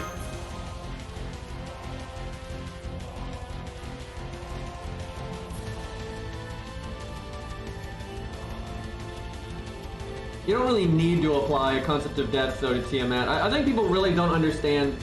They really don't understand how this works. Now, it'll be interesting to see, because Ort doesn't have a concept of death, but I suspect we're going to kill him anyway, probably without giving him one.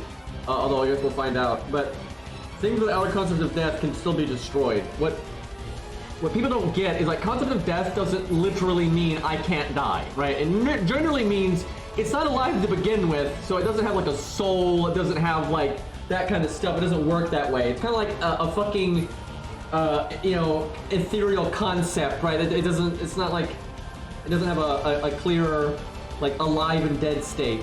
So things like mystic eyes of death's perception don't work, and like hitting it in the heart won't work, right? Like typical stuff that would kill it won't work. You'd have to completely destroy it, like Cell in Dragon Ball Z or something. And that's what happens in Notes, because all of the ultimate ones we fight in Notes don't have a concept of death, and they don't give any of them a concept of death, but they beat them anyway by generally, you know, doing crazy OP shit and like completely destroying their bodies. Now that's much harder to do, right? It's much harder to kill something that way, where you have to do more than like blow up its head or blow up its brain or its core or whatever. Like, that's not enough. Like, it'll keep operating, right? And things like, you know, Shiki won't work if they don't have a concept of death, etc., etc. So adding a concept of death is very useful, and it'll make killing something much easier, but it's not like... Because basically, if they don't have a concept of death, you can't kill them, but you can destroy them. Or you can defeat them, right? But yeah, people just have this idea that if it doesn't have a concept of death, it can't possibly lose, and that's just not the case. Because, I mean, literally, it's not like Fate's the only story. We have Tsukihime and all this stuff. There's been so many opponents throughout the various stories in the Natsuverse that don't have a concept of death, and they die anyway, right? It's just, or defeated or destroyed or whatever you want to call it.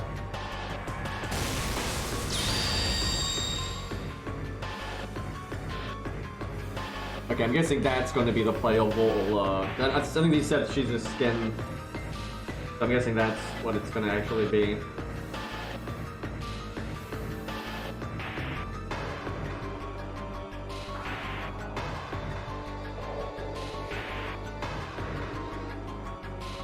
Well, the Natsuverse is pretty weird with the concept of death, because, like, it's dumb, honestly. It's just arbitrary nonsense that Nasu basically made up to make Shiki stronger. But like, a lot of things have a concept of death that aren't alive, because it's like a tree. Oh, I guess a tree's alive. A car has like a very obviously non-functioning state if like, you know, the wheels and the engine are gone and blah blah blah blah. That's why Shiki sees lines and a bunch of stuff that you wouldn't consider alive, right? Like Shiki sees lines and all kinds of weird stuff, but she wouldn't see any lines in Tiamat, for example, or Ort, right? There just wouldn't be there. Now it's dumb, and a rock shouldn't have the concept of death, but Natsu probably would say it does, because if like a rock is turned to salt or something, it's dead, or I don't, whatever. Makes no fucking sense. It's total, you know, drivel. But you know, welcome to the Natsuverse.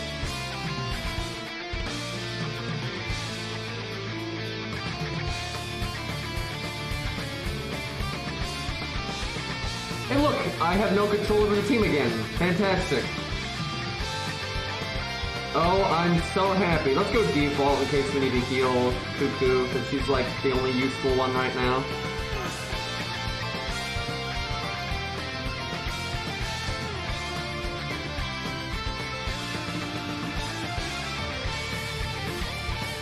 I would just like to say, Ort's awesome. I've always liked Ort. I've always been interested in, like, you know, what they're going to do with Ort, even before FGO existed, right? But what I really want to see is Type Jupiter. Type Jupiter sounds way cooler, and I'm pretty sure he's way stronger. And, I mean, who doesn't like the planet Jupiter? So, yeah, I really hope we see that someday. But Ort has always been the most popular one, because he's kind of the one they put the most focus on, because he got a concept art in the character material book and stuff where the other ones didn't. So he's kind of always drawn the most attention. You know, I haven't had pizza this weekend. I need to fix that. I haven't had pizza in a while. I gotta sort that out. Alright, we still can't NP. Alright, let's see.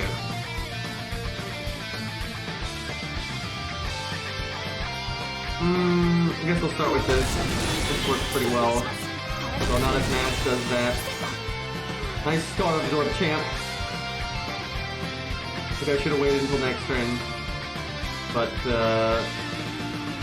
you know what? I'm gonna do that. That way we get a rainbow chain. That's fine. Destructo Disc, let's go.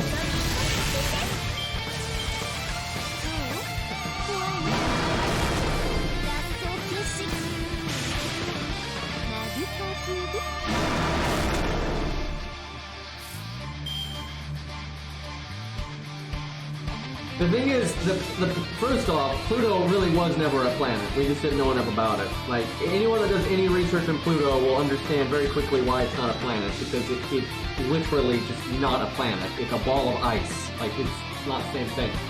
Anyway, in the Natsuverse, as far as I'm aware, Natsu never said, and Ort is proof of this, because I think they've always intended Ort to be type Ort, if you will. But anyway, they have always said that they're the ultimate ones of celestial bodies, right? They're named after type Moon. The Moon is not a planet. We've always known that. You know, obviously the Oort cloud is not a planet. Although the Oort cloud is pretty awesome, to be honest. But anyway, talk about a clear way to define the limit of your solar system. Yeah, moons, not planets, etc., etc. So Pluto suddenly, because I think when they originally wrote notes, I don't think it was like confirmed yet that Pluto wasn't a planet. But yeah, it works out anyway, because it's still a major celestial body, regardless of not being a planet. So, but I've always subscribed to the notion that Pluto made a pretty lame planet, but now it's a one-of-a-kind ice giant. So it's not like these other planets, these normies, right? There's so many of those, right? But, you know, Pluto's very unique now in the solar system. So yeah, it's kind of cool. Yeah, but unfortunately, Type Pluto got bitch slapped so hard in this. You know, it'd be funny if we find out that, like, the sisters just happened to have a power that countered Pluto, and Pluto's actually really strong. I legitimately doubt it, though. I've had some people say that, like, oh no, Pluto can't be that bad. here's the thing. Pluto is probably type Pluto is probably outrageously powerful because all the types are, you know, make a servant look like a bitch. But compared to the other types, it's much weaker. And the thing is, that makes complete sense because like they've always type Moon, right, is really weak in comparison. They've been very clear about that. It's much weaker than the other types. And that's because it's a fucking moon, right? It's tiny. It's not actually that relevant to the solar system, right? So of course its ultimate one is not anything crazy, right? And then although Pluto is certainly more significant than Earth's moon, it's not that big, okay? You know, it's unique and cool, but literally, but you know, of course it's not going to be as important as fucking Jupiter, right? And that kind of shit. So the fact that Pluto is their Raditz, you know, it's the first to die. I mean, it just is. Type Pluto is the ultimate one's Raditz. And it died first like Raditz, right? Before accomplishing anything. So it's unfortunate, but you know, it is what it is. But anyway, it would be interesting if we found out that like, he just happened to have a power that, you know, countered it a lot, and he was actually like really tricky, and well, even though he's not the strongest, he's still stronger than you think, right? Although I'm sure he is stronger than a lot of people think anyway, just because ultimate ones are you know, yikes.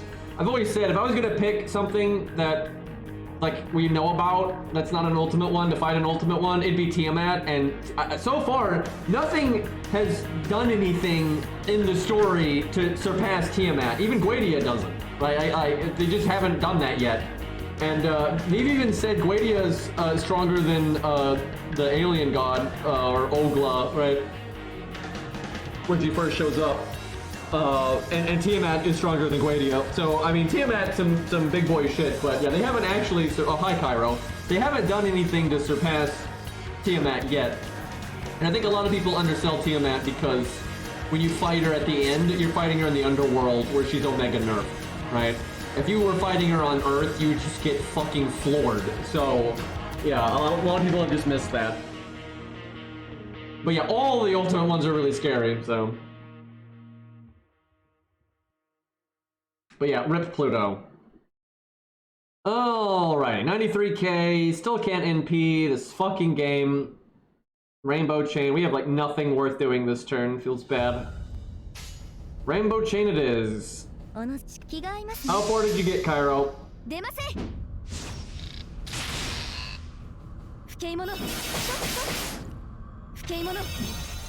I hope someday they revisit Tiamat and show her at her best. I don't think they will though.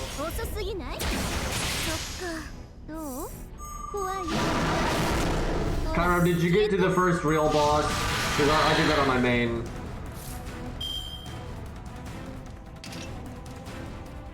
No, rip. Yeah, there's no reason for a Electrical not to be a real boss fight, but she isn't. It's stupid, and I don't really get why they did that. On the one hand, I could NP, but we'll just do the punchy punch. Oh, you know what? That is probably stronger than Tiamat. It's hard to say because Tiamat never got to show her stuff. Because, like they said, she was holding back the entire time. She didn't have her brain. She gets nerfed really hard at the end. It's never like she went all out. But and they've said this. She's a primordial deity, right? Primordial deities are just stronger than gods. That's pecking order. And Tiamat is a primordial deity, so she is crazy strong. But Chaos is also a primordial deity. And for the short time he was in the story, so nice quick charge Phoenix game. But for the short time in the story, Chaos demonstrated, you know, abilities greater than pretty much anything we've seen before. You know, he instantly kills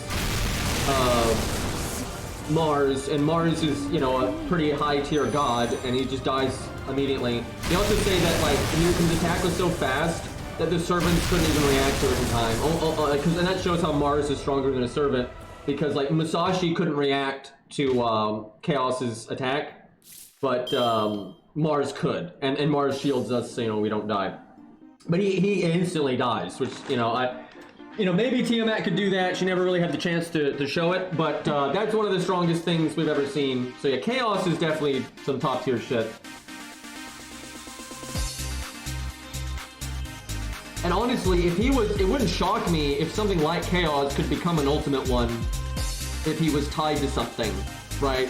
Because that's what Ultimate Ones are. They're whatever strongest thing evolves a celestial body. Because the thing in the Natsuverse is most celestial bodies kind of have a will and like a desire and stuff. And whatever their strongest life form is, like inherits some of that and it kind of becomes their champion, if you will. So if Chaos was connected to something, he probably could become an Ultimate One of that. But the thing about Chaos is we haven't said a lot about him, but he kind of seems like a marauding, I don't know, tyrant, right? He's not connected to any specific thing, and his whole goal is to like go on a crusade against the stars, essentially, which is kind of epic, to be honest. He's literally like eating planets to fuel himself. So that's some crazy shit, honestly. But I'm sure he's strong enough to be an Ultimate One if he was connected to a specific thing. Yeah, he's like that DC villain. I know there's like that DC villain, that Galactics or whatever, that goes around like trying to conquer the stars, right? But yeah, he seems to be that. So he's a big boy. Yeah, primordial deities ain't no joke. Alrighty. She has damage resist now. Guess we punch her anyway.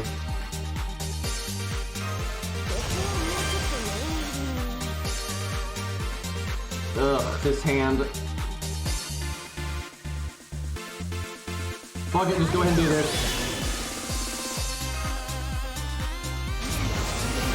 Oh yeah, I see that. She turns it into super invulnerability.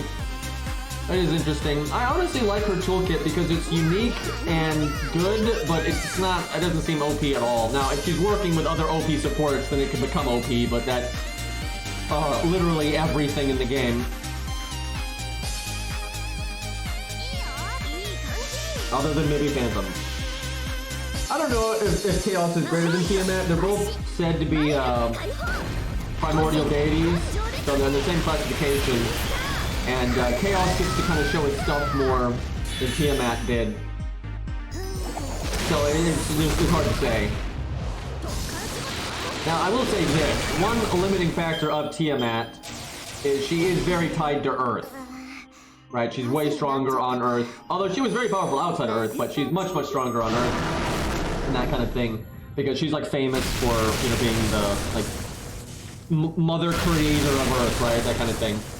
Where Chaos doesn't seem to have any kind of restriction like that. So, oh, well, that's boring. Anyway, so if Tiamat was going to keep up with Chaos, I'm pretty sure she'd need to be on Earth, which is kind of a giant fucking handicap, so it's not great. But it's not like we saw Tiamat in the flesh, though. We saw Beast Tiamat, which is not the same thing. You know, it's kind of like more like a system using her, if you will. It's not really the same.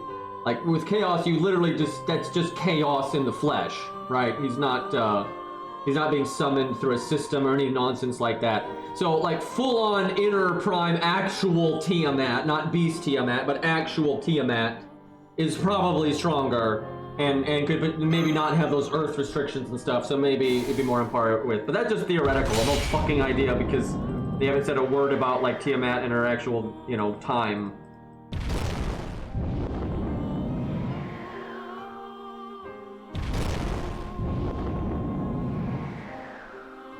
Awkward visual novel bits there.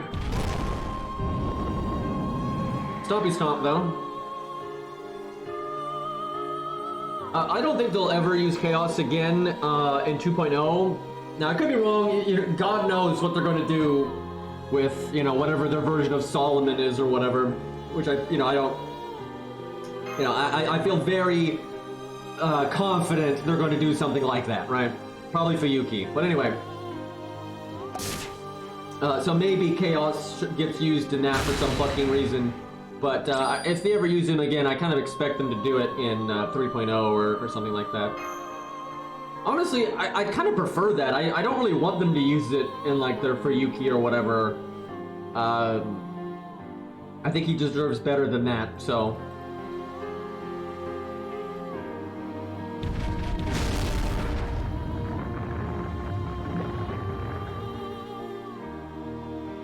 I don't know why, like, what the fuck? Lost, are you here? Lost, are you about? Sheep died? Wait, what happened there?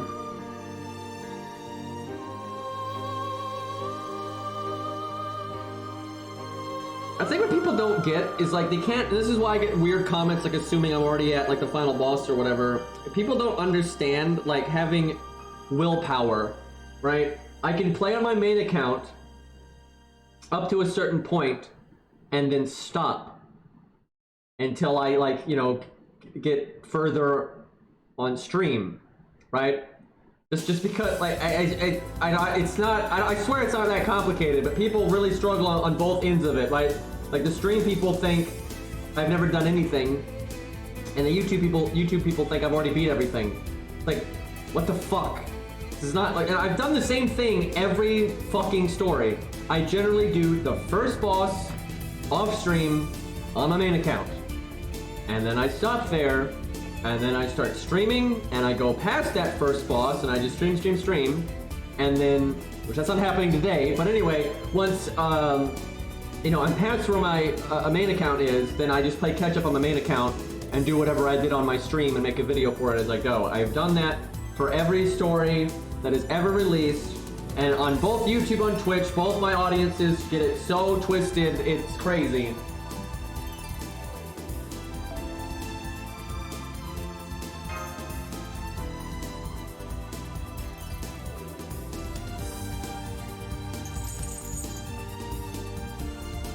It's because when I do it like this, god damn it, dude.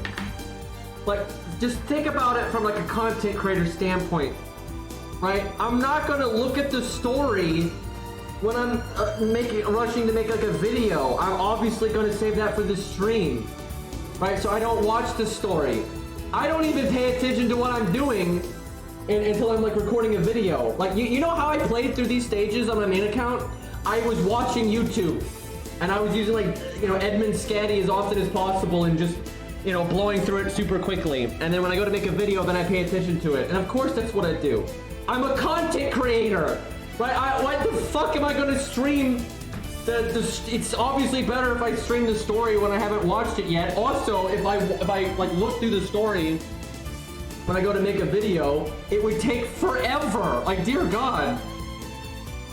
I don't know why I'm so angry right now, but I've been getting asked a lot of stupid questions in these last few days, and I'm at my limit. I'm past my patience. I see what a mature, reasonable individual does is when they're past their patience, they stop interacting with people, right? Until they get their patience back. Then they go and interact with people again.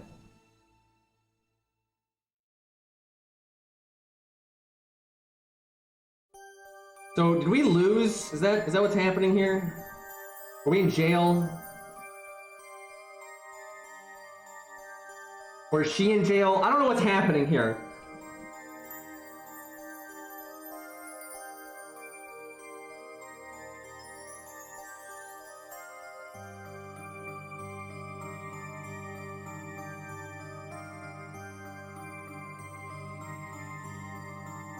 You know, one of these days they're going to use the actual Bull of Heaven, but they're probably not going to do that until Fate Strange Fake, you know, finishes.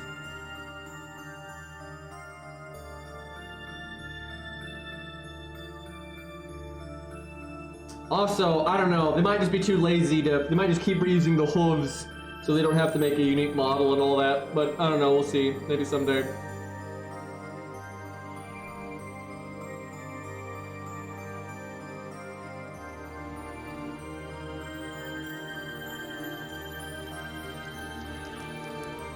I was wondering, it'd be kind of weird if Cuckoo got captured there, so... Did you just bail on us?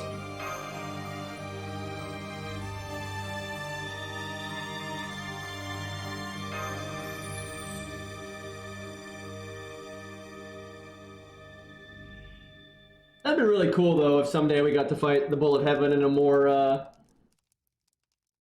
cool for him, because, you know, it was really fun fighting him in the summer of it and all that, but, I mean, it was just a hoof, so it wasn't exactly epic, but it was still fun.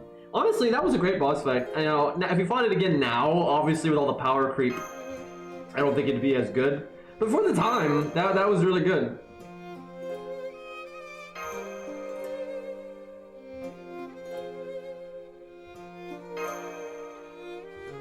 She is very green. I'm a fan of that.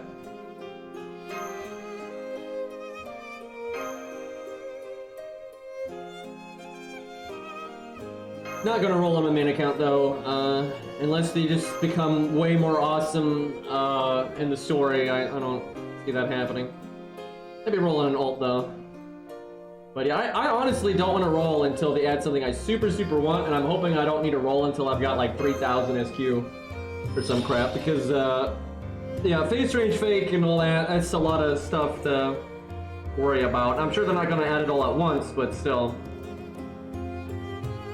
Oh, did we get like yeeted with the sheep? Is that what happened?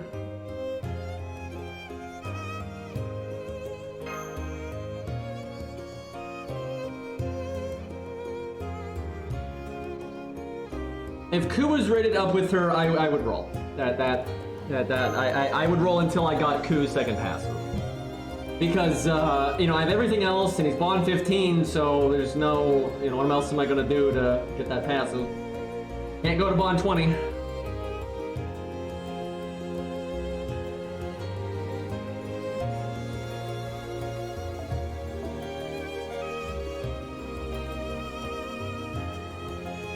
Well, what they'll probably do is what they did with APOC. You know, APOC had already added quite a few of the servants by the time they got to the collab, and they did, what's her name? Semiramis in Valentine's Day, right? So, I figure whenever they're getting around the time they want to start doing that stuff, like, I think Richard will probably get added way in advance. I think he'll get added way before they do a full collab.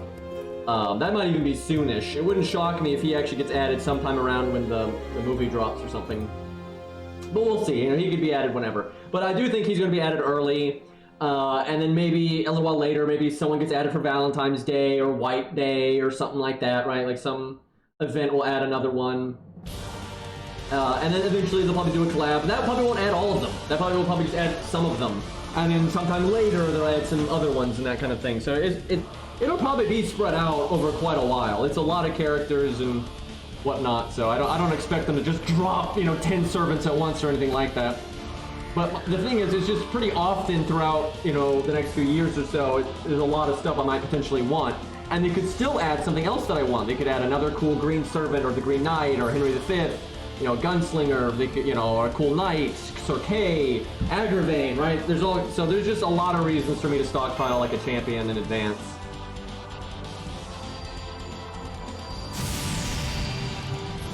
Are we gonna get our NP now? Oh, we're doing a magical girl transformation, okay. You know, at this point, it's pretty standard in FGO.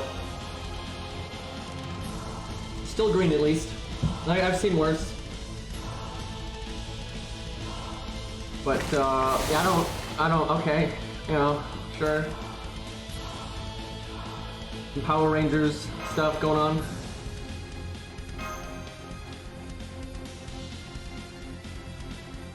I guess we're gonna, yeah, okay, now we're getting serious. We're gonna fight a Ritual again, I guess.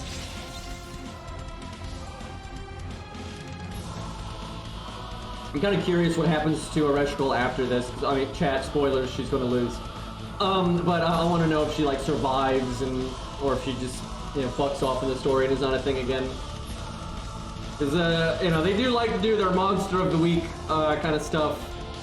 Sides, you know, side quests and such. How did you know? Yeah. Guys, protagonist winning? No.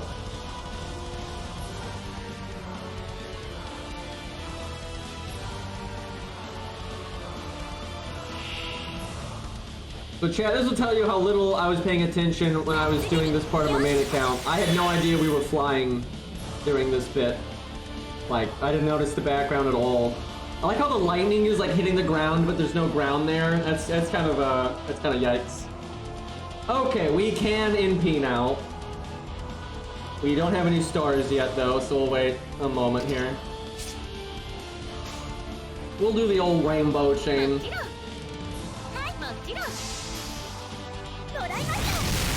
The animation is the same.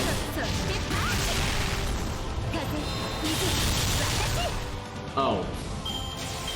Whoops. We killed it.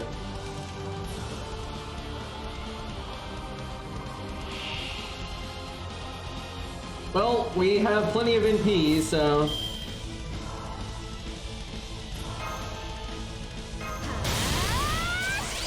We're gonna murder our stars here, but it's fine. Give me the damage. Now this is not gonna be, legit, because although all this damage up stuff is part of her kit, you know, we got all this nonsense, and then but we don't have a CE and all that. Like, it's all, you know, God knows what the damage will actually be when she's actually playable. Do I want to rainbow chain? Nah, I got Buster up. Yeah, I'm pretty sure she's AoE.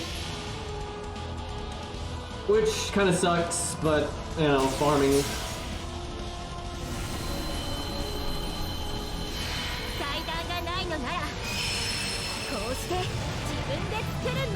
So, I have not seen the other NPs, but people were saying they're CGI monstrosities. This is okay. I mean, I honestly, with how little she's moving, I don't get why they didn't just draw it.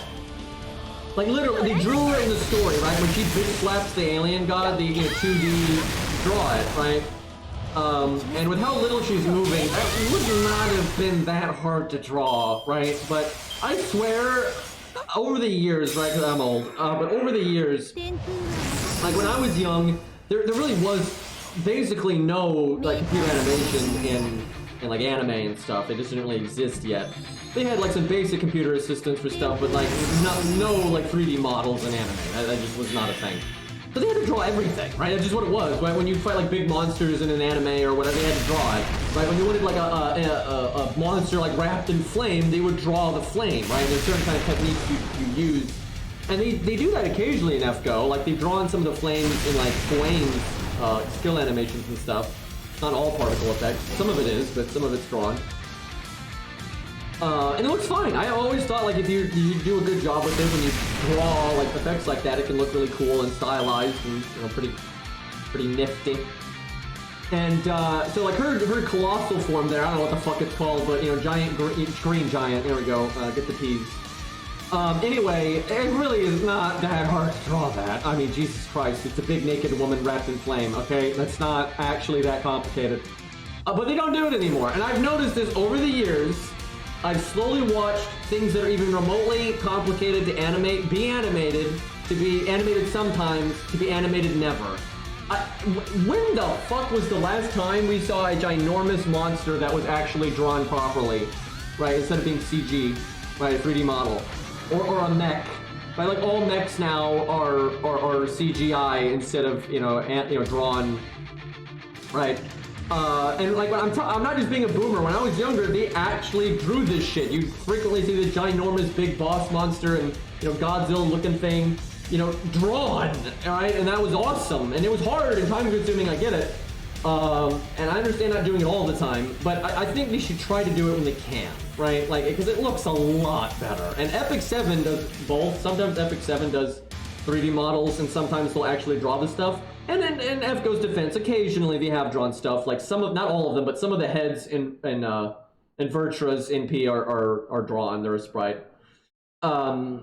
It's nice, but yeah, I really wish they would do that more. Like especially with her in P, because I really don't think that'd be hard, right? Because drawing one custom sprite, and they might need to draw it a couple of times, different angles, blah blah blah. But the size doesn't matter that much because that's a perspective thing, right? It's easy to cheat when it comes to animation. You don't have to physically draw, a mech the size of a skyscraper, right? You don't work that way. So I'm actually confused as to why hers isn't animated opposed to CG, because like you gotta animate it from like 2 angles tops and then a slap, and then you gotta draw green like flames.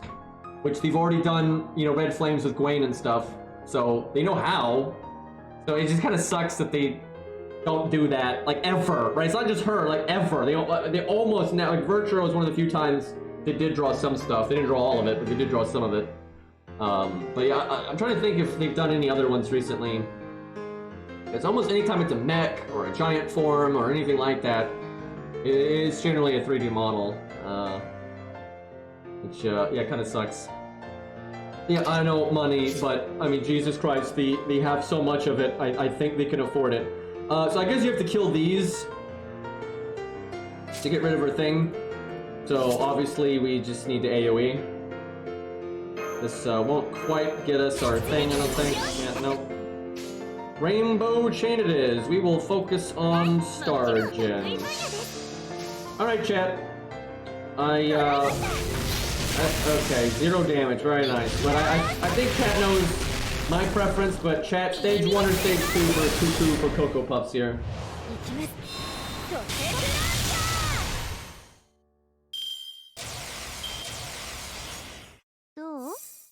Stage 1 definitely winning, but I draw a specific crowd, so obviously there's a bias here. There's a decent amount of stage 2 people though. Yeah, I obviously prefer stage 1 because it's more normal, I guess, but I mean, it's honestly not the dumbest thing I've seen. I don't know if I'm just too used to stupid shit at this point, but I have seen worse, but I wouldn't use it. Makes me concerned, I assume this is stage 2. Makes me concerned for stage 3.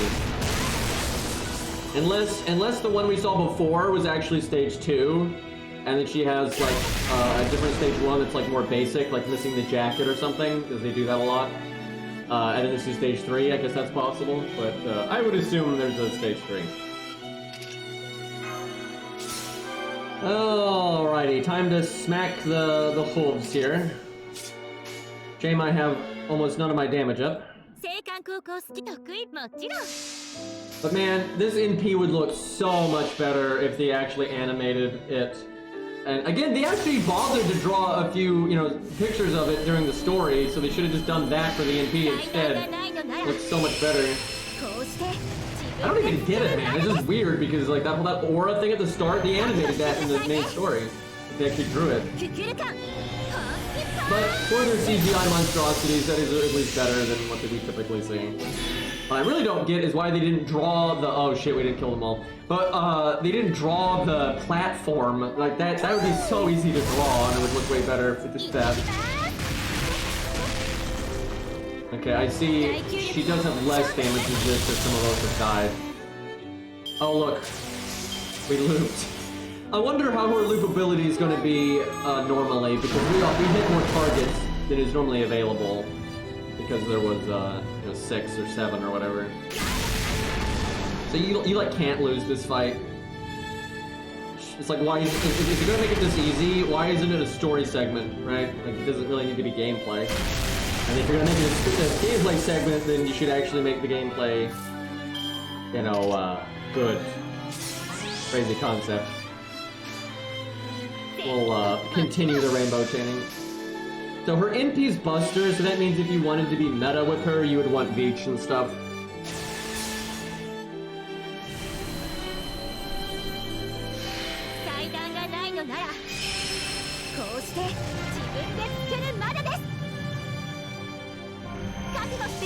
This looks really funny with the Bull of Heaven wolves in the way. It's like super messed up. You can barely see what she's doing, to be honest. Mystic Code XP though, true.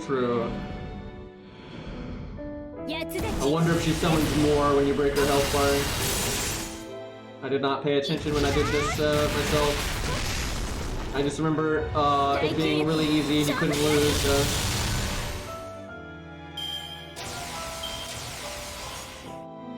Oh, we didn't break. Damn.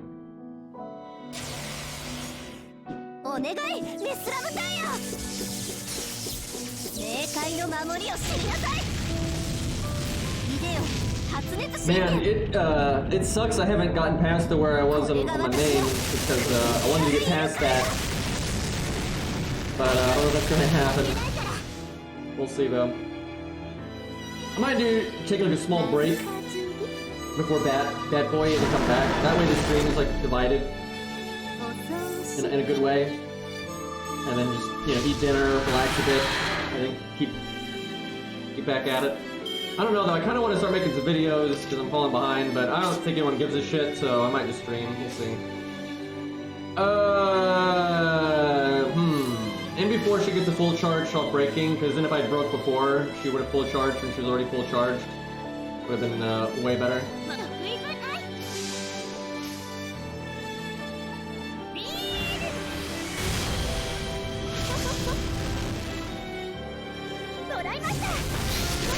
She reminds me in this stage, what's that game called?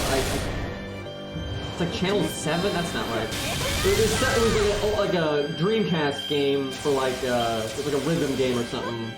Space Channel 5. Yeah, I would not have remembered the details there, but yeah, very much gives me that vibe. Like, Matt, hey look, the boss quick charged like I said. So if I had done like 1,000 more damage, we'd have been way better off. That's fucked.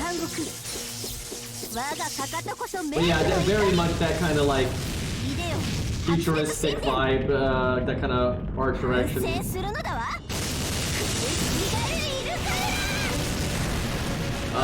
that the boss does that much damage, but obviously if I didn't take, you know, almost 4,000 damage, that would have been better.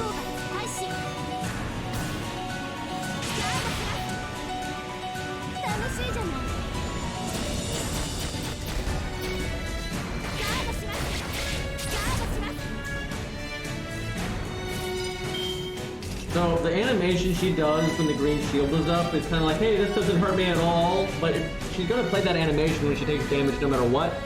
So you could get like Buster crit by a boss, right, and take like 20k damage and just die, and she'd still play that animation.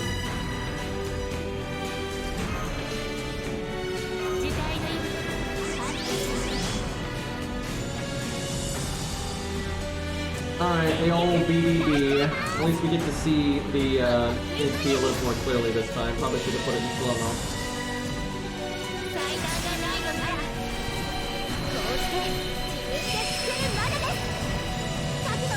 There is no way she's from the servant verse because she's Lostbelt King and all that. They're not gonna put that kind of silliness in there. Like, they'll do it for like a side quest, right, in the main story, but they're not gonna do that for the main shtick. Generally the Lostbelt Kings are unique to the Lostbelt, so, and obviously this Lostbelt is its own thing, not the servant verse.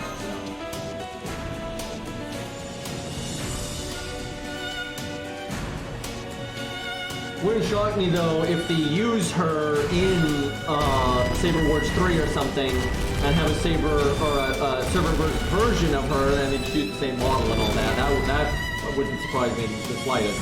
If anything, I'd be more surprised if they didn't do that. Alright, does the Reshigal live?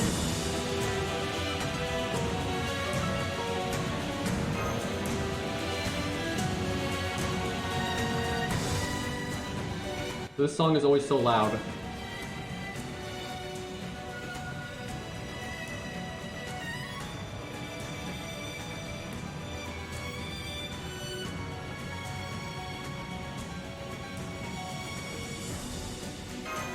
The poofy sleeves looking pretty dumb there, I'm just saying, never a fan.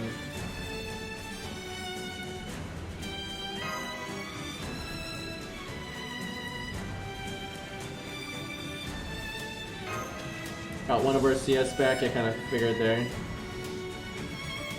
Well, she's not dead yet.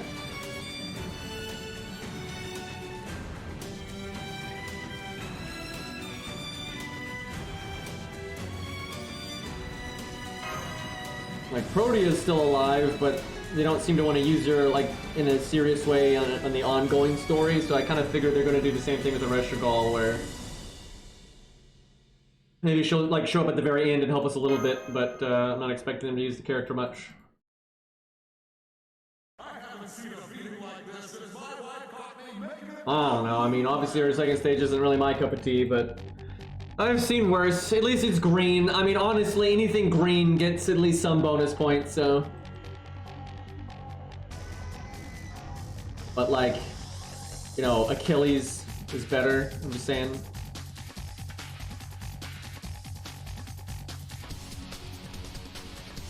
So speaking of green things, though, I do have to mention something. Although I like David's character, and I wish they used him more, I've never been crazy about the man's fashion. It really is not the best thing I've ever seen. It's a little yikes, because in his earlier stages, he also has like the poofy sleeves, and they're like blue, which clashes with the rest of the look. It's actually kind of terrible. Now, David Stage 3 is better because he ditches the blue sleeve nonsense and stuff. It's better, but it's still not like amazing. It's just kind of there. But yeah, I like David. I like David just fine, but the man is a bit of a fashion disaster. Okay, I think we are approaching the bat, but we have a little bit to go here.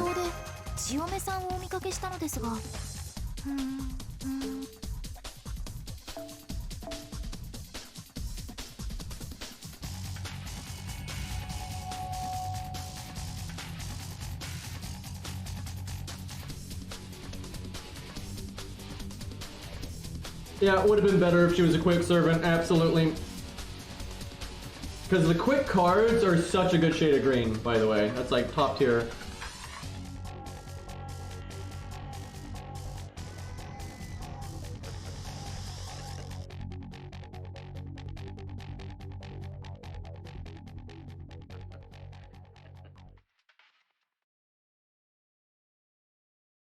I mean, there's plenty of Yu-Gi-Oh looking characters. Especially, I guess it depends on which genre of Yu-Gi-Oh we're talking about, because Yu-Gi-Oh's like art direction changes from like saga to saga, but I mean, a lot of the VTuber characters have pretty, like, let's be honest, chat, Yu-Gi-Oh had VTuber hair before VTubers were a thing. I mean, have you seen Yugi's hair? I mean, holy shit, dude.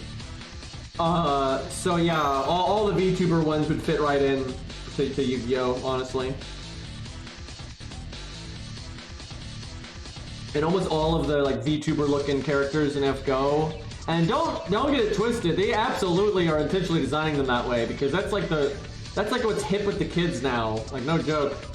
Those very extra designs and stuff, right?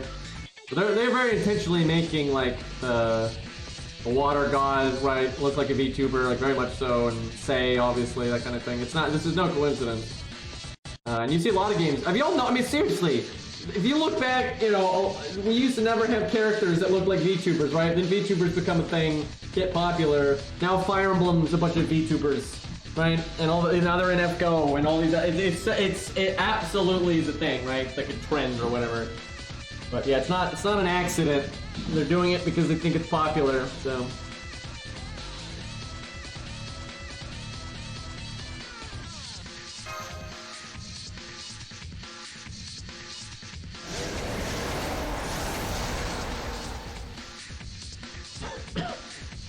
Excuse me. So does anyone know what happened to Reshigal there? Because she seems to be gone, but she wasn't dead or anything. So like, what was the shtick? We just beat her into submission? Like, what are we doing here? Is she like tied to that area?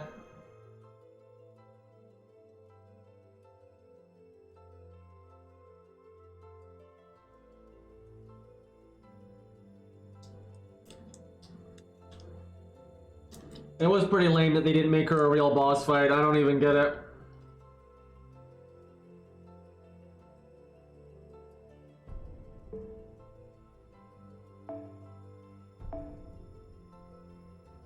She's just tied to the area, but so I'm assuming she's still alive. And we're back in stage 1 apparently. That's actually kind of surprising. Let's see what we can do here. Shen Gong is alright, but not as good when you don't, when you're not a berserker. You don't need the taunt and stuff.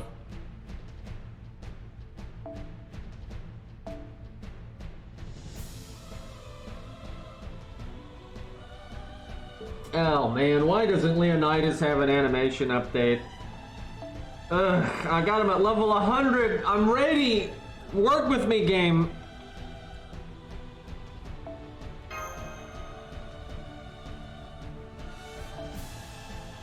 Maybe one day.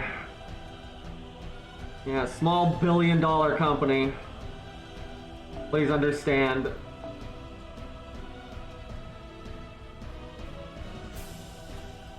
When you make billions and you can't hire anybody. I don't know, maybe they'll learn and like they'll realize they need to hire, you know, and pay better, but I don't know. That's the thing. I'm sure they know they need to hire. I doubt, because they've had job postings up for a long time. They've been trying to hire for a while.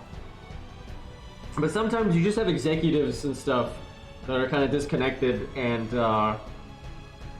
they're like, you pay this much and that's that, right? And they're not going to hear any back talk about it.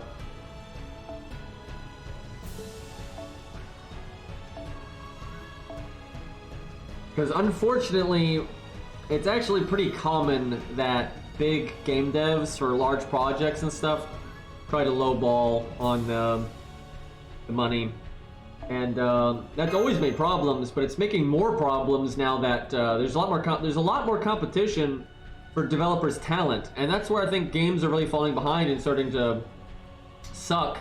Is they don't realize that there's a lot of businesses that aren't making games but are still trying to hire that kind of talent, and they're sucking them all up. And yeah, that's been a real problem. And yeah, if games don't, I mean, they'll learn eventually. It can take a long time, but like, money speaks, and if all the talent gets taken away from them, they're going to lose money. So they got to do a better job of fighting for that talent. Because you got like crypto scams and, you know, gray market stuff. A lot of that stuff actually ends up paying pretty well.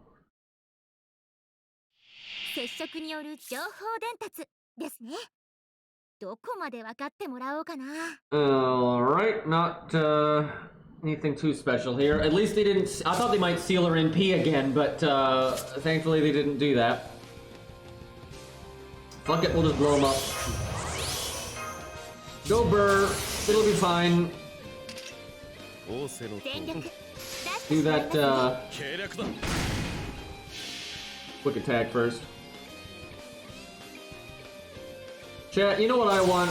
Because she's a foreigner, right? There's not a lot of foreigners out there. I don't really like any of them. And she's okay, but, you know, I'm not, like, breaking the bank here. But I really like them to add something like Chaos from Hades, right? And make that a foreigner and F-Go, and then specifically a single target one, right? Yeah, a cool male foreigner that's single target. Or, you know, chat, I'll accept a compromise of an AoE NP that's so bullshit broken it's like single target, you know, like Aya or something. But, you know. Are there any male foreigners? I guess there's Voyager, but I mean, that's a... It's a boy, right? Okay, it's not exactly the same thing. Let me look here. Yeah, wow, it's literally just Voyager. What is the fuck is wrong with them, dude? Jesus Christ. Clearly, only women oh, chat, we've solved it. We understand women now. Women are from outer space. I mean, you can't argue with this, chat. It's in the lore. It's in the lore. All women are foreigners. They're from deep space. It explains why we don't understand each other, right? We got it. We got it. Mystery solved. Sherlock would be proud. I just fucking clicked waiver because I was mashing. Oh boy, that was not what I meant to do. How about that waiver NP, guys? See, I was gonna give her that big battery and then she'd do this art crit, right? Ready to go. Now look at that dino though. He's got that green energy going on. He's got some Broly in him. I can get behind that. I'm gonna hit the rider because I'll get more NP gain off of a rider than a berserker. Gotta recover that mistake. Not bad. It's pretty solid.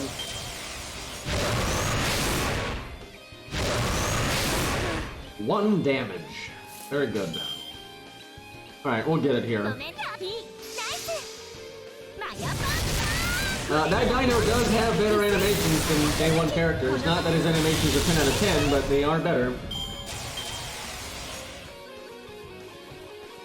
That's pretty standard now, though. Pretty much all trash mobs that get made from ground up and aren't like reskins are generally better than the day 1 characters. I really wish they would fix that, though.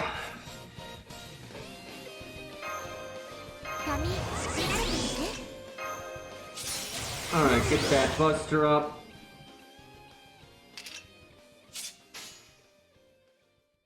We'll overcharge. I don't even know what our overcharge is, but we're doing it.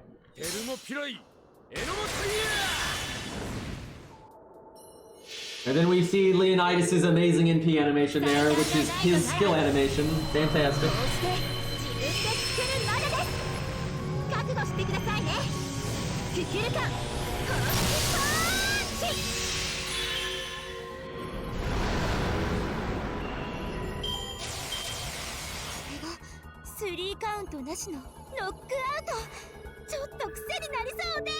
So chat, does anyone know why we're trying to kill the bad guy? What, like, why are we worrying about him and not, I don't know, Ort?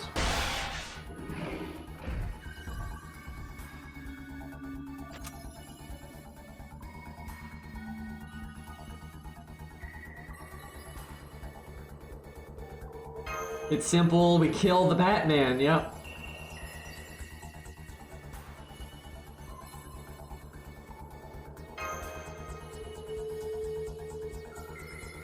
We're Marvel fans, oh no.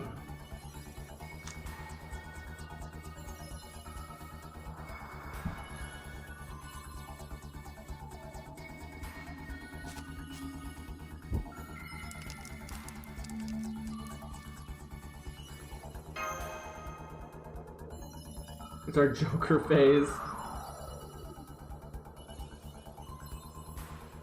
Like, I'd say he's trying to kill us, but, we're kind of actively going after him is what it seems like, but... Maybe he's just getting it. Maybe we're going somewhere that is related to Ort and he keeps getting in our way, right? That would make sense.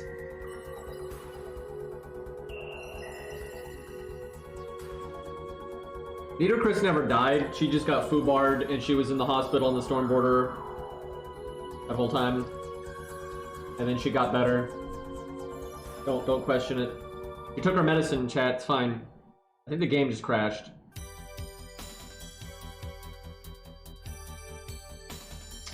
It did. It did crash. Alright. Give me a moment here.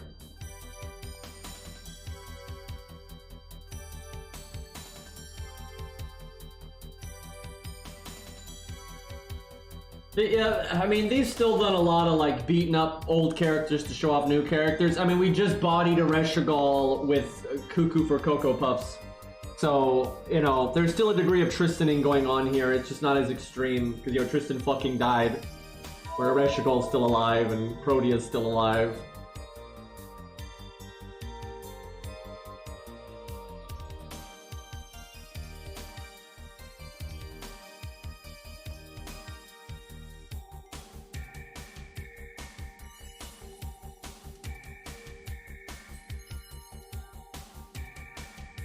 So how come when we fought Benny, it wasn't a real boss fight?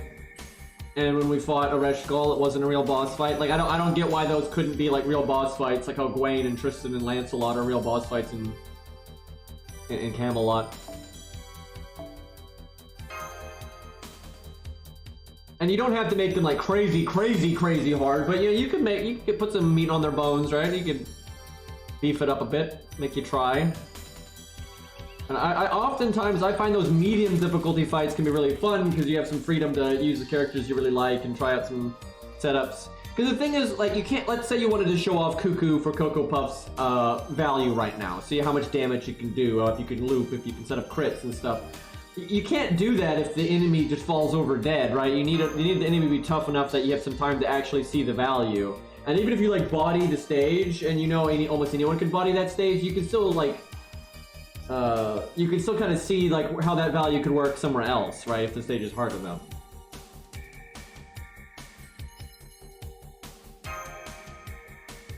So the first half, you were working with Ogla all the time, and anyone know what the fuck Ogla's doing? Because she was at the ship with Kodamine, and they were just kind of there, and they didn't really say. Did she just like, did she get fucked up from Ort, or is she just guarding the ship? Like, what are we doing here? But she was like here all of the time, and now she's completely gone, and now it's just Cuckoo for days. I'm not gonna lie, I'll take Cuckoo over the alien god, but story-wise, I don't really get it. It kind of seems like the story is just taking turns focusing on different characters because Nasu's a hack writer. I mean, what?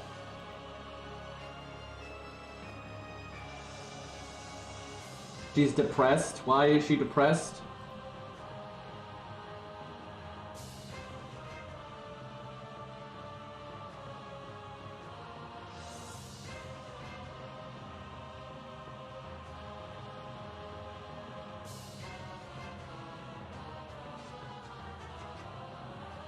Yeah, if we get Ado, Edom, or however you say it, if that shows up, I'll be happy.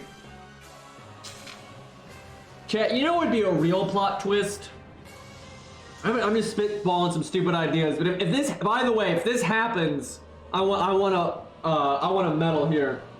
But you know what would be really funny is if you fight Ort, right? It's like a whole thing, and you think you beat Ort, right? And then Ort, like, uses Slash Emperor.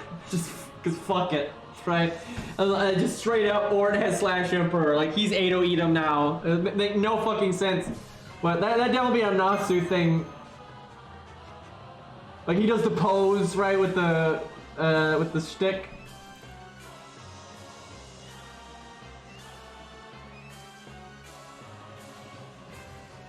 Like, he remembers it from another timeline or whatever, because then he, like, you know, absorbs things and copies things and stuff. The fuck am I looking at right now?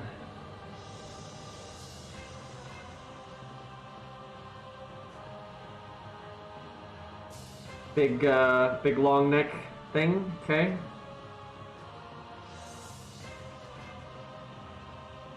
We dinosaurs. I don't know why this is just randomly showing up, but okay.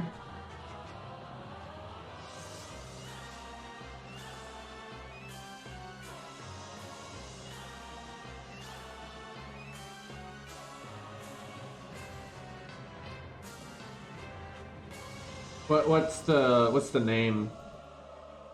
The one guy's girlfriend?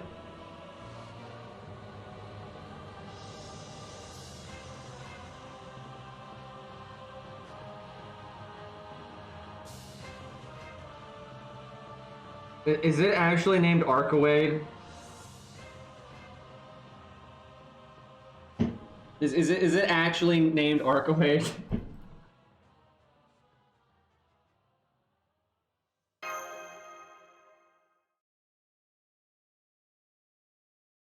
It's Lostbelt 7's version of Arkawade. What?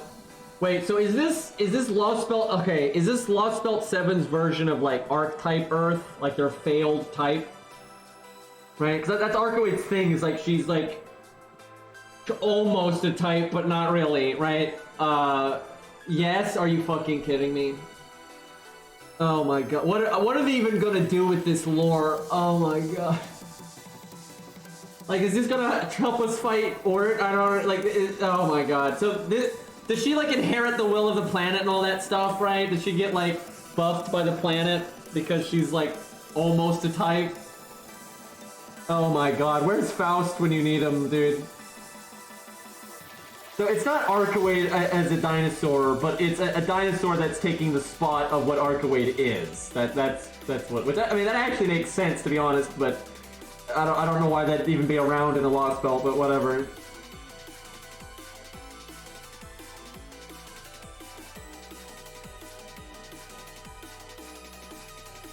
Man, that's some weird shit, though.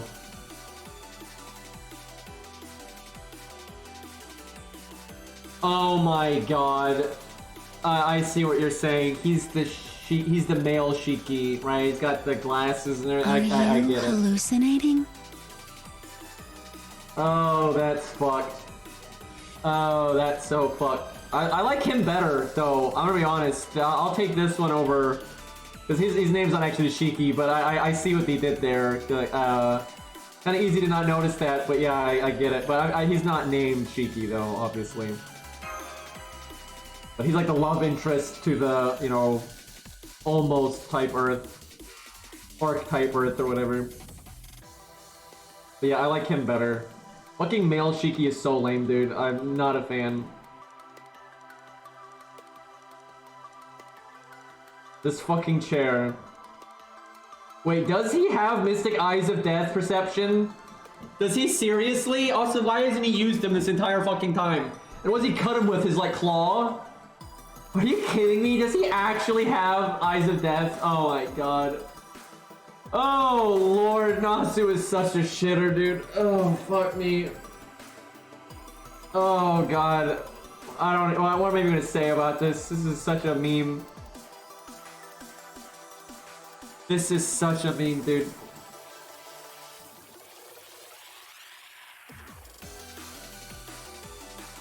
Are we gonna have Dino prototype Earth? What, no, Archetype Earth. Are we gonna have Dino Archetype Earth? Give Ort the perception of death, and have Dino Shiki Clom. Is that what we're gonna do now? This is so fucking stupid, dude. You know what's funny though? If like they followed their logic courageously, we'll say. If you had King Asan with some of his grand power left, because he had to use the last of his grand power to like do the concept of death thing on Tiamat. But if you had, like, Grand Assassin King Asan somehow, and this Dino Shiki, you could potentially kill Ort like that. Which would be so fucking stupid.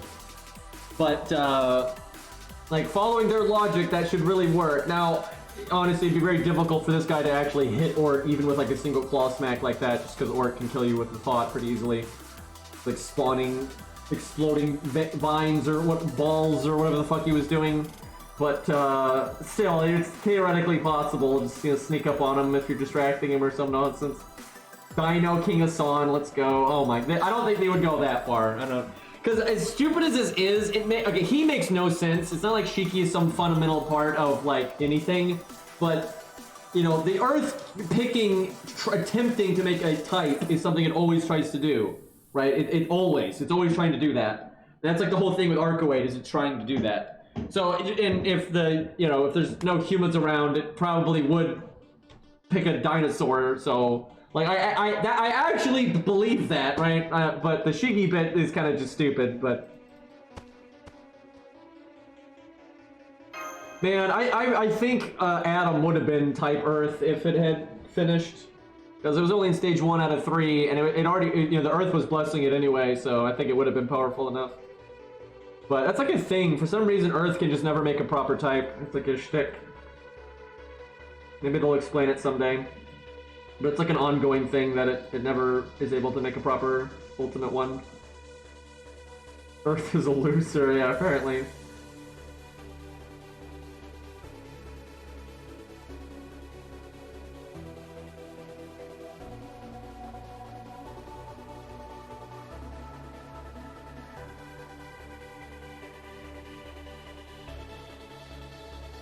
I wonder if they're going to use regular Arcoade in the story. Because some people were thinking they were going to do that. Maybe they still will. But I don't know. We might just be getting Dino Arcoade. Who, I mean, the thing is, she's really not Dino Arcoade, though, from what I understand. It sounds like she's Dino Proto or Archetype Earth. That's really not the same thing.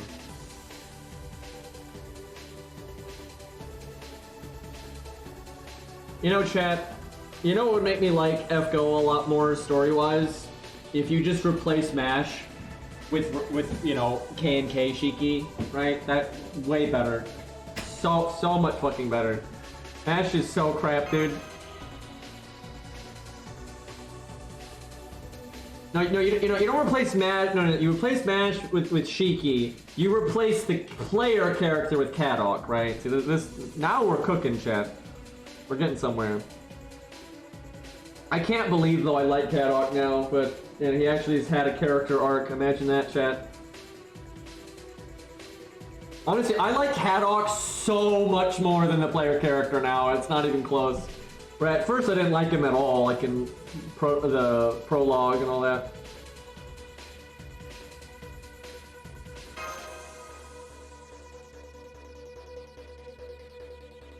And I've always said this, this is not a meme. I actually think this would make a really good story.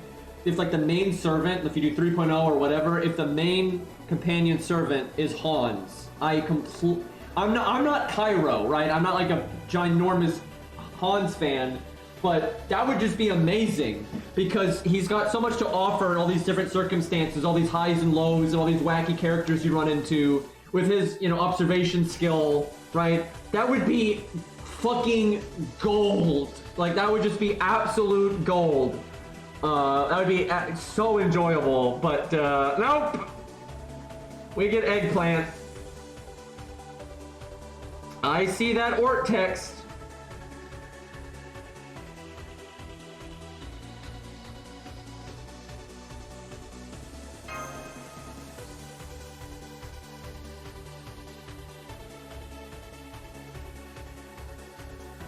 So what, does anyone know what's happening right now? Like what are we talking with Dino about? And they're obviously talking about Ortsum. Because his name popped up there.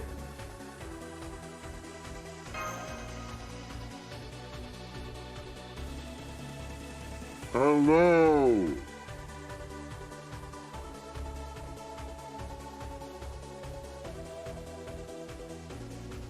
And yeah, if you give Hans enough time, he can make a human, you know, a servant tier. Now he can't, like, what he does with Kiara, he can't do all the time. The reason that happens is because of the moon cell. He can't go that far generally, but he can empower somebody to be quite strong.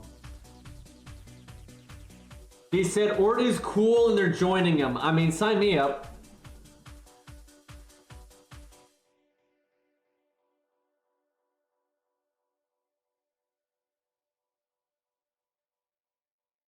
Type friend.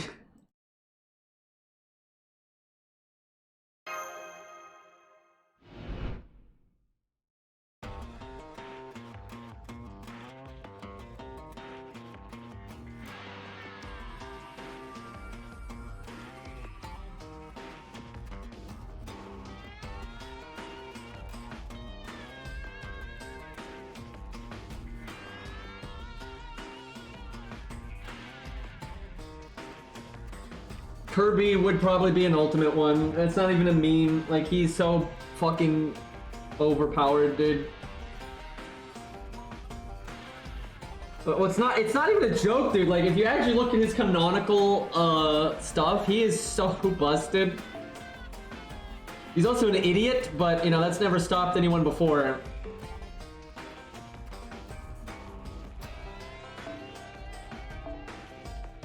Yeah, honestly, what's impressive is the bad guys living like 5 seconds against Kirby, to be honest.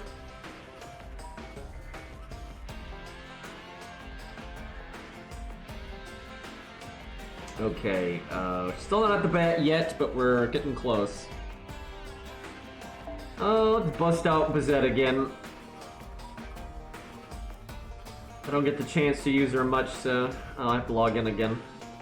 That time it's fair. That was a long time where I couldn't use my own characters.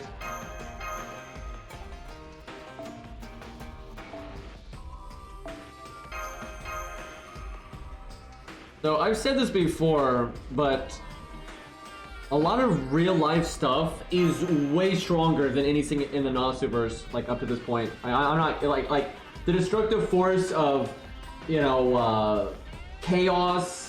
Right? We can clearly destroy planets, but I mean, there's a lot of like supernovas that can like destroy solar systems and beyond, right? Shit's ridiculous.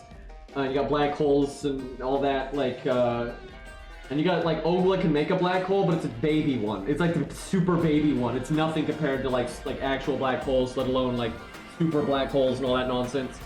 And the destructive force of like Excalibur and all that, like, yeah, it's strong, but like, you know, it's nothing compared to some of the nonsense in the universe out there. Shit's crazy. You know what? I said Bazette, but I lied. Lancelot. But I think that's on purpose. I don't think Nasu's trying to make, you know, Dragon Ball Z bullshit. Although there is a degree of power creep, but we'll see. But honestly, even something like a nuke, right? A nuclear bomb is nothing compared to, like, you know, a sun, right? But like even a nuke has way more destructive force than most servants. One of the only things I can think of that's like stronger than a nuke from a servant is stuff like, you know, Aya and Karna max powers is pretty nuclear, I would say. Although it's interesting to think about because in real life we've actually done everything we can to make nukes weaker. So, because it's not practical to destroy that much stuff, if you want something more tactical, that's why they call them tactical nukes now. They generally try to make them not as devastating. And most of the nukes people compare to are the nukes of the olden days. We actually know how to make nukes way stronger than like what you saw in World War II and that kind of thing. So if we were actually trying to make them even stronger instead of making nukes weaker, which is what we're always doing, because it's just not practical having an explosion that large.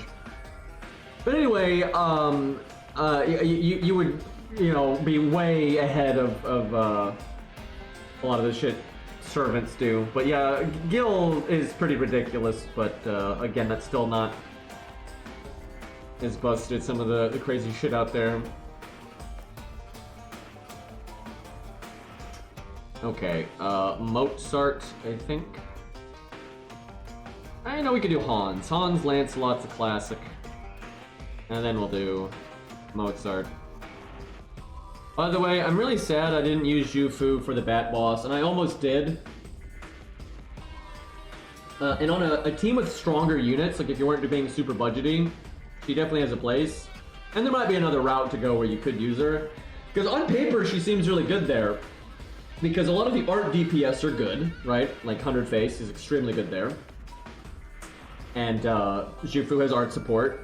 And that boss removes your buffs on the first break bar, and Jufu can give one unit buff removal resistance. The reason she didn't make, and she even has some debuff clear, not a lot, but she has a little bit of debuff clear, and that fight has lots and lots of debuffs. But the reason she didn't make the cut was because, honestly, just doing buff removal resistance to like save one unit is not enough. Because she'll still die and things like that. And like, so she was okay, but like ultimately other options just ended up being better. Like Asclepius, like really helping with the debuffs is much better. And like Asterios could save everybody. That's the thing, Asterios could save everybody. Actually, funnily enough, the video I made for the Bat Boss was actually the second attempt I had done with that team. The first attempt, I actually had a defensive craft essence on Asterios. And he actually lived too long, and it messed things up because then I'd get dotted up way too much, and I didn't have Asclepius come in to save me from the dots. So I actually had to let Asterios die. I had to like not use tanky craft essence, so he would actually die at some point, and Asclepius could come in. But it just shows how good Asterios can be, because I actually was really happy with that clear though. Like every servant was kind of wacky that you don't actually see too often, and they all played a pretty vital role. Like even Boudica is super useful actually. Okay, where the hell is Mozart? There he is. And if somebody dies, we'll Jufu it. But yeah, Jufu missed a really good chance, but she's been used in a lot of budget stuff recently, so it's no big deal. But yeah, on paper it seemed so good for her, but then she ended up not making the cut. If she cleared all debuffs instead of just one, she probably would have made the cut at that point, but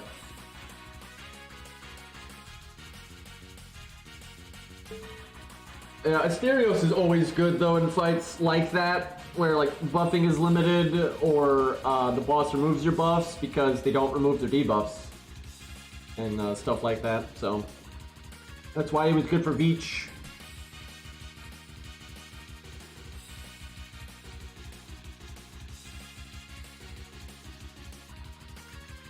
Alright, Really should change his CE, but whatever.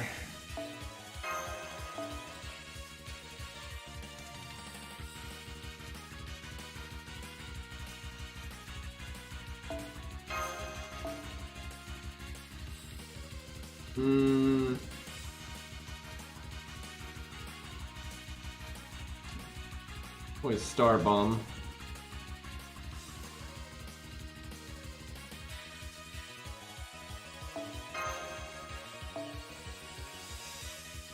Bring Gil for Bond.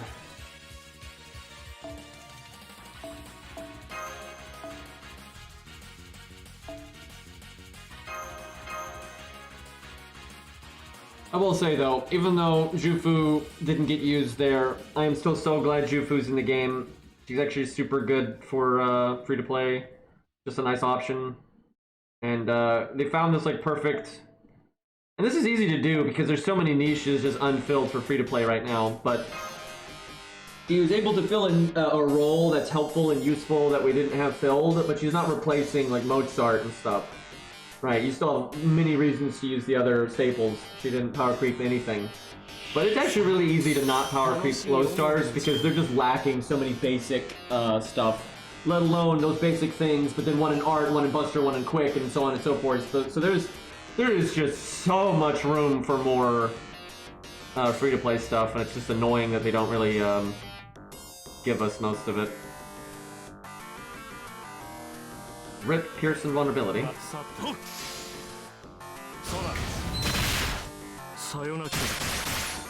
So what Fujino Stage 2 is she has a friend that is a racist, and her friend gave her the uniform because she thought it looked nice.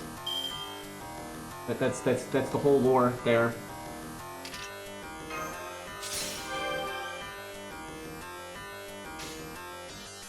Guess we'll take advantage of the extra attack here. Natsu wanted her to wear it. Yeah, there's that.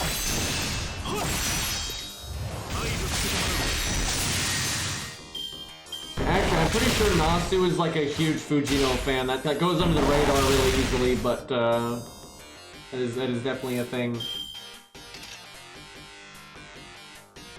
Well, Mozart's seen better days. I don't know why I didn't cast that earlier.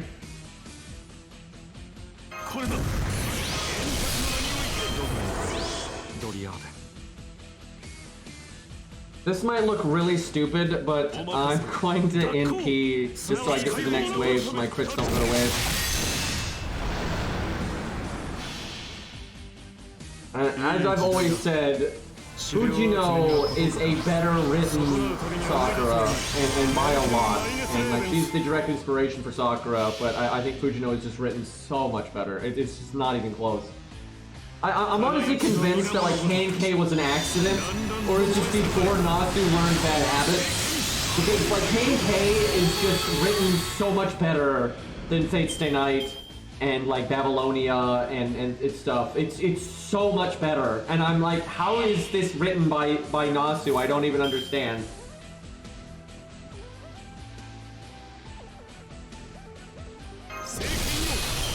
I have one Lancelot card. That sucks. Game, please.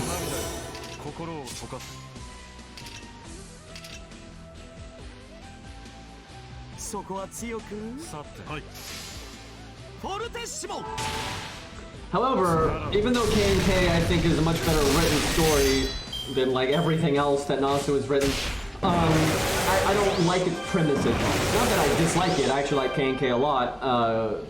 But I don't find the premise as interesting as just the Fate stuff and things like that. But Shiki is the best main character that Natsu's written. Here's the thing about the Natsu-verse. All the best stuff in the Natsu-verse are not written by Natsu, in my opinion. Like, I like Fate Zero and Fate Strange Fake and stuff like that. And he didn't write any of those. And yeah, it is what it is. Good concept, bad execution, at least when Natsu's involved. Let's see here. This has got one hit left, yep.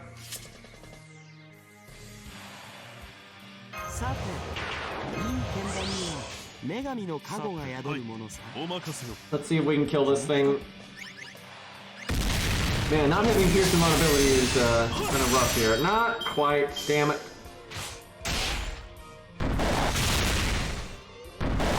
Whew. Dino's doing some damage. I should have attacked up last turn. Alright, most of this damage is going to go into the void, but we gotta get rid of that invulnerability, so use DNP to target switch. Lancelot's animations, though, big fan.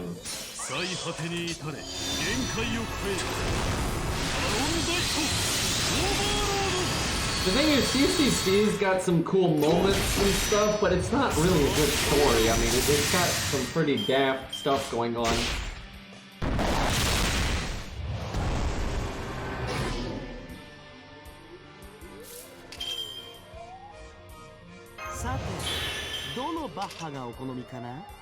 I mean, the story is about a nurse AI that's based on Sakura, because of course everything has to be Sakura, and it somehow gets the power of the moon cell, right? That's the story, guys. I mean, it's kind of silly, and like just some of the moments and like things that like cause things to happen are really stupid in CCC. Also, the story fundamentally doesn't make sense. If you use like Tam as your player character, there's just no way she could win the fights. It's just not possible. Like the story really only makes sense if you use Gilgamesh and like maybe Emiya, right? Everyone else doesn't make any goddamn sense.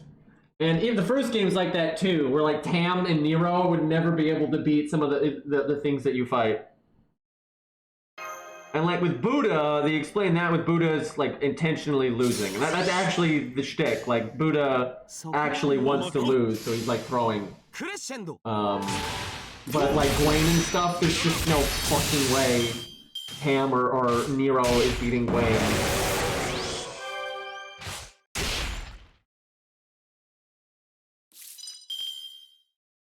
No, what Saber Nero just said is completely accurate. I think CCC was 1000% written with Gilgamesh in mind, because Nasu wanted to show off what Gilgamesh is like in his more pure state when he's not in a bad mood because of the humanity bullshit and Fate Stay Night and stuff. And he said that in an interview. Like that's just what he wanted to do, and you could just tell. Like if you look at like the interactions throughout the game and like what you're fighting and everything, it's just obvious that they designed it with Gilgamesh in mind.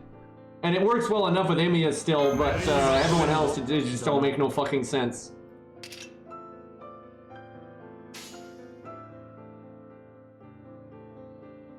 Nope, Tam is stupidly weak. Tam could be strong if she reunited with the others, but none of them want to do that, so. But Tam's canonical abilities in CCC are, extra are pretty dog shit.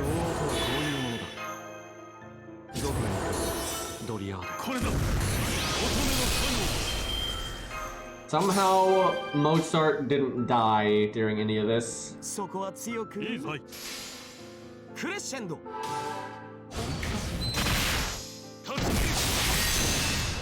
Well, the thing about Gil is because he like,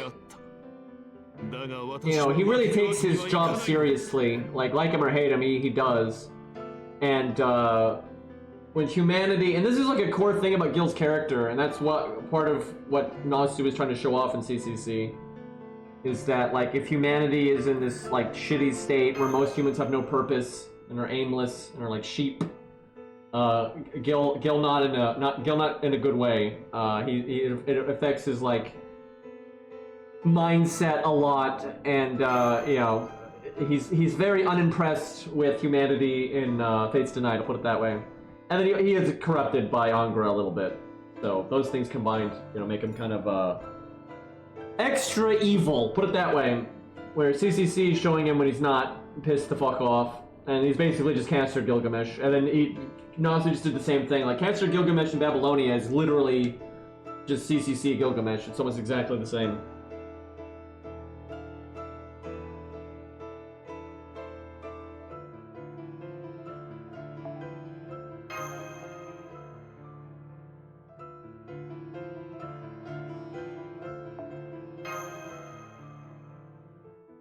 And then this is kind of a cop-out, to be honest. I mean, I believe it, but maybe not quite to the extreme that they do it. So in Fate Strange Fake, you know, it's pretty much the same setting and everything as Fate Zero and Fate Stay Night. So that makes Gil, you know, more evil inclined, if you will, more unhappy, right? And they have him snap out of that and be more like his CCC self because Enkidu's there. Now, I'll buy that, you know, Enkidu will improve Gil's mood, right? Of course. But maybe not to that extreme, right? Because he's summoned, basically it's just Fate Zero Gil in Fate Strange Fake. He's basically just Fate Zero Gil. Who's a bit nicer than Fate Stay Night Gil, but, you know, not a lot. He's still in a pretty bad mood. But then what makes him, like, way more normal is just Enkidu being there. That's a little extreme, right? Like, yeah, I buy that he'd be in a better mood, but it'd be more like in a better mood around Enkidu, not everyone else, right? I think he'd still be like, oh, fuck you guys, you're a bunch of losers, right? Because, you know, in his eyes, humanity's fucking it up, right? They're not living up to their potential.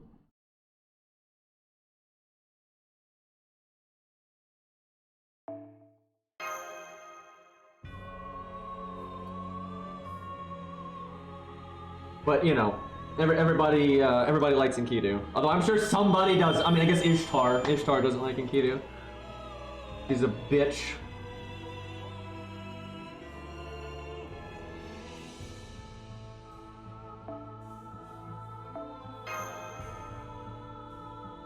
God, I can't imagine looking at the Epic of Gilgamesh, both the Fate version and the real one, and coming out of that with like, yeah, I like Ishtar. I cannot fucking fathom that.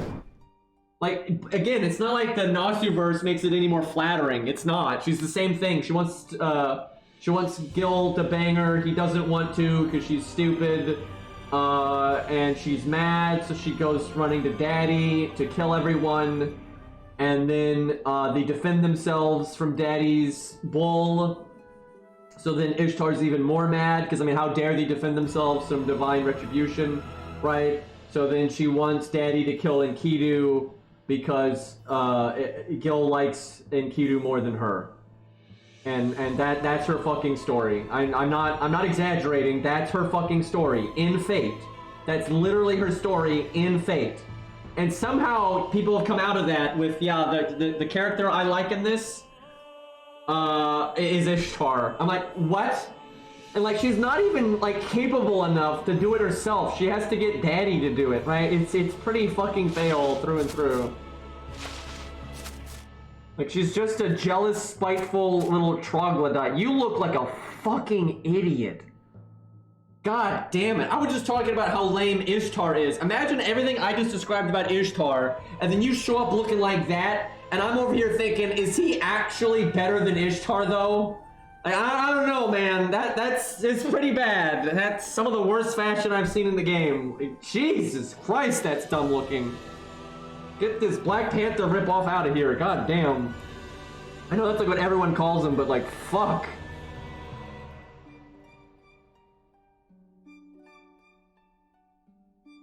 I'm sure some, like, 14-year-old thinks it's badass looking, but I'm not a fan.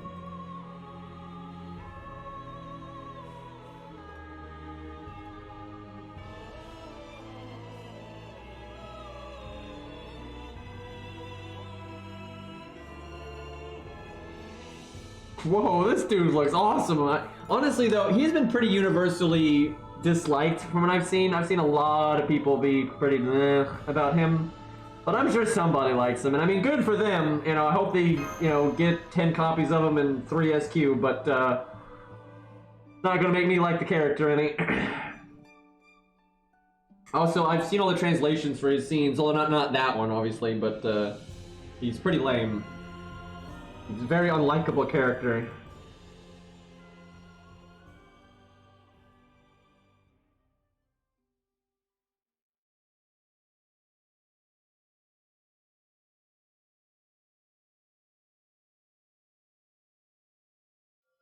Oh.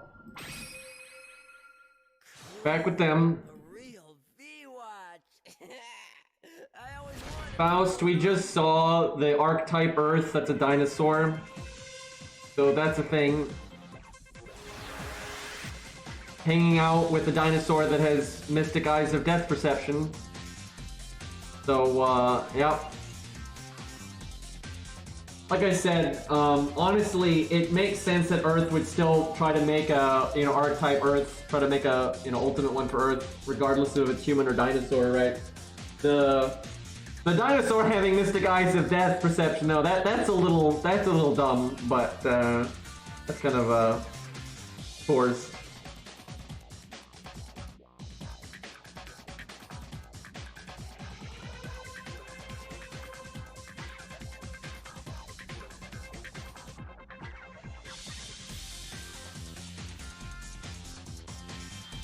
The crab is the ideal form.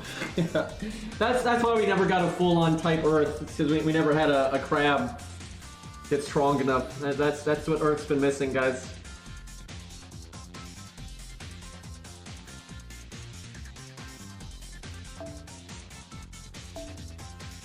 Fort is kind of crab-like, but he's already an ultimate one for the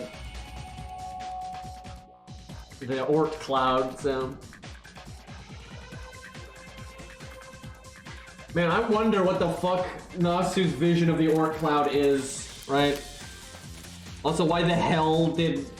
I mean, the original intention of Ort is still mysterious, because the whole point is, in, like, notes, he somehow knows about what's gonna go down in notes in advance, and he shows up early, right? And they very much hinted at it has a connection with the moon, because the moon gives vampiric abilities, and Ort for some reason has vampiric abilities, and he said that Type Moon was going to be like the second to last boss of Notes if they had done more with it. But they've never explained why the fuck is the ultimate one of the Orc Cloud leaving the Orc Cloud and coming to Earth of all places, and then like way before Earth ever called for help, right? And it clearly doesn't care about that. It's pretty obvious that like Ort never... right, came to Earth because Earth wanted help, right? That's like a cover story or some nonsense, but I wonder if they'll answer any of that in this, but the Lostbelt's so warped, maybe not.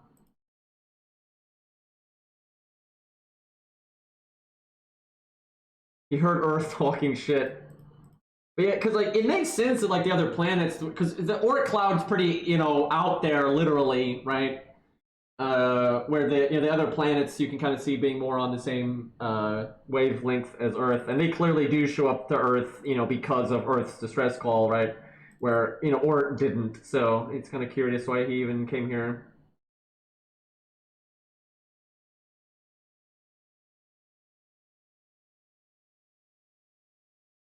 No, I don't think he's from beyond the Orc Cloud. I think he absolutely is from the Orc Cloud, like absolutely. I think if he ate anything, he ate Type Mercury.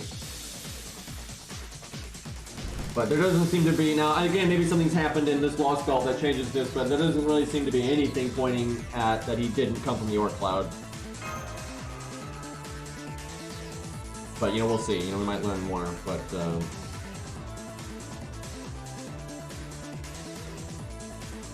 I hope they actually do more, though, with explaining, like, what the hell is going on with Mercury and all that.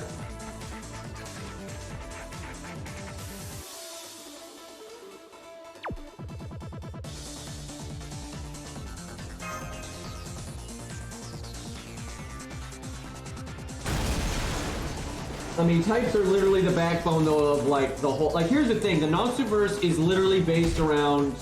like the celestial body stuff. That's literally what the story's about. Like, it's the, Alaya, the will of, humans, versus Gaia, the will of the planet. And if Earth gets a will, why don't the other, why don't the other, celestial bodies get a will? And the answer is they do, and I don't think that's a problem. Also, what the fuck is going on right now? Are dinosaurs and the weird dudes fighting right now?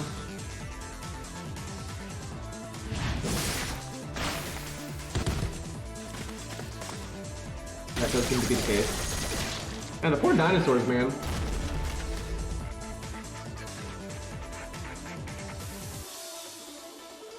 At least they're putting up a fight.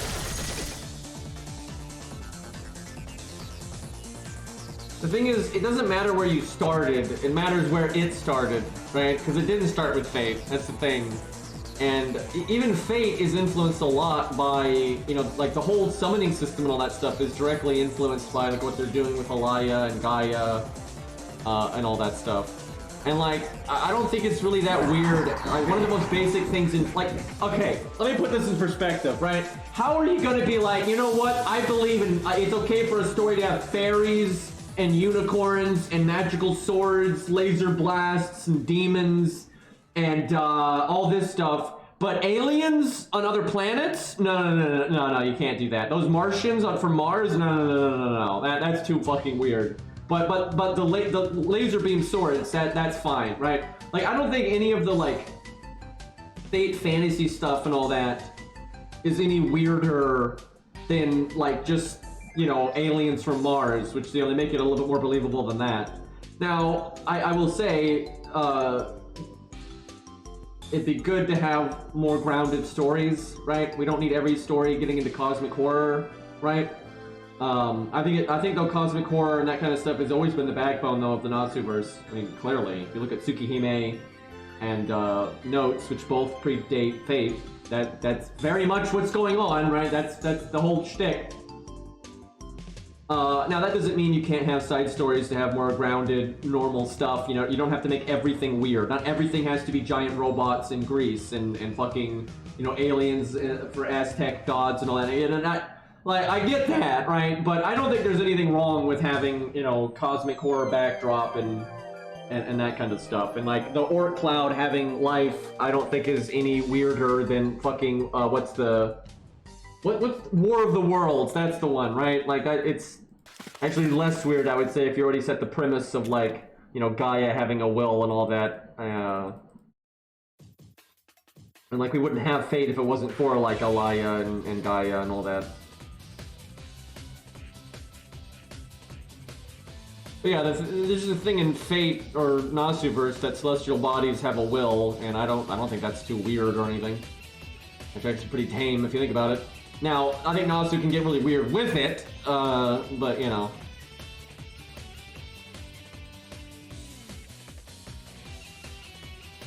I mean, that's the thing is the fantasy of like life on more, you know, close by stuff is not any more fantastical or far-reaching than dragons and unicorns and magical swords and stones, for some reason selecting rulers of countries.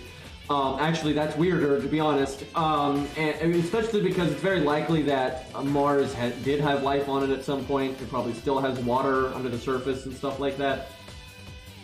It's actually very likely that the solar system has had life on other planets in it at some point. And so if you want to have more modern life, you know, in some strange way on these different planets, that's pretty believable. Again, I think that's more believable than magic swords stuck in rocks selecting leaders of states, because that's awfully damn specific. So I don't think it's weird. Now, sure, it makes sense to have deep space aliens too, right? Like that's totally fine. But I don't think there's anything more fantastical or any bigger leap in logic, you know, between just space stuff and you know, high fantasy stuff.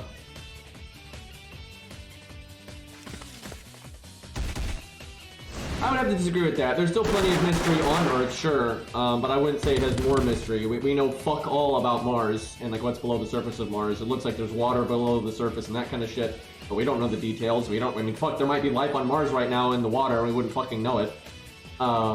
There's so much about our solar system we don't know. We don't actually, like, we know very fucking little. We know a lot about like space in general in terms of like where the galaxies are and where the black holes are and that kind of stuff, but the inner workings of these things, we don't know anything about it. We don't understand a lot of that stuff. And like, yeah, we still don't know what's at the bottom of our ocean, although we know a lot more now. That's like a meme people say. That's not as true anymore. We've done a lot of deep ocean investigations over the last 10 years, and we know way more about deep sea stuff than we used to. But there's still a lot we don't know. But, I mean, we basically know nothing about the other planets. We do not know what's under their surface. We don't know the history of a lot of them. You know, like Mars, we know a decent amount. It looks like it used to be a lot like Earth a long time ago, then it got baked. And, you know, it's old as fuck. And that's probably, our fate is probably going to be very similar to Mars's eventually.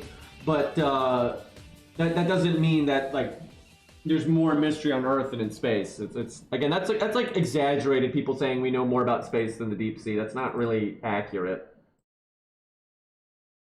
We don't even know what's at the edge of the universe, like because the universe seems to still be expanding. We don't know what's at the edge. The light hasn't gotten here yet. We have no fucking idea. Like there's almost limitless mystery in space. It's so far beyond like our own understanding. Where like we will eventually learn everything about Earth, and we already know a lot. Like I mean, these last just 20 years, our understanding of Earth has gone up dramatically, and I think that's where a lot of people get that. They're getting information from like 30 years ago when we really didn't. 30, 40 years ago, we basically knew nothing about the deep sea, like, at all.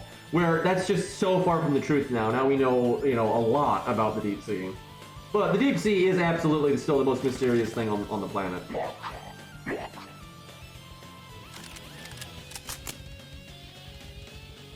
And also, if you want to get really technical about it when it comes to fate, now obviously fate gets a little weird with their interpretation of some stuff. Some things they keep pretty normal, and some things they get crazy fucking weird about. But a lot of the ancient cultures, believed in stuff with these planets. We named our planets after the Roman gods. Getting my stuff confused here. But anyway, a lot of cultures have had wacky ideas about stuff in the sky, in the heavens, because generally their version of heavens was just the sky in space, right? And so if you're gonna make that stuff real in an anime, you kind of have to expand on some of that stuff. Now again, I'm not defending everything Nasu does with the space stuff. Stuff is a problem. I think that's actually totally fine, and it's pretty reasonable considering where the series is from. Now sometimes their designs for their space stuff is really stupid, and their logic, like Beach being a meteor, and all that animal nonsense with Jesus, some of that stuff is fucking stupid. But the idea of using space stuff in fantasy, I think, is fine. Elden Ring does it too, right? Like Elden Ring, actually, I think Elden Ring does it more successfully for the most part. But it's kind of like all the mysteries in space don't go away just because your world is in like in a medieval setting, right? And that's actually kind of the point of Elden Ring, I think, is like. It's like, what if you had all this crazy space stuff happening during an era where people were more, medieval, right?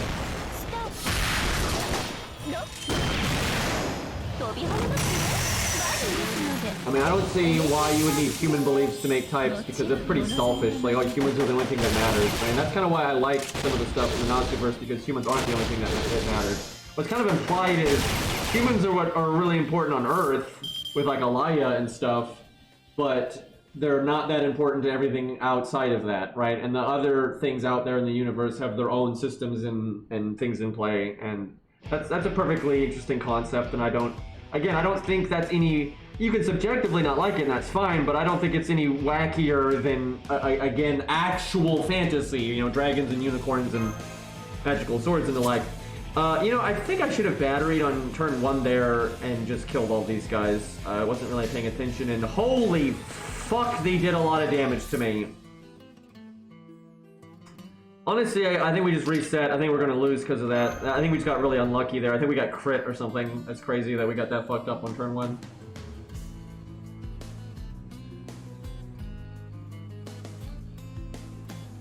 Well, I mean, everything in the Naziverse, even Notes, is human-centric because it's being told from humans' perspectives 99% of the time.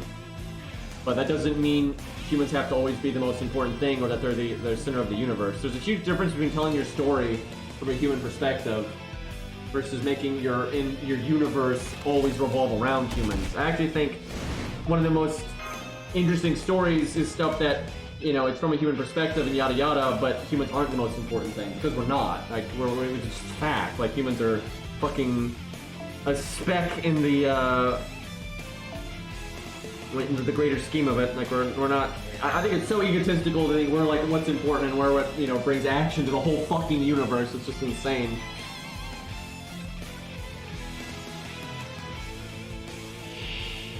But like, Notes is one of the oldest stories we've got, and Gun God is the only human left, and the story is from his perspective, right? Which is what you would expect, because you want the reader to be able to relate to it, yada yada, and that's fine. But it's not like Notes was like, oh yeah, and Gun God's got to be the center of the universe. That's very much not the case. It's kind of a fish out of water story.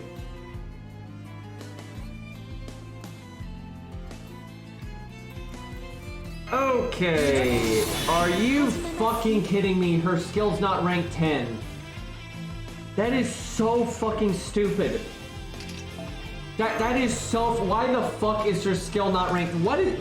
Imagine all this time, all the lore they've done with Beach up to this point, and then they give her 888 skills. I just... Why? Like, why the fuck would you do that? That makes her so much weaker here, because you could just turn 1 and 8, because she's an AoE and P, and she would kill all those and you take 0 damage. But because you can't do that, you just get bodied. But the reason we got bodied that first time, though, I think we just got, like, double crit or something. I don't think that was normal. That's so fucking stupid, dude.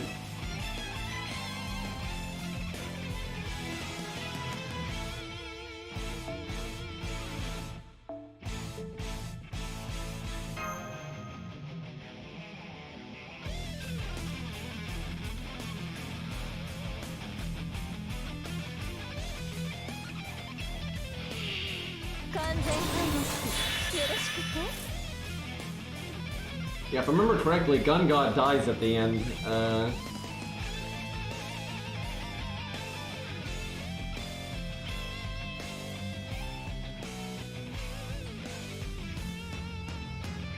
Alright, let's see. This one's probably gonna hit the hardest, so we'll get rid of that one. Holy fuck though, I didn't notice this when I played on my main. This is boring as shit, dude. Like on my main, I spit through this stuff as fast as humanly possible, and I got to the bat boss pretty quick. But this is so much filler garbage, dude. Like there's literally not been a good... I mean, I guess Poseidon was an okay gameplay stage, but I mean, literally they're copy-pasting an old stage. Making it slightly harder, but... Yeah, see, last time I was almost dead here. I was down to like 7k or 6k or something like that. We're a little bit better off this time. I just hope the Blaze Blue roguelike game is good. Now, people that played, they did like a beta or something, they did like a playtest, and most people that played it said it was good, but I think a lot of people that played it were on Copium and, you know, just mobile game fanatics and stuff, so it's not exactly the best standard. But I saw some footage of it. It looked good. I mean, it looked fine, and it says it's coming to PC and stuff, so... You know, I hope it turns out good. Now, I only want good things for the Blaze Blue IP, but boy, have they not handled it well.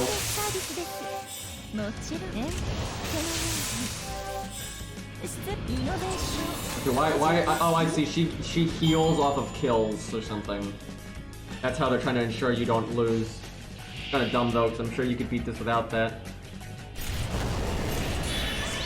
Oh boy, he got his NP already.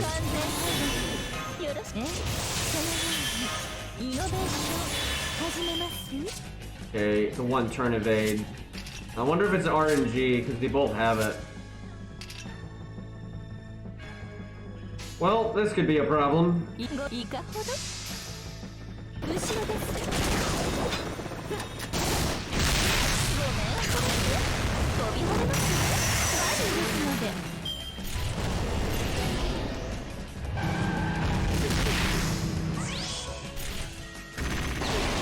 Blaze Blue Cross Tag is probably my least favorite fighting game I've ever played, to be honest. It's so dumbed down, like...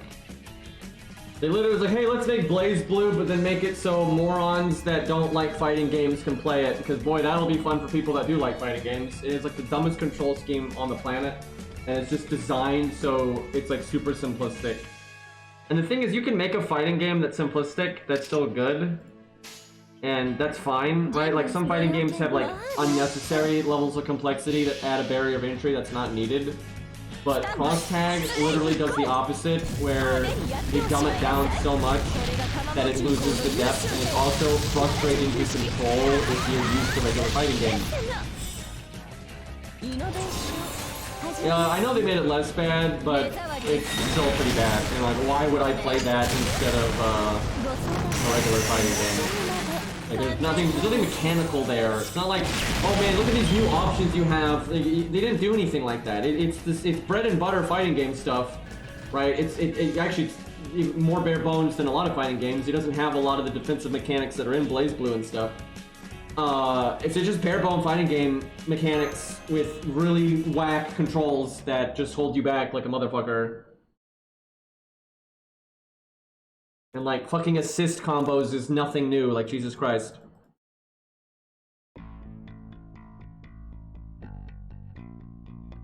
That is just terrible. That is just absolutely terrible. You're why Christmas isn't real. Like that's why Santa's not real, is because of this guy. Jesus fucking Christ, dude.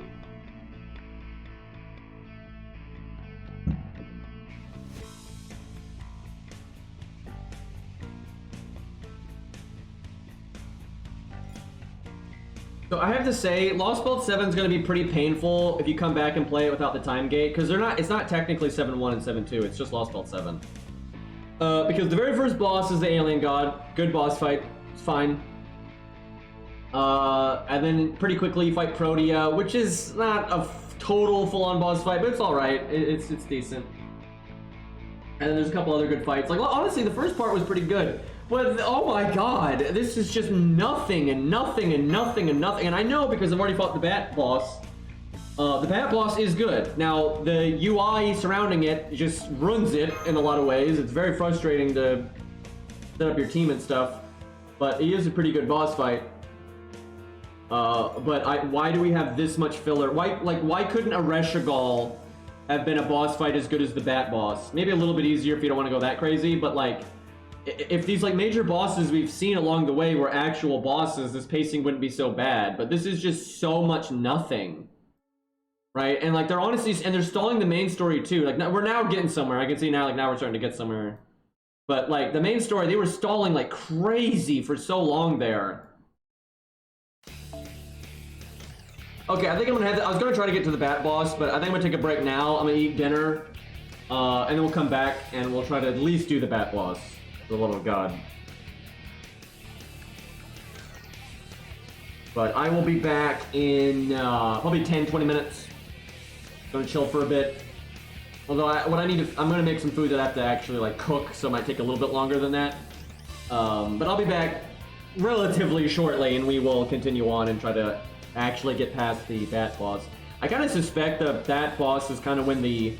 Because I didn't realize this. I kind of thought, because again, I was just blowing through this on my main, and I wasn't even paying attention. I thought I was kind of at like the first checkpoint, but I have a feeling the Bat boss is actually going to mark like the beginning of the end game of this story. So there may not even be that much left. I guess we'll see. But my God, this has been so fucking boring. Jesus Christ. I'm glad we're almost through it though. Anyways. I will be back in a bit if you care to keep watching Lostbelt 7. I hope it gets better in a minute. I think it will. But I'm gonna go get me some grub. Peace!